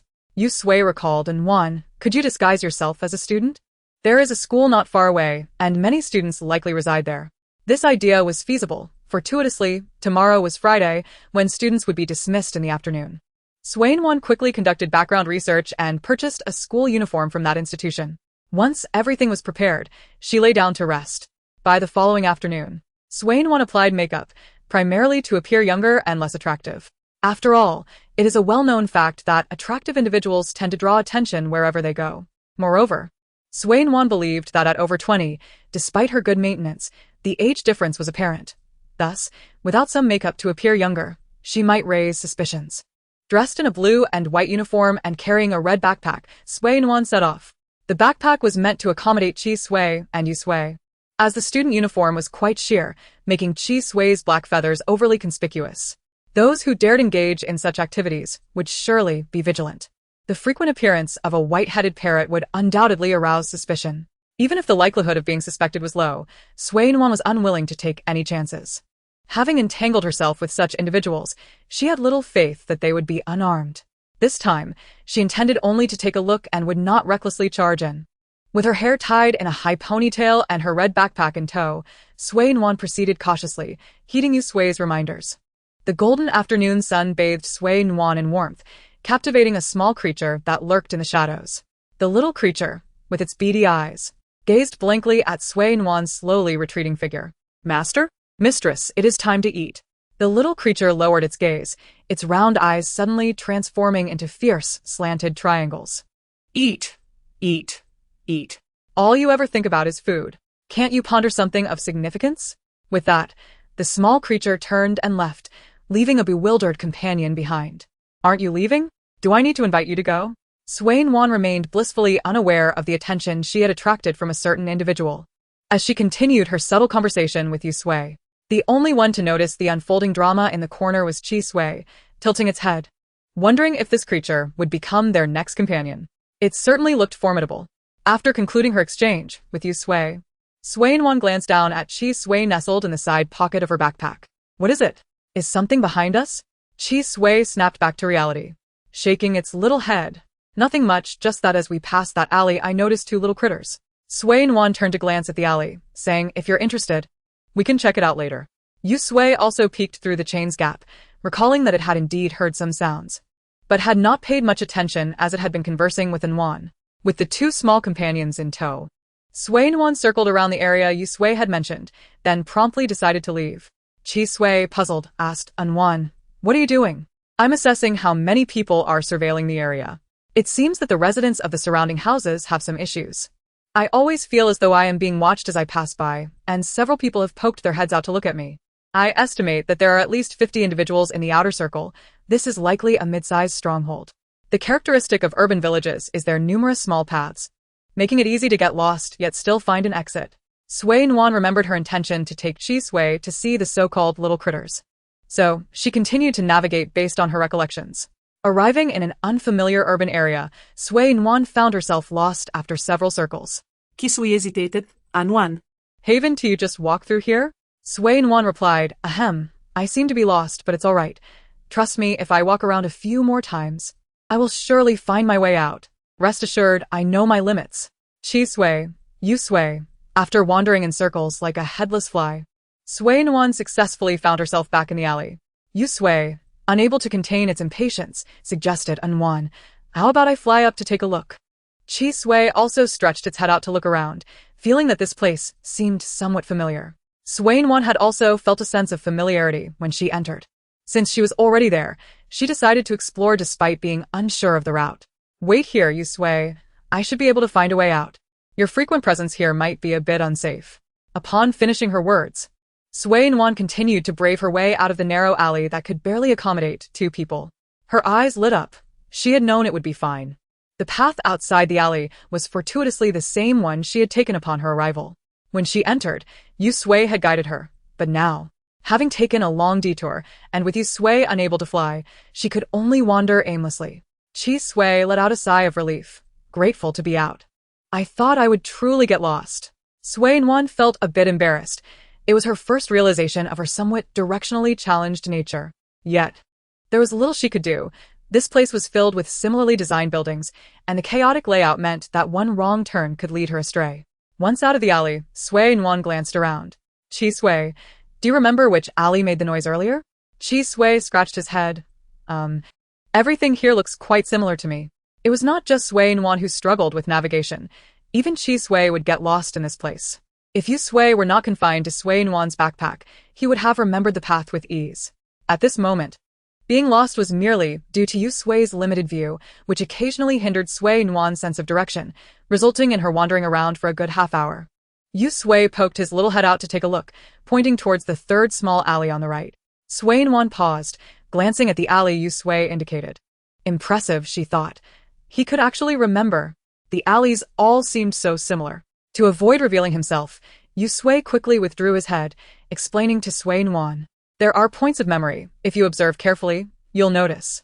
The door next to that alley is a green iron gate, looking quite dilapidated with a patch of rust peeling away. Flanking the door were two potted plants, one sprouting garlic and the other a dying specimen of unknown origin.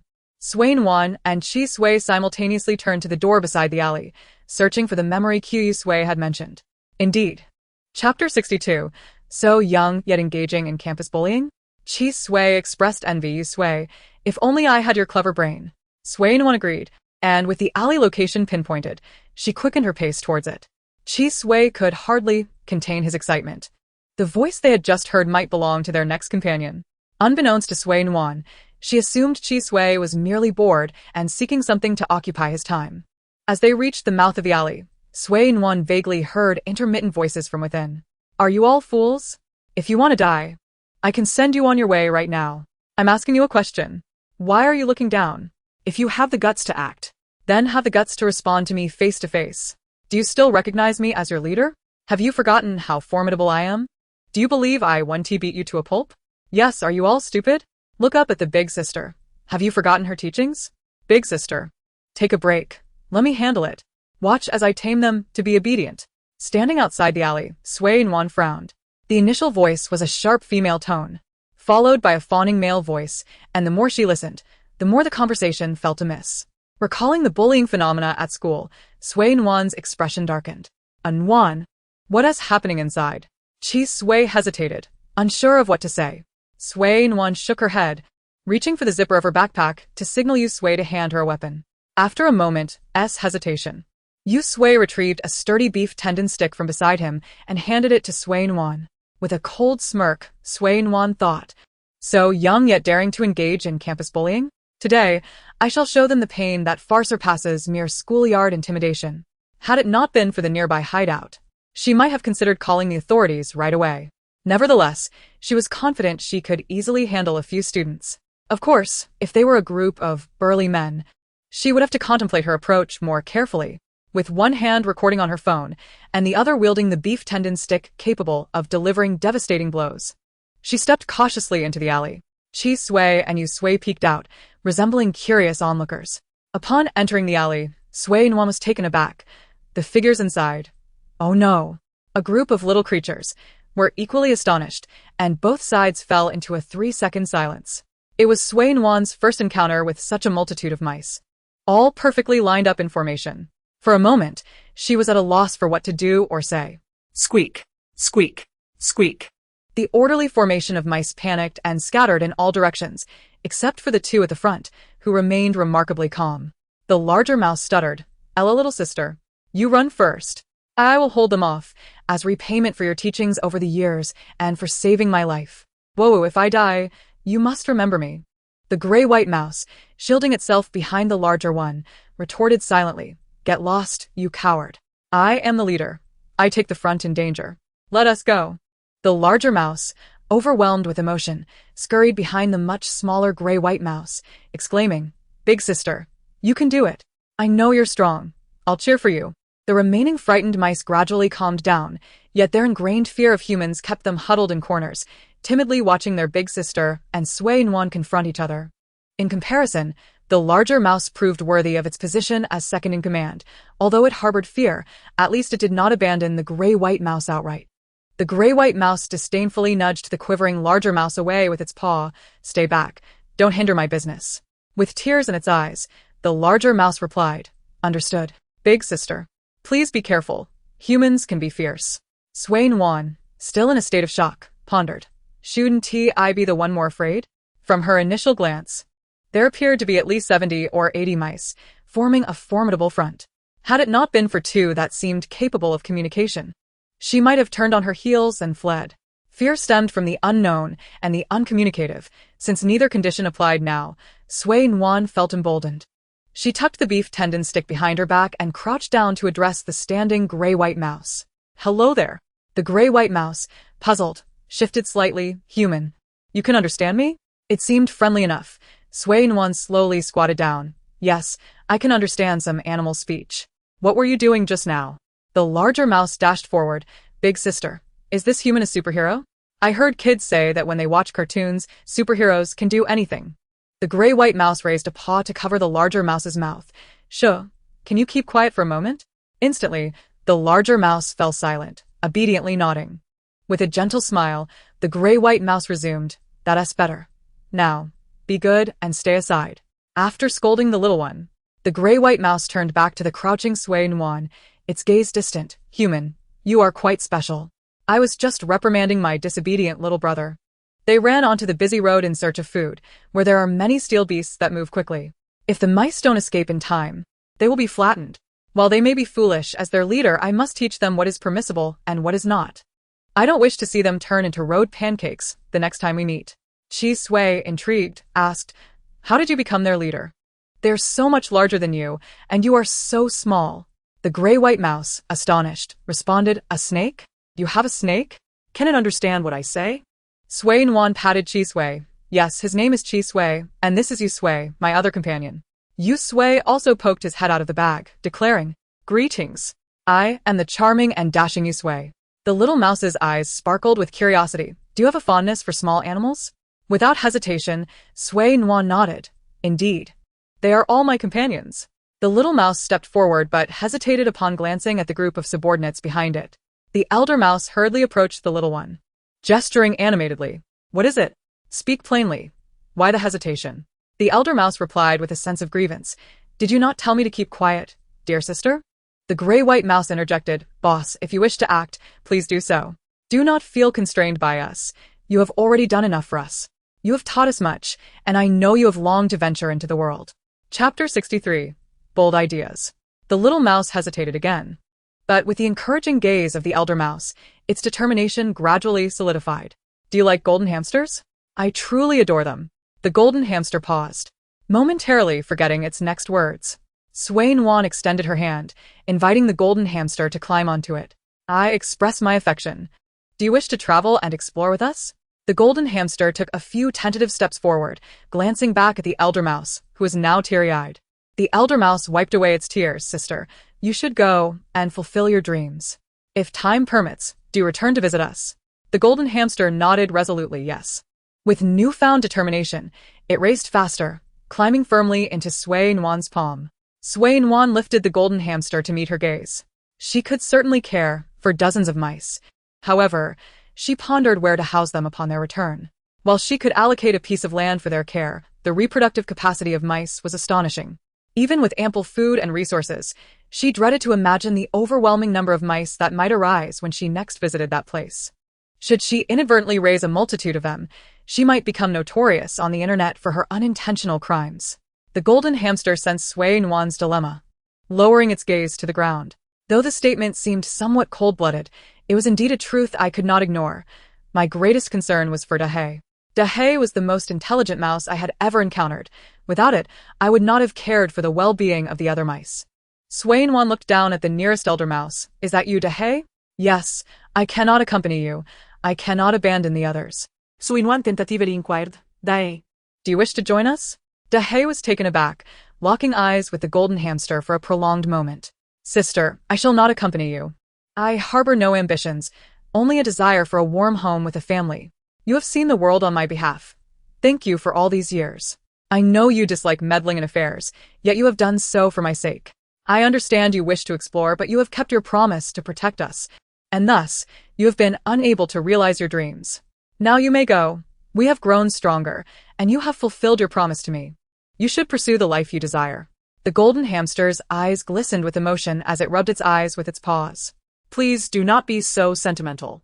May I request a favor of you? Sui Nuan, exhibiting great patience, replied, Just call me Nuan. Chi Sui and Yu Sui do the same. There is no need to beg, for by following me, you are now a member of our little family. The golden hamster straightened up. Nuan, could I ask you to procure some food for them? Let this be the final act of kindness from me, their elder sister. Sui Nuan readily agreed. Of course. This is but a modest request. Chi Sui, Yu Sui, come out and join our new companion. I shall return shortly with some food. Kisui and Yuesui. Already eager to emerge, quickly scampered out of the bag upon hearing Sui Nuan's words. Sui Nuan stood up. All right, you all chat for a moment. I shall be back shortly. Greetings. I am Chi Sui, and this is Yu Sui. Do you have a name? If not, let Nuan bestow one upon you. Perhaps a name similar to ours, so that we may all know we are comrades. Yu Sui nodded. Indeed, aligning yourself with Nuan is a wise choice. She is unlike anyone else. She is remarkable, special, and shows us great respect. The golden hamster reflected on Sui Nuan's gentle demeanor. She truly was exceptional. Yuesui, curious, inquired. You are a golden hamster. You were once kept by humans, correct? Why did you suddenly become a wanderer? Indeed. Were you abandoned by your human? Chi Sui expressed disdain for abandonment. In the forest, many creatures capable of conversing had previously been pets, yet they all perished within a short time. Each farewell to a newly formed friend filled Chi Sui with sorrow. The golden hamster waved its paws. No, I was not abandoned.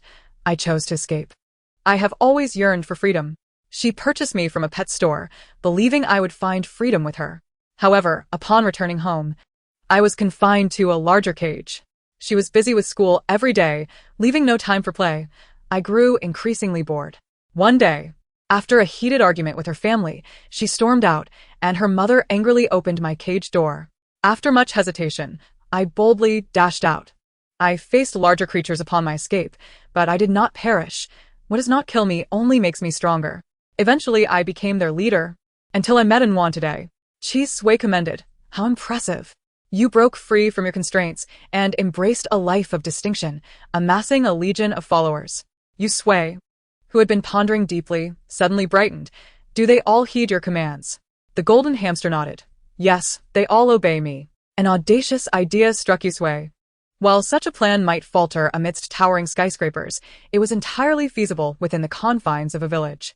Can you enter those enormous houses over there? The golden hamster, perplexed, replied. Which ones? All the houses here are quite large.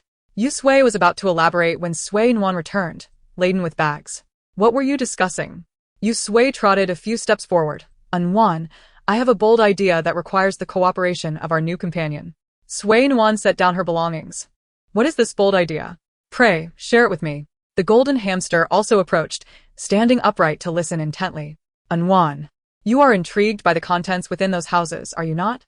Let our new companion lead the way, stealthily infiltrating to ascertain the situation. We need to know if there are weapons, how many people are present, and what activities are underway inside. If anyone can gain entry, we could easily uncover the truth. As Sui Nuan tore open the packaging for the gathering mice, she attentively listened to Yu Sui's articulate proposal. The idea was indeed plausible. Yet her gaze fell upon the oblivious mice devouring their food. Could they remember the commands and execute them? Chi Sui quickly interjected, I can sneak in as well. I am so small that humans would hardly notice me. The golden hamster thumped its chest in assurance. This mission is ours to undertake. The other mice may be somewhat dim-witted, but with proper task allocation, and with Dahei and me leading, we should encounter no mishaps. Chapter 64. The Mouse Squad sets off. The elder mouse, busy gnawing on bread, nodded in agreement. There are many mice here. They are accustomed to our presence. Chi Sui raised its tail, volunteering. I can also lead a small team or operate solo. I am clever and capable. Sui Nuan hesitated, glancing toward the factory, contemplating for a while before resolutely declaring, Very well, but you must exercise utmost caution. If faced with uncertainty, retreat at once. Remaining out of human sight is paramount. There is no need to ascertain the distribution of those individuals. Confirming their locations would consume too much time, and both Yu Sui and I would be apprehensive. We merely need a general understanding of their activities, the number of individuals present, and the types of weaponry they possess. If we can clarify these aspects, we shall do so. If not, it matters not. Nothing is more precious than one's own life. Do you understand? Yu Sui nodded. And both Golden Bear and Dahei also acknowledged this. Sui Nuan's gaze fell upon the Golden Bear, who stood watching her. I do not comprehend your subordinates. I leave their allocation in your capable hands, as you are quite formidable. The Golden Bear nodded in agreement. Rest assured, Nuan, I shall not let you down. With a resolute pat on its chest, the golden bear trotted over to Dahe, engaging in a hushed conversation for quite some time. Dahe nodded, reluctantly setting down the bread, and turned to gather the other mice.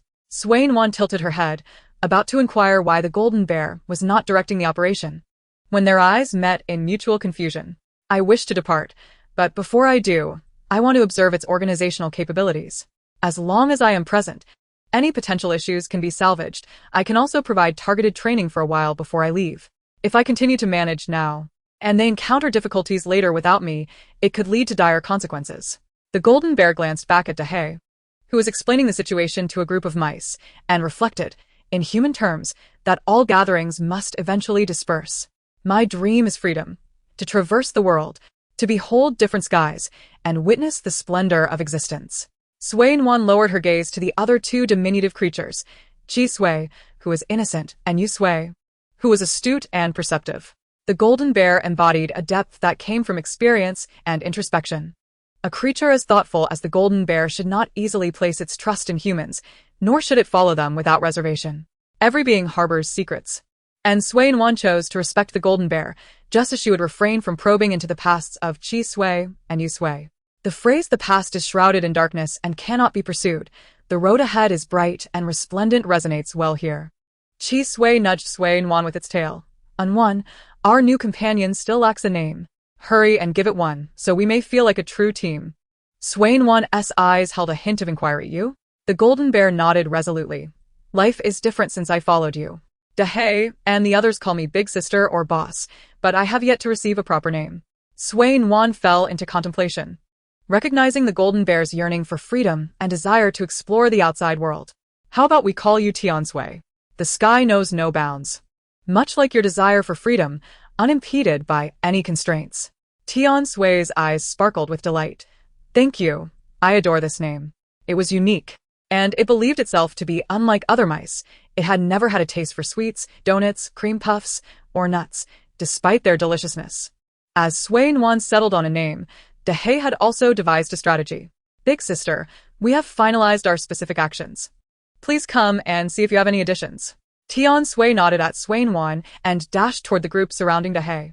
Chi Sui, eager to join, exclaimed, "Wait for me. I want to go too. You're unfamiliar with human items, and my presence will make things easier." Nuan glanced at Yu Sui, who, as a mature umbrella cockatoo, should measure around 45 centimeters, yet for some unknown reason, was only about 30 centimeters, falling short of the average size. Yu Sui. It appears we are destined for an effortless victory this time.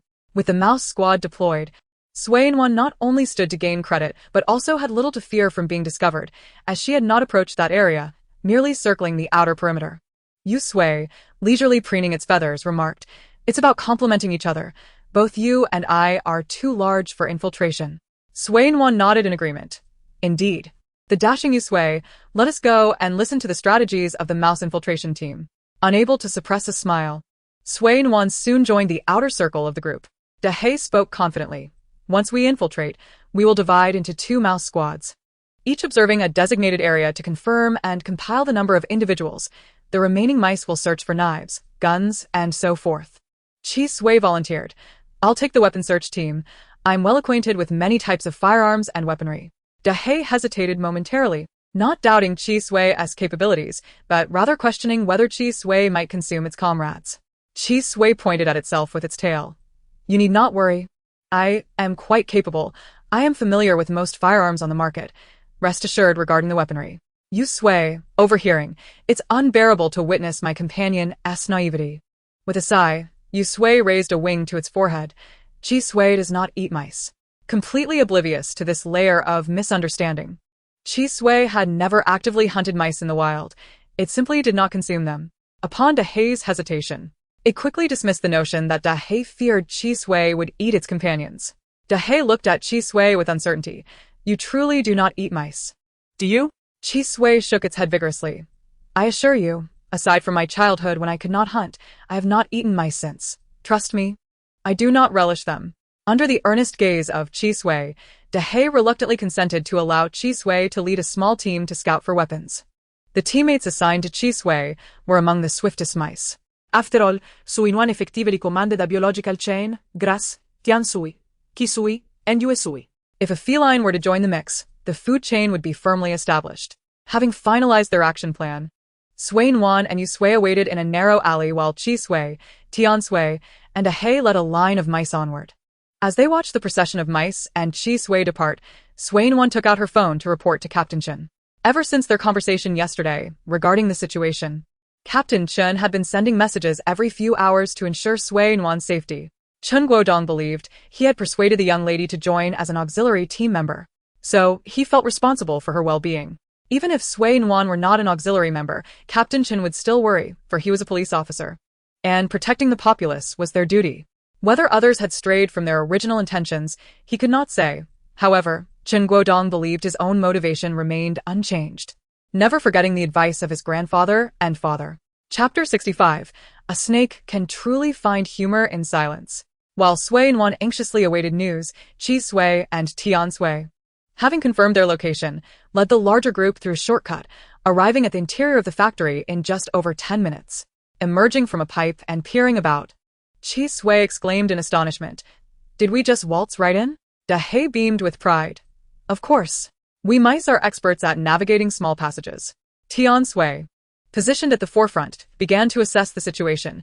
There are indeed quite a few people below. Chi Sui cautiously leaned forward to take a look. "Let me see." Below, a classic green assembly line stretched in orderly rows, with hundreds of workers clad in uniforms. What astonished Chi Sui was not the sheer number of individuals, but rather the fact that they were engaged in garment production, rather than anything suspicious. Chi Sui had never encountered illicit items, yet this certainly seemed unrelated to clothing. Tian Sui suggested hesitantly, "Shall we explore further?" If the exterior appeared so mysterious, there must be something amiss. Chi Sui was skeptical that this was merely a clothing factory. Cautiously, Chi Sui began to descend through the pipe. Upon reaching the ground, the mouse squad followed their designated leaders to begin their investigations. Chi Sui muttered softly, "The most perilous locations often harbor the greatest safety. If these workers are dubious," Chi Sui's gaze darted to the underside of a table. "Surely not?" Hesitant, Chi Sui stealthily crept beneath the table, peering upwards to find a number of guns brazenly displayed, unafraid of discovery. This was shocking. Chi Sui could hardly believe its eyes and scurried to another table, only to discover the same scene repeated. Chi Sui found himself in a state of bewilderment, utterly unprepared for the simplicity of the task at hand. A throng of mice, with their round, glistening eyes, followed closely behind him, gazing at their leader with a mixture of confusion and innocence.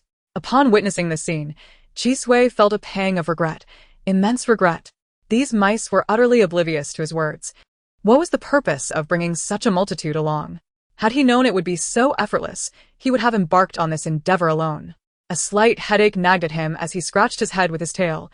He pointed at the firearm atop his head, gestured towards the space beneath other tables, and reiterated the motion several times. The mice's eyes widened further, their expressions reflecting utter bewilderment at the snake's antics. Chi Sui pondered. Was he truly so dazed as to have allowed Dahe to accompany him with such an uncommunicative entourage? Did they comprehend human speech? "Hey, can you hear me? Hello?" He cycled through several languages, but the mice remained oblivious, their faces still blank as they stared at the increasingly exasperated Chi Sui. After a brief fit of frustration, he realized that communication with the mice was futile, and he resignedly lowered his head. Ultimately, he reverted to his original method of conveying ideas through body language. Among the group of mice, one with a bluish fur coat, cleaner than the rest, suddenly brightened with understanding. It raised its paw, pointed at the gun, then gestured with its claws to signify 1, 2, 3, 4, 5, all while looking eagerly at Chi Sui. The previously lagging progress in communication sparked a glimmer of hope in Chijui's eyes. He pointed at the gun atop his head and then indicated the other tables nearby. The bluish mouse, now dubbed Big Blue, thumped its fist against its palm. Squeak. Chi Sui felt a wave of relief wash over him, convinced that Big Blue's enthusiastic squeaks indicated comprehension. The mouse beckoned to the others, signaling them to pay attention. Chi Sui observed as Big Blue animatedly squeaked and gestured, gradually eliciting expressions of dawning realization from the other bewildered mice. Big Blue's responsiveness to external cues made Chi Sui wonder if, with guidance, it might someday learn to speak. However, the task of teaching would ultimately fall to their future leader, Dahe. Once communication was established, the mice, led by Big Blue, turned expectantly toward Chisui, awaiting instructions. Chisui felt a sense of satisfaction. Despite the language barrier, Big Blue had not overstepped its role as the leader, indicating its potential as a capable assistant to Dahe, the brains of the operation. With a flick of his tail, Chisui signaled for them to commence their mission. Curiously, Big Blue stared at Chijui's tail, pondering if it could mimic the gesture. As it glanced down at its own tail, Chisui mused that an animal capable of thought was not far from the ability to speak. Perhaps upon their next visit to Shizhou, Big Blue and Dahe would become the rulers of this urban village. Meanwhile, Dahe's team, operating above the ground, navigated through pipes and power lines. Dahe's primary task was to count the numbers, a safer endeavor that did not require descending to the ground. In contrast, Tiansui faced a daunting mission, leading the mice to explore hidden hideouts. Raising a paw, Tiansui signaled the others to halt. "You three go to that door. You check another one. Report back if you find anything unusual. I will take the others to investigate the metal shed in the middle. Everyone, please prioritize safety." A chorus of squeaks echoed as the mice dispersed. Not long after, Tiansui returned empty-handed. The concealed area was clearly designed to be deceptive, filled with sewing machines, scissors, ropes, and an assortment of miscellaneous items. Tiansui's cleverness stemmed from its eagerness to learn and the frequent conversations it had with its former human owner, who had instilled in it an understanding of human language through repetitive dialogue. Tiansui recalled the girl with the high ponytail and red backpack, regretting leaving its small cage, but longing for her presence. She had once declared, "When I grow up, I will become the finest diplomat and fight for my country." Tiansui sighed, pondering why thoughts of her resurfaced. Perhaps it was because Nuan bore a resemblance to her. As groups of mice returned, they brought nothing but disheartening news. Squeak. Squeak. Leader, nothing was found in the east. Leader, nothing in the south. Leader. Tiansui ruminated on where the oversight could have occurred. Despite numerous suspicions, nothing could be found. Had it misjudged the situation? Think. I cannot return empty-handed in front of Nuan. Nuts, why couldn't its parents empathize? Its dream was to become a diplomat, not a teacher, as the latter felt like a constraint. Empathy? In Chapter 66, The Great Adventure of the Team, Tiansui's brilliance shone through. A sudden realization struck. Yes, she had mentioned that the most dangerous place is often the safest. If one were to conceal something exceedingly important and perilous, which, if discovered, could lead to dire consequences, they would surely choose a location that appeared distant yet was actually nearby, one that would not raise suspicion. From beneath the table, Tiansui cautiously lifted a corner of the hanging cloth, its gaze locking onto the area it had previously inspected, which had yielded no results. From an aerial perspective, the arrangement of tables formed a circular enclosure around the central region, seemingly insignificant, yet surrounded by over 100 humans. This had to be the area of greatest concern. Tiansui gestured for the mice to disperse, instructing them to surround and advance toward the central area while remaining vigilant about their safety. "This is our final collaboration, my dear mice. In the future, Dahe will continue to lead and manage you. Move out." The mice swiftly traversed beneath the tables as per Tiansui's initial plan. Indeed, Tiansui's foresight proved invaluable. Scarcely had they made their way out when a shrill female voice pierced the air. "There are mice. Quickly, kill them." How did they suddenly appear here? Chaos erupted, granting Tiansui and the other mice precious time to maneuver. Without a glance back, Tiansui pressed forward. They were far too vulnerable in the presence of humans, and their companions had secured an opportunity that must not be squandered. With Tiansui leading, the search party consisted of 9 teams in total. Upon regrouping in the central area, Tiansui counted and noted that 8 teams remained. They began their search for a passage leading below. Squeak. The teams of mice quickly dispersed, scrutinizing their surroundings. Tiansui climbed to a higher vantage point, carefully surveying every nook and cranny. Before long, Tiansui detected an anomaly. Number 78. Investigate the southeast area. It is piled high with lightweight items that could easily topple and make noise if disturbed. Number 78 responded with a couple of squeaks before burrowing into the chaotic pile of objects. After some time, it emerged, squeaking, "Leader, the ground beneath here is empty." Though number 78 could not articulate speech, Tiansui understood its message. A surge of elation filled Tiansui as it prepared to descend, but suddenly, the iron door swung open. The group of mice that had been converging on number 78 fell silent and swiftly sought hiding places. Could there be mice in here too? Ugh. That Huang is always meddling, treating a feather as a command. So, what if there are mice? Can they eat our goods? Just a cursory glance will suffice. Recently, I happened upon a female student outside. Though not exceptionally beautiful, she radiated an undeniable vitality that is characteristic of youth. Initially, a male voice expressed dissatisfaction, cautioning against foolishness. As the hideout in Dongling City had inexplicably been raided and investigations were intensifying, he warned that if any trouble were to arise now, it could lead back to them. "Oh, can I not even think about it?" he lamented. "Why not wait for the storm to pass and try to engage with a few students from the neighboring school? I believe I am quite presentable." With a few hasty words, he reassured that everything was fine and suggested they leave. As their voices faded into the distance, Tian Sui cautiously rose to her feet. Once the larger group successfully regrouped, Tian Sui wandered a few circles on the floor. Drawing upon her years of experience navigating sewers and burrowing, she surmised that the area below must be empty. She chose a random edge and burrowed beneath the carpet. The other mice looked at each other in confusion. Why had their leader entered without making a sound? Meanwhile, Tian Sui found herself in a secret chamber, cluttered with various items, an assortment of boxes strewn about, and, since it was daytime, the area was devoid of life.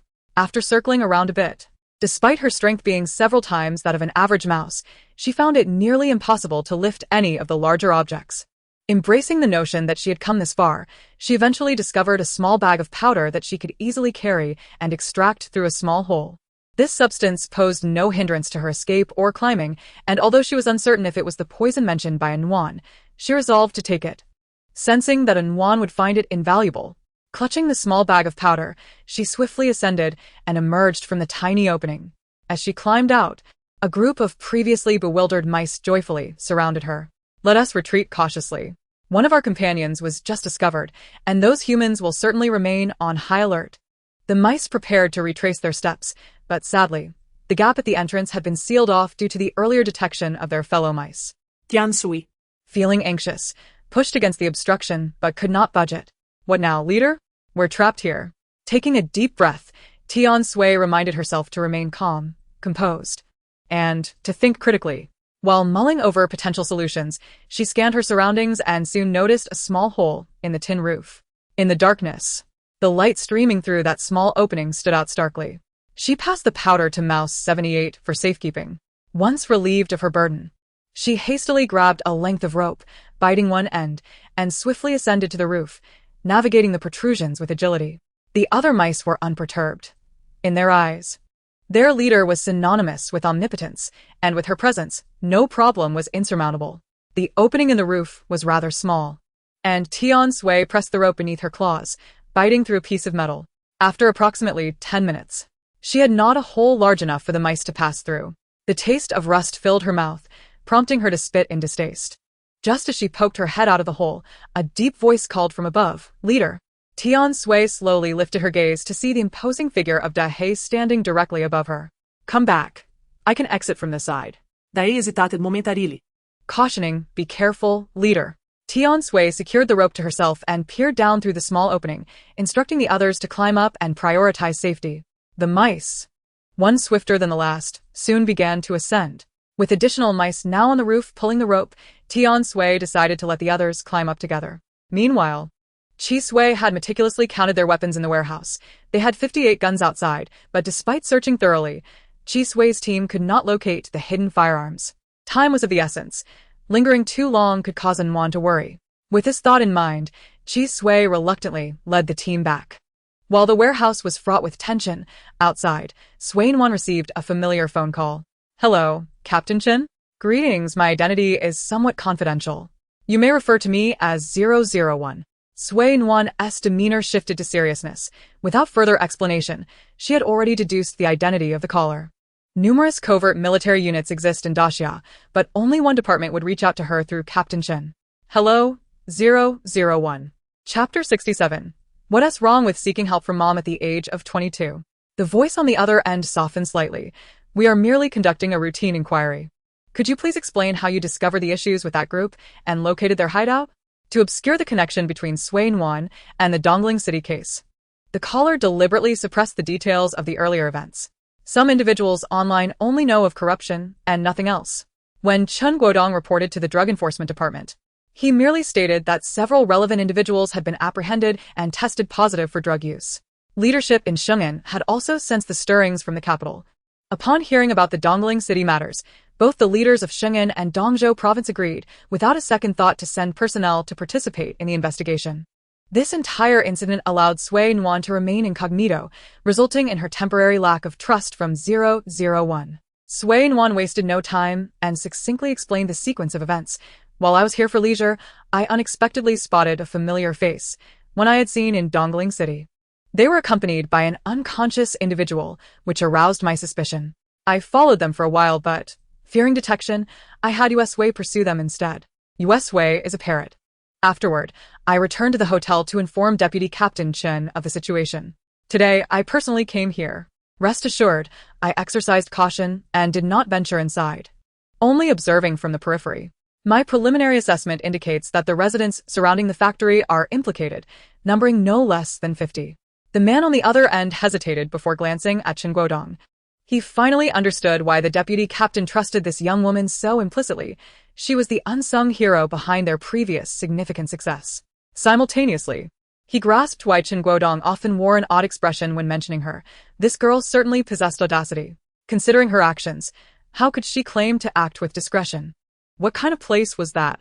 It was a den of criminals. As a girl, she likely didn't possess any lethal weaponry. How could she dare? Chen Guodong rubbed his forehead and lowered his voice. She often behaves this way. You'll get used to it. 001. What do you mean? Will there be a next time? Are the hideouts of criminals like cabbages? After a moment of reflection, 001 fell silent. In truth, it did resemble cabbages. The small hideout in Dongling City had only recently been dismantled, and now she stumbled upon another significant hideout. 001's expression grew complex. Do not act rashly. We are already discreetly mobilizing personnel. Sui Nuan felt conflicted. Her unique abilities were known only to her family. Perhaps Deputy Captain Chen had an inkling, but he had not pressed her for details, nor had she volunteered any information. She hesitated over whether to disclose her abilities. Most high-ranking officials were good people, but there were exceptions. No one is perfect. Who can truly fathom the depths of human darkness? Sui Nuan merely wished to enjoy her travels, do some good deeds, and enhance the physical prowess of her companions, hoping they would stay by her side a little longer. If Qi Sui and the others brought back information, how would she explain it to those deserving of respect? After much hesitation, Sui Nuan ultimately refrained from disclosing.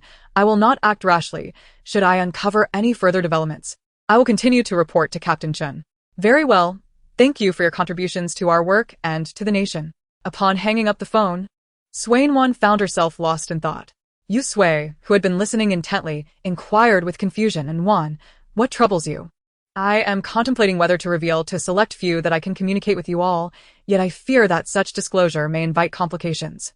Yu Sui empathized deeply, having already experienced the malice of humanity. And Nuan, you might consider consulting Mama Lin. She is quite formidable. In front of Sui Nuan and the others, Lin Qingdai presented herself as an ordinary affluent lady. However, the last time she deftly incapacitated someone with a single kick. Yu Sui sensed that Mama Lin was far from ordinary. Sui Nuan slapped her forehead, realizing she had cornered herself. Without a substantial background, she might encounter trouble. But she had her support. With this thought, Sui Nuan promptly dialed Mama Lin. At the tender age of 22. What was wrong with seeking her mother's guidance in times of difficulty? Even if she were in her 50s or 60s, as long as her mother was present, she could still turn to her for help when wronged. The call was quickly connected. Nuan, are you having fun out there? Sui Nuan replied cheerfully, it's all right. Mama. Where are you right now? I wish to discuss something significant. Without hesitation, Mama Lin responded, I am in my home gym. We can talk. Sui Nuan glanced around to ensure her safety before speaking cautiously. Mama, you should be aware of my uniqueness.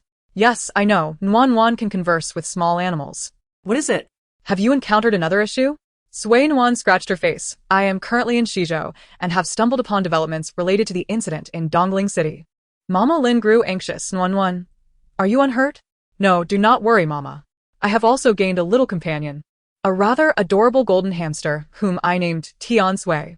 It, along with Qi Sui and some other mice, infiltrated there to investigate. Just then, Tian Sui paused as it returned to the alley, prompting Qi Sui, who followed closely behind, to ask in confusion, What's wrong? Why have you stopped? Tian Sui stood up to groom its fur. After burrowing for so long, my fur became a tad dirty. I need to tidy up before returning to see Nuan. Chi Sui expressed no doubt, clicking its tongue. I have no hands. How am I supposed to tidy up? Ever since two little points sprouted atop its head, Chi Sui had not felt any significant change. Moreover, those points had stunted their growth since their emergence. Each time Chi Sui glanced in the mirror, it couldn't help but sigh. Unbeknownst to Sui Nuan, who was still conversing with Mama Lin, Yu Sui had cast several glances at the manhole cover.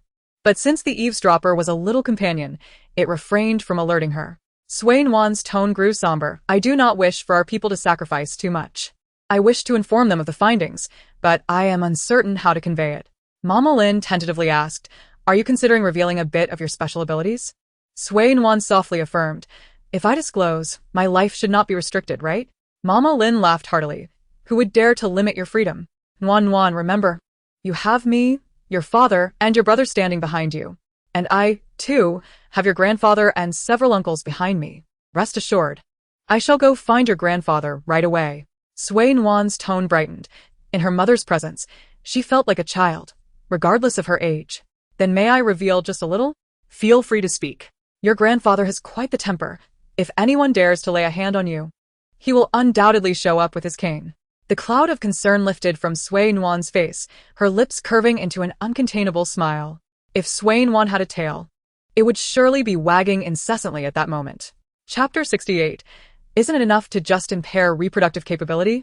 The rodent brigade, led by Tian Sui, emerged first from a small hole and Nuan, we are back. Just as Sui Nuan was resolving her dilemma regarding how to disclose the details, the returning team arrived. How did it go? No injuries, I hope? Tian Sui approached Sui Nuan, reporting that the entire team was unharmed, save for 3 who had experienced minor fright. Additionally, I retrieved this from inside. I am unsure of its utility. Sui Nuan accepted the small bag Tian Sui handed her, containing some white powder. Having emerged from there, Sui Nuan would certainly not imitate the television dramas by opening it to taste a pinch. She snapped a photo and sent it to the group chat created by Captain Chen. Sui Nuan, what is this? I brought it out from inside. Having just learned about Sui Nuan's past achievements, the enigmatic 001 expressed astonishment. Such a peculiar constitution exists in the world? In less than 3 months, she had encountered several cases, including numerous significant incidents. 001, you infiltrated?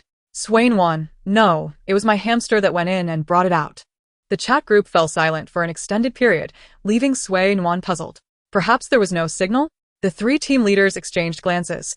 Dahe looked at Tian Sui, while Tian Sui gazed at Chi Sui. Chi Sui, undeterred, stated, Nuan, our team only discovered the weapons outside. We have no knowledge of where the rest are hidden. The weapons were surprisingly tucked beneath the work desk. A total of 58 firearms, including 40 handguns, 18 rifles, and 73 assorted knives, both long and short. Sui Nuan gently patted Chi Sui, impressed. As long as they could ascertain what weapons were present, the specific count could fluctuate over the coming days. With Chi Sui's information, Tian Sui turned to signal Dahe. Dahe began to count on his fingers. The total number of individuals in the rooms we surveyed is 121. Most are young, with a minority being middle-aged. The ratio appears to be roughly 7-3, and they certainly exhibit a nefarious demeanor. Sui Nuan offered Dahe a piece of cookie. You can discern faces too? Quite impressive. Tian Sui stepped forward, standing upright as it gazed at Sui Nuan. We did not uncover much on our end. We only found that powder beneath the metal shed in the center of the room. I apologize, Tian Sui added. Sui Nuan cradled Tian Sui in her hands. You are remarkable. The item you discovered is extremely significant. Do not belittle your achievements. She waved the powder in front of Tian Sui. All our efforts are for the substance. It is certainly no good. Tian Sui felt slightly embarrassed, while it did not regret the path it had taken. The sensation of having support was undeniably different. Thank you. Sui Nuan's gaze shifted to Dahe. She harbored a bold idea, contingent upon the mice's ability to regulate their reproductive numbers. Noting Sui Nuan's gaze towards the rodent group, Tian Sui also turned to look. Does Nuan require us for something? Sui Nuan lowered her head. Did you catch on to that? This matter required careful deliberation. First, let everyone enjoy a good meal. Yu Sui pondered. Nuan, are you thinking of establishing a rodent intelligence squad? Mice are ubiquitous and adept at hiding. They would serve ideally as an animal intelligence bureau. Other creatures, such as insects or birds, simply cannot match the capabilities of mice. Insects have limited cognitive capacity, and birds cannot approach humans indoors. When mice enter a house, humans typically react with little more than surprise or a few cries. Some may attempt to shoo them away, but most can only watch helplessly as the mice escape. Using mice as an intelligence squad is only problematic due to its ethical implications. As Nuan prepared to distribute snacks to the mice, she paused. How astute Yusui was, able to discern her thoughts without uttering a word. Nothing could be concealed from it. Just moments ago, Yusui had been earnestly analyzing the situation, but its demeanor shifted instantly. Indeed, I, the great Yusui, am resourceful, brave, and exceptionally clever. Nuan silently turned away, pondering why she felt compelled to praise Yusui's cleverness. Given the opportunity, it would undoubtedly seize the chance to flaunt its talents. After extolling herself for several hundred words, Yusui finally ceased her self-praise with an air of satisfaction. Nuan, do you harbor any reservations? The newly normalized Yusui remains communicative. In fact, she possesses considerable intelligence. Aside from her tendency to become ethereal with praise, she exhibits no flaws. Tiansui, who had also overheard Nuan's words, stepped forward with curiosity, lifting her gaze towards Nuan. If given the opportunity to improve the living conditions of Dahe and the others, she too wished to contribute. Tiansui's fur was somewhat dull and grayish, yet she appeared quite endearing. Nuan gently tapped Tiansui. I was merely pondering whether Dahe could lead the subordinate mice in establishing an intelligence network. I could arrange a communication method for them to contact us and ensure that provisions are delivered to them punctually each month. Tiansui hesitated.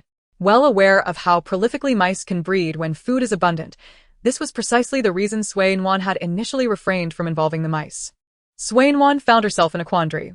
Asking the mice to work in exchange for food could be deemed mutual assistance, but it would be overly harsh to prevent Dahe and the others from having offspring.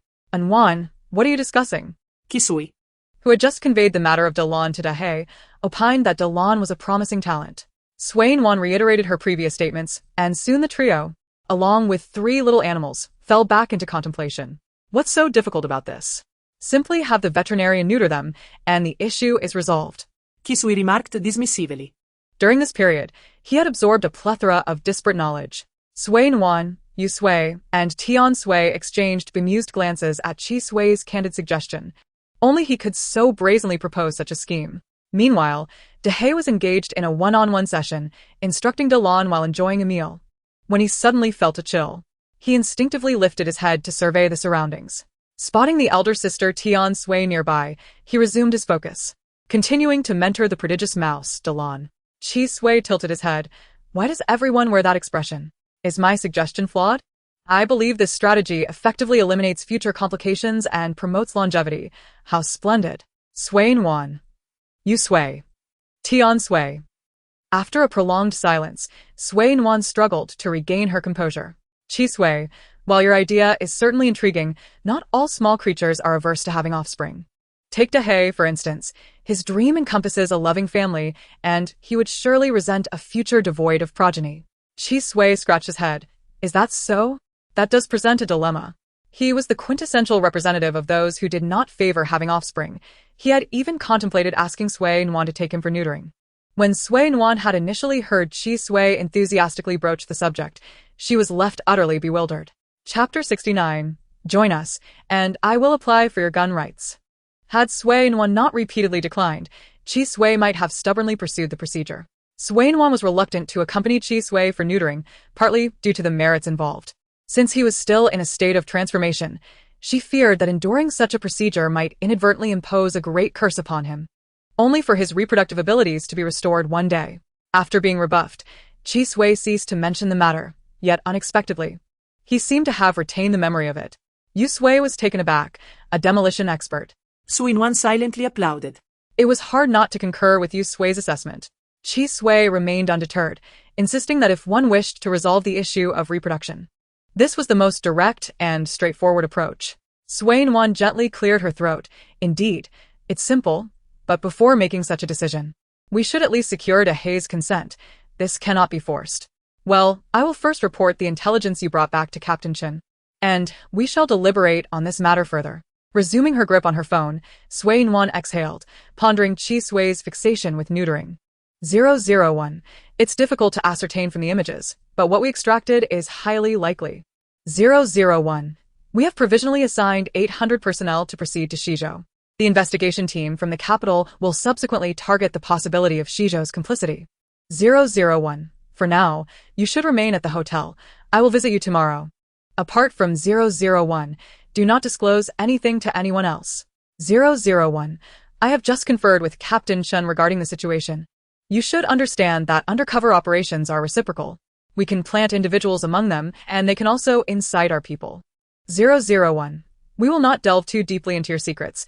We only hope that you will always remain loyal to the nation. Sui Nuan completely overlooked the barrage of messages in the group chat, realizing that, indeed, there are still many good people in the world, at least everyone she encountered, aside from Xiao Yun, were kind-hearted. Contemplating this, Sui Nuan felt a flicker of interest and turned to inquire about her brother, wondering how Xiao Yun, who had faced such suppression for an extended period, was faring now. She did not necessarily wish to suppress the original male lead, but she found Xiao Yun quite distasteful. Should he attempt to undermine her, she would ensure he faced utter ruin. In a civilized society, where violence is abhorred, for a proud individual like Xiao Yun, ensuring he could never rise again would be more torturous than death itself. As Sui Nuan edited the recent information acquired from the exploration team, she pondered how to ensure the original male lead's complete downfall. Once the information was dispatched, Sui Nuan eagerly inquired of Sui Han. Sui Nuan, brother, how is Xiao Yun faring now? You are still suppressing him, aren't you? Recently, everything had been progressing smoothly, and Sui Han felt a sense of contentment. Even in his busyness, he was no longer burdened by the same resentment as before. Upon receiving a message from Sui Nuan, he immediately began typing a response. Sui Han, yes, I am still suppressing him, but in truth, he could not rise even without my interference. Sui Han, it appears he has offended a renowned female powerhouse in the industry, and Winching, the Yin family has been aggressively suppressing Xiao Yun's various enterprises. Sui Han, his small studio has disbanded. I've heard he has recently taken to modeling in some venues, hoping to attract investment and turn his fortunes around. Everyone in our circle is aware he has antagonized both the Yin family and our own, while the Yu family also regards him with disdain. Sui Han, his aspirations of modeling and seeking investment are rather audacious, but I suspect they will ultimately come to naught. Sui Nuan chuckled. Xiao Yun's downfall was nothing short of deserved. That said, regardless of how it unfolded, he remained the male lead, and she feared he might suddenly stumble upon a stroke of luck and make a triumphant return. Murder was not a viable option. Sui Nuan had no desire to land herself in prison for such acts. The dark web's bounty system, however, was an intriguing solution, albeit one she lacked the connections to pursue.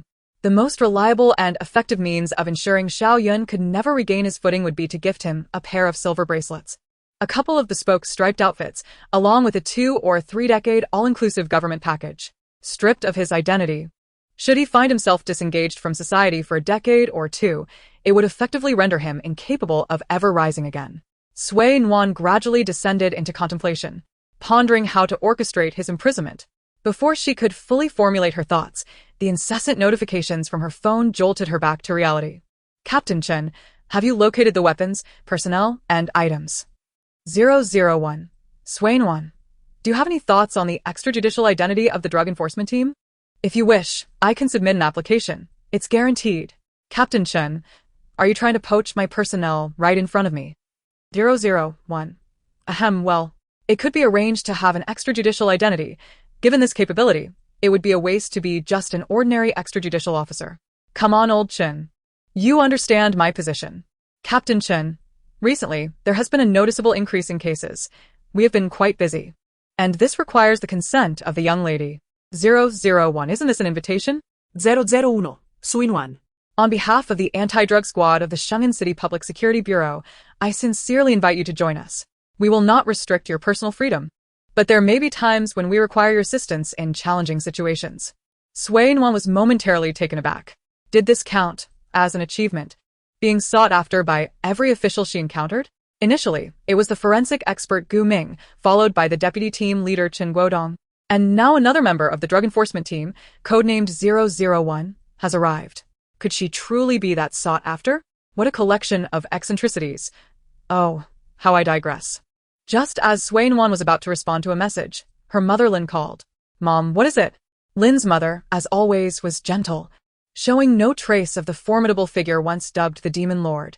Nuan, I've already spoken to your grandfather. You need not worry, with us around, no one can harm you. Let me speak with my granddaughter for a moment, came the robust voice of Lin's grandfather, evoking the image of an upright, elderly man, still vigorous despite his age. Grandfather? Nuan, you possess the capability and are willing to contribute to the nation. Your grandfather is truly gratified. Since you, a young person, are so ambitious, the least I can do is to be your steadfast support. I've heard from Lin Tianqi that your marksmanship is quite commendable. Nuan hesitated. Well, I can hit the target 50 meters away without fail. In truth, Nuan was being modest. When she practiced shooting, every shot was on target, leaving her cousin Lin Tianqi, who was watching, questioning her own life choices. If not for her strong mentality cultivated from a young age, she might have been overwhelmed. Lin's grandfather cleared his throat. Nuan, once you finish your current tasks, return to the capital. I shall arrange a little favor for you. Just as he mentioned firearms, he spoke of making arrangements, leaving Nuan astonished. Could it be that her grandfather intended to procure a firearm for himself? How splendid would that be? A gun is far more effective than a chainsaw in calming carbon-based life forms.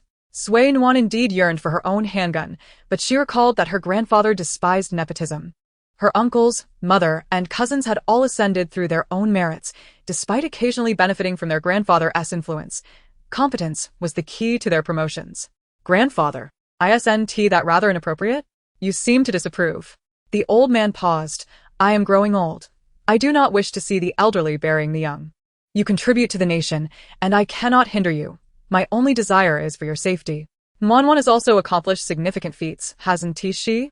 Grandfather's stance wasn't entirely unreasonable. He merely wished for a more lenient review. Nuan felt a warmth in her eyes as she glanced at her phone. Another message from 001 appeared. 001. Nuan, join us, and I will apply for your firearm authorization. During our missions, we are permitted to carry firearms, and you, in particular, may need to travel nationwide. Given your recent achievements, your authorization is nearly assured. After absorbing the entire conversation and reading 001's message, Yusui's eyes brightened. Nuan, I have a splendid idea. Chapter 70. The Special Agent Team. Nuan was intrigued by Yusui's suggestion, pressing her hand down to finish her call before hearing the details. Honestly, her three companions each possessed distinct characteristics. Sui, innocently clingy with a strong sense of vigilance. Yusui, clever, quick-witted, full of ideas. Sui, responsible and wise. Grandfather, this time I will accumulate enough merits so you won't need to feel uneasy about this matter.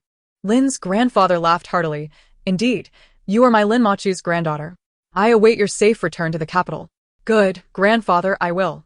Once the call ended, Nuan eagerly turned to Yusui. What splendid idea do you have? Yusui pointed to Nuan's phone. Isn't 001 trying to invite you to join?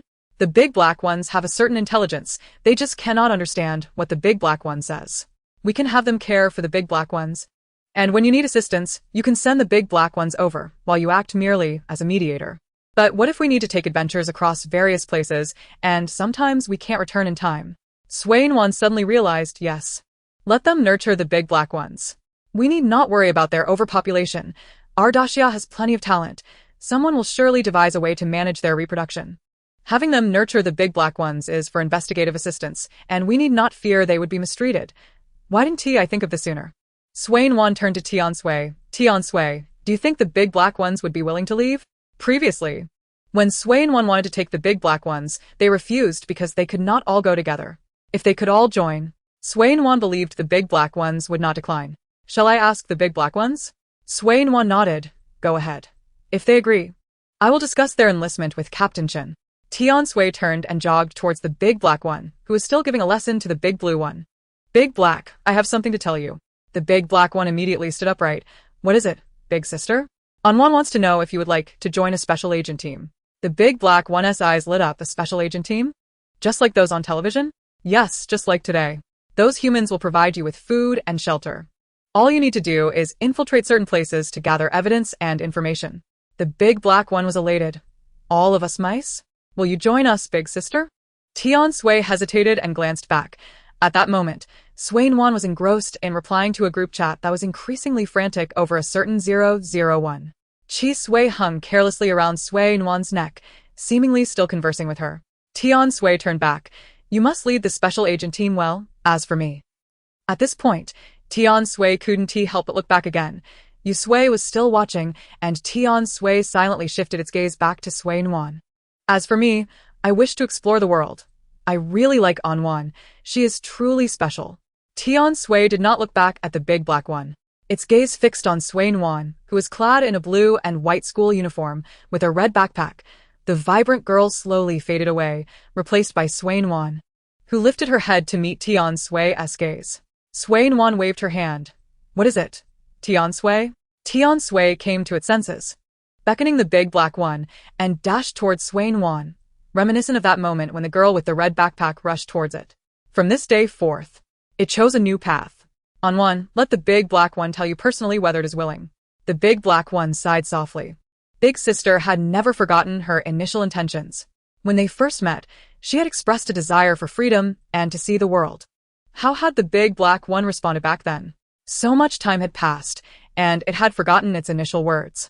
The big black one withdrew its gaze from big sister Tian Sui, thinking that big sister would surely have a bright future ahead.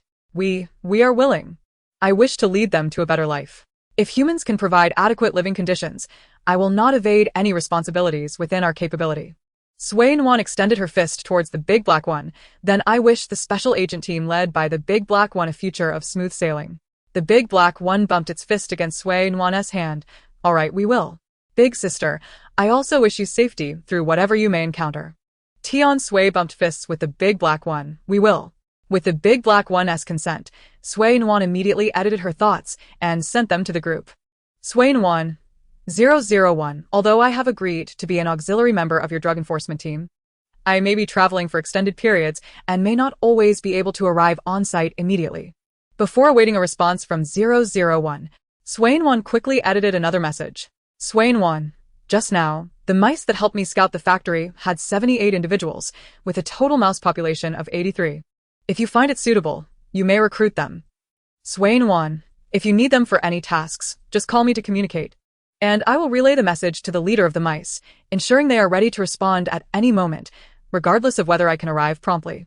In the same group was Chen Guodong, who couldn't help but feel that the world had indeed turned upside down. He had previously suspected that Sui Nuan possessed the ability to command animals, but he never fathomed that she could converse directly with them. What a remarkable gift! How he wished he could possess such a talent.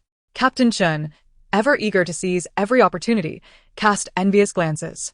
With a mere few dozen mice, he could significantly reduce the casualties among undercover colleagues.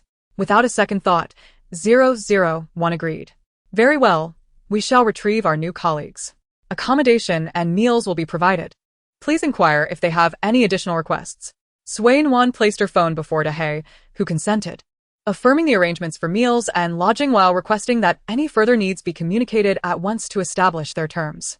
Dahe pondered, stroking his chin. Yet after a considerable time, he could not think of any other demands beyond sustenance and shelter. I am quite satisfied with this condition. I have no further requests. Sui Nuan mused. What a forthright group of little mice. They only require food and a place to stay to work efficiently.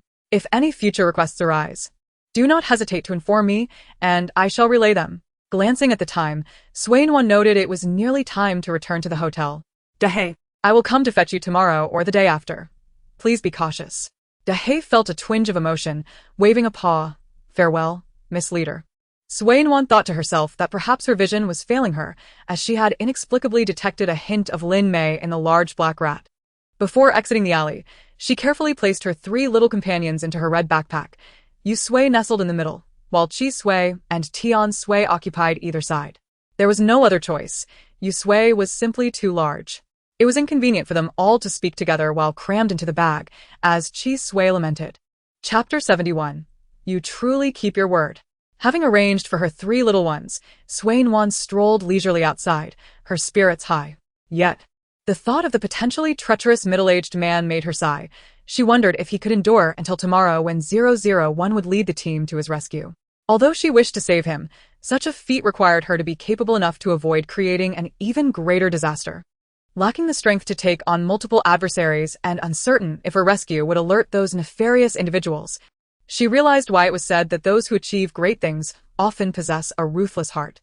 In such circumstances, maximizing one's own interests was the only option. Upon returning to the hotel, she felt no trepidation about being followed with the three little ones by her side. If they could evade Yu Sui's keen eyesight and extraordinary hearing, Qi Sui's remarkable infrared vision, and Tian Sui's acute sensitivity to malice in the gaze, then she would not feel unjustly defeated. Once back in the hotel, Sui Nuan opened her backpack, allowing her companions to emerge. Kisui, bursting with eagerness, exclaimed, Nuan.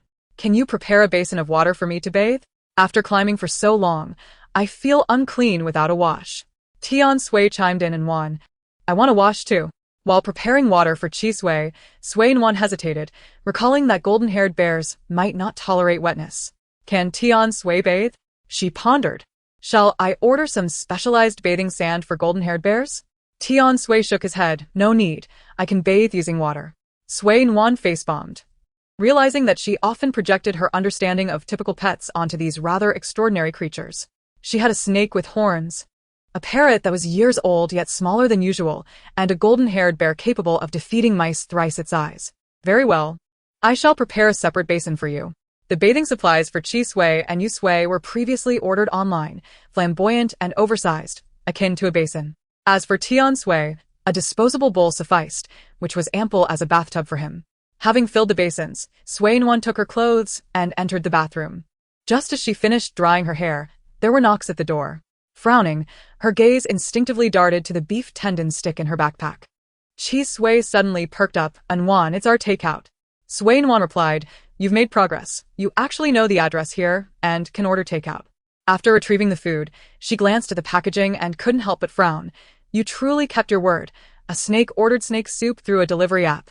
Yu Sui joyfully leaped down from the bed, with Tian Sui perched atop him, while Qi Sui claimed, I want some too. Sui Nuan was nearly exasperated. Aren't you both supposed to thrive on nuts? Obligingly, she placed the food on the table, and when her little companions struggled to open the packaging, she meticulously assisted each one. Qi Sui pointed with his tail. That's for Nuan. She mentioned wanting wontons the other day, but was too full to eat. Tian Sui chimed in, I chose this one. It's very clean. I saw it when I passed by. Sui Nuan pulled out a chair to sit down, surprised that her offhand comment had stuck with them. Thank you for remembering. As the trio feasted joyously, 001 was busy learning that there were at least 200 armed individuals in Shizhou. He immediately reassessed the numbers upward. To capture them all, they required overwhelming firepower and manpower. Otherwise, if even one escaped, it would increase the risk for the soldiers and their families. They would be fully armed for the mission.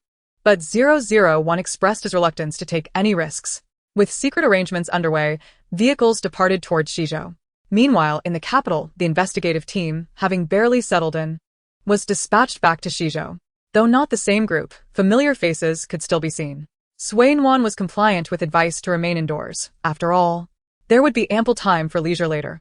For now, she opted to keep herself occupied by drafting various game plans for her brother. At her feet, Qi Sui dashed past, chattering excitedly. Yu Sui, Tian Sui, you better hide well, I'll find you soon.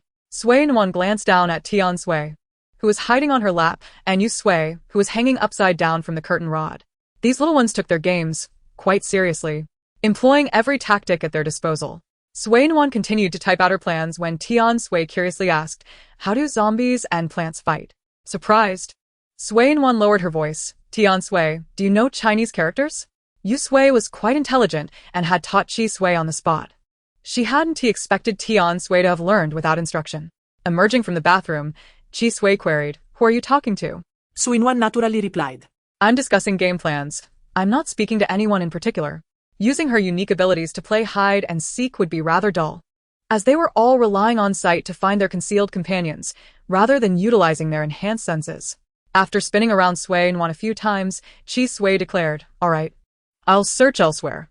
As Qi Sui, the seeker, departed, Tian Sui cautiously peeked out. Hours passed, and Tian Sui grew increasingly at ease. Joining in the playful antics with Qi Sui and Yu Sui, Sui Nuan found herself slightly concerned that the gentle Tian Sui might become overly influenced. Aha! Found you! Qi Sui exclaimed triumphantly. I told you I heard Nuan talking to someone. With a proud expression, Chi Sui swiftly approached, delight radiating from his little face. Tian Sui was not irritated. Instead, he remarked, next time, I shall become a ghost. Chi Sui, quickly go and find Yi Sui as well. After dismissing Chi Sui, Tian Sui pointed at the half-finished work on the computer screen by Sui Nuan. How do plants engage in combat with zombies? Sui Nuan patiently explained, this is a game.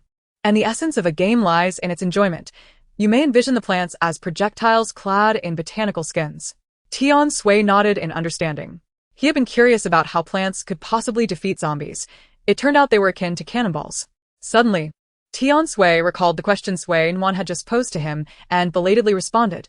The text was something I learned from observing the previous owner during her studies. Her dream was to become a diplomat, and she studied with great diligence and perseverance. Chapter 72, A Greater Envy, a Desire. Time flew, and in the blink of an eye, it was 4 in the afternoon. Sui Nuan stretched and sent the day's completed plans to Sui Han in one go. Sui Han, likely having a leisurely few days, promptly replied as soon as the documents were dispatched. Little sister, you can't bear to see your hard-working brother idle, can you? Sui Nuan retorted, Comrade Sui Han, keep it up. And you are not a mere beast of burden. You are a sophisticated plow that directs them. Sui Han, knock, knock. Knock. Sui Nuan put her phone away, and the few creatures that had been playing hide-and-seek all day ceased their activities and turned to look at the door. Sui Nuan strolled over to the door and inquired, who is it? Codename 001. Sui Nuan waved her hand, beckoning Chi Sui to peer through the peephole. Once she ensured Chi Sui was observing intently, Sui Nuan inquired with her eyes, what do you see? Chi Sui lowered his voice, indicating that he held nothing in his hands. Tian Sui climbed up Sui Nuan's pant leg to peek outside. Nuan, he bears no ill intent. Sui Nuan slowly opened the door, greeting hello. A man was accompanied by a slightly shorter girl, though still measuring around 170 centimeters. Sui Nuan stepped aside to allow them entry. Dressed casually for their outing, neither wore a mask, giving the impression of friends visiting Sui Nuan for leisure. Upon entering, the man's gaze first fell upon Yu Sui on the floor. Then he noticed Chi Sui, who was obscured on Sui Nuan's shoulder, along with Tian Sui. Allow me to formally introduce myself. I am Zhang Wenchuan, and this is Ren Qi. Sui Nuan nodded. I am Sui Nuan, and these are my companions, Chi Sui, Yu Sui, and Tian Sui. Zhang Wenchuan discreetly appraised the two perched on Sui Nuan's shoulder and Yu Sui, who was cosplaying as a ground chicken. Is this a white-crowned parrot? Sui Nuan gestured for Yu Sui to hop onto her hand. Indeed, but I acquired the necessary documentation through proper channels. Zhang Wenchuan struggled to divert his gaze. What about the reconnaissance mouse squad? Sui Nuan understood to whom he referred. They are still over there. Once we finish up, we can retrieve them, or we could go now and inquire if there have been any developments. They mentioned before I left last night that they would keep a watchful eye on that side to ensure everything is secure. The girl behind Zhang Wenchuan displayed astonishment. Is this the outing the captain promised? To expose her to the world? The reconnaissance mouse squad? Is it the mice she envisioned? Zhang Wenchuan nodded, then shifted to the matter at hand. Since you are willing to join us, there will undoubtedly be moments of peril. Are you proficient with firearms? Sui Nuan affirmed. I can handle a handgun. I have trained specifically for this purpose recently. Excellent. I mentioned before that we require a bit more merit, but rest assured, we have brought 1,000 personnel with us, so danger should be minimal. You are aware of the situation in our country. Sui Nuan, already inclined to involve herself, had been pondering how to approach Captain Zhang, only for him to present her with the opportunity. Very well, I understand. My aim is quite accurate, so you need not worry. Zhang Wenchuan appeared skeptical. It wasn't that he doubted a woman's marksmanship, but he simply felt that Sui Nuan's crash course in shooting was unreliable. Proficiency could not be acquired overnight. All right, since you consent, we shall depart now. Sui Nuan turned to glance at her companions. They can remain in the vehicle. We may need to use firearms, and they could be at risk of accidental injury. She patted Yu Sui gently. What do you think, Yu Sui? Yu Sui quickly interjected. I can fly higher. Bullets won't reach me, and I can keep watch from the sky, so you need not fear being ambushed. Kisui Kaimdin. I can scout the area and alert Nuan to any lurking dangers. Tian Sui appeared disheartened. But what can I do? I can sense malice. But if everyone around us harbors ill intent, I seem rather useless. Yu Sui pointed at Tian Sui and Nuan. Tian Sui can help detect malice, preventing any sudden betrayals. Tian Sui's previously downcast eyes suddenly sparkled with hope as the three little creatures gazed eagerly at Sui Nuan, their expressions pleading, "Take us with you. We are indeed useful." Sui Nuan's heart softened, and she felt compelled to advocate for her little companions. After reiterating their earlier points, Zhang Wenchuan's eyes brimmed with envy and desire. Thank he, who had remained silent since entering, was once again left wide-eyed in astonishment. Her steadfast materialistic worldview, upheld for 29 years, seemed to be crumbling. Why hadn't Captain Zhang warned her in advance? Her mind was struggling to process the situation. Had it not been for Sui Nuan's presence, Rin Qi would have slapped herself in disbelief, questioning whether she was still dreaming. After a moment of contemplation, Zhang Wenchuan conceded, "If they can truly serve the functions you describe, it would indeed be beneficial for our mission. However, I must clarify that even if you conceal them well, there are few who keep birds, snakes, or rodents among the vast population of the Great Xia. Should any information be leaked, you might find yourself with a bounty on the dark web." Qi Sui raised his tail, signaling his desire to speak. Zhang Wenchuan involuntarily shifted his gaze to Qi Sui, wondering what he intended to say. "Nuan, I can hide beneath your clothing and go unnoticed." Tian Sui quickly nodded in agreement. "Me too. I am small and difficult to detect." After his bath, Tian Sui transformed from a dusty golden hamster into a beautiful milk tea-colored one. Yu Sui glanced at his pristine white feathers, then compared himself to his two companions, feeling a wave of despair wash over him. By this logic, would Yu Sui not be the most likely to expose Nuan? This was unacceptable. "Nuan, I can actually dye my feathers," he suggested. "A little black bird would look delightful. I could blend into the sky." Sui Nuan sighed. "Dyeing would impair your beauty." After a moment's hesitation, Yu Sui looked down at his splendid plumage and contemplated becoming a black and white bird. He resolutely replied, "No problem. If it means assisting, I can afford to be less attractive. I can simply spend an hour less in front of the mirror." Zhang Wenchuan hesitated. "Dyeing a bird's feathers can damage them. And we lack the time for fruits and vegetables. We must prepare for action tonight." Tian Sui hesitated, then suggested, "If Yu Sui is willing, he could borrow some soot from the pot. After a few washes, it will wash off." Yu Sui's eyes brightened as he looked expectantly at Sui Nuan. Sui Nuan found it hard to refuse. Seeing how clean and vain Yu Sui was, he was willing to sacrifice his beauty to assist her. It would be harsh of her to decline. Reluctantly, Sui Nuan nodded in agreement, while Tian Sui assured her, "I know how to obtain the soot."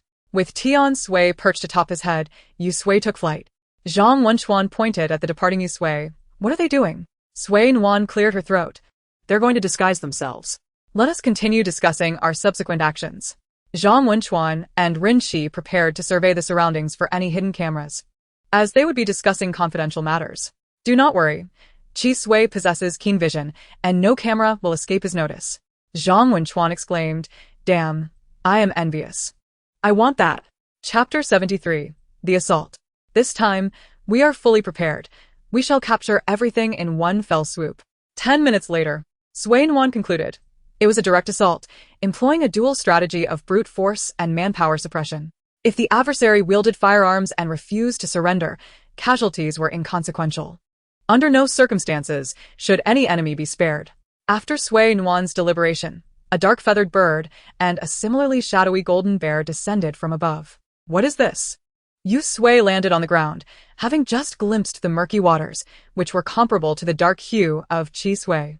As for why Tian Sui had also turned dark, it was, of course, a reflection of companionship.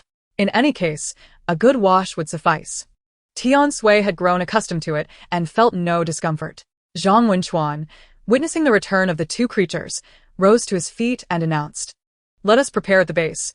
We shall strike at 8 this evening." Sui Nuan stood up and called for the darkened Yu Sui and Tian Sui. "Let us go." Qi Sui compared its tail to Yu Sui's black feathers, almost rivaling its darkness. Tian Sui raised its claws, saying, "I applied it to Yu Sui, quite evenly." The taciturn Yu Sui remained silent. Sui Nuan, feeling a pang of affection, gently patted Yu Sui's small head, retracting her finger to discover a small patch of black on her fingertip. Observing the blackened skin from merely 2 touches, Sui Nuan fell into silence. The dark Yu Sui was indeed quite beautiful. Yu Sui lowered its head to examine itself. Perhaps suddenly finding it pleasing, it raised its feathered crest, affirming, "Indeed, I am the most handsome, whether black or white." Regaining confidence, Yu Sui eagerly joined the conversation between Qi Sui and Tian Sui, pondering strategies to ensure Sui Nuan's safety.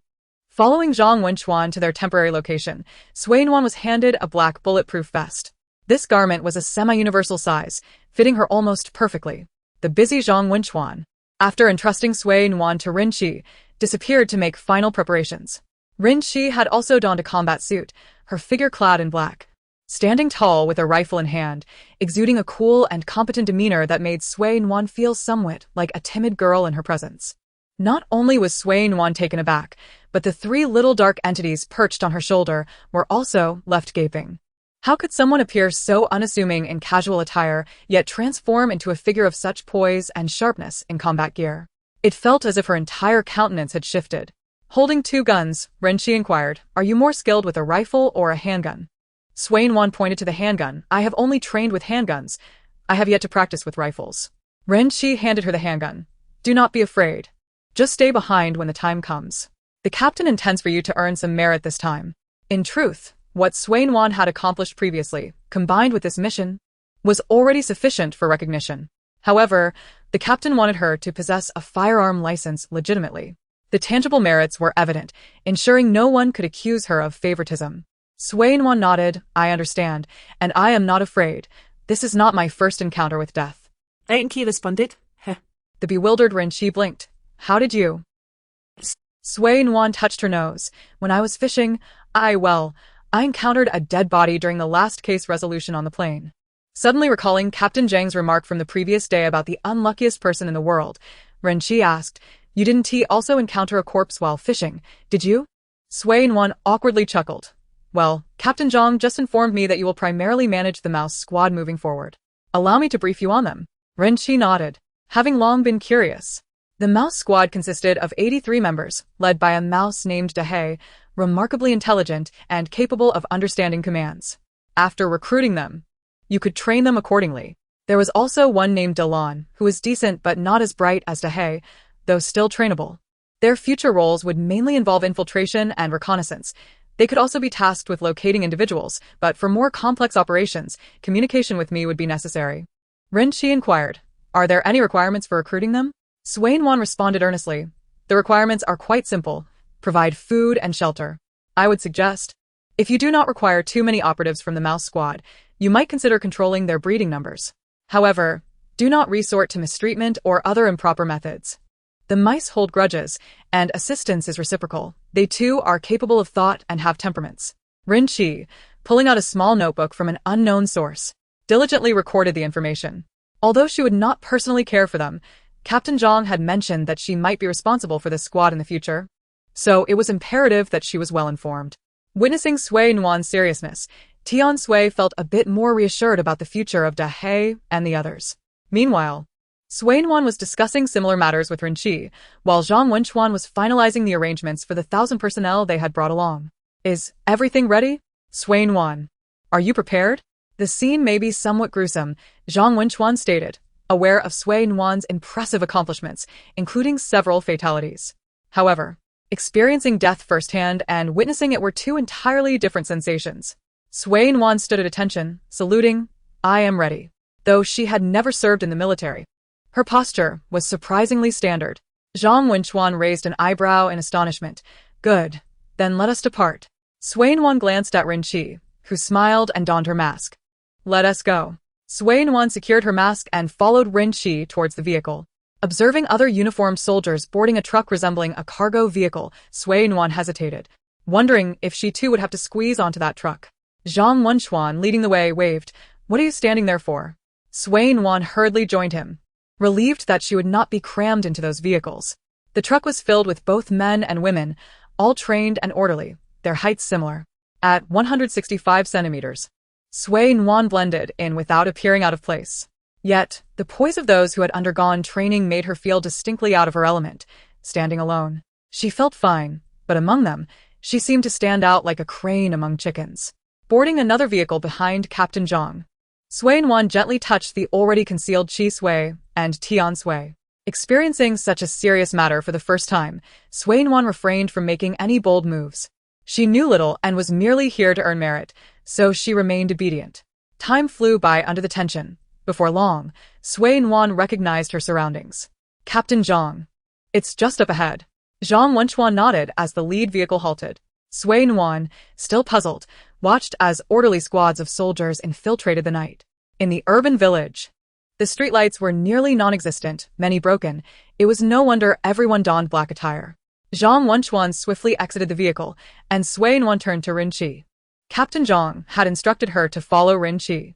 Rin Qi gestured for her to disembark, and Sui Nuan quickly complied, trembling not from fear but from a surge of excitement and nerves.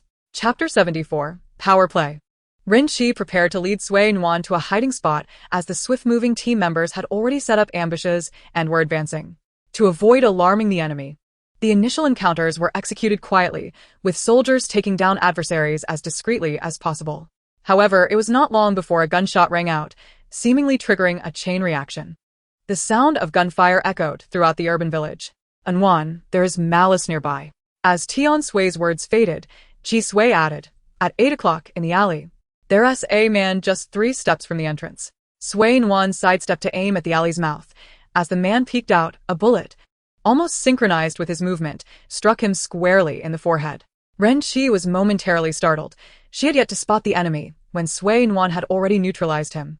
Indeed, experts are often found among the populace, she thought. Following that shot, Sui Nuan, whose body had trembled slightly, miraculously found her composure. Having fired at a person for the first time, Sui Nuan could not ascertain whether he was entirely deceased. To prevent a cliché scenario where an enemy miraculously revived to take her hostage, she decisively raised her weapon again and fired another shot. Ren Qi gazed intently at Sui Nuan, acknowledging her innate talent. Sui Nuan was about to modestly smile, but she knew that it was not her prowess that was remarkable, but rather her companion, Tian Sui, who could sense danger, and Qi Sui, who possessed thermal vision. Nuan, do you remember that man from yesterday? Sui Nuan lifted her gaze, the dark figure of Yu Sui swirling above her and Rin Qi. If not for her keen eyesight, Sui Nuan would have struggled to pinpoint Yu Sui's shadow. I just checked. He's still in that room. I wonder if he's alive. Should we go take a look?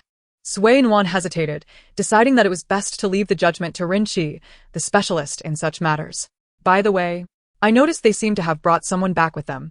Do we need to rescue that person? Rin Qi had already been informed of the exposed undercover situation, and without a moment's thought, she inquired where. This course of action might entail risks, yet she could not bear the thought of being the undercover agent herself.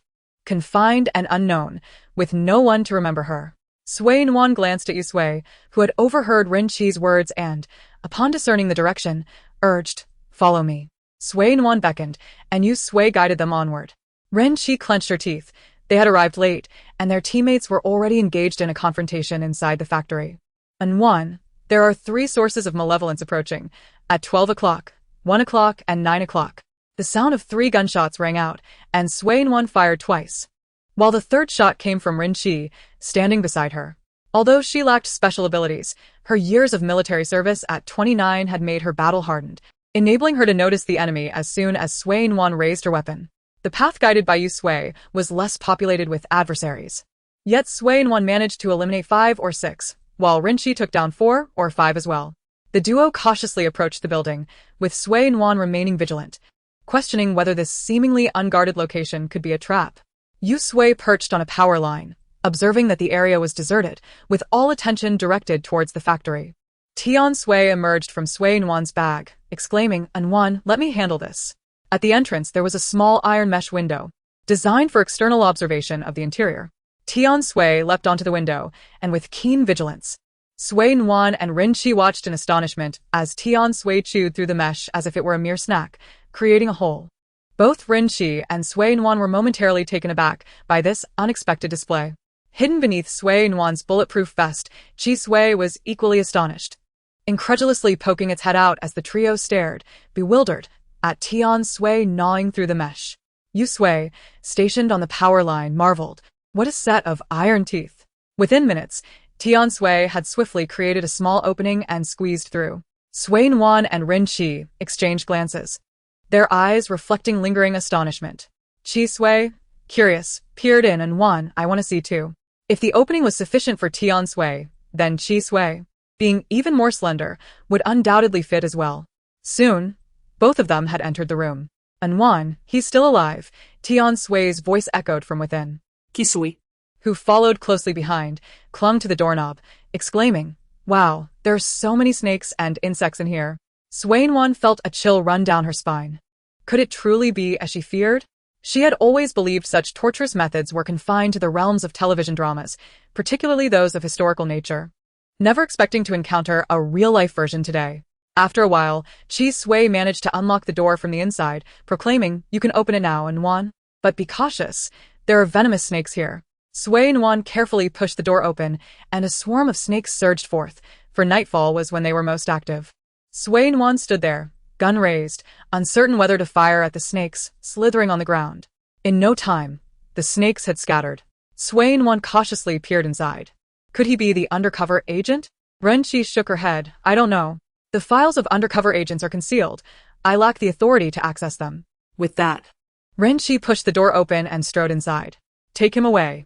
If he is not an undercover agent, we'll interrogate him. If he is, then we've effectively saved a life, which is a noble deed." Renqi wielded her gun in one hand, hoisting the man onto her shoulder. "Let us head back to the vehicle. There's a support team and a military doctor there." Nuan led the way, knowing that Renqi's reflexes would be impaired while carrying the man, leaving her to fend for herself. Ideally, they should have gathered more personnel. But with no teammates in sight along the way, turning back to find them risked disrupting Captain Zhang's plans. The pair managed to navigate safely through the alley. But as they emerged, a red aimed at Nuan's forehead. Recognizing it as a teammate, the person refrained from firing. A small team of 3 approached Nuan, greeting her, "Hello, please. 77831, this individual is someone we rescued from a building. He is likely the exposed undercover agent. Take him to the military doctor." The man who spoke took the unconscious figure from Renqi, cradling him in a princess carry before hastily making his way towards the medical vehicle. Military doctors are always afforded the utmost protection, stationed within a cluster of vehicles, ensuring they are shielded from sudden attacks or ambushes. Renqi sighed in relief. Having carried a large man for so long, even her seasoned fitness had left her fatigued. Along the way, Nuan had considered taking the man from her, wishing to alleviate Renqi's burden. However, Renqi had firmly declined, citing a simple rationale: Nuan's ability to respond swiftly in combat. Unable to compete, Renqi had never shied away from acknowledging others' excellence. "Do we still need to head towards the factory?" Nuan queried. Though their journey had been smooth, it had taken nearly 20 minutes back and forth, and it was likely the operation there had escalated.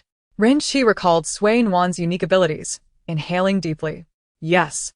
Your role there may prove to be more significant than anyone else's." Chapter 75. The Search. Nuan complied, for during combat, a leader requires obedient and capable subordinates. Renqi affirmed that Nuan was indeed well suited for their line of work. Her vigilance, marksmanship, and adaptability were commendable, and she never argued against the leader's directives. Throughout their journey, they had subdued numerous individuals. Some were bound and rendered unconscious, while others succumbed to gunfire. Even with Zhang Wenquan's thorough preparations, the narcotics team still suffered casualties. As they approached the factory, any fleeting sense of triumph Nuan had felt from their previous success dissipated. Survivorship bias had favored her and Renqi. Their relatively unscathed passage was due to her special abilities, Renqi's elite status, and a stroke of luck. The two remained silent until they arrived at the factory. Outside, 6 narcotics officers stood guard, and upon recognizing their comrades, the tension remained. Renqi adeptly reported the mission number, once more, 77831. In such scenarios, having a designated number proved invaluable. Otherwise, like during the last incident with the plane, they might have unknowingly fallen victim to an impersonation. Given the inability to remove masks for facial recognition, calling out the number was far more reliable than relying on clothing. The two were granted entry into the factory, where numerous men and women lay bound and discarded together, while at the center, a group surrounded a metal shack. No need for a code word. Upon turning, Zhang Wenquan instantly recognized Renqi by her gait and silhouette. He gestured, just in time. "Where's the switch to the bottom?" Many individuals were laboriously hauling items, and most of the bound captives were severely injured or unconscious, rendering them incapable of revealing the location of the concealed drugs in a bid for redemption. Just as Nuan was about to inquire about Tian Sui, the latter had already retreated into the bag, promptly announcing the location. "Nuan, it's in the southeast direction. The items there are large and light, but they make quite a racket when moved." Sui Nuan glanced at the area that had been partially cleared, indicating it's down there. The narcotics officers, still floundering like headless flies in their efforts, immediately locked their gazes on the direction Sui Nuan indicated. Zhang Wenchuan gestured for the items in that place to be removed first. A group of individuals collaborated seamlessly, and before long, the carpet was lifted, revealing an inconspicuous yet discernible entrance to an underground chamber. Zhang Wenchuan took the lead and descended, while Qi Sui and Yu Sui cautiously peeked out. Nuan, aren't you coming down? Sui Nuan glanced at the two little ones, then lifted her leg to follow them down. This location had been pointed out by Sui Nuan, and the group did not impede her progress. The basement was not particularly spacious and was cluttered with various items, yet after a thorough search, they found nothing of significance. Sui Nuan pondered, could it be that they had sensed the impending danger and removed their belongings in advance? Tian Sui poked its little head out to survey the area. To the left, I found that bag of white powder beneath the cabinet by the table. Qi Sui, intrigued, glanced in that direction. But its thermal vision could only detect warm objects, rendering the powder invisible to it. However, Qi Sui possessed an exceptionally keen sense of smell. Taking a deep breath, it affirmed, it's definitely over there. The scent is emanating from that spot. Trusting its judgment, Sui Nuan inspected the cabinet, and the few who had descended turned to Zhang Wenchuan, who nodded in affirmation, prompting them to swiftly move the cabinet aside. Sui Nuan approached the wall, studying it intently. Despite wearing gloves, her hands felt a certain disconnect as she traced the surface, yet she refrained from removing them due to this unease. Zhang Wenchuan, puzzled, approached her side, inquiring, is there an issue with the wall? Yes, the last time, we discovered that small bag behind the cabinet, Sui Nuan replied.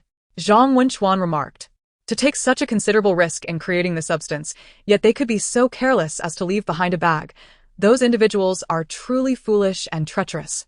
After a moment of contemplation, Zhang Wenchuan began to examine the wall alongside Sui Nuan. Sui Nuan was not merely aimlessly touching. She was allowing the two little ones on her person to observe. Yu Sui, recognizing the potential for danger, chose to remain outside as a lookout. Nuan, could you shift slightly to the right? There seems to be a different scent coming from that direction. Sui Nuan, entirely at a loss, complied with Qi Sui's guidance and moved a few steps to the side. Just as she reached the corner and was preparing to investigate, a series of faint clicking sounds suddenly echoed above her. What is that sound? Sui Nuan wondered aloud, and as she lifted her gaze, Rin Qi, stationed at an angle from her, inadvertently pressed down on a section of the wall that appeared slightly different.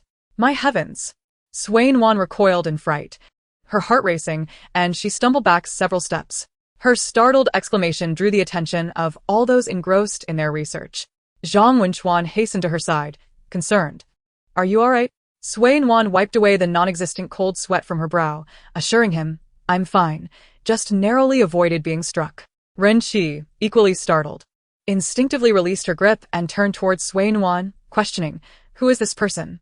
Why does their scent differ from the others? Qi Sui felt a pang of regret. Nuan, I'm sorry, I didn't anticipate that this person would have a different scent. Sui Nuan gently patted the concealed Qi Sui, then lightly tapped Tian Sui, who was peering curiously. Someone must have activated the switch from above. Who was it that just touched it? Ren Qi abruptly turned to where she had just been standing, exclaiming there was a spot there that could be pressed down. With that, she retraced her steps, following her memory to press down on the same area she had previously activated. Zhang Wenchuan moved forward to pull the decaying body from the corner, gesturing for two others to assist in removing the corpse. As Sui Nuan recalled the disturbing scene she had just witnessed, the lingering scent in the air made her feel slightly nauseous. Qi Sui silently vowed to remember this odor, ensuring that Nuan would never again be confronted with such a repulsive substance. With the opening fully revealed, and having learned from the shocking encounter, Sui Nuan discreetly turned to Captain Zhang Wenchuan. He wasted no time, directing a few individuals to push a table over, using it to elevate himself for a better view. It was no surprise that he was the captain. His courage was unmatched. With a flashlight in hand, Zhang Wenchuan scanned the area, then jumped down from the table, discovering nothing but a small, confined space above. For a moment, the group wore expressions of concern, utterly baffled by the thought processes of those desperate individuals and the whereabouts of their concealed items. Sui Nuan remained convinced that the area behind the cabinet held secrets. If Tian Sui could discover a bag of poison there, it must have been a storage location for a significant quantity of drugs, thus explaining how a bag could be overlooked. Sui Nuan returned to the spot where the cabinet had stood, contemplating. If I were a criminal, where would I hide such dangerous items? After considerable thought, Sui Nuan hesitantly crouched down. Since Tian Sui had found the bag beneath the cabinet, they had instinctively searched the ceiling, but what if the items were actually concealed along the wall? Or perhaps within that cabinet? Clearly, Zhang Wenchuan shared her sentiments. After searching the wall to no avail, he and Rin Qi began examining the low cabinet. They thoroughly explored both inside and out, even checking behind the cabinet meticulously. Rin Qi speculated, could it be hidden within the recently discovered corpse? The most concealed aspect of the basement was indeed that decaying body. After scouring every inch, Rin Qi found herself considering increasingly bizarre possibilities. Zhang Wenchuan picked up the walkie-talkie by his shoulder. Hello? Please check the body. We just moved to see if there are any traces of poison.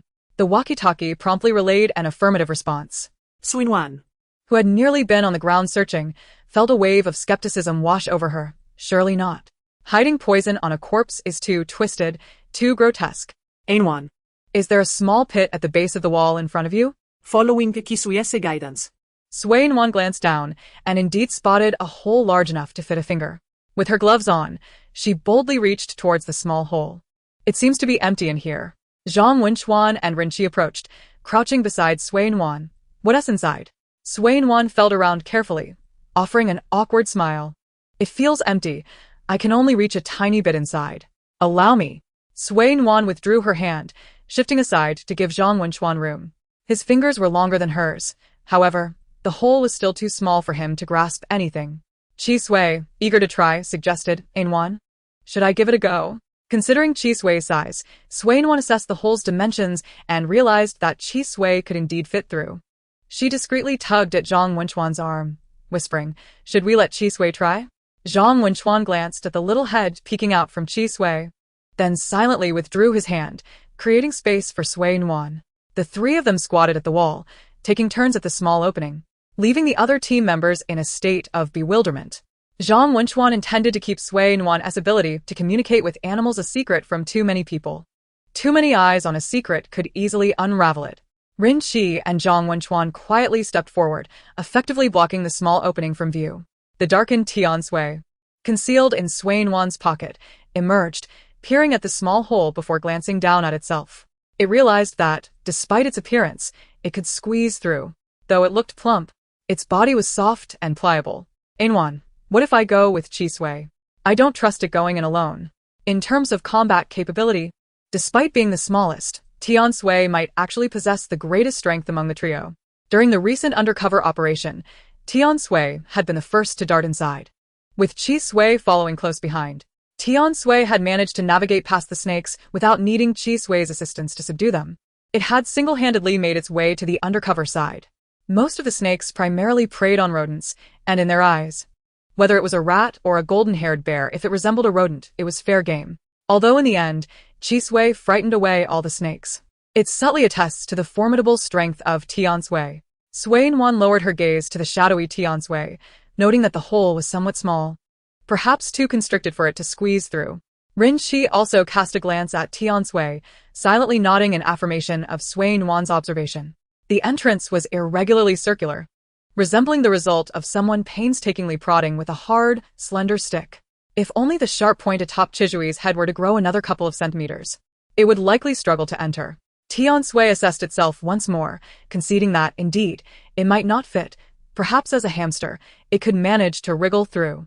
Unable to proceed, the three humans and one golden-haired bear could only huddle at the entrance, watching as Qi Sui flicked its tail in farewell before disappearing into the hole without a backward glance. Sui Nuan felt a twinge of anxiety. Surely there could not be other living beings lurking inside? Zhang Wenchuan pondered. That seems unlikely, given the commotion. Anyone capable of mounting a counterattack would have emerged by now. Since we have tracked this far and encountered bloodshed, we must dig deeply to uncover something of significance. Nuan, this area is vast, filled with garments. Sui Nuan frowned, perplexed. How could that be?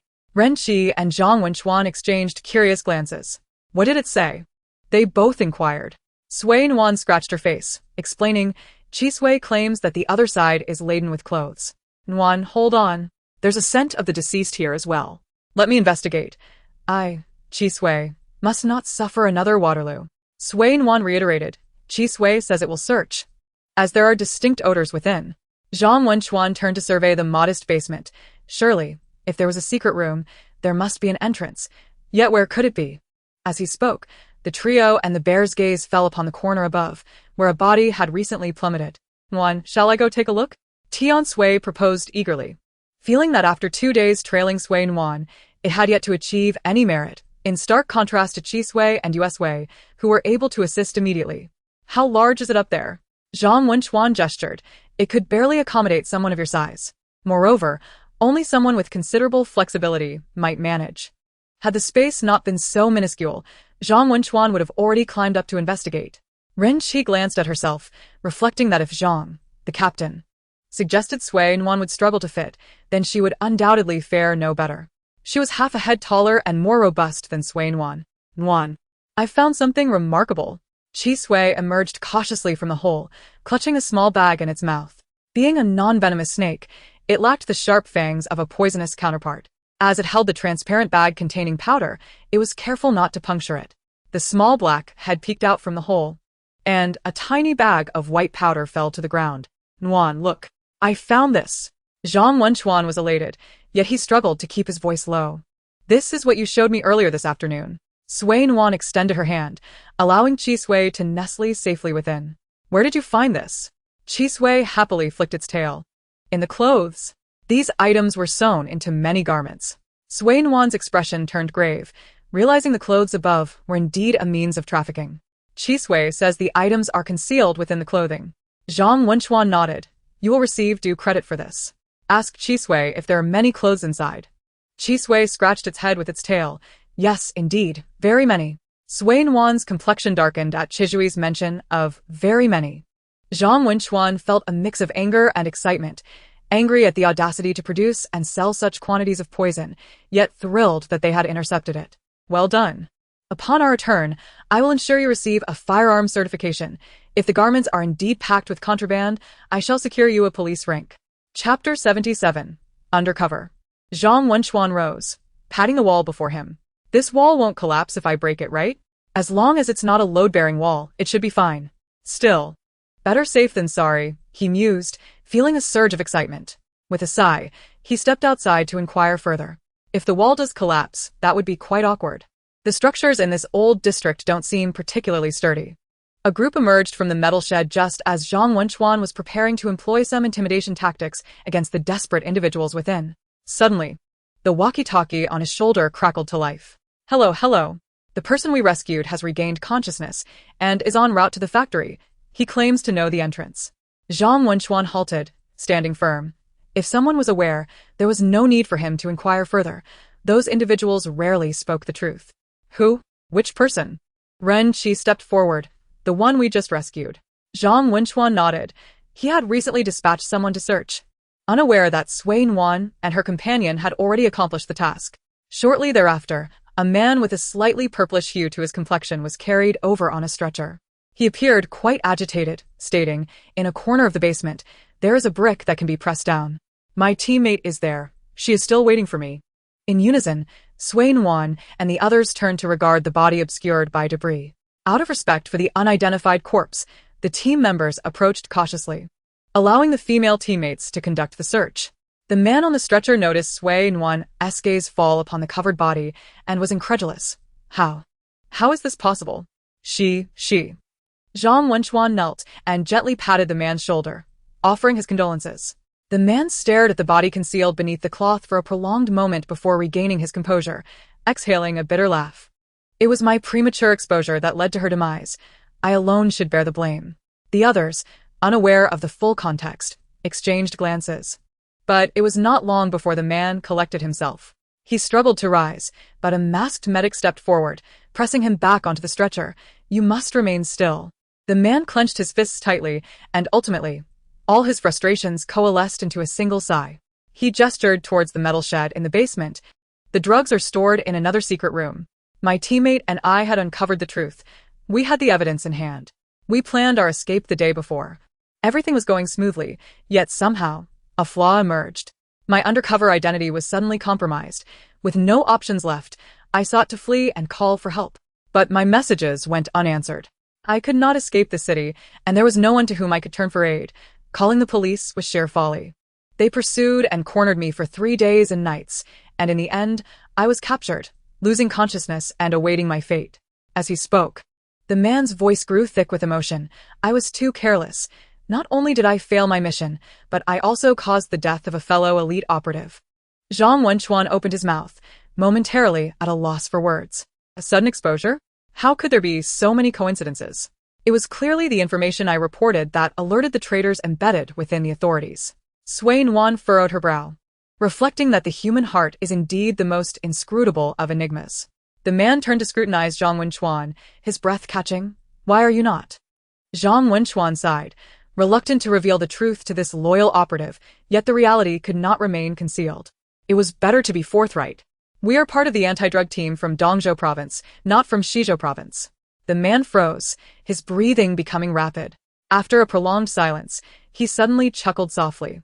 When I received no response, I should have guessed. What am I truly fighting for? What am I striving to protect? Zhang Wenchuan stepped forward forcefully. What are you saying? This nation has never lacked patriots, like you, like me, and like the countless others around you. If you give up now, what does that say about the path you chose with such conviction? You should not be disheartened. Rather, you must forge ahead, rooting out those vermin one by one. The great Xia needs us. Nuan was struck by the fervor of his words. Though directed at the undercover agent grappling with disillusionment, it resonated with everyone present. The undercover agent toiled diligently to gather evidence, only to discover that his superior was, in fact, an adversary. How could this not lead one to despair? The man raised his gaze, fixedly observing Zhang Wenchuan, and uttered, with my current state, what future can we discuss? I find myself devoid of hope. Silence. Zhang retorted. You are a hero. Does standing in the shadows render you any less so? We are no longer children. This world is not merely black and white. Pull yourself together. You are capable of more than you believe. You must root out the parasites. I imagine that our fallen comrade would not wish to see you succumb to despair. The nation will remember her sacrifice. Though the man remained somewhat despondent, at the very least, he no longer harbored the suicidal thoughts he had moments prior. Zhang Wenchuan sighed internally. This incident was not just a blow to the undercover agent, but also a significant setback for those of them who fought valiantly on the front lines. Were it not for the need to reassure both the undercover agent and his team, his own faith would have begun to falter. Nuan surveyed the surroundings, noting the masks worn by everyone present. Yet, she could still sense the subtle shift in atmosphere. Having been well protected, her other self in a different world was an orphan. Yet she had benefited from state support to attend school, and the hardships she endured in society were trivial in comparison.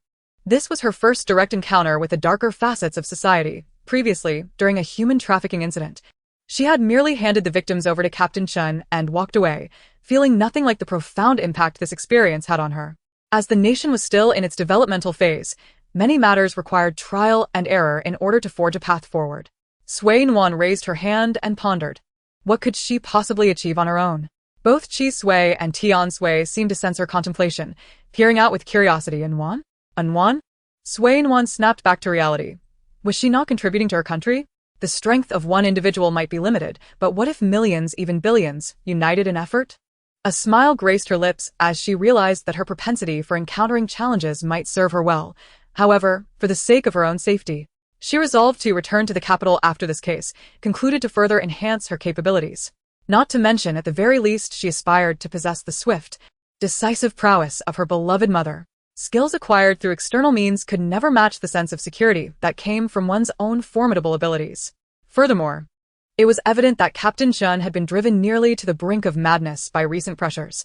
Perhaps it was time to seek assistance from the police in the capital. Surely, Captain Chen could use a break. It was unreasonable to keep tormenting one individual indefinitely. Captain Chen, indeed. Chapter 78. The hidden backstage. The man regained his composure, sitting upright to issue commands. Pressed down on that brick in the corner. Ren Qi swiftly approached, expertly locating the spot he had previously pressed. With a click, the wall slowly opened a rectangular aperture, approximately 60 centimeters in length and 35 centimeters in width. Nuan recalled the shape of the fallen undercover agent and envisioned the cramped space above. Confined within, not only was the air stagnant, but one could only curl up. Rendered immobile, Zhang Wenchuan queried, Is this the way through? Essentially, the main door's code was likely altered the moment my undercover identity was compromised. I suspect they merely wished to ascertain whether that individual still lived, deluding themselves in the process. Zhang Wenchuan responded, puzzled. I didn't notice any switch or indentation. The undercover agent chuckled. It certainly wouldn't be designed for easy discovery. If it were that simple to uncover a hidden flaw, I wouldn't have needed to infiltrate as an undercover. Sui Nuan recalled the small hole. So this. The undercover agent glanced at the spot Sui Nuan indicated. It is a result of 2 weeks of clandestine labor on our part. Our original intention was to extract a package for reporting, but alas, that opportunity has slipped away. Enough about that. Let us find someone to climb up. Those outside must hold on firmly. Only Sui Nuan's physique could fit through, and just as she prepared to advance, Zhang Wenchuan called for a few small-statured drug enforcement team members to enter. You have done enough. We will take it from here. The undercover agent scrutinized Sui Nuan, having sensed she did not possess a military background from her previous movements. Now it was confirmed. The drug enforcement team had summoned her as an external aid, undoubtedly indicative of something extraordinary. As for Sui Nuan's background, the undercover agent did not dwell on that. Who among the influential would send their precious child into such a perilous department? The drug enforcement team had lost many members over the years. Under the undercover agent's guidance, the first female team member swiftly descended to the opposite side. Zhang Wenchuan frowned. This method is too inefficient. The undercover agent replied, setting aside the risk of the wall collapsing, are you certain the alarm system here won't report our presence? They've had an entire night to prepare. I know of many collaborators, and I shudder to think how many more remain unknown. Zhang Wenchuan's expression darkened. He signaled several individuals to carry the undercover agent out of the basement. The remainder is in your hands. Without needing to inquire. It was clear he referred to Rin Qi. She nodded. Rest assured, I will handle it. Sui Nuan suddenly recalled this issue and quickly turned to seek assistance, confident she had some means to do so. The undercover agent was moved to a corner, and Zhang Wenchuan looked quizzically at Sui Nuan, who had followed. What are you doing here? This matter does not concern you. Many hands make light work. I know a few individuals in the capital. Zhang Wenchuan regarded her with skepticism. Are they reliable? This matter must not leak. Any breach of confidentiality could lead to a military tribunal. Sui Nuan nodded. You understand. My connections are solid. They are my relatives. The undercover agent, leaning against the wall, was taken aback. Could it be that influential figures would entrust their children to such a dangerous department? Sui Nuan opened her social media application to show Zhang Wenchuan and typed to explain her familial situation. Without needing further elaboration, Zhang Wenchuan's eyes widened as he seemed to recognize Sui Nuan's mother, Lin Qingdai, that formidable figure, right? At 33 years of age, he had witnessed Lin Qingdai's former grandeur. To think such a fiery temperament could raise such a gentle daughter was nothing short of miraculous. Though Zhang Wenchuan was over a decade younger, they moved in the same circles. It was impossible he hadn't heard of Lin Qingdai's illustrious reputation. Do I still need to apply for firearm authorization? Your family can manage that. Sui Nuan smiled, though the mask obscured her expression. Zhang Wenchuan could not see it. It's not wise to leverage family connections. It may sound improper. Zhang Wenchuan sighed. So, it would be more acceptable to go through me? Not quite. If you apply on my behalf, it demonstrates my competence. If my family applies, it raises suspicions of favoritism. Zhang Wenchuan stifled a roll of his eyes and crouched beside the undercover agent. Please provide a list of known individuals. I will dispatch someone to investigate. Sui Nuan knelt beside the undercover agent as well, and both simultaneously dialed their phones. Hello, Nuan, came the gentle voice of her Uncle Lin, clearly adept in navigating the world of politics. Uncle, it's me. I'm currently in Shizhou. Uncle Lin's tone shifted to seriousness upon hearing this, as he had just been informed of the situation by his own fiery father. What has transpired? Well, sort of. We rescued an undercover agent who reported evidence to his superior. Sui Nuan recounted the situation succinctly, while the undercover agent, flanked by 2 phones, offered a rueful smile. I did mention that. Taking a deep breath, the undercover agent addressed the 2 leaders. Greetings. I am about to relay something that may seem implausible, but I possess evidence. I implore you to root out these parasites and ensure that our efforts as undercover agents are not in vain. Rest assured, the nation has an absolute zero tolerance for corruption. 2 voices echoed simultaneously from the phones. Perhaps they were too close together, for both parties could hear each other. Old Lin? Old Zhang? The undercover agent fell silent, astonished. Could it truly be the Lin and Zhang families from the capital? This was audacious. They were willing to send their children into such a perilous department. What reason did he have to hesitate? Esteemed leaders, please allow me to finish. Proceed. Among the names I am aware of, there is the mayor of Shizhou, Li. Listening to the undercover agent's position and the names associated with the evidence, Nuan was left utterly astonished. If that superior had long since colluded with the enemy, why would they send such formidable individuals to act as spies? Was this not a perplexing battle of wits between the left and right hemispheres of the brain? Zhang Wenchuan, equally bewildered, could not help but inquire after hanging up the phone, your superior? The undercover agent fell silent for a moment before responding. The leader who sent me to be an undercover agent passed away suddenly at home the same year. At the time, no signs of murder or foul play were found, and the case was ultimately closed as an accident. Chi Sui scoffed. Given the circumstances, how could it possibly be an accident? It must be the work of the adversary. Nuan and Tian Sui nodded in agreement, fully endorsing Chi Sui's assertion. Just as the two were seeking reinforcements and had yet to resolve the matter at hand, Yu Sui, who had been languishing idly atop a utility pole, suddenly perked up. Sensing the approach of footsteps, and quite a number of them at that, to ascertain the situation, Yu Sui was preparing to take flight when a perplexed voice called out from below, Yu Sui? Looking down, Yu Sui saw Dahei, who had risen to his full height, gazing at him in confusion. Dahei rubbed his eyes, incredulous. How come you're even darker than I am? Yu Sui, what brings you here? Dahei suddenly enlightened. I came to deliver a warning. My subordinates just informed me they spotted the big sister, the meal ticket. And you all. Yu Sui chose to disregard being categorized as you all. Deliver a warning? What happened? Chapter 79. Could such an important matter not have been mentioned earlier? Dahei smacked his forehead. Oh right. Just now my subordinates saw a multitude of people approaching those steel beasts, the ones carrying the big sister, the meal ticket? And you, those few black behemoths are surrounded. Yu Sui's crest bristled in anger. Could such a critical matter not have been disclosed sooner? With that, Yu Sui dashed toward the factory, leaving behind a baffled Dahei, who was still raising his hand, eager to say something. Dahei stood there for a moment before realizing. Hey, I haven't finished speaking yet. Wait for me. Yu Sui and Dahei raced into the factory, and the teammates standing at the entrance exchanged glances, instinctively wanting to stop Dahei. As for Yu Sui, in the eyes of humans, can a bird and a rat be treated the same? With a nimble roll and leap, Dahei successfully evaded the long legs of the narcotics officers attempting to apprehend him. With a swift dash, he darted into the factory, glancing back with a grin. I'm a pro at dodging feet. The narcotics officers exchanged bewildered looks, feeling that the rat's backward glance had been mocking.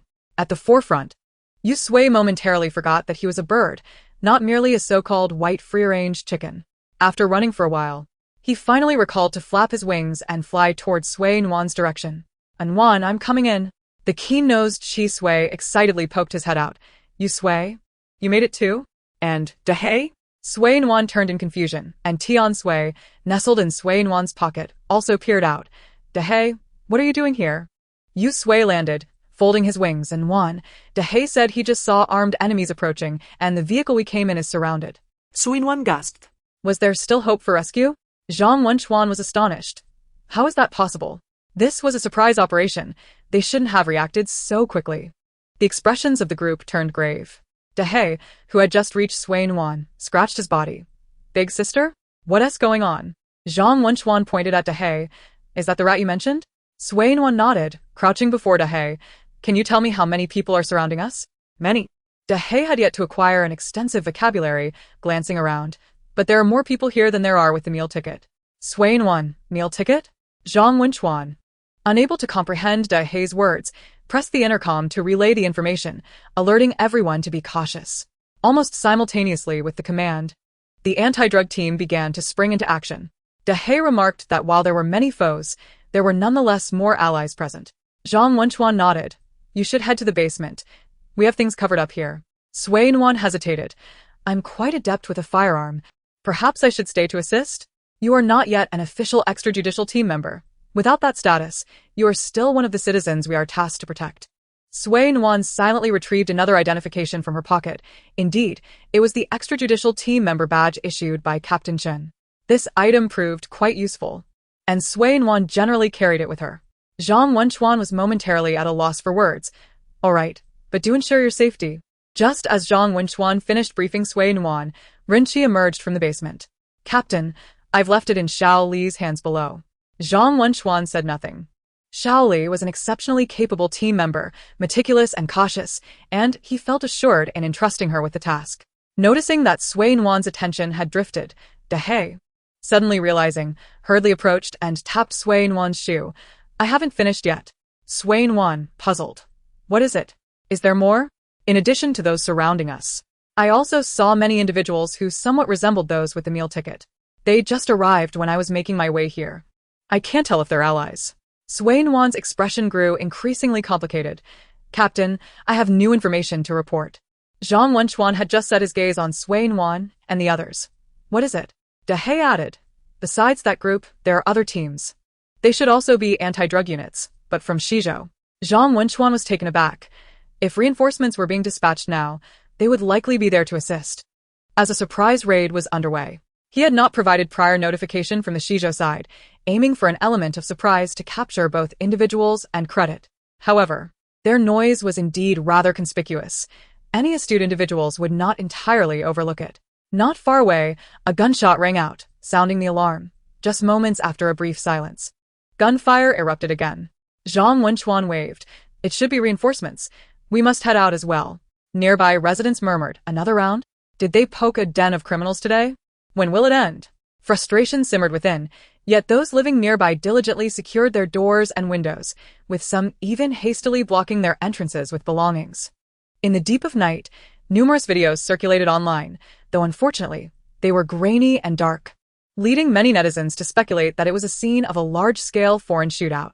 On Sui Nuan's end, her multiple augmentations genuinely opened Zhang Wenchuan's eyes, making him feel that standing beside Sui Nuan, he, the 33-year-old man, was the one who ought to be protected. Zhang Wenchuan cast a skeptical glance at his firearm. Is it self-targeting? Can it really detect ambushing enemies in advance? Facing Zhang Wenchuan's inquiring gaze, Ren Qi silently lifted her head. One gets used to it. In just a short span of 1 or 2 hours, she had fully accepted Sui Nuan's extraordinary talent. Zhang Wenchuan remarked, Sui Nuan, little girl, do you realize you make me and Ren Qi appear quite foolish? All of this was mere internal thought. Individuals hailing from elite backgrounds wouldn't harbor jealousy over such trivial matters.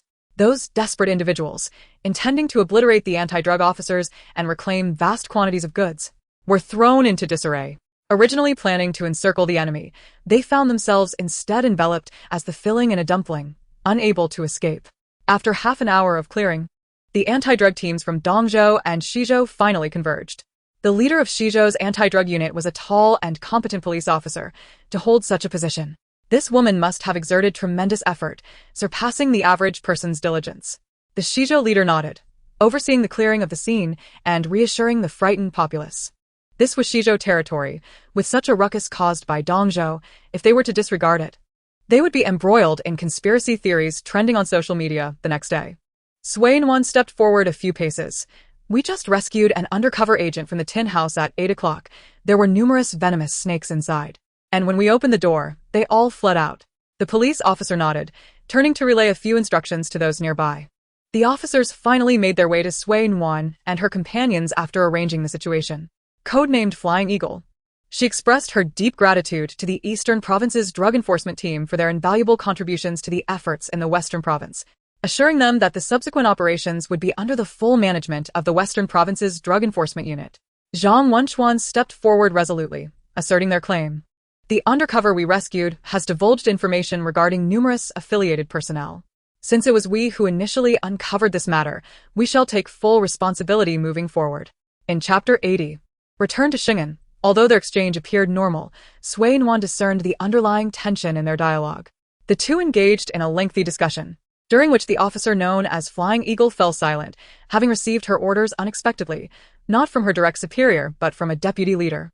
Given her current lack of clarity, she felt at a disadvantage against Zhang Wenchuan. Regardless, this matter fundamentally belonged to the Western Province. They had the right to be informed and to participate in the investigation. Flying Eagle chose to compromise, recognizing that prolonged disputes would yield no fruitful outcome. Zhang Wenchuan nodded in agreement, aware that the accolades would undoubtedly fall to the Eastern Province. His reluctance to relinquish control stemmed from suspicions regarding the leadership of the Western Province's drug enforcement team. Otherwise, he would have swiftly stepped aside. The oppressive atmosphere surrounding Flying Eagle dissipated upon entering the factory and encountering the undercover operative, who, slumped against the wall, appeared pallid and bereft of color. "You." The man gazed intently at Flying Eagle for a moment, recognizing her. "Is that really you, Flying Eagle? It's been a long time."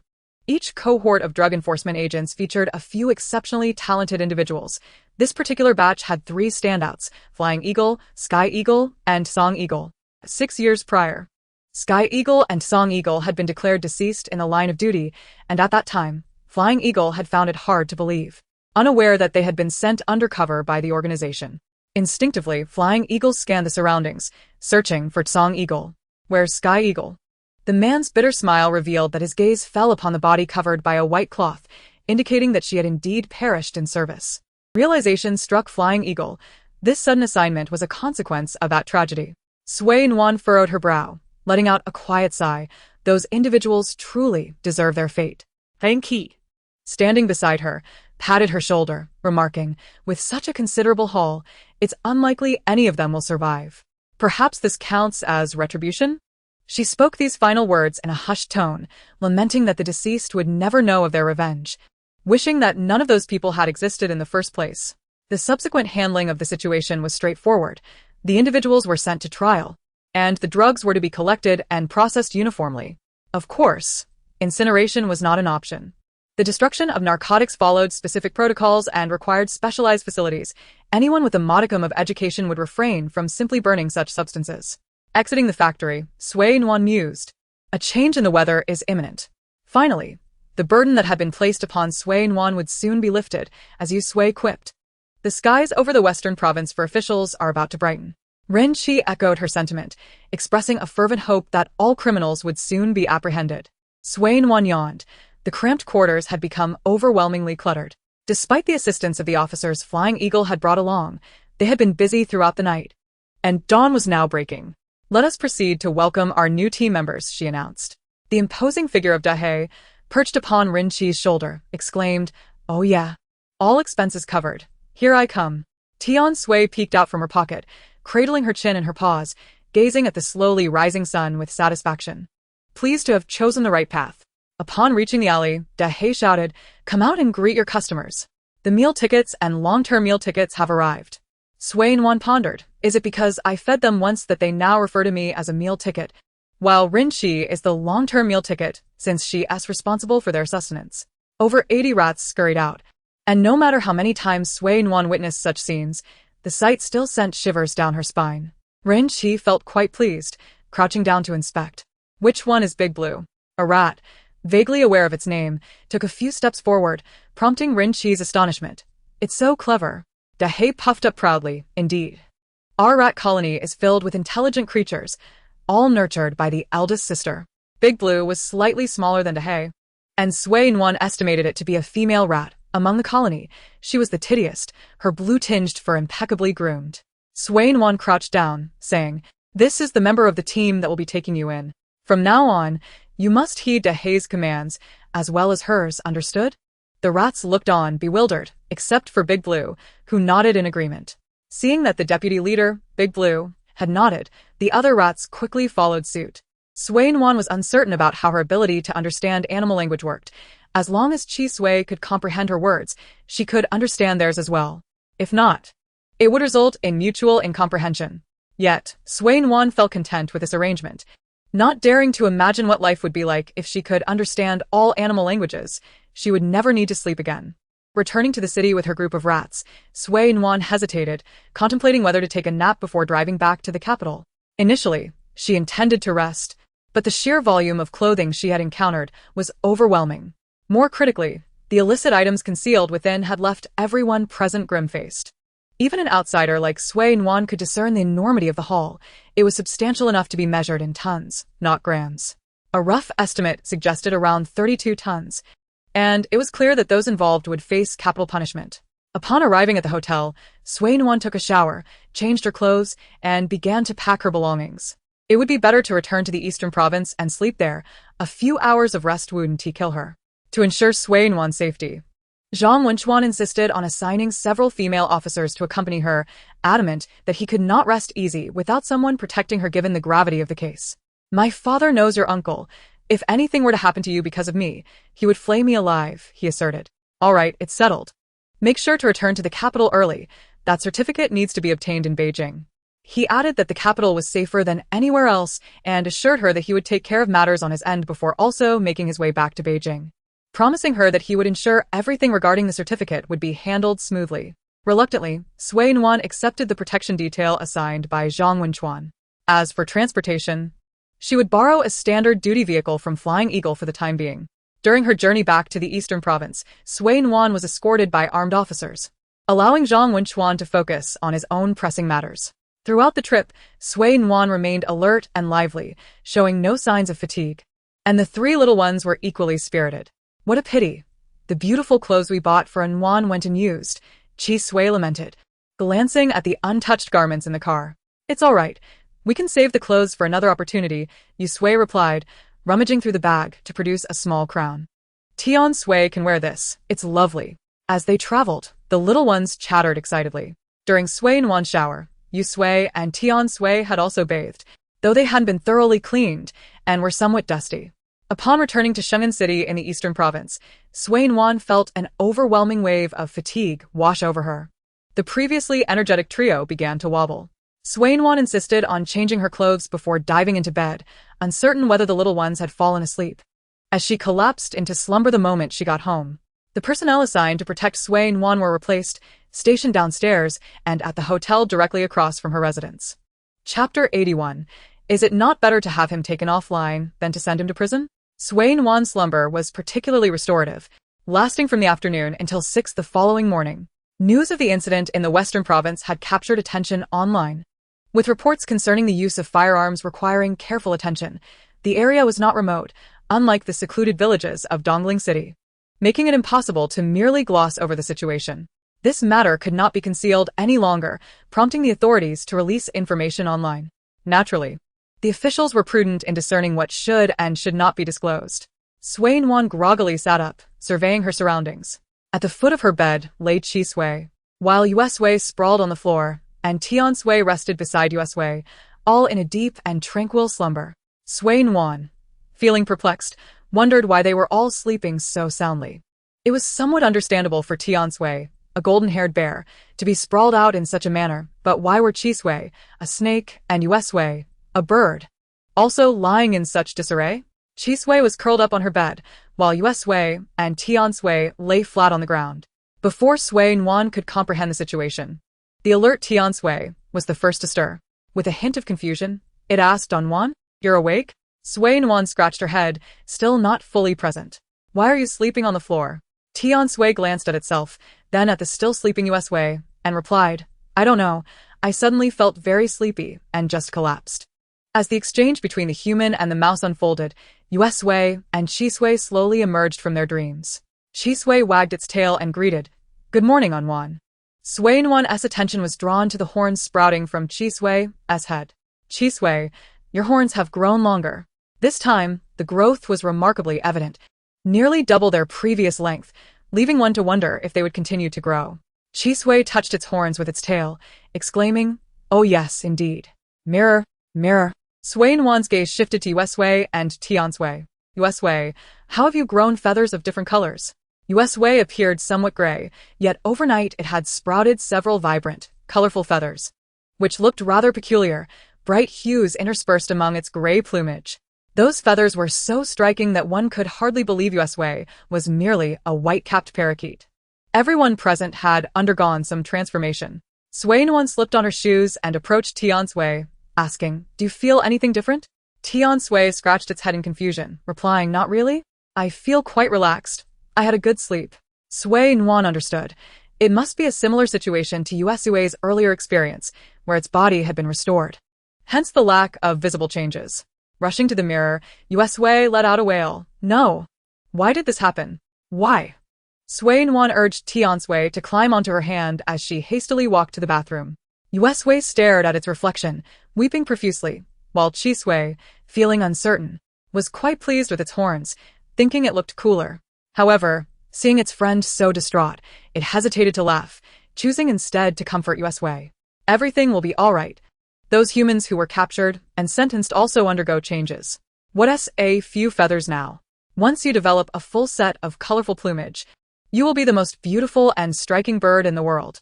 Yet, Yusui remained inconsolable, unable to accept that it had transformed from a beautiful yellow-white bird into a scruffy one. In a state of utter despair, Yusui thumped its head against the sink. While standing on its feet, Nuan felt at a loss for words.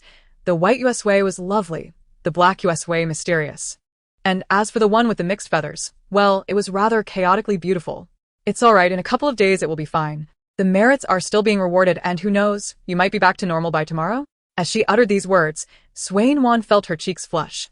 After so many merits had been bestowed upon Yusui last night, it had only sprouted a handful of colorful feathers.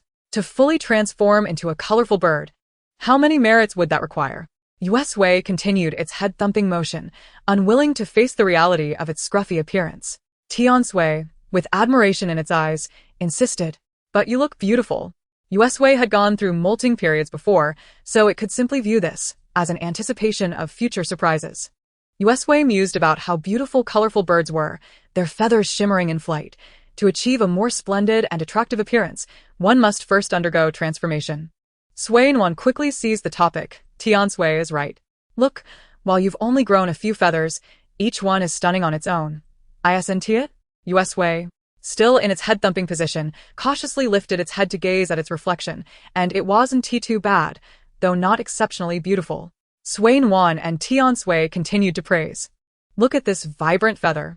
Just imagine how eye-catching it would be soaring through the sky. Clueless in the art of comfort, Yusui nodded in agreement. Yes. These feathers are indeed lovely.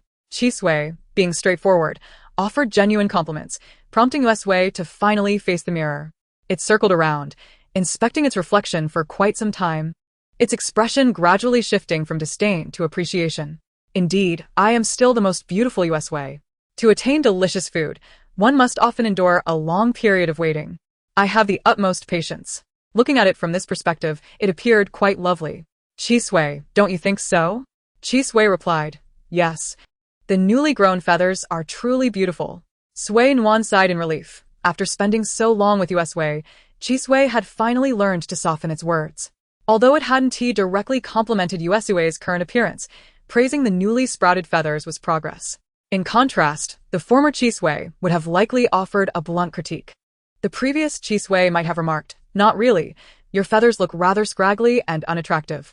Tiansui, still puzzled, genuinely thought Yusui looked splendid now, and it even found Yusui appealing.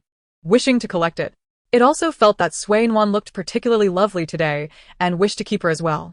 Nuan glanced at the time. It was time to eat and drink, and they needed to prepare to return to the capital. This period had been extraordinarily exhilarating, and she felt her abilities were lacking. She needed to return and improve. Fully accepting its scruffy feathers, Yusui gracefully leapt from the sink to the floor. Let us go out for takeout. Nuan prepared to freshen up and also intended to urgently purchase a phone for Tiansui. All right. Yusui's voice echoed from the living room. Truly self-absorbed beings can find beauty in themselves, regardless of their appearance. Yusui exemplified this perfectly. Turn black? No problem, I can accept that. Grown scruffy? That is fine too. Just as Nuan finished tidying up, a phone call came in. Hello? You didn't tell me such a significant matter? I only guessed it from the news I saw this morning. When will you return to the capital? Nuan initially thought Han would be angry, but it turned out to be a minor outburst. Loud thunder, but little rain. I'm planning to drive back today. Don't worry, I'll take the expressway this time. No digidalin. I feel my abilities are still lacking. I need to return and enhance them. Han's little flame of anger was quickly extinguished. That's fine, oh. By the way, the person you told me to keep an eye on, Xiao Yun, is wanted for murder. What? What? Nuan quickly put down what she was doing. Her full attention now on Han's words. Han revealed, I heard he got into a dispute with the second miss and while trying to solicit investment and, in a fit of rage, pushed her from the third-floor corridor. She is currently in critical condition. And Wenqing was so furious that she held a press conference, vowing to seek justice. What a waste of the trap I had set for him. Otherwise, he would have been burdened with debts exceeding 100 million. After paying back the money you once lent him, He has been struggling and even resorted to becoming a male model. Sui Nuan's mind raced. Xiao Yun was usually very composed and would not jeopardize his future. There was a high chance that An Wenqing had intervened. Given how furious An Wenqing was, it seemed likely that her sister was still unaware of the situation. Should she involve herself? She still felt that gifting the original male protagonist a pair of silver bracelets was too kind-hearted. Wouldn't it be better to eliminate him directly than to send him to prison? Chapter 82. Returning to the capital. Brother, do you think we can take this opportunity to eliminate him entirely? Both siblings were acutely aware of who he referred to. After all, their family had suffered greatly due to Xiao Yun, the original male protagonist. It was enough that he had not yet acted. His mere existence had already irked the Sui siblings. Xiao Yun had survived this long without being dealt with by the Sui family, largely thanks to the harmonious and friendly society of the Great Xia. Had he been in a foreign country the moment he provoked Sui Nuan, a bounty would have been issued by afternoon, and by nightfall, he would have been taken down. The emphasis was on swift and effective action. If the opportunity arises, do refrain from acting impulsively. The law is not something we can casually infringe upon simply because we have connections. I reiterate, playful antics are permissible, but transgressing legal boundaries is not. Sui Nuan nodded, fully aware that we must uphold the law as good citizens. She had already devised a plan to contact An Wenqing upon returning to the capital, if it proved impossible to persuade Xiao Yun to step back. She would at least ensure he was taken into custody. Naturally, it would be ideal if he could be persuaded to withdraw voluntarily. The little ones were well aware of Sui Nuan's culinary preferences, and without her needing to say a word, they had already ordered takeout. Glancing at the fish tank within the house, she decided it would be better to acquire a plot of land for the fish. It seemed impractical to keep them at home. When the time came to return to Shingen, she could simply have the staff deliver them, thus creating job opportunities. After all, a few thousand or tens of thousands are inconsequential in the grand scheme. This was a matter Sui Nuan could contemplate further. She could simply reach out to an agency. The pressing concern, however, was her imminent departure to the capital, especially after several tons of narcotics had been discovered. She felt an unsettling sense of insecurity while alone. Although there were individuals downstairs to ensure her safety, it simply did not provide the same sense of comfort. Sui Nuan sighed. Resolving to manage things as best as she could, she would increase the wages of those who came periodically to clean. As their workload would undoubtedly increase, she was not one to exploit others. Having settled the matters at home, Sui Nuan sent a message to the cleaning staff to inform them of the situation. After finishing her meal, she prepared to set off again with her little companions. The remaining armed guards, having received the alert early, followed closely behind her vehicle, 2 cars proceeding in tandem towards the capital. Driving along the expressway to the capital, the journey was remarkably calm aside from the weariness that accompanied it. Tian Sui peered curiously out the windshield, his expression contorting slightly whenever Sui Nuan's vehicle approached another car's rear, fearing that she might recklessly rear-end it like a master driver on Akinoshima. Rest assured, I drive with utmost steadiness, she reassured him. Tian Sui patted his chest, contemplating whether a collision between the 2 vehicles could be fatal. Despite his vast knowledge, he remained only partially informed about human possessions. Sui Nuan nodded, acknowledging the potential for accidents to lead to grave consequences. But she was confident that her vehicle was quite robust. Captain Chen could easily discern that it was a modified car, undoubtedly superior to ordinary vehicles. As for the specific modifications, Sui Nuan had not delved into details. She merely knew that the glass was bulletproof, and a minor collision would likely leave only superficial marks. Tian Sui tapped the car, his teeth tingling, uncertain whether it was his own dental fortitude or the car's steel shell that was at play. Chi Sui and Yu Sui each clutched a snack and climbed onto the main console. In one, many have been apprehended over in Shizhou. The command had been issued directly from the central authority. The group that had departed with Zhang Wenchuan was insufficient, prompting the capital to dispatch several more teams to Shizhou overnight. There was no need for such severity, but those desperate individuals were reckless, refusing to flee even after their hideouts were compromised, intent on launching a counterattack. Had it not been for the timely arrival of the Shizhou Drug Enforcement Team and Sui Nuan's advance warning to Zhang Wenchuan, a significant number could have found themselves caught off guard by that group. Was this not sheer provocation? Moreover, the amount of contraband uncovered exceeded 3 tons. What does 3 tons even signify? In the Great Xia, the legal penalties vary based on the quantity of drugs sold per gram. Those desperate individuals had garments sewn with contraband capable of warranting the death penalty for merely selling 50 grams. The sheer volume was staggering. Some would forsake their lives for monetary gain. Yet, money acquired through such perilous means could not be spent freely. What was the point? Yu Sui muttered. Greed is an inherent trait of living beings. Regarding this issue, Sui Nuan chose not to comment. In Shizhou, armed with a list of undercover agents and scattered evidence, the investigating team found their tasks progressing smoothly. Upon entering the capital's vicinity, the rear vehicle escorted Sui Nuan to her estate before turning back. Sui Nuan clicked her tongue.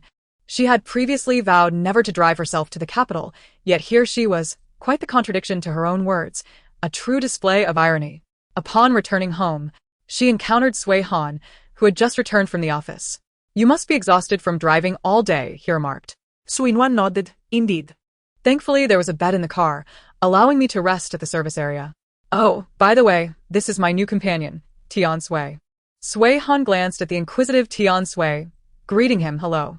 Tian Sui waved his paw in response. Hello, hello.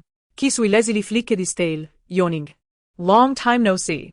Yu Sui gracefully folded one wing across his chest and bowed elegantly. A pleasure to meet you. Is this Yu Sui? Yes, indeed. Let us enter the house and discuss further. Sui Han couldn't resist another glance at Yu Sui. What kind of bird is this? Wasn't it said to be a white-crested cockatoo? Yu Sui, taken aback, responded with a puzzled expression. Since coming to terms with his own disheveled feathers, he had returned to his habitually narcissistic demeanor. He flew in circles in front of Sui Han, inquiring in human language, Do I not look good? Sui Han replied, Ah, you look rather fine. He turned uncertainly to Sui Nuan. It truly is a parrot. I've never seen one quite so uniquely adorned. Could it be a hybrid? Sui Nuan face-bombed. It must be a mutation, or perhaps it's in the process of molting. With their parents at the Lin family estate, Sui Nuan felt weary and intended to rest for the day before visiting them, as arriving in disheveled condition would not be ideal. You are in such danger outside. It is wise to enhance your own defenses. Firearms are inherently prohibited in the Great Xia. One cannot become complacent just because one possesses a weapon. Sui Nuan buried her head in her meal, occasionally nodding in agreement. The young Sui Han felt as though he were not conversing with his sister, but rather expressing concern for a daughter. Realizing this, he sighed. As long as you are aware, I have seen the news online. You must always carry a bodyguard when you go out. Sui Nuan nodded. Brother, stop sighing. It ages you prematurely. Sui Han retorted, You ungrateful child. I sigh so much not out of concern for myself, but for you and this family. Despite only 5 years separating them, Sui Han felt as though he were 25 years apart from his younger sister, perpetually burdened with worry. The Sui family had always employed bodyguards. To be precise, affluent individuals typically have bodyguards. However, Sui Nuan disliked the constant presence of a few people shadowing her, as it felt akin to being under surveillance. During this period, aside from strategizing ways to deal with Xiao Yun, she had indeed intended to focus on improving herself. As for Sui Han's insistence on her having a bodyguard, she acquiesced. Having a personal bodyguard while discreetly maintaining a couple more would bring her peace of mind. Having received Sui Nuan's consent, Sui Han promptly fetched his phone to instruct the bodyguards. Chapter 83. Persuasion through emotion and reason. After satisfying her hunger and thirst, Sui Nuan retired to her room to sleep. After a day of driving, she felt somewhat disoriented. The next day, upon stepping outside, she was greeted by a young lady waiting for her, who approached the car and opened the door. Miss Sui, I am your personal bodyguard for the near future. Fongli. Sui Nuan nodded as she settled into the car. Thank you. Fongli offered no further commentary, closing the door and taking her place in the passenger seat. Shall we set off now? Yes, let's depart. It felt as though the past few days had been spent either in transit or asleep, leaving Sui Nuan devoid of energy. Were it not for the recent restrictions on her movements, she might have even felt inclined to go fishing. The Lin family residence boasted a traditional Xia-style decor, and upon entering, Sui Nuan was immediately enveloped by a formidable sense of oppression. To avoid appearing out of place, she had chosen to wear a qipao today, an elegant light blue dress complemented by a thick white shawl, as November in the capital had already turned chilly. Although the places she visited were generally well heated, wearing only the dress would have left her feeling quite cold. Upon entering the house, Sui Nuan removed her outer shawl and handed it to a servant to hang up. She took a moment to steady her breathing and proceeded inside with a handbag containing Qi Sui and Tian Sui. Yu Sui, who had been perched on her shoulder, opted to hop down onto the carpet as they entered, feeling that it was perhaps inappropriate to remain on Nuan's shoulder at that moment. Qi Sui and Tian Sui curiously peered about, Wow. Why does it feel like speaking loudly in this house could be considered a crime? Tian Sui's little head swiveled around, his bright black eyes shimmering as if they were aglow. He was particularly enamored by the various artifacts displayed on the antique shelves, longing to take some back and hide them away. With a gentle prod of his tail, Chi Sui nudged Tian Sui and inquired, "What captivates your attention so? Are you on the verge of drooling?" Tian Sui instinctively touched his mouth, exclaiming, "What nonsense! I would never drool." He cleared his throat, asserting his composure. You Sui. Striding confidently alongside Sui Nuan, raised his head proudly, stepping with a certain flair. Upon entering the grand hall, they found 3 individuals seated upon intricately carved wooden chairs. Yu Sui hesitated momentarily but resolutely remained by Sui Nuan's side. Lin Mama beckoned. "Nuan, come here and say hello." The Western-style decor exudes wealth, yet the summer-style ambience unmistakably conveys power. Sui Nuan greeted them with grace, and after exchanging pleasantries, she introduced Chi Sui, Yu Sui, and Tian Sui to her esteemed grandfather seated at the head of the table. In Sui Nuan's eyes, Chi Sui and the others were not mere pets but rather companions. What harm was there in introducing her partners to her family? The creatures waved their paws, wings, and tails in a delightful greeting to the humans around them. Nuan, can they truly comprehend our words? Sui Nuan affirmed, "Indeed, grandfather." Lin Mo Chu expressed his astonishment. Truly, the world is full of wonders. By the way, Nuan, I hear you seek a martial arts master? Sui Nuan nodded. One must be strong. If I enhance my martial prowess, my family need not worry about my safety in the outside world. Lin Mo Chu waved his hand dismissively. I have already selected a suitable candidate for you. You may commence your training with her tomorrow. Today, we shall procure your firearm license. Sui Nuan recounted her promise to Zhang Wenchuan, noting her grandfather's aversion to favoritism and his desire to preserve the dignity he had maintained for most of his life. Humph. The commitments from the Zhang family cannot be compared to mine. Moreover, with my granddaughter's significant achievements, I would not only secure you a firearm license, but even consider providing you with grenades for self-defense.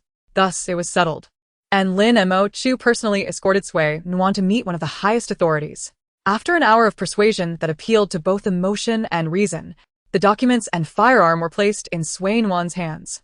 Naturally, the pistol was not the latest model, and the ammunition was limited to 50 rounds.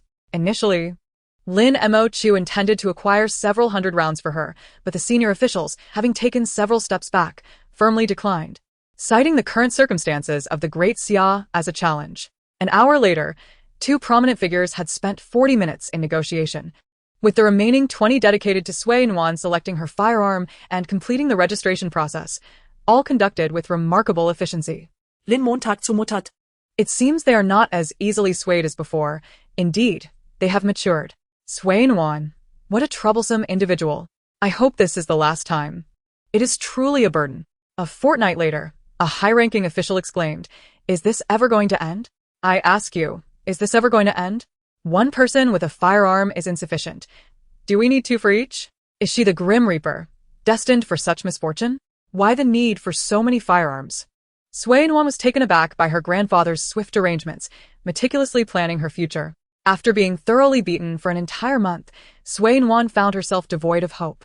Her 2 instructors were relentless, leaving her sore and battered. With both masters alternating their sessions, Sui Nuan endured a continuous barrage of training. Over the course of a month, she transitioned from merely enduring the punishment to occasionally retaliating, albeit still receiving blows. "You are far too weak." Sui Nuan lay on the ground, gazing at her slightly breathless instructor, choosing silence. The instructor's breathlessness stemmed not from their sparring but rather from age. At 51, she was simply fatigued from strenuous activity. Next week, an elderly master would conduct lessons, but he had injured his back while fishing yesterday, and she was required to visit her daughter, who was soon to give birth. Sui Nuan, suddenly invigorated, exclaimed, "Does this mean I can take a break?" The instructor paused mid-wipe of her sweat, inquiring. Yu Sui Nuan quickly coughed. "It was just that Yu Shuin invited me out yesterday, and if I can rest tomorrow, I would like to accept her invitation." The instructor, with her hair tied back, nodded. "You may rest tomorrow, but the day after, you must focus on your fundamentals." Sui Nuan nearly leaped with joy, exclaiming, "Of course. I will diligently review my fundamentals every day. You have my word." Nearby, Chi Sui clicked his tongue, sensing that Nuan had learned a rather undesirable trait from adulthood. While Sui Nuan was busy massaging her instructor's shoulders, Yu Sui shook his head, pondering the peculiarities of humanity, who willingly sought hardship, yet often wished to evade it. Sui Nuan frowned. Instead of teasing her, they might as well learn from Tian Sui, who was making productive use of his time. As for Tian Sui, being a resourceful little creature, he observed Sui Nuan's training intently. Recently, she had gifted him several small dolls, encouraging him to apply his newly learned techniques on them. Despite being merely a golden-haired bear, Tian Sui executed the movements with surprising finesse. Finally granted a reprieve, Sui Nuan awoke the next day well past noon, only to be roused by Yu Xuan, who insisted on dressing her and dragging her out. Isnt Kisuya snake? Why is he not afraid of the cold? Yu Xuan pondered aloud, gently prodding the newly sprouted horns on Chi Sui's head. What is the story behind these horns? He is unbothered by the cold.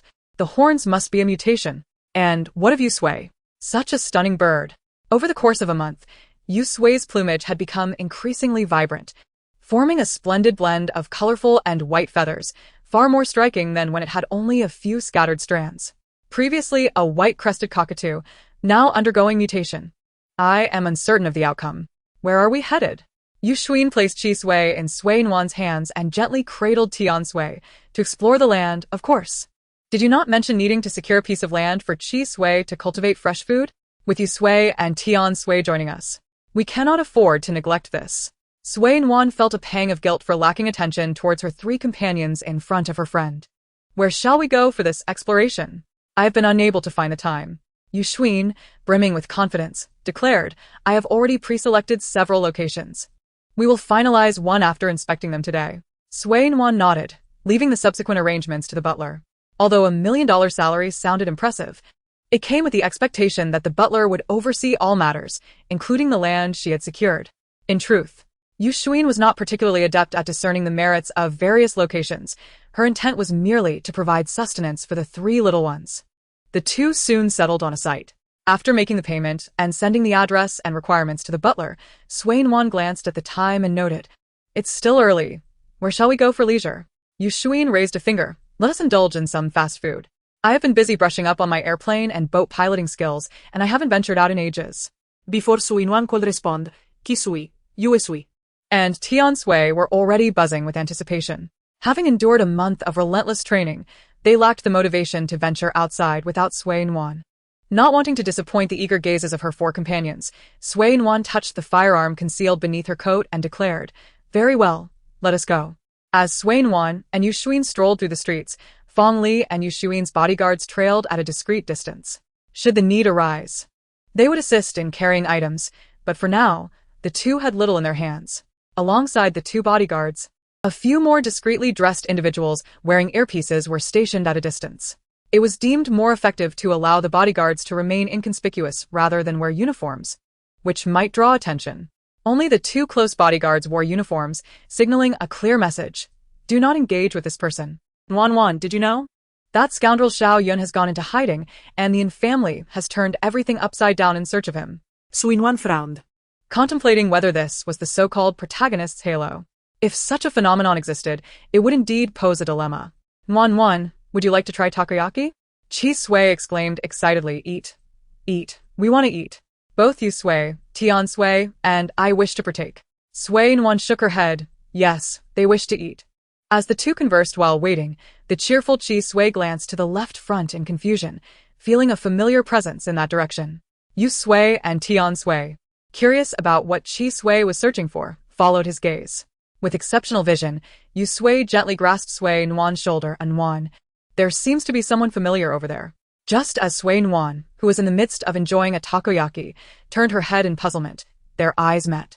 Chen Guodong felt an overwhelming urge to shout, What the hell, is that really you? Sui Nuan was equally perplexed. She had merely come out to spend some quality time with her friend, never expecting to encounter the troublesome Captain Chen. The two exchanged glances from approximately 10 meters apart, and Sui Nuan waved. What a coincidence. Chen Guodong nodded in agreement, acknowledging the serendipity of the moment. The woman standing beside Chen Guodong followed his gaze toward Sui Nuan, recognizing her as well, and offered a friendly smile. Tian Sui frowned, closing its eyes to sense the atmosphere for a while. Nuan, There seems to be a murderous intent, unlike mere malice, which signifies an enemy that is not locked onto a specific target. Murderous intent specifically identifies Sui Nuan and clearly indicates a desire to kill her. Tian Sui could detect this intent. Initially, this ability was exclusive to Tian Sui, but after following Sui Nuan, it became capable of sensing others' hostility toward her. Sui Nuan whispered, "How many are there? Can you sense them?" Tian Sui closed its eyes again. Hesitating slightly, it seems to be 7, but it also feels like 6. Yu Sui inquired, "Is it accurate to sense 6 individuals? Is one of them uncertain?" Tian Sui nodded. "One seems to appear and disappear, which is quite strange." Chi Sui sniffed. "All right, I can only detect a unique scent. Sensing this is beyond my capabilities. What should we do, Nuan?" Sui Nuan tugged at Yu Shuin's sleeve. "How many bodyguards do you have with you?" Yu Shuin, still munching on snacks without a care in the world, quickly set her food aside. 3 in total. Why? Is there a problem? I got into some trouble recently. Someone might be coming for revenge. Yu Shuin lost her appetite. Should we call the police? Sui Nuan glanced at Captain Chen, who was approaching with his wife and daughter. You take Captain Chen and his family away and discreetly call the police. Don't let them notice. Yu Shuin nodded. I'll keep the bodyguards here. No. I have 3 bodyguards with me, and I can protect myself for now, Sui Nuan insisted. Yu Shuin shook her head. I'll just have Chu Chu accompany me. She is very capable of protecting me. Sui Nuan worried that those individuals might charge at any moment.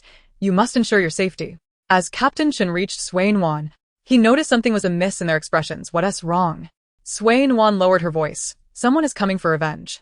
Captain Chen immediately grasped the gravity of the situation. Given the recent uproar in Shizhou, he was well aware of the extensive drug investigation that had unfolded. Wife, didn't you want to go to the restroom? They are locals and surely know where it is. Let this gentleman escort you. I have something to discuss with Xiao Nuan. The woman cast a worried glance at Chen Guodong and Sui Nuan, then bent down to pick up her adorable daughter, smiling at Yu Shuin. I'll leave it to you. Yu Shuin smiled back. I know this place well. Let us go. The 4 departed, while the bodyguards of Yu Shuin exchanged glances, preparing to follow, but were halted by a gesture from her personal bodyguard. They shared a look of confusion. Since they were told not to follow, they decided against pursuing. Before Captain Chen could inquire how many individuals Sui Nuan was aware of, a disheveled man, wielding a fruit knife he had presumably stolen, charged toward Sui Nuan. Shouting in rage, the other 6 individuals in the crowd were taken aback. Wait, who are you? Why are you trying to compete for the bounty? Sui Nuan recognized the familiar voice and turned her gaze toward the scruffy man who had just been kicked down by Fong Li. Is that Xiao Yun? Xiao Yun was on the ground, struggling and cursing Sui Nuan with venomous words. Having long desired to eliminate Xiao Yun, the male protagonist of the original story, Sui Nuan's eyes gleamed with determination. Since he had delivered himself to her doorstep, she would not hesitate to be ruthless. As long as Xiao Yun was alive, she could not find peace, but the law of society forbade her from taking a life. However, with Xiao Yun charging at her, it felt as though he was placing the knife directly into her hands. Xiao Yun, you must be removed today. Chapter 85. Is the original male protagonist truly offline? Xiao Yun's sudden attack disrupted the plans of the other 6, who exchanged glances for a moment before gritting their teeth. They were 3 against 6, 2 women and 1 man, and they held the advantage. The leader with green hair raised his hand. Go. Sui Nuan thought, this isn't an anime. Do you really need to shout so loudly before attacking? After being beaten for an entire month by 2 skilled masters, Sui Nuan deftly sidestepped a punch from the red-haired man, grasped his arm, and executed a shoulder throw, sending him crashing to the ground. The surrounding crowd swiftly scattered, while the 4 bodyguards rushed over to encircle Sui Nuan protectively. The green-haired leader, furious, glared at the situation. This bounty was merely a delicate girl, yet it was worth a staggering 250,000. What should have been an easy ambush was ruined by the madman lying on the ground. In a fit of rage, the green-haired leader kicked Xiao Yun, who was still squirming on the ground, and then delivered another kick to his head. Fool. Sui Nuan's gaze shifted, realizing that they must all be connected. The green-haired leader drew a knife from behind, as the chilly weather allowed for concealed weapons to go unnoticed. The other rainbow warriors also produced their hidden weapons, forming a circle around Sui Nuan, her 2 bodyguards left by Yu Shuin and Captain Chen, who had joined the fray. Surveying the personnel on both sides, Sui Nuan couldn't help but chuckle. The 6 rainbow warriors were clearly untrained thugs, while her side boasted 5 professional bodyguards. an active police officer in Qinguodong, and herself, who was armed and no stranger to combat. In the Daxia region, bodyguards were not permitted to carry lethal weapons unless tasked with protecting particularly high-profile individuals, which clearly did not apply to Sui Nuan and Yu Xuin. The bodyguards produced their batons. While these were legal weapons when protecting their employer, they could not provoke. If another party threatened their employer, they could act in defense. However, if they initiated the confrontation, it would be deemed as instigation and brawling. The atmosphere grew tense as the green-haired leader waved his hand again. Go. Our weapons are merely batons, but we have knives. Sui Nuan readied herself to test the results of her month of training. Indeed, she had endured much. But her two masters had taught her well before applying the same techniques against her. Unfortunately, with 6 against 7, Qinguodong had pushed her to the back. You handle it. Sui Nuan felt somewhat neglected as her gaze fell upon the downed Xiaoyun. The protagonist's aura was surprisingly strong. Despite being kicked twice by the green-haired leader, he managed to stagger back to his feet. Holding the fruit knife, Xiaoyun glared with malice. This is all your fault. Why do you think you can reclaim the money I spent on you? Why didn't you invest in me? I will kill you, you foolish woman. Sui Nuan glanced around. Many people were surreptitiously recording the scene with their phones. It was in the nature of the Daxia people to enjoy watching a spectacle. Not capturing a video would be a waste. With a slow intake of breath, Sui Nuan whispered, "Do you even deserve to say that?" Xiaoyun was already standing not far from Sui Nuan. Upon hearing the scathing remark brimming with mockery, he completely lost his composure and charged towards Sui Nuan brandishing his knife. Previously, Sui Nuan had intended to forcibly label Xiaoyun and his band of rainbow warriors as a collective, but now that Xiaoyun was still able to rise, she reconsidered her strategy. The distinction between excessive defense and legitimate self-defense is often nebulous, since Xiaoyun had initiated the attack with his knife. And with so many witnesses recording the incident, how could her compelled retaliation not be deemed legitimate self-defense? Pretending to be at a disadvantage, Sui Nuan dodged a few strikes. Noticing several well-meaning bystanders preparing to assist her by putting away their phones, she finally ceased her charade of evasion.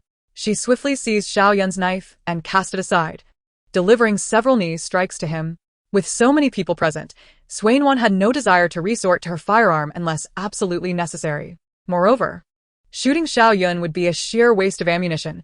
Given his caliber, not only could she easily defeat him, but even the half-hearted martial arts training of Yu Xuin might suffice against him. Coming from a wealthy family, he had, to some extent, acquired self-defense skills, as they were all cherished assets with resources maximally allocated. On one, more people are approaching. The voice of Fei in the air was barely finished when Chi Sui's shriek almost shattered the sound barrier. On one, roll on the ground and find cover. Without a moment's hesitation, Sui Nuan, trusting her 3 companions, deftly evaded Xiaoyun and crouched behind a small stall. A burst of crimson erupted from Xiaoyun's chest. Had Sui Nuan not been alerted by Chi Sui, that bullet would have struck her squarely in the back of the head. Sui Nuan could scarcely believe it. Had the male protagonist from the original narrative just exited the stage? The gunshot startled the onlookers, who remained frozen in place, fixated on Xiaoyun's fallen form. A gun? Was it really a gun? What was happening? How could someone in Daxia possess a firearm illegally? Recognizing the gravity of the situation, those who had been idly observing hastily accelerated their actions, swiftly subduing the rainbow warriors. Their earlier hesitance stemmed from witnessing Sui Nuan's intent to deal with Xiaoyun, but with the emergence of a firearm, the dynamics had drastically changed. The crowd dispersed in a frenzy, leaving only the shooter and a group of masked individuals hiding their identities. Qinguodong's expression turned grave as they swiftly dealt with the remaining adversaries and sought cover. Sui Nuan, concealed behind the food stall, listened intently to her companion's updates. Tian Sui reported first. On one, there are 35 individuals. Chi Sui, not to be outdone, added, aside from that leading man, the people on either side have their hands in their pockets, appearing to hold guns. As the chaotic skirmish unfolded, Yu Sui soared higher on one. I'll go inform Xuin of the situation here. Sui Nuan discreetly signaled an OK gesture, while Yu Sui flapped its wings, heading off to find the elusive Yu Xuin. Meanwhile, Yu Xuin had entered a tea shop on the 2nd floor with Qinguodong's wife and daughter. With urgency in the air, she flashed a reassuring smile at the gentle woman across from her before dialing the police. Once the woman saw that Yu Xuin had reported the incident, she anxiously inquired, "Are they here for revenge?" Yu Xuin shook her head. "I'm not certain, but rest assured, both Nuan and I have bodyguards nearby. We'll be fine." The two women, One possessing moderate fighting skills and the other entirely lacking, along with a child, could only anxiously await news of Sui Nuan's safety. The composed female bodyguard sat quietly beside Yu Xuan, her gaze scanning the surrounding tables to ensure their security. Chapter 86.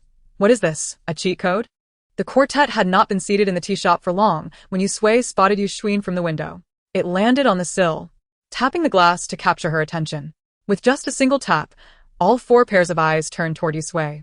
Yu Xuan exclaimed in delight, "It's Yu Sui." She cautiously opened the window to allow Yu Sui to perch on her hand. "How is Nuan? Has it ended?" During this time, Yu Sui had diligently learned to speak, mastering phrases it had previously resisted. It succinctly summarized the current situation involving Sui Nuan. "More people are coming, and they have guns." Yu Xuan frowned, casting a glance around. "Another wave? Do they have firearms? How many?" 35 individuals, 3 guns. Yu Xuan's mind raced with frantic thoughts. What to do? What to do? They have guns. All she could do was protect Nuan, and the most she could do was call for reinforcements. Rushing in would merely make her a target.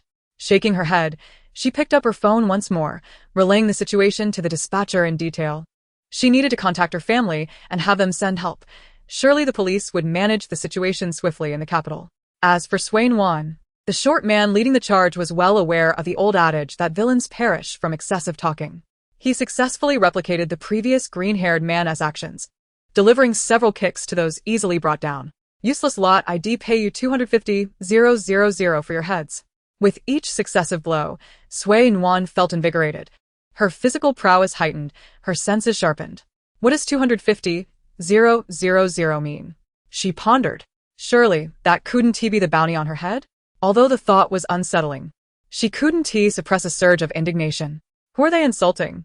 After all, she had achieved numerous significant feats. A mere 250,000 bounty on the dark web for her? Whoever accepted this task to hunt her, she would gladly offer 5 million to put a bounty on the one who put a bounty on her. After venting his frustrations, the short man finally calmed down. He raised his gun, adopting a smug demeanor. Sui Nuan, right? If you don't want to see innocent people harmed, you'd best come out quietly. One shot from me, and you won't endanger any more innocents. After all, you offended a wealthy man. If I deliver your head, my brothers and I could pocket 5 million. Sacrificing you for the benefit of so many. What a splendid deal, right, brothers? Ha ha ha. Listening to the raucous cheers from the crowd, Sui Nuan was left speechless. Were these people truly this foolish?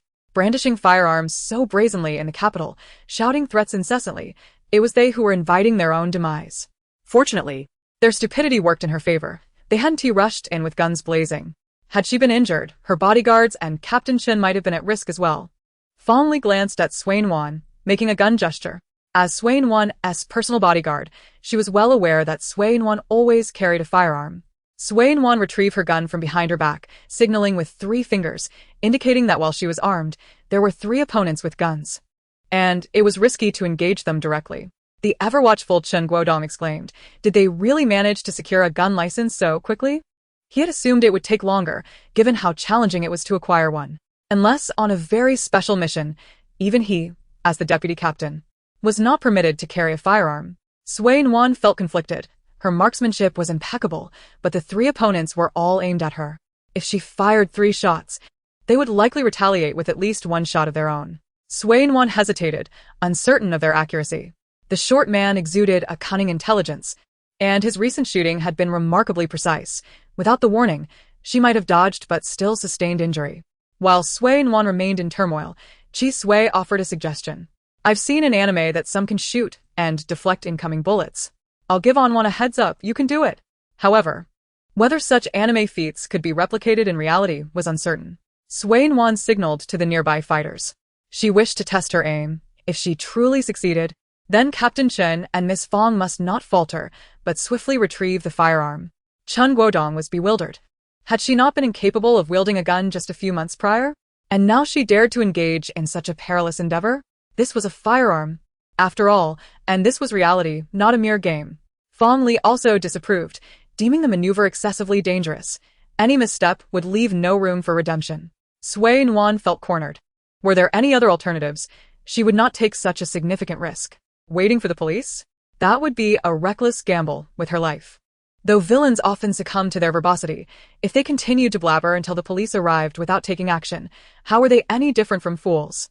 Nuan did not believe that the 35 of them collectively lacked a single brain. Boss, it seems they are prepared to resist to the bitter end. We should act swiftly. The police in the capital are not as sluggish as they are in our region. The short man retracted his smile, signaling to proceed. Chi Sui quietly reminded her to approach. The other two concealed their hands in their pockets, confirming they were armed with handguns. At this distance, they could initiate their attack. Nuan raised her hand and, following Chi Sui's indication, fired 3 shots.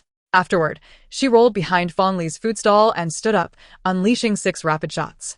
Each shot was fired after Chi Sui observed minute movements, predicting the trajectory of the bullets, successfully intercepting 3 rounds, followed by 3 more that struck the shoulders and chest of the remaining 3 assailants.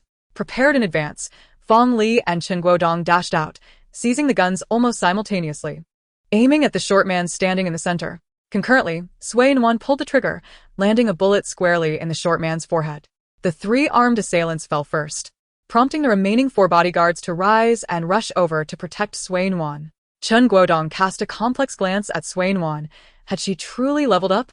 Just months ago, she had been unskilled with firearms, and now she executed such intricate maneuvers. The gun in Nuan's hand held a total of 15 rounds. She had just expended 10, leaving 5 remaining. This time, instead of aiming for the head, she targeted legs and arms, and soon her ammunition was depleted. With so many adversaries, Nuan could not spare the time to reload, and was left to confront the assailants barehanded. Her evasion skills were remarkable. Despite several individuals surrounding her, not a single punch landed. Chen Guodong and Fong Li had exhausted their magazines after just a few shots, leaving Chen Guodong speechless. How could the ammunition not be fully loaded? Ensuring the enemies on site were disarmed, a few members of the crowd surged forward. Both men and women joined the fray, each possessing some martial arts background. Nuan felt they were either undercover police or individuals from a martial arts school out for team building. However, she suspected they were more likely eager undercover officers, as the capital was rife with them. Earlier, when she had been fighting with Xiao Yun, several had attempted to intervene, only to be interrupted by the sudden arrival of armed assailants. Chapter 87. A heart hanging in suspense finally ceases to beat. Amidst the chaotic melee, members of the police squad, having received the alarm, rushed toward the scene with gleaming eyes, eager for glory. The young warriors of the Great Xia were fervently seeking achievements. Encountering a case like this could undoubtedly yield commendations. Meanwhile, the undercover officers who joined the fray were overjoyed. They had anticipated excitement upon hearing a crow caw, and now they found themselves in the midst of action. Armed kidnappers, carrying weapons, numbering at least 30 or 40, operating in a densely populated area. Surely this would secure them commendations. Nuan wondered why she, the target of the attack, felt less exhilarated than those who had joined mid-commotion.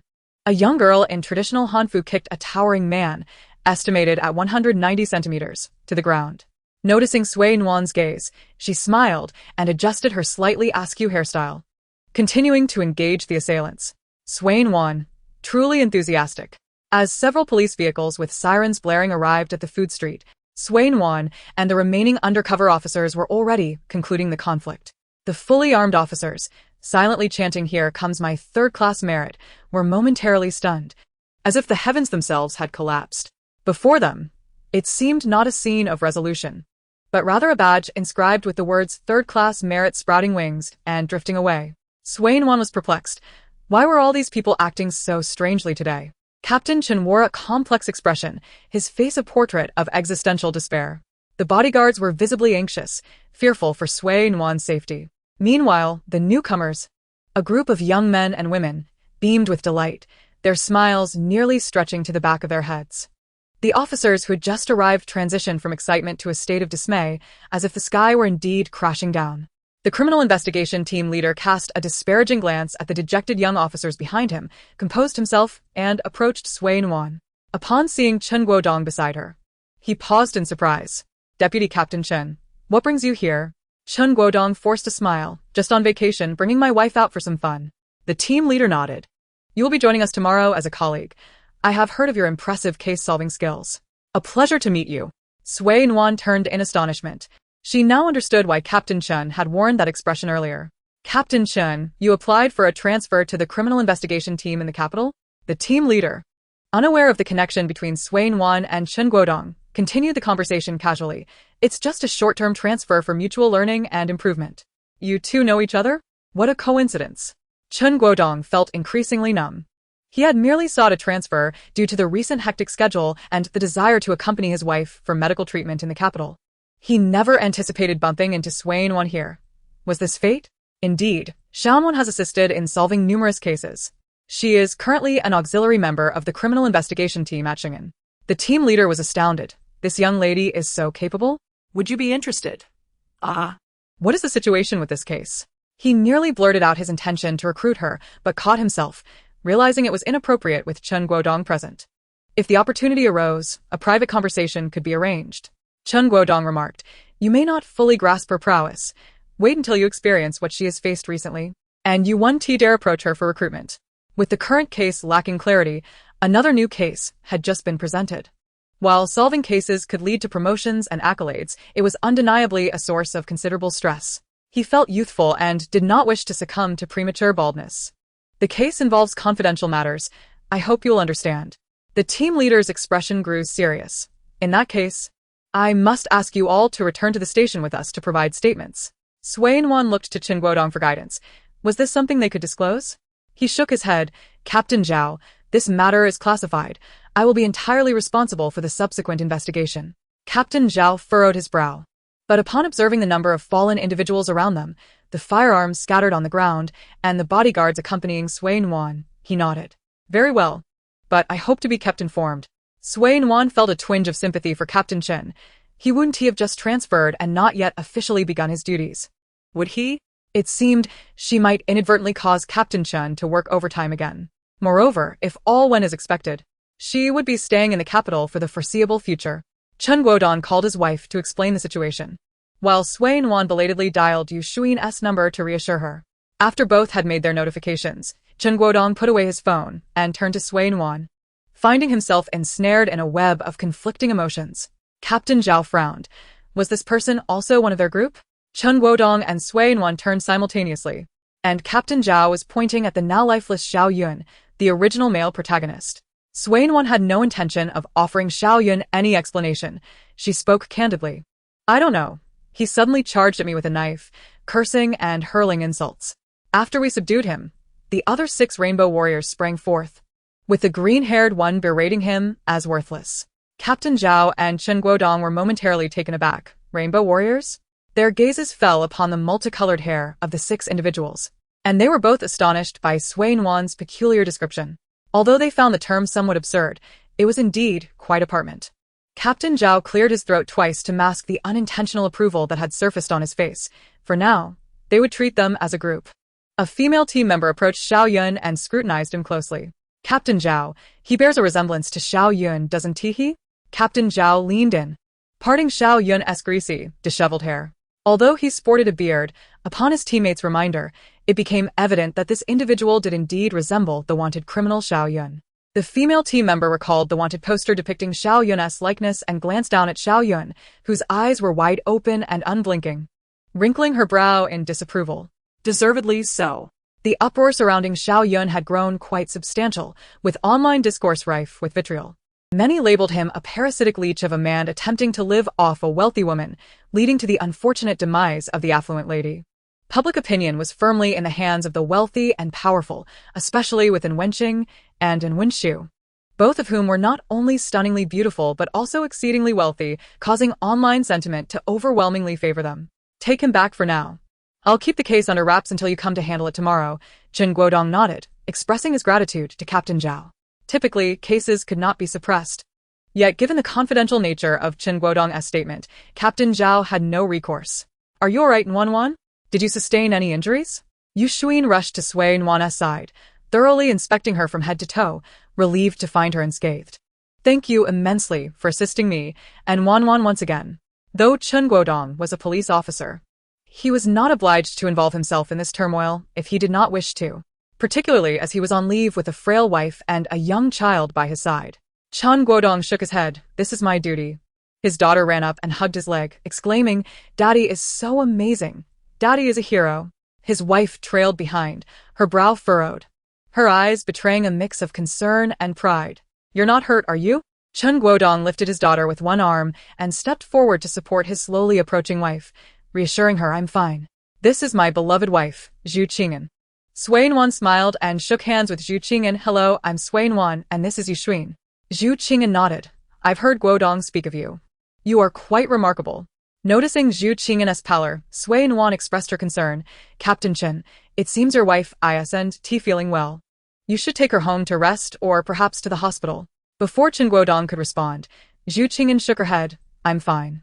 I just ran a bit too quickly." Chen Guodong remained unconvinced. "Let us head back. Nuan, we'll take our leave." Sui Nuan waved goodbye. Before departing, Chen Guodong finally asked the question that had lingered in his mind for quite some time. "How long do you plan to stay in the capital?" Sui Nuan, puzzled, responded, "Why do you ask? It could be a few months or perhaps years." Why? Chen Guodong's heart, which had been in suspense, ultimately sank. Chapter 88. The Bloodline Ability of Tian Sui. Qi Sui, perplexed, remarked, "Nuan, why do I feel like Captain Chen doesn't particularly want to see you?" Sui Nuan felt a pang in her heart. She too sensed something amiss. Why? "I haven't done anything outrageous, have I? I always think of Captain Chen first when something good happens." With this puzzlement in mind, Sui Nuan returned to the manor, where she received a notification on her phone. It was a message from Captain Chen. "Please come tomorrow to provide a statement, and I will also share whatever information you wish to know." Sui Nuan replied, "Okay." Yu Sui elegantly preened her feathers. Birds naturally favored flamboyant colors, and the recently sprouted colorful feathers resonated deeply with her spirit. The various teams from Shizhou had returned, and without a substantial influx of merit feedback, Yu Sui's colorful feather growth had slowed. Sui Nuan felt that in the past few days, she hadn't seen any new colorful feathers sprouting from Yu Sui. After Qi Sui grew horns, its growth had also ceased. However, it had at least undergone a transformation. Only Tian Sui, during this period, had shown no signs of change whatsoever. With such a significant case in Shizhou, her constitution had shifted, yet Tian Sui remained utterly unchanged, which seemed illogical. Sui Nuan felt the urge to take Tian Sui for an examination after she finished her statement tomorrow. She felt her own body had improved considerably. After enduring a beating today, she was ready to bounce back and face more challenges the next day. Both mentors praised her resilience. Her combat abilities were considered half a step into A grade, but her ability to endure punishment was undoubtedly at an SSS level. Sui Nuan had never possessed such extraordinary capabilities. If she had, her combat prowess would surely surpass her current state. In her room, Sui Nuan pondered for quite some time. "Tian Sui, how about I take you for an examination tomorrow?" Tian Sui, who had been fiddling with a small ornament, paused. "Why? I feel perfectly healthy." Sui Nuan rolled over onto the bed, propping herself up. "You are healthy, but how come there has been no change in you at all?" Qi Sui is grown horns. "And Yu Sui is gradually evolving, yet you, with such immense merit, remain unchanged." Sui Nuan stroked her chin. "Tian Sui, do you feel there is anything about you that is different from before?" Tian Sui set down its hands and sat up seriously, stroking its chin. "Different? In what way?" Qi Sui, who had been engrossed in an anime, quickly paused it. "Right. What could be the reason?" Yu Sui, while grooming its feathers in front of a mirror, also cast a curious glance, noting that throughout the past month, it had not detected any changes in Tian Sui's appearance. Tian Sui's gaze hesitated as it shifted to a small antique gift given by Lin Weigong, something it adored and couldn't part with. Sui Nuan followed Tian Sui's gaze to the ornament, wondering if it was related. "Not really," Tian Sui shook its head. "Ever since I started following Nuan, I've developed a fondness for beautiful things. Does that count?" Sui Nuan hesitated, glancing at the small ornament beside Tian Sui. "Is it this type?" Tian Sui shook its head again. "Yes and no. I truly love this small ornament, and I also cherish some items on the antique shelf downstairs. Moreover, I adore you, Nuan, Qi Sui, and Yu Sui. I wish to gather you all and hide you where no other creatures can see." Ha! Both Sui Nuan and the two small creatures were momentarily dumbfounded. What kind of wolfish words were these? Sui Nuan had read her fair share of novels. After all, who hadn't indulged in some melodramatic xianxia stories in their youth? A treasure-hunting mouse? Qi Sui inquired curiously. "What is that?" "I'm not entirely sure either, from what I understand. Treasure-hunting mice possess acute perception and have a penchant for valuable treasures and artifacts." Yu Sui, pondering, remarked, "So, Does this mean Tian Sui's bloodline is akin to that of a treasure-hunting mouse? It loves antiques due to their collectible value, which humans regard as treasures, thus explaining Tian Sui's fondness for them. Perhaps our awakening bloodlines render us special in Tian Sui's eyes, leading it to desire to keep us hidden. Upon reflection, this seemed plausible. No wonder Tian Sui had praised Yu Sui so sincerely. It had indeed regarded Yu Sui as a rare gem. What a beautiful misunderstanding. Tian Sui scratched its head. It seems that way. I didn't like these things before, but I have since following Nuan. Previously, it had been preoccupied with daily concerns, training subordinates or managing affairs, leaving no time to cultivate a hobby. Now, with its basic needs met, it suddenly found joy in these trinkets, initially thinking it was merely idle. It turned out to be due to the awakening of its bloodline. Determining whether Tian Sui had truly awakened the bloodline of a treasure-hunting mouse was simple enough. They could create a one-to-one replica of an artifact and let Tian Sui choose. After a few selections, it would be easy to ascertain the truth. Without hesitation, Sui Nuan sprang to her feet. Tian Sui, wait a moment. We need to conduct a few small tests. Chi Sui gazed after Sui Nuan as she briskly exited the room, puzzled. What tests? Yue Sui glanced at Tian Sui, whose attention had returned to the mirror, admiring its beauty. It must be something to assess Tian Sui's bloodline abilities using similar objects. Tian Sui nodded in agreement. Indeed, a rigorous examination was warranted. As Chi Sui pondered while watching Detective Conan, a thought struck. Why does it always solve cases, yet my mind feels sluggish in comparison? Is talent truly that crucial? Gradually, Chi Sui fell into contemplation. The room returned to silence. Yu Sui was utterly captivated by its own beauty, while Tian Sui's eyes sparkled with delight as it fiddled with an antique ornament. Meanwhile, Chi Sui found itself questioning its own intelligence. After a considerable time spent searching for comparable replicas and authentic items, Sui Nuan returned, cradling 2 boxes. Is Nuan back? Tian Sui inquired, setting aside its toy. Sui Nuan nodded, placing the boxes on the table. Tian Sui, come over here. Yu Sui, momentarily abandoning the mirror, scampered under the table, using its mouth to pull itself up onto the surface. Chi Sui cast aside its lingering doubts and eagerly climbed onto the table. Surprisingly, Tian Sui, the central figure in this endeavor, was the slowest to act, taking its time to return its cherished possessions to their boxes before hastily making its way towards Sui Nuan. The table displayed 2 identical boxes, each compartmentalized into small sections, with an assortment of items that were, notably, the same in both boxes. Tian Sui, choose whatever you desire. Whatever you select will become your toys. Sui Nuan mused that she might be the first to introduce antiques as toys for a golden-haired bear. Tian Sui's eyes lit up with excitement. Really? Sui Nuan affirmed, of course, I never speak falsely. With Sui Nuan's promise secured, Tian Sui climbed above the boxes, scrutinizing the little trinkets. Though they all appeared similar, Tian Sui chose only one of each kind, specifically opting for the authentic pieces. Chapter 89. Oh dear. Not again with this phrase. Why am I suddenly filled with unease? Sui Nuan was not particularly clever, yet her memory was commendable. She distinctly recalled that all the items chosen by Tian Sui were genuine. The trinkets in the boxes had been jumbled by her, and only a mere 10 minutes had elapsed, so she certainly wouldn't forget. After a thorough selection process, Sui Nuan became convinced that Tian Sui possessed the bloodline of a treasure-seeking mouse. It was no wonder it could sense malice. It seemed to be an awakened perceptive lineage. Having acquired a veritable treasure trove of items, Tian Sui lavished Sui Nuan with praise, casting fewer covetous glances at Yu Sui. The following day, after completing a morning workout, essentially foundational training, Sui Nuan took the 3 small ones and drove to the police station. She had devised a plan. If there was still time after completing her statement, she would venture to the outskirts to scout suitable fishing spots. While a day of training should not be neglected, occasionally the masters allowed her a respite. She intended to scout ahead so that when the time came, she could simply grab her gear and head out. She refused to believe that the area around Sheng'an, known for its exceptional talent, could be so devoid of opportunities in the grand capital. It was absurd. Such notions were utterly ludicrous. Regarding the bounty, as long as it was not publicized, who would know that Sui Nuan had stepped outside? Having been discovered yesterday, Sui Nuan speculated that it was during her and Yu Shuin's land inspection that they were noticed. After all, inspecting land consumed a considerable amount of time. Coupled with the negotiations over the rental contract, it had been no short affair. Departing in the modified RV, Sui Nuan swiftly reached the police station. Do not question why she was once again driving an RV. It was robust and had undergone significant modifications, costing her a pretty penny to ensure that even sniper bullets might struggle to penetrate its windows. Upon entering, Nuan encountered a young lady with a fair complexion. "Hello. Are you here to give a statement? I am looking for Chun." They spoke almost in unison. Nuan was taken aback. "How did you know?" The young lady offered an apologetic smile. "I was also present at the scene yesterday. I recognized you." Nuan momentarily lost her train of thought. "You wouldn't happen to be the undercover in the Red Hanfu, would you?"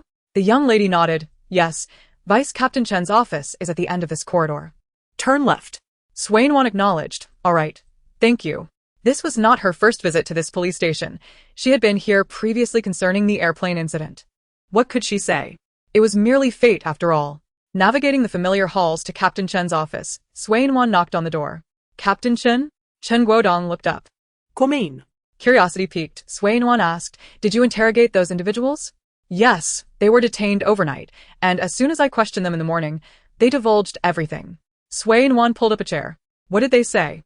Were they contracted through the dark web?" Upon hearing Nuan's inquiry, Chen Guodong's expression shifted slightly. "Well, sort of. But not entirely. They did not directly accept the dark web bounty. It was outsourced to them through several layers." Recalling the bounty amount she had seen, Chen Guodong's lips twitched. "From what I gathered, the dark web offered a bounty of $49 million for you." Nuan's eyes widened. "Such a high amount." How many layers of outsourcing did they go through to end up with only 250,000? Chen Guodong was momentarily at a loss for words. "It seems your focus is misplaced. The real question is, who leaked your information?"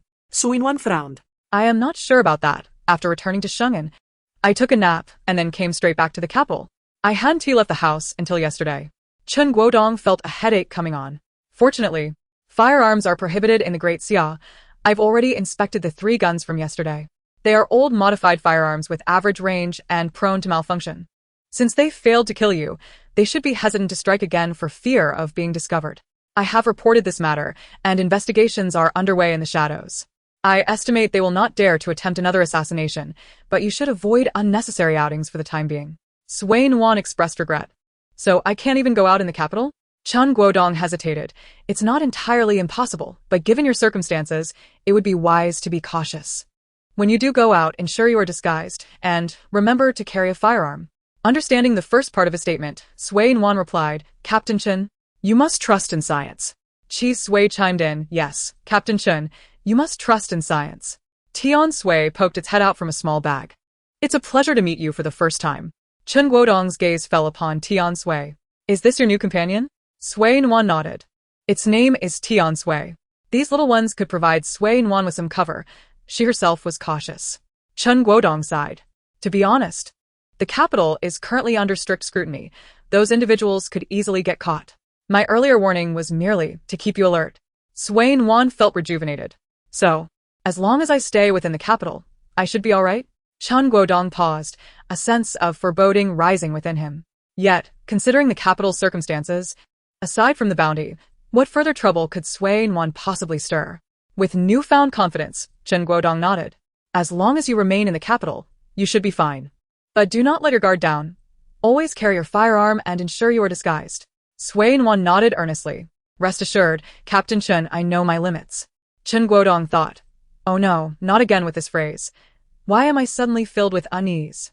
Before he could voice his concerns, Nuan waved her hand. "Let's begin the statement." Nuan's confident demeanor somewhat assuaged Chen Guodong's apprehensions. He forcibly suppressed his unease and commenced the recording for the statement. The process of taking her statement was smooth. It didn't take long to complete. Once the statement was finalized, Nuan did not rush to leave. Hadn't Captain Chen mentioned discussing previous cases? Her curiosity was somewhat gossip-driven. Yet what if there were connections among these cases? Chen Guodong sat up straight. "Go ahead and ask. I'm somewhat aware of the first case. It involved a missing woman. Did her husband have no knowledge of it?" Chen Guodong holds a vivid recollection of this case. He had reported it to the police, but despite their investigation, no one was found. And the surveillance footage yielded no results, leaving the matter unresolved. Our breakthrough came from examining the surveillance cameras around Dafeng Mountain, where we approximately estimated the time of the victim's demise.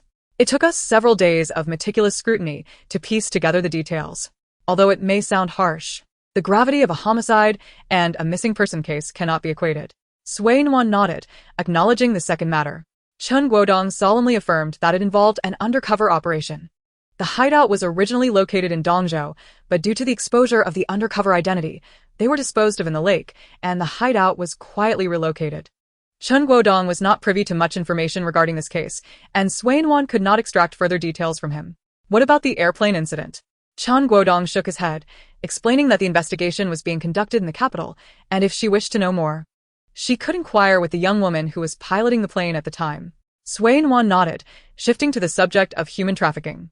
Chapter 90. The left eye twitches for wealth, the right eye for superstition. 18 women had been trafficked, sold into various remote villages in Dongling City, with high-ranking officials covertly supporting this trafficking network. Those individuals have since been apprehended. As for the drug-related case, it was merely a small operation, and further investigations were still ongoing. Regarding the other suitcase incident, you may have already deduced that the perpetrator was the thin man, with the accomplice being the heavier-set individual. The motive arose from infidelity, fearing his wife would discover his indiscretions. His wife was a formidable businesswoman managing their small company. If she learned of his affairs, she would undoubtedly expel him from the company and initiate divorce proceedings, prompting him to resort to murder. As for the heavier man, he had a history of domestic violence and believed that killing someone would not result in severe punishment, leading him to confess readily. Given the circumstances of his case, domestic abuse and blatant contempt for law enforcement, he was sentenced to 25 years. The thin man, however, did not receive any leniency from his wife. His impulsive act of murder, coupled with his disdain for the police and the disposal of the body, ultimately led to a death sentence. Sui Nuan nodded, feeling a sense of relief. Although the heavier man was spared the death penalty, a 25-year sentence would certainly suffice for his transgressions, while the thin man's execution was a just outcome. Observing Sui Nuan's lack of further inquiries, Chen Guodong continued, stating that the bounty had been initiated from abroad, and they were unable to trace its origin. However, based on the identification by apprehended criminals, they were already seeking the individual who had taken on the task.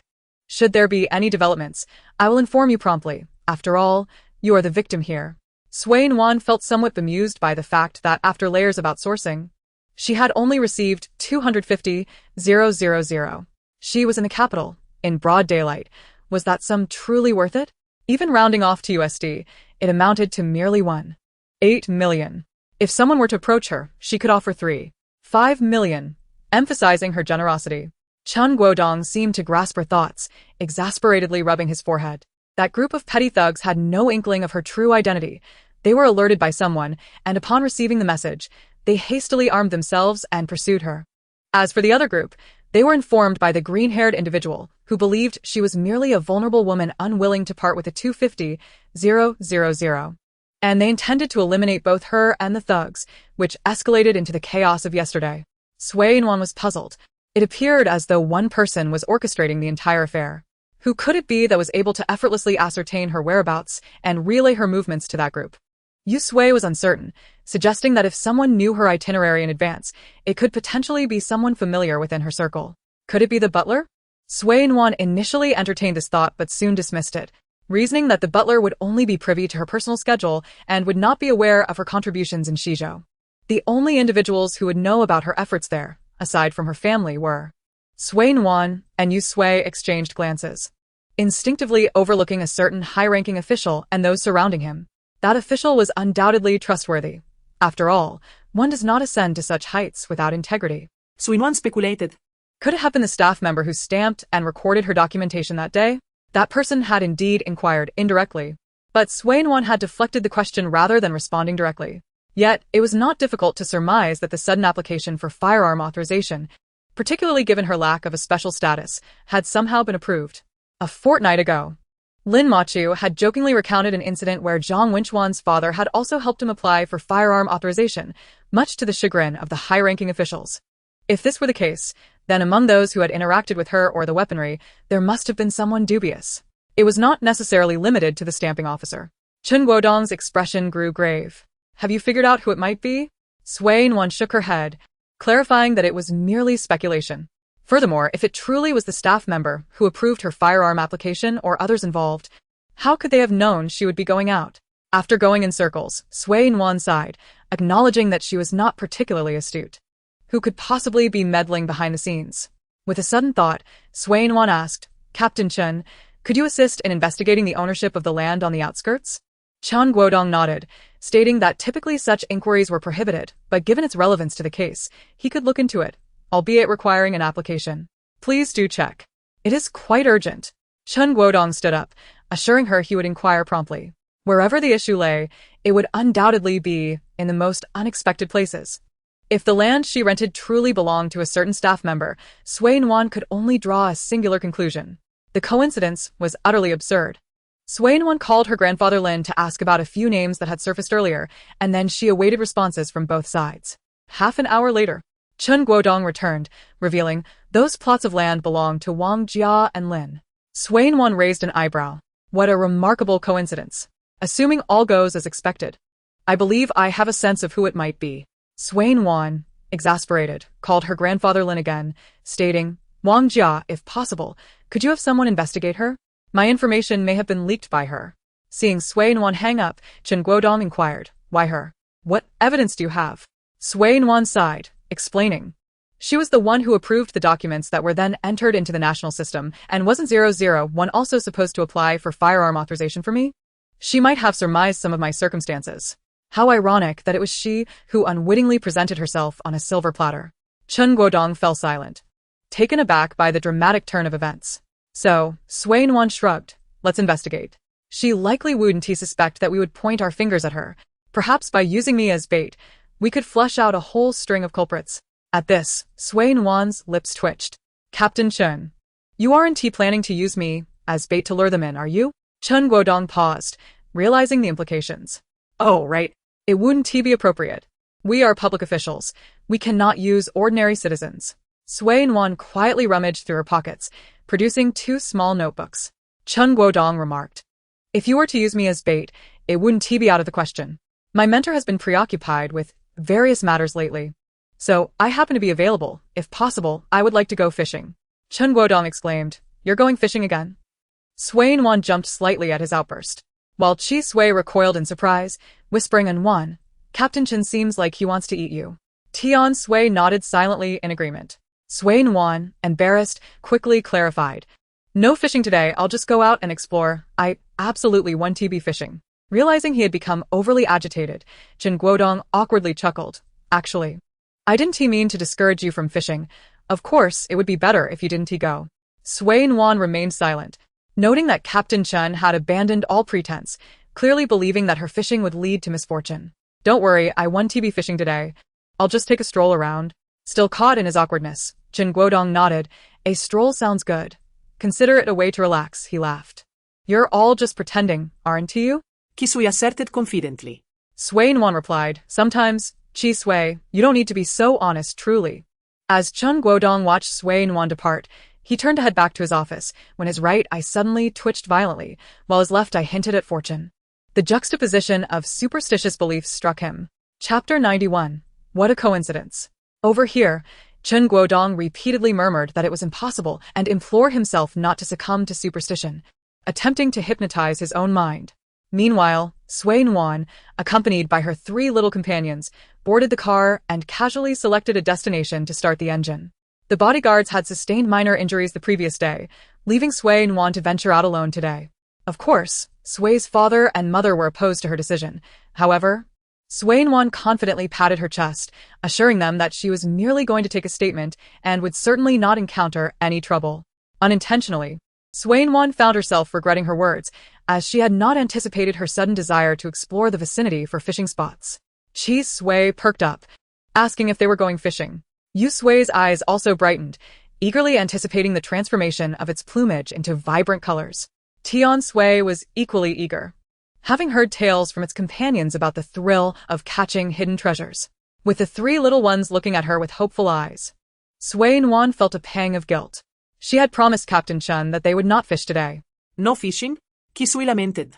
Due to its newly grown horns, Chi Sui was relegated to resting on Nuan's shoulder, neck, and arm, as venturing elsewhere could inadvertently harm her. Despite their small stature, those stout little bodies could inflict quite a sting. Yu Sui, however, was unfazed, pointing out that Nuan had only said they wouldn't fish today. Not that they wouldn't tomorrow. Let's go scout out some spots today, Tian Sui declared, making a motion to set off. Strangely enough, Sui Nuan had indeed intended to scout locations today. Captain Chen appeared somewhat weary. Perhaps it was best not to trouble him further. While she knew it was inappropriate to peek at someone else's phone, she couldn't help but notice that Captain Chen's device on the table was searching for information related to expanding their resources. Solving cases must indeed be quite taxing. Perhaps out of a sense of guilt, Sui Nuan genuinely resolved not to fish today, simply wishing to explore the area for potential rivers or lakes.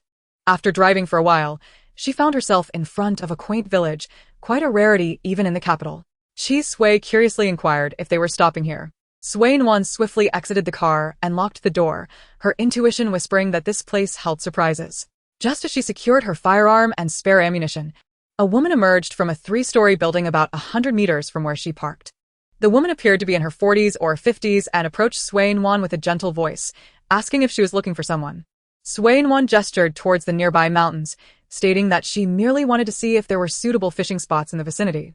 The woman slowly walked closer, stopping about 2 meters away, and asked if Sui Nuan was a fishing enthusiast, surprised that someone so young would be drawn to the sport. There's a river straight ahead with a gentle current. Many people go there to fish during their holidays. If you're interested, you might want to check it out. Tian Sui observed the woman with curiosity, noting to Sui Nuan that she didn't seem to harbor any malice. Sui Nuan nodded appreciatively, Thanking the woman before stating her intention to investigate the area. The woman smiled and waved, playfully remarking that she was no longer a young lady and encouraging Sui Nuan to go ahead.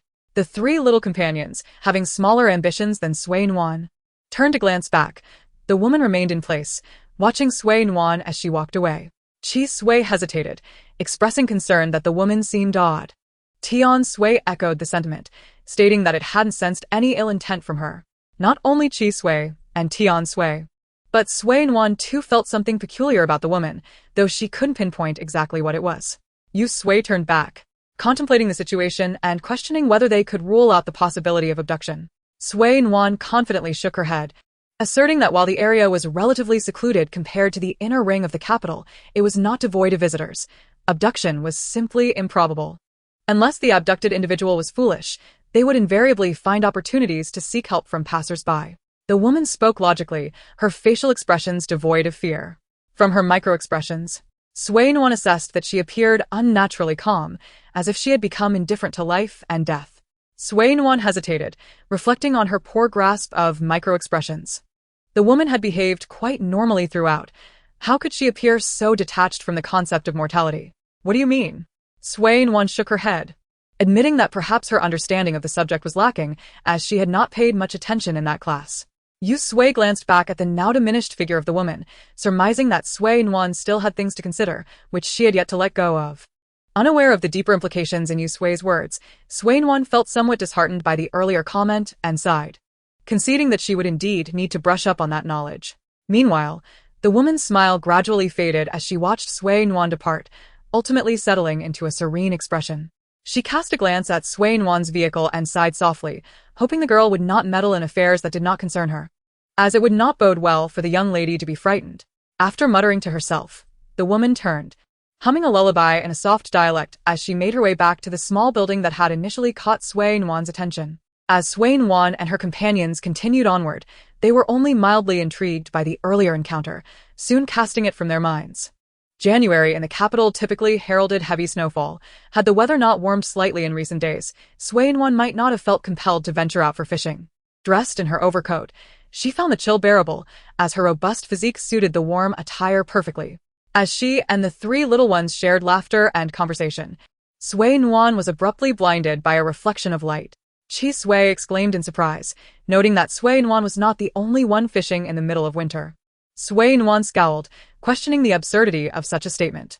Although the temperature hovered around -5 degrees, recent days had been devoid of snow, making the weather considerably more pleasant than it had been previously.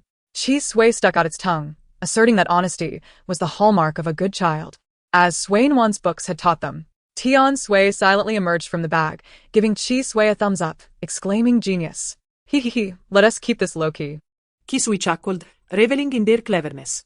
Sui Nuan disregarded the overlapping cackles of her little companions, feeling that their laughter made them resemble villains. Who in a novel would depict the protagonists as cackling like that? Suddenly, A person sitting on a small stool turned around, incredulously exclaiming, Nuan Nuan? What a coincidence. Sui Nuan approached with curiosity, asking Uncle Lin, when did you arrive in the capital? To her astonishment, the individual fishing on the stool was none other than Lin Aigua, a key figure in the notorious Nyoto mountain case. Sui Nuan was taken aback, pondering how such a small world could lead to this encounter. Lin Aigua beckoned her over, revealing that he had arrived a few days prior. Are you here alone? Sui Nuan pointed at her shoulders, where Chi Sui and Yu Sui perched, and then brought forth the pouch containing Tian Sui, stating, they're accompanying me, Uncle Lin. Are you here by yourself? Lin Aigua sighed, lamenting that he had originally planned to meet someone, but the individual had injured their back a few days ago and could not come. They call him a martial arts master, but how can one injure their back while fishing? The more Sui Nuan listened, the more familiar the situation sounded. Cradling the pouch containing Tian Sui, she crouched beside Lin Aigua and asked, Uncle Lin, the person you were supposed to meet wouldn't happen to be Uncle Sunwen, would it? Chapter 92. Oh no, not that phrase again. Perhaps she had been too trusting too soon. Lin Aigua was surprised. You know that girl, Nuan Nuan? He's just an old coot who keeps flaking on me. Sui Nuan recalled Master Sun's composed demeanor and mused, unless it's a coincidence of names, I should know him. I've been studying martial arts, and he is one of my instructors. Lin Aigua begrudgingly praised Sunwen, stating, he does possess some skills. But just don't follow his example of flaking out. Sui Nuan nodded, her curiosity piqued as she peered into the small hole in the water's surface. Uncle Lin, how long have you been here? Have you caught any fish? Upon mentioning this, Lin Aigua immediately perked up. Warm girl, just moments ago, I hooked a rather substantial fish, estimated to be at least half your size. I even caught a glimpse of its shadow. Yet, alas, that fish was so fierce that it snapped my rod. Sui Nuan, playing along, responded, really? Are there such large fish in this area? It is a common trait among anglers to exaggerate the size of the fish they failed to catch by at least double, lamenting the missed opportunity and attributing it to subpar rods and lines. Of course, Lin Aigua employed only the finest equipment. Thus, he could only classify the incident as a result of the fish's overwhelming size and strength. Otherwise, what would be the point of his lavish investment in gear? Why didn't you bring any equipment, Nuan Nuan? Weren't you here to fish? Sui Nuan waved her hand, explaining that she had just promised Captain Chen not to fish today, but rather to scout the location, hence she had not brought any gear. Lin Aigua pointed to a nearby bag. I have spare fishing tackle. Care to join me? I even brought an extra chair. The fish here are indeed quite large. Sui Nuan felt a twinge of temptation, but recalling Captain Chen's search for hair growth products, she hesitated. Perhaps not. I genuinely just want to take a look today. Lin Aigua dismissed her concerns with a wave. Scouting is pointless. Seasoned anglers always cast a couple of lines to test the waters. Since we're here, we might as well not leave without trying. Ultimately, Sui Nuan was persuaded. All right, just for a little while. Only a little while. As fellow fishing enthusiasts, Lin Aigua was skeptical of Sui Nuan's claim of only fishing briefly, but acquiesced. Fine. Just a little while. 3 hours later, Sui Nuan suddenly snapped back to reality, her gaze fixed on the fishing rod in her hands as she sank into contemplation. It had been 3 hours without any action. Surely, this must be a sign of good fortune? It must be the auspicious nature of Shungan City that was at play. How could her fishing prowess possibly be the issue? Gradually convincing herself, Sui Nuan focused on fishing, casting aside any lingering guilt regarding Captain Chen. The red Sui, the moon Sui, and the sky Sui exchanged glances, nodding in unison, convinced that a case would indeed arise today. As the temperature dropped further on that winter night, Lin Aigua came to his senses, shaking off the chill. Nuan Nuan, I think we should call it a day. It is getting quite cold. Sui Nuan cleared her throat softly. All right, let's end it here. Uncle Lin, whenever you decide to go fishing again, do invite me. I am often in the capital these days, free as long as I am not training. Lin Aigua took out his phone. Sure, let's exchange contact information. Nuan Nuan, you truly are to my liking. It's a pity my son is not worthy of you, though my daughter is quite exceptional. Alas, she is already taken. Sui Nuan smoothly scanned the QR code to add Lin Aigua, her action seamless. Uncle Lin, which way did you come from? Lin Aigua gestured towards a nearby path. My car is over there. Sui Nuan felt a pang of regret. Then I must part ways for now. I came from the other direction. It's getting late. You should head back. It's not safe for a young lady like you. I, an old man, can take care of myself. Sui Nuan hesitated. How about I? No need. My driver is already waiting for me. Sui Nuan waved her hand, then Uncle Lin, until next time. After walking about 100 meters, Sui Nuan suddenly processed what Lin Igua had just said. Incredulous, she turned back. At that moment, Lin Igua was still packing up, and Sui Nuan, bewildered, recalled his words. My daughter is indeed remarkable, but she already has a partner? The red Sui, perplexed, confirmed. He did say that, didn't he? The sky Sui, quick on the uptake, remarked. His underlying implication is that if his daughter were single, he could introduce her to Nuan. The moon Sui gasped. Are humans truly this open-minded? The saying don't judge a book by its cover proved true, as a stunned Sui Nuan retraced her steps. After fishing quietly for so long without incident, she cast aside her worries, now fully convinced it must be the feng shui of Shingen City at play. Unrelated to her own actions. Upon reaching her car, a gust of wind swept by, and the sky Sui, peering out, inhaled deeply, detecting a peculiar scent. Sui Nuan paused her movements, alarmed. She had been too complacent too soon. What is that smell? The sky Sui inhaled again, uncertain, but the scent had vanished. In matters of scent, it was best left to the professional red Sui. Red Sui, do you catch any scent? Without needing Sui Nuan's prompt, the red Sui began sniffing. There seems to be a scent ahead. The biting cold air stung its nose, limiting its ability to detect the scent from a distance. The moon Sui, eager, suggested, I'll go take a look.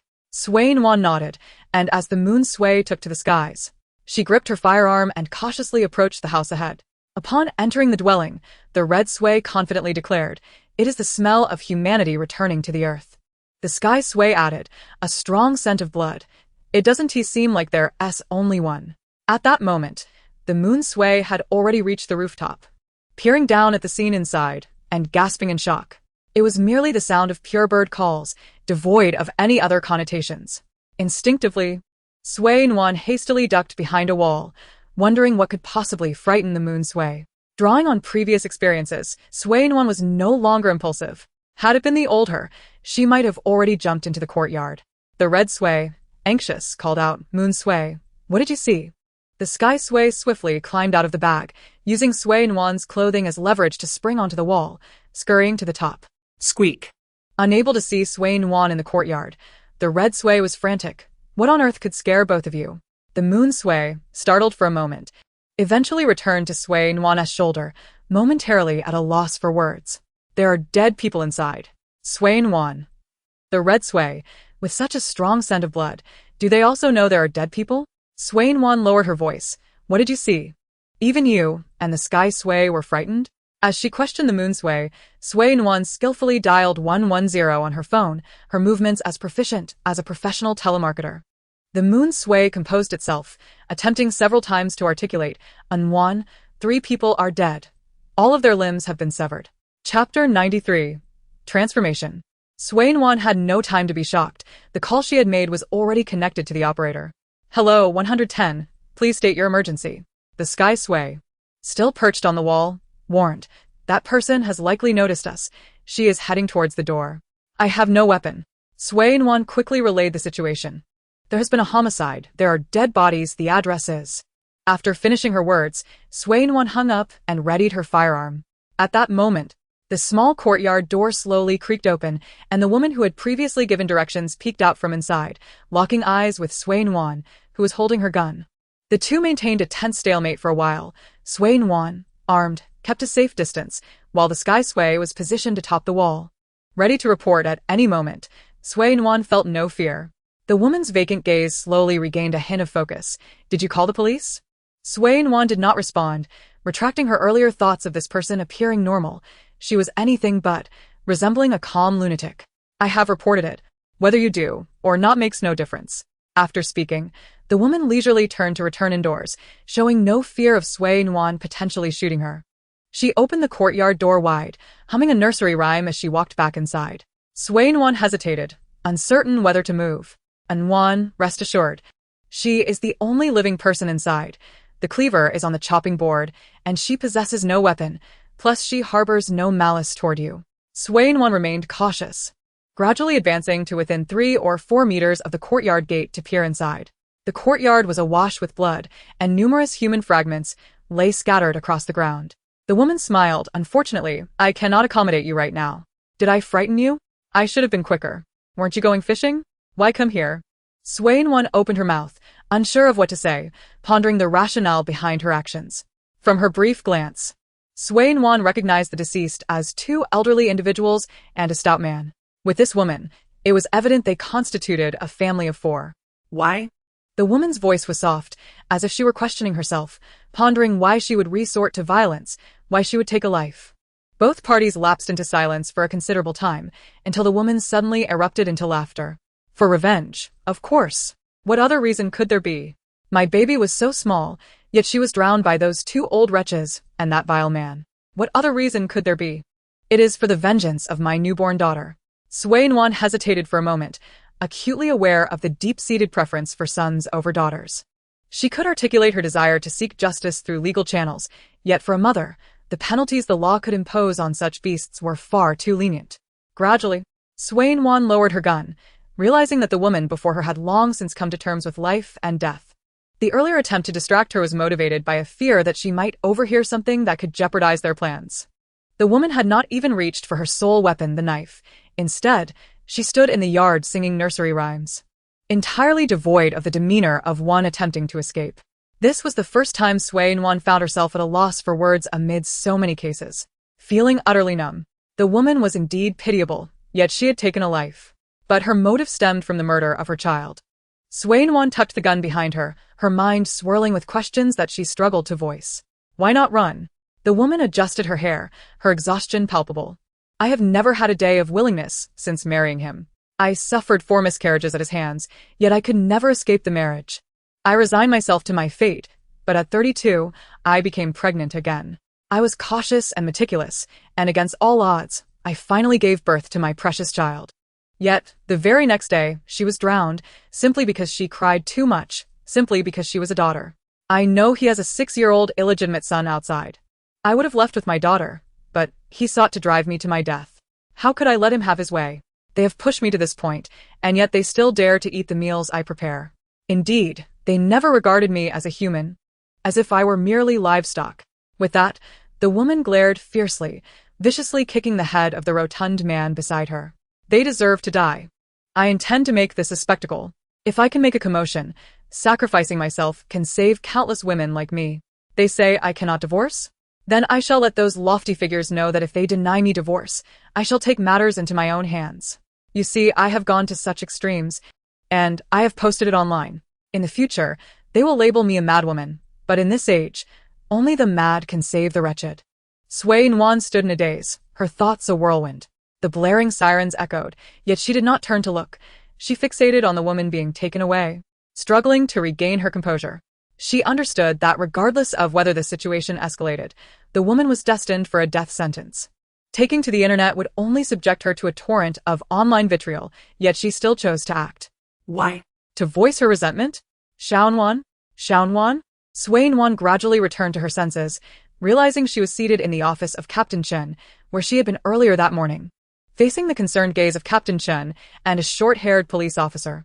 Deputy Captain Chen, may I speak with her? Captain Chen had no choice but to sigh deeply. Slowly rising to leave the office, Sui Nuan softly inquired, will she be sentenced to death? Captain Chen did not turn around, merely responding with a gentle, Everyone present knew who she referred to. The short-haired officer sat down before Sui Nuan. Why? Officer Jiang Wan regarded Sui Nuan earnestly. Because of the law. Because murder must be met with the ultimate penalty, because without rules, there can be no order. Sui Nuan felt a sting in her eyes. Then why is domestic violence considered a private matter? It is clearly intentional murder, is it not? Jiang Wan's tone was gentle. Because there are too few women at the top of the pyramid, because deeply entrenched ideologies have yet to change, because the rules of our society are still immature. Sui Nuan's gaze shifted from confusion to determination. Thank you. The 3 small creatures on the table, anxiously fidgeting, finally sighed in relief. Chi Sui burst into tears. Nuan, you scared us to death just now. Snakes do not have tear ducts, and Chi Sui's previous howling was merely a display of fright aimed at the surrounding officers. Yu Sui and Tian Sui spoke with conviction. Whatever Nuan wants to do, we will stand by her. Sui Nuan extended her hand, inviting the small ones back onto her shoulder. She aspired to ascend, to become one of those at the pinnacle, but that required her to possess the necessary skills. Otherwise, all would be mere empty talk. She needed to encounter more cases, to achieve greater accomplishments, constructing her ladder to ascend. Previously, Nuan had adopted a carefree attitude, treating cases as mere diversions, solving them as they arose while earning merits for her companions. Now, however, the situation had changed. With her advantageous innate conditions, possessing the ability to perceive the truth through Qi Sui, receiving warnings from heights through Yu Sui, and sensing good and evil through Tian Sui, she could potentially gather more companions. Why should she not undertake something more meaningful? She did not intend to immerse herself in the political arena. She neither desired nor was suited for it. As long as she excelled, the political sphere would eventually quiet down to listen to her voice. Nuan was resolute. After enhancing her capabilities, she could no longer remain confined to the vicinity of Shingen City. She intended to embark on a journey across the nation. Chapter 94. I still maintain that one should refrain from uttering that phrase. It is inauspicious. Having gathered her emotions, Nuan looked at Jiang Wan with a questioning gaze. Can I go back now? Jiang Wan patted Nuan's shoulder. Just a moment longer. Let us continue our conversation. Nuan's earlier demeanor had suggested she was frightened, and without proper psychological support, Jiang Wan worried that Nuan might do something rash. Nuan understood the concern of the officer before her and cooperatively answered Jiang Wan's questions. Their exchange lasted half an hour before concluding. I'm glad you can see things clearly. I am Jiang Wan, the psychological assessor here. You may ask me any questions you have. Shall we exchange contact information? Nuan nodded. Jiang Wan's demeanor was disarming. She did not possess a baby face but rather had a visage that exuded a sense of peace and stability. Her speech was gentle and measured, making Nuan feel particularly at ease during their conversation. After exchanging contact information, Jiang Wan stood up. I will call in Deputy Captain Chen. Please wait a moment. The mention of Captain Chen made Nuan feel somewhat awkward. Just moments ago, she had reassured him that there would be no issues, yet here they were. Moreover, if the woman's case was indeed uploaded online as claimed, they would have to confront the impending online backlash and pressure from higher-ups, a thought too daunting to entertain. However, she could not blame that woman. In moments of despair, people are capable of extreme actions. At such times, thoughts tend to become radical and biased, which is why one should not pursue a desperate foe. Nuan, do you have any thoughts? Nuan stroked Qi. Yes, I have a few. Let's discuss it further when we return. Qi looked aggrieved. Nuan, don't act like that again. You ignored us when we called. Tian Sui climbed onto Nuan's lap and gently patted her hand. Nuan, whatever happens, we are here for you. Nuan felt her heart soften. Yes, it is truly wonderful to have you all. As Jiang Wan exited, she nodded to Captain Chen. I spoke with her. She does not seem to have any psychological issues at the moment. Captain Chen nodded in response, quietly acknowledging her words. As long as no important matters were being discussed, he kept his office door open, especially when alone with a female officer. You are still too young. Nuan turned to see Captain Chen enter. But it is indeed unfair, is it not? Human nature is inherently biased. There is no absolute fairness in this world. You have connections and abilities. If you wish to accomplish something, you may do so, but everything must be done in moderation. What you perceive as fairness may be inconsequential to others. Nuan understood this point. I know. I simply wish for fewer cases like the one we just discussed. I am just one person. I cannot tackle what is beyond my capacity. Chen Guodong glanced at the time. It was getting late. You should head back early. You need not record this statement. The perpetrator has voluntarily confessed to all the details. Nuan felt a flicker of alertness. How had she managed to do that? She only understood that the issue lay with the food, yet the source of the drugs and the method of administration remained a complete mystery to her. Chen Guodong rubbed his temples, recalling that the assailant had used a sedative to incapacitate the three individuals. He had learned various methods of binding from the internet and, after rendering them unconscious, had tied them up and made incisions on their arms and other areas to draw blood.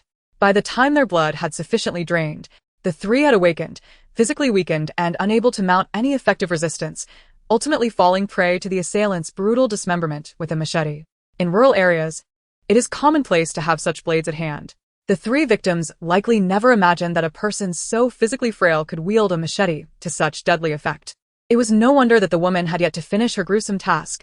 It was indeed a slow process for one individual with a single knife. A sedative? Such substances would likely not be available online.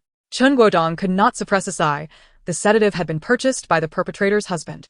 who did not wish to let the woman go, believing that once married into their family, her death would still be their burden. To prevent her from remarrying, they had resolved to administer the sedative daily, while she was in a weakened state. Prolonged use of such drugs could inflict damage on the liver and kidneys, and in severe cases even lead to cardiac arrest. In summary, their intent was to quietly orchestrate her demise, only to be thwarted when the woman discovered their scheme and turned the tables on them. Nuan was at a loss for words. That family truly deserved their fate. Captain Chen, if there's nothing else, I'll be leaving. Chen Guodong also found himself at a loss for words, merely nodding. Oh, by the way, there's a gentleman named Lin Igor waiting for you outside. Nuan was taken aback. Uncle Lin? Isn't he on the other side? Why has he come to the police station? Our arrival caused quite a stir. He may have followed along out of curiosity, only to discover your presence here. Nuan rose. Is he outside? Yes, in the reception area. All right, thank you, Captain Chen. Nuan hurried out of Chen Guodong's office and soon spotted Lin Igua seated in the reception area. Uncle Lin? Lin Igua looked up, anxiously pacing around her. You poor girl. How can you be so unfortunate? First time, now again. Nuan, I just called your father. They should be on their way here. How are you holding up? Not too frightened, I hope? Nuan shook her head. I'm fine. Such trivial matters do not intimidate me. The scene in Shizhou was far more chaotic. I don't quite understand why I've never been particularly afraid of encountering the deceased, aside from feeling a bit nauseous. I experienced no other emotions. Initially, Lin Igua had been kept outside. What he witnessed was Nuan, dazed and bewildered, being escorted to a police car by several officers. He had been utterly taken aback, intending merely to observe, only to find himself at the center of the commotion involving his friend's daughter. It was astonishing how swiftly circumstances had changed. With his strong sense of justice, Lin Igua could not leave without inquiring further. He had thus accompanied them to the police station, determined to uncover the truth. You looked completely stunned earlier. I was genuinely worried you might be traumatized. I'm relieved to hear you're all right. Lin Igua rambled on. You should avoid venturing into remote areas from now on. It seems you encounter strange occurrences wherever you go. Fishing at the lake may not be as thrilling, but it's certainly preferable to this predicament. Nuan sighed. Uncle Lin, one must trust in science. I'm perfectly fine. Coughing softly, Nuan turned to Chen Guodong. Captain, why are you out here? Aren't you busy? Chen Guodong jingled the keys in his hand. These are your car keys. You were in no condition to drive earlier, so Tian Sui handed them to me. And I had a team member bring the car back. I forgot to give them to you. Tian Sui suddenly remembered, oh right. I was so flustered when Nuan rushed off that I completely overlooked the keys. Chen Guodong handed the keys to Nuan, and upon noticing Tian Sui peeking out, he couldn't help but remark, Tian Sui seems quite strong. He had felt the weight of the keys when he picked them up earlier. They were surprisingly heavy. Yet Tian Sui had easily lifted them to hand over. Nuan accepted the keys. Thank you, Captain Chen. Is there anything else you wish to convey? After a moment of silence, Chen Guodong replied, I maintain my earlier advice. Refrain from uttering that particular phrase. It is inauspicious.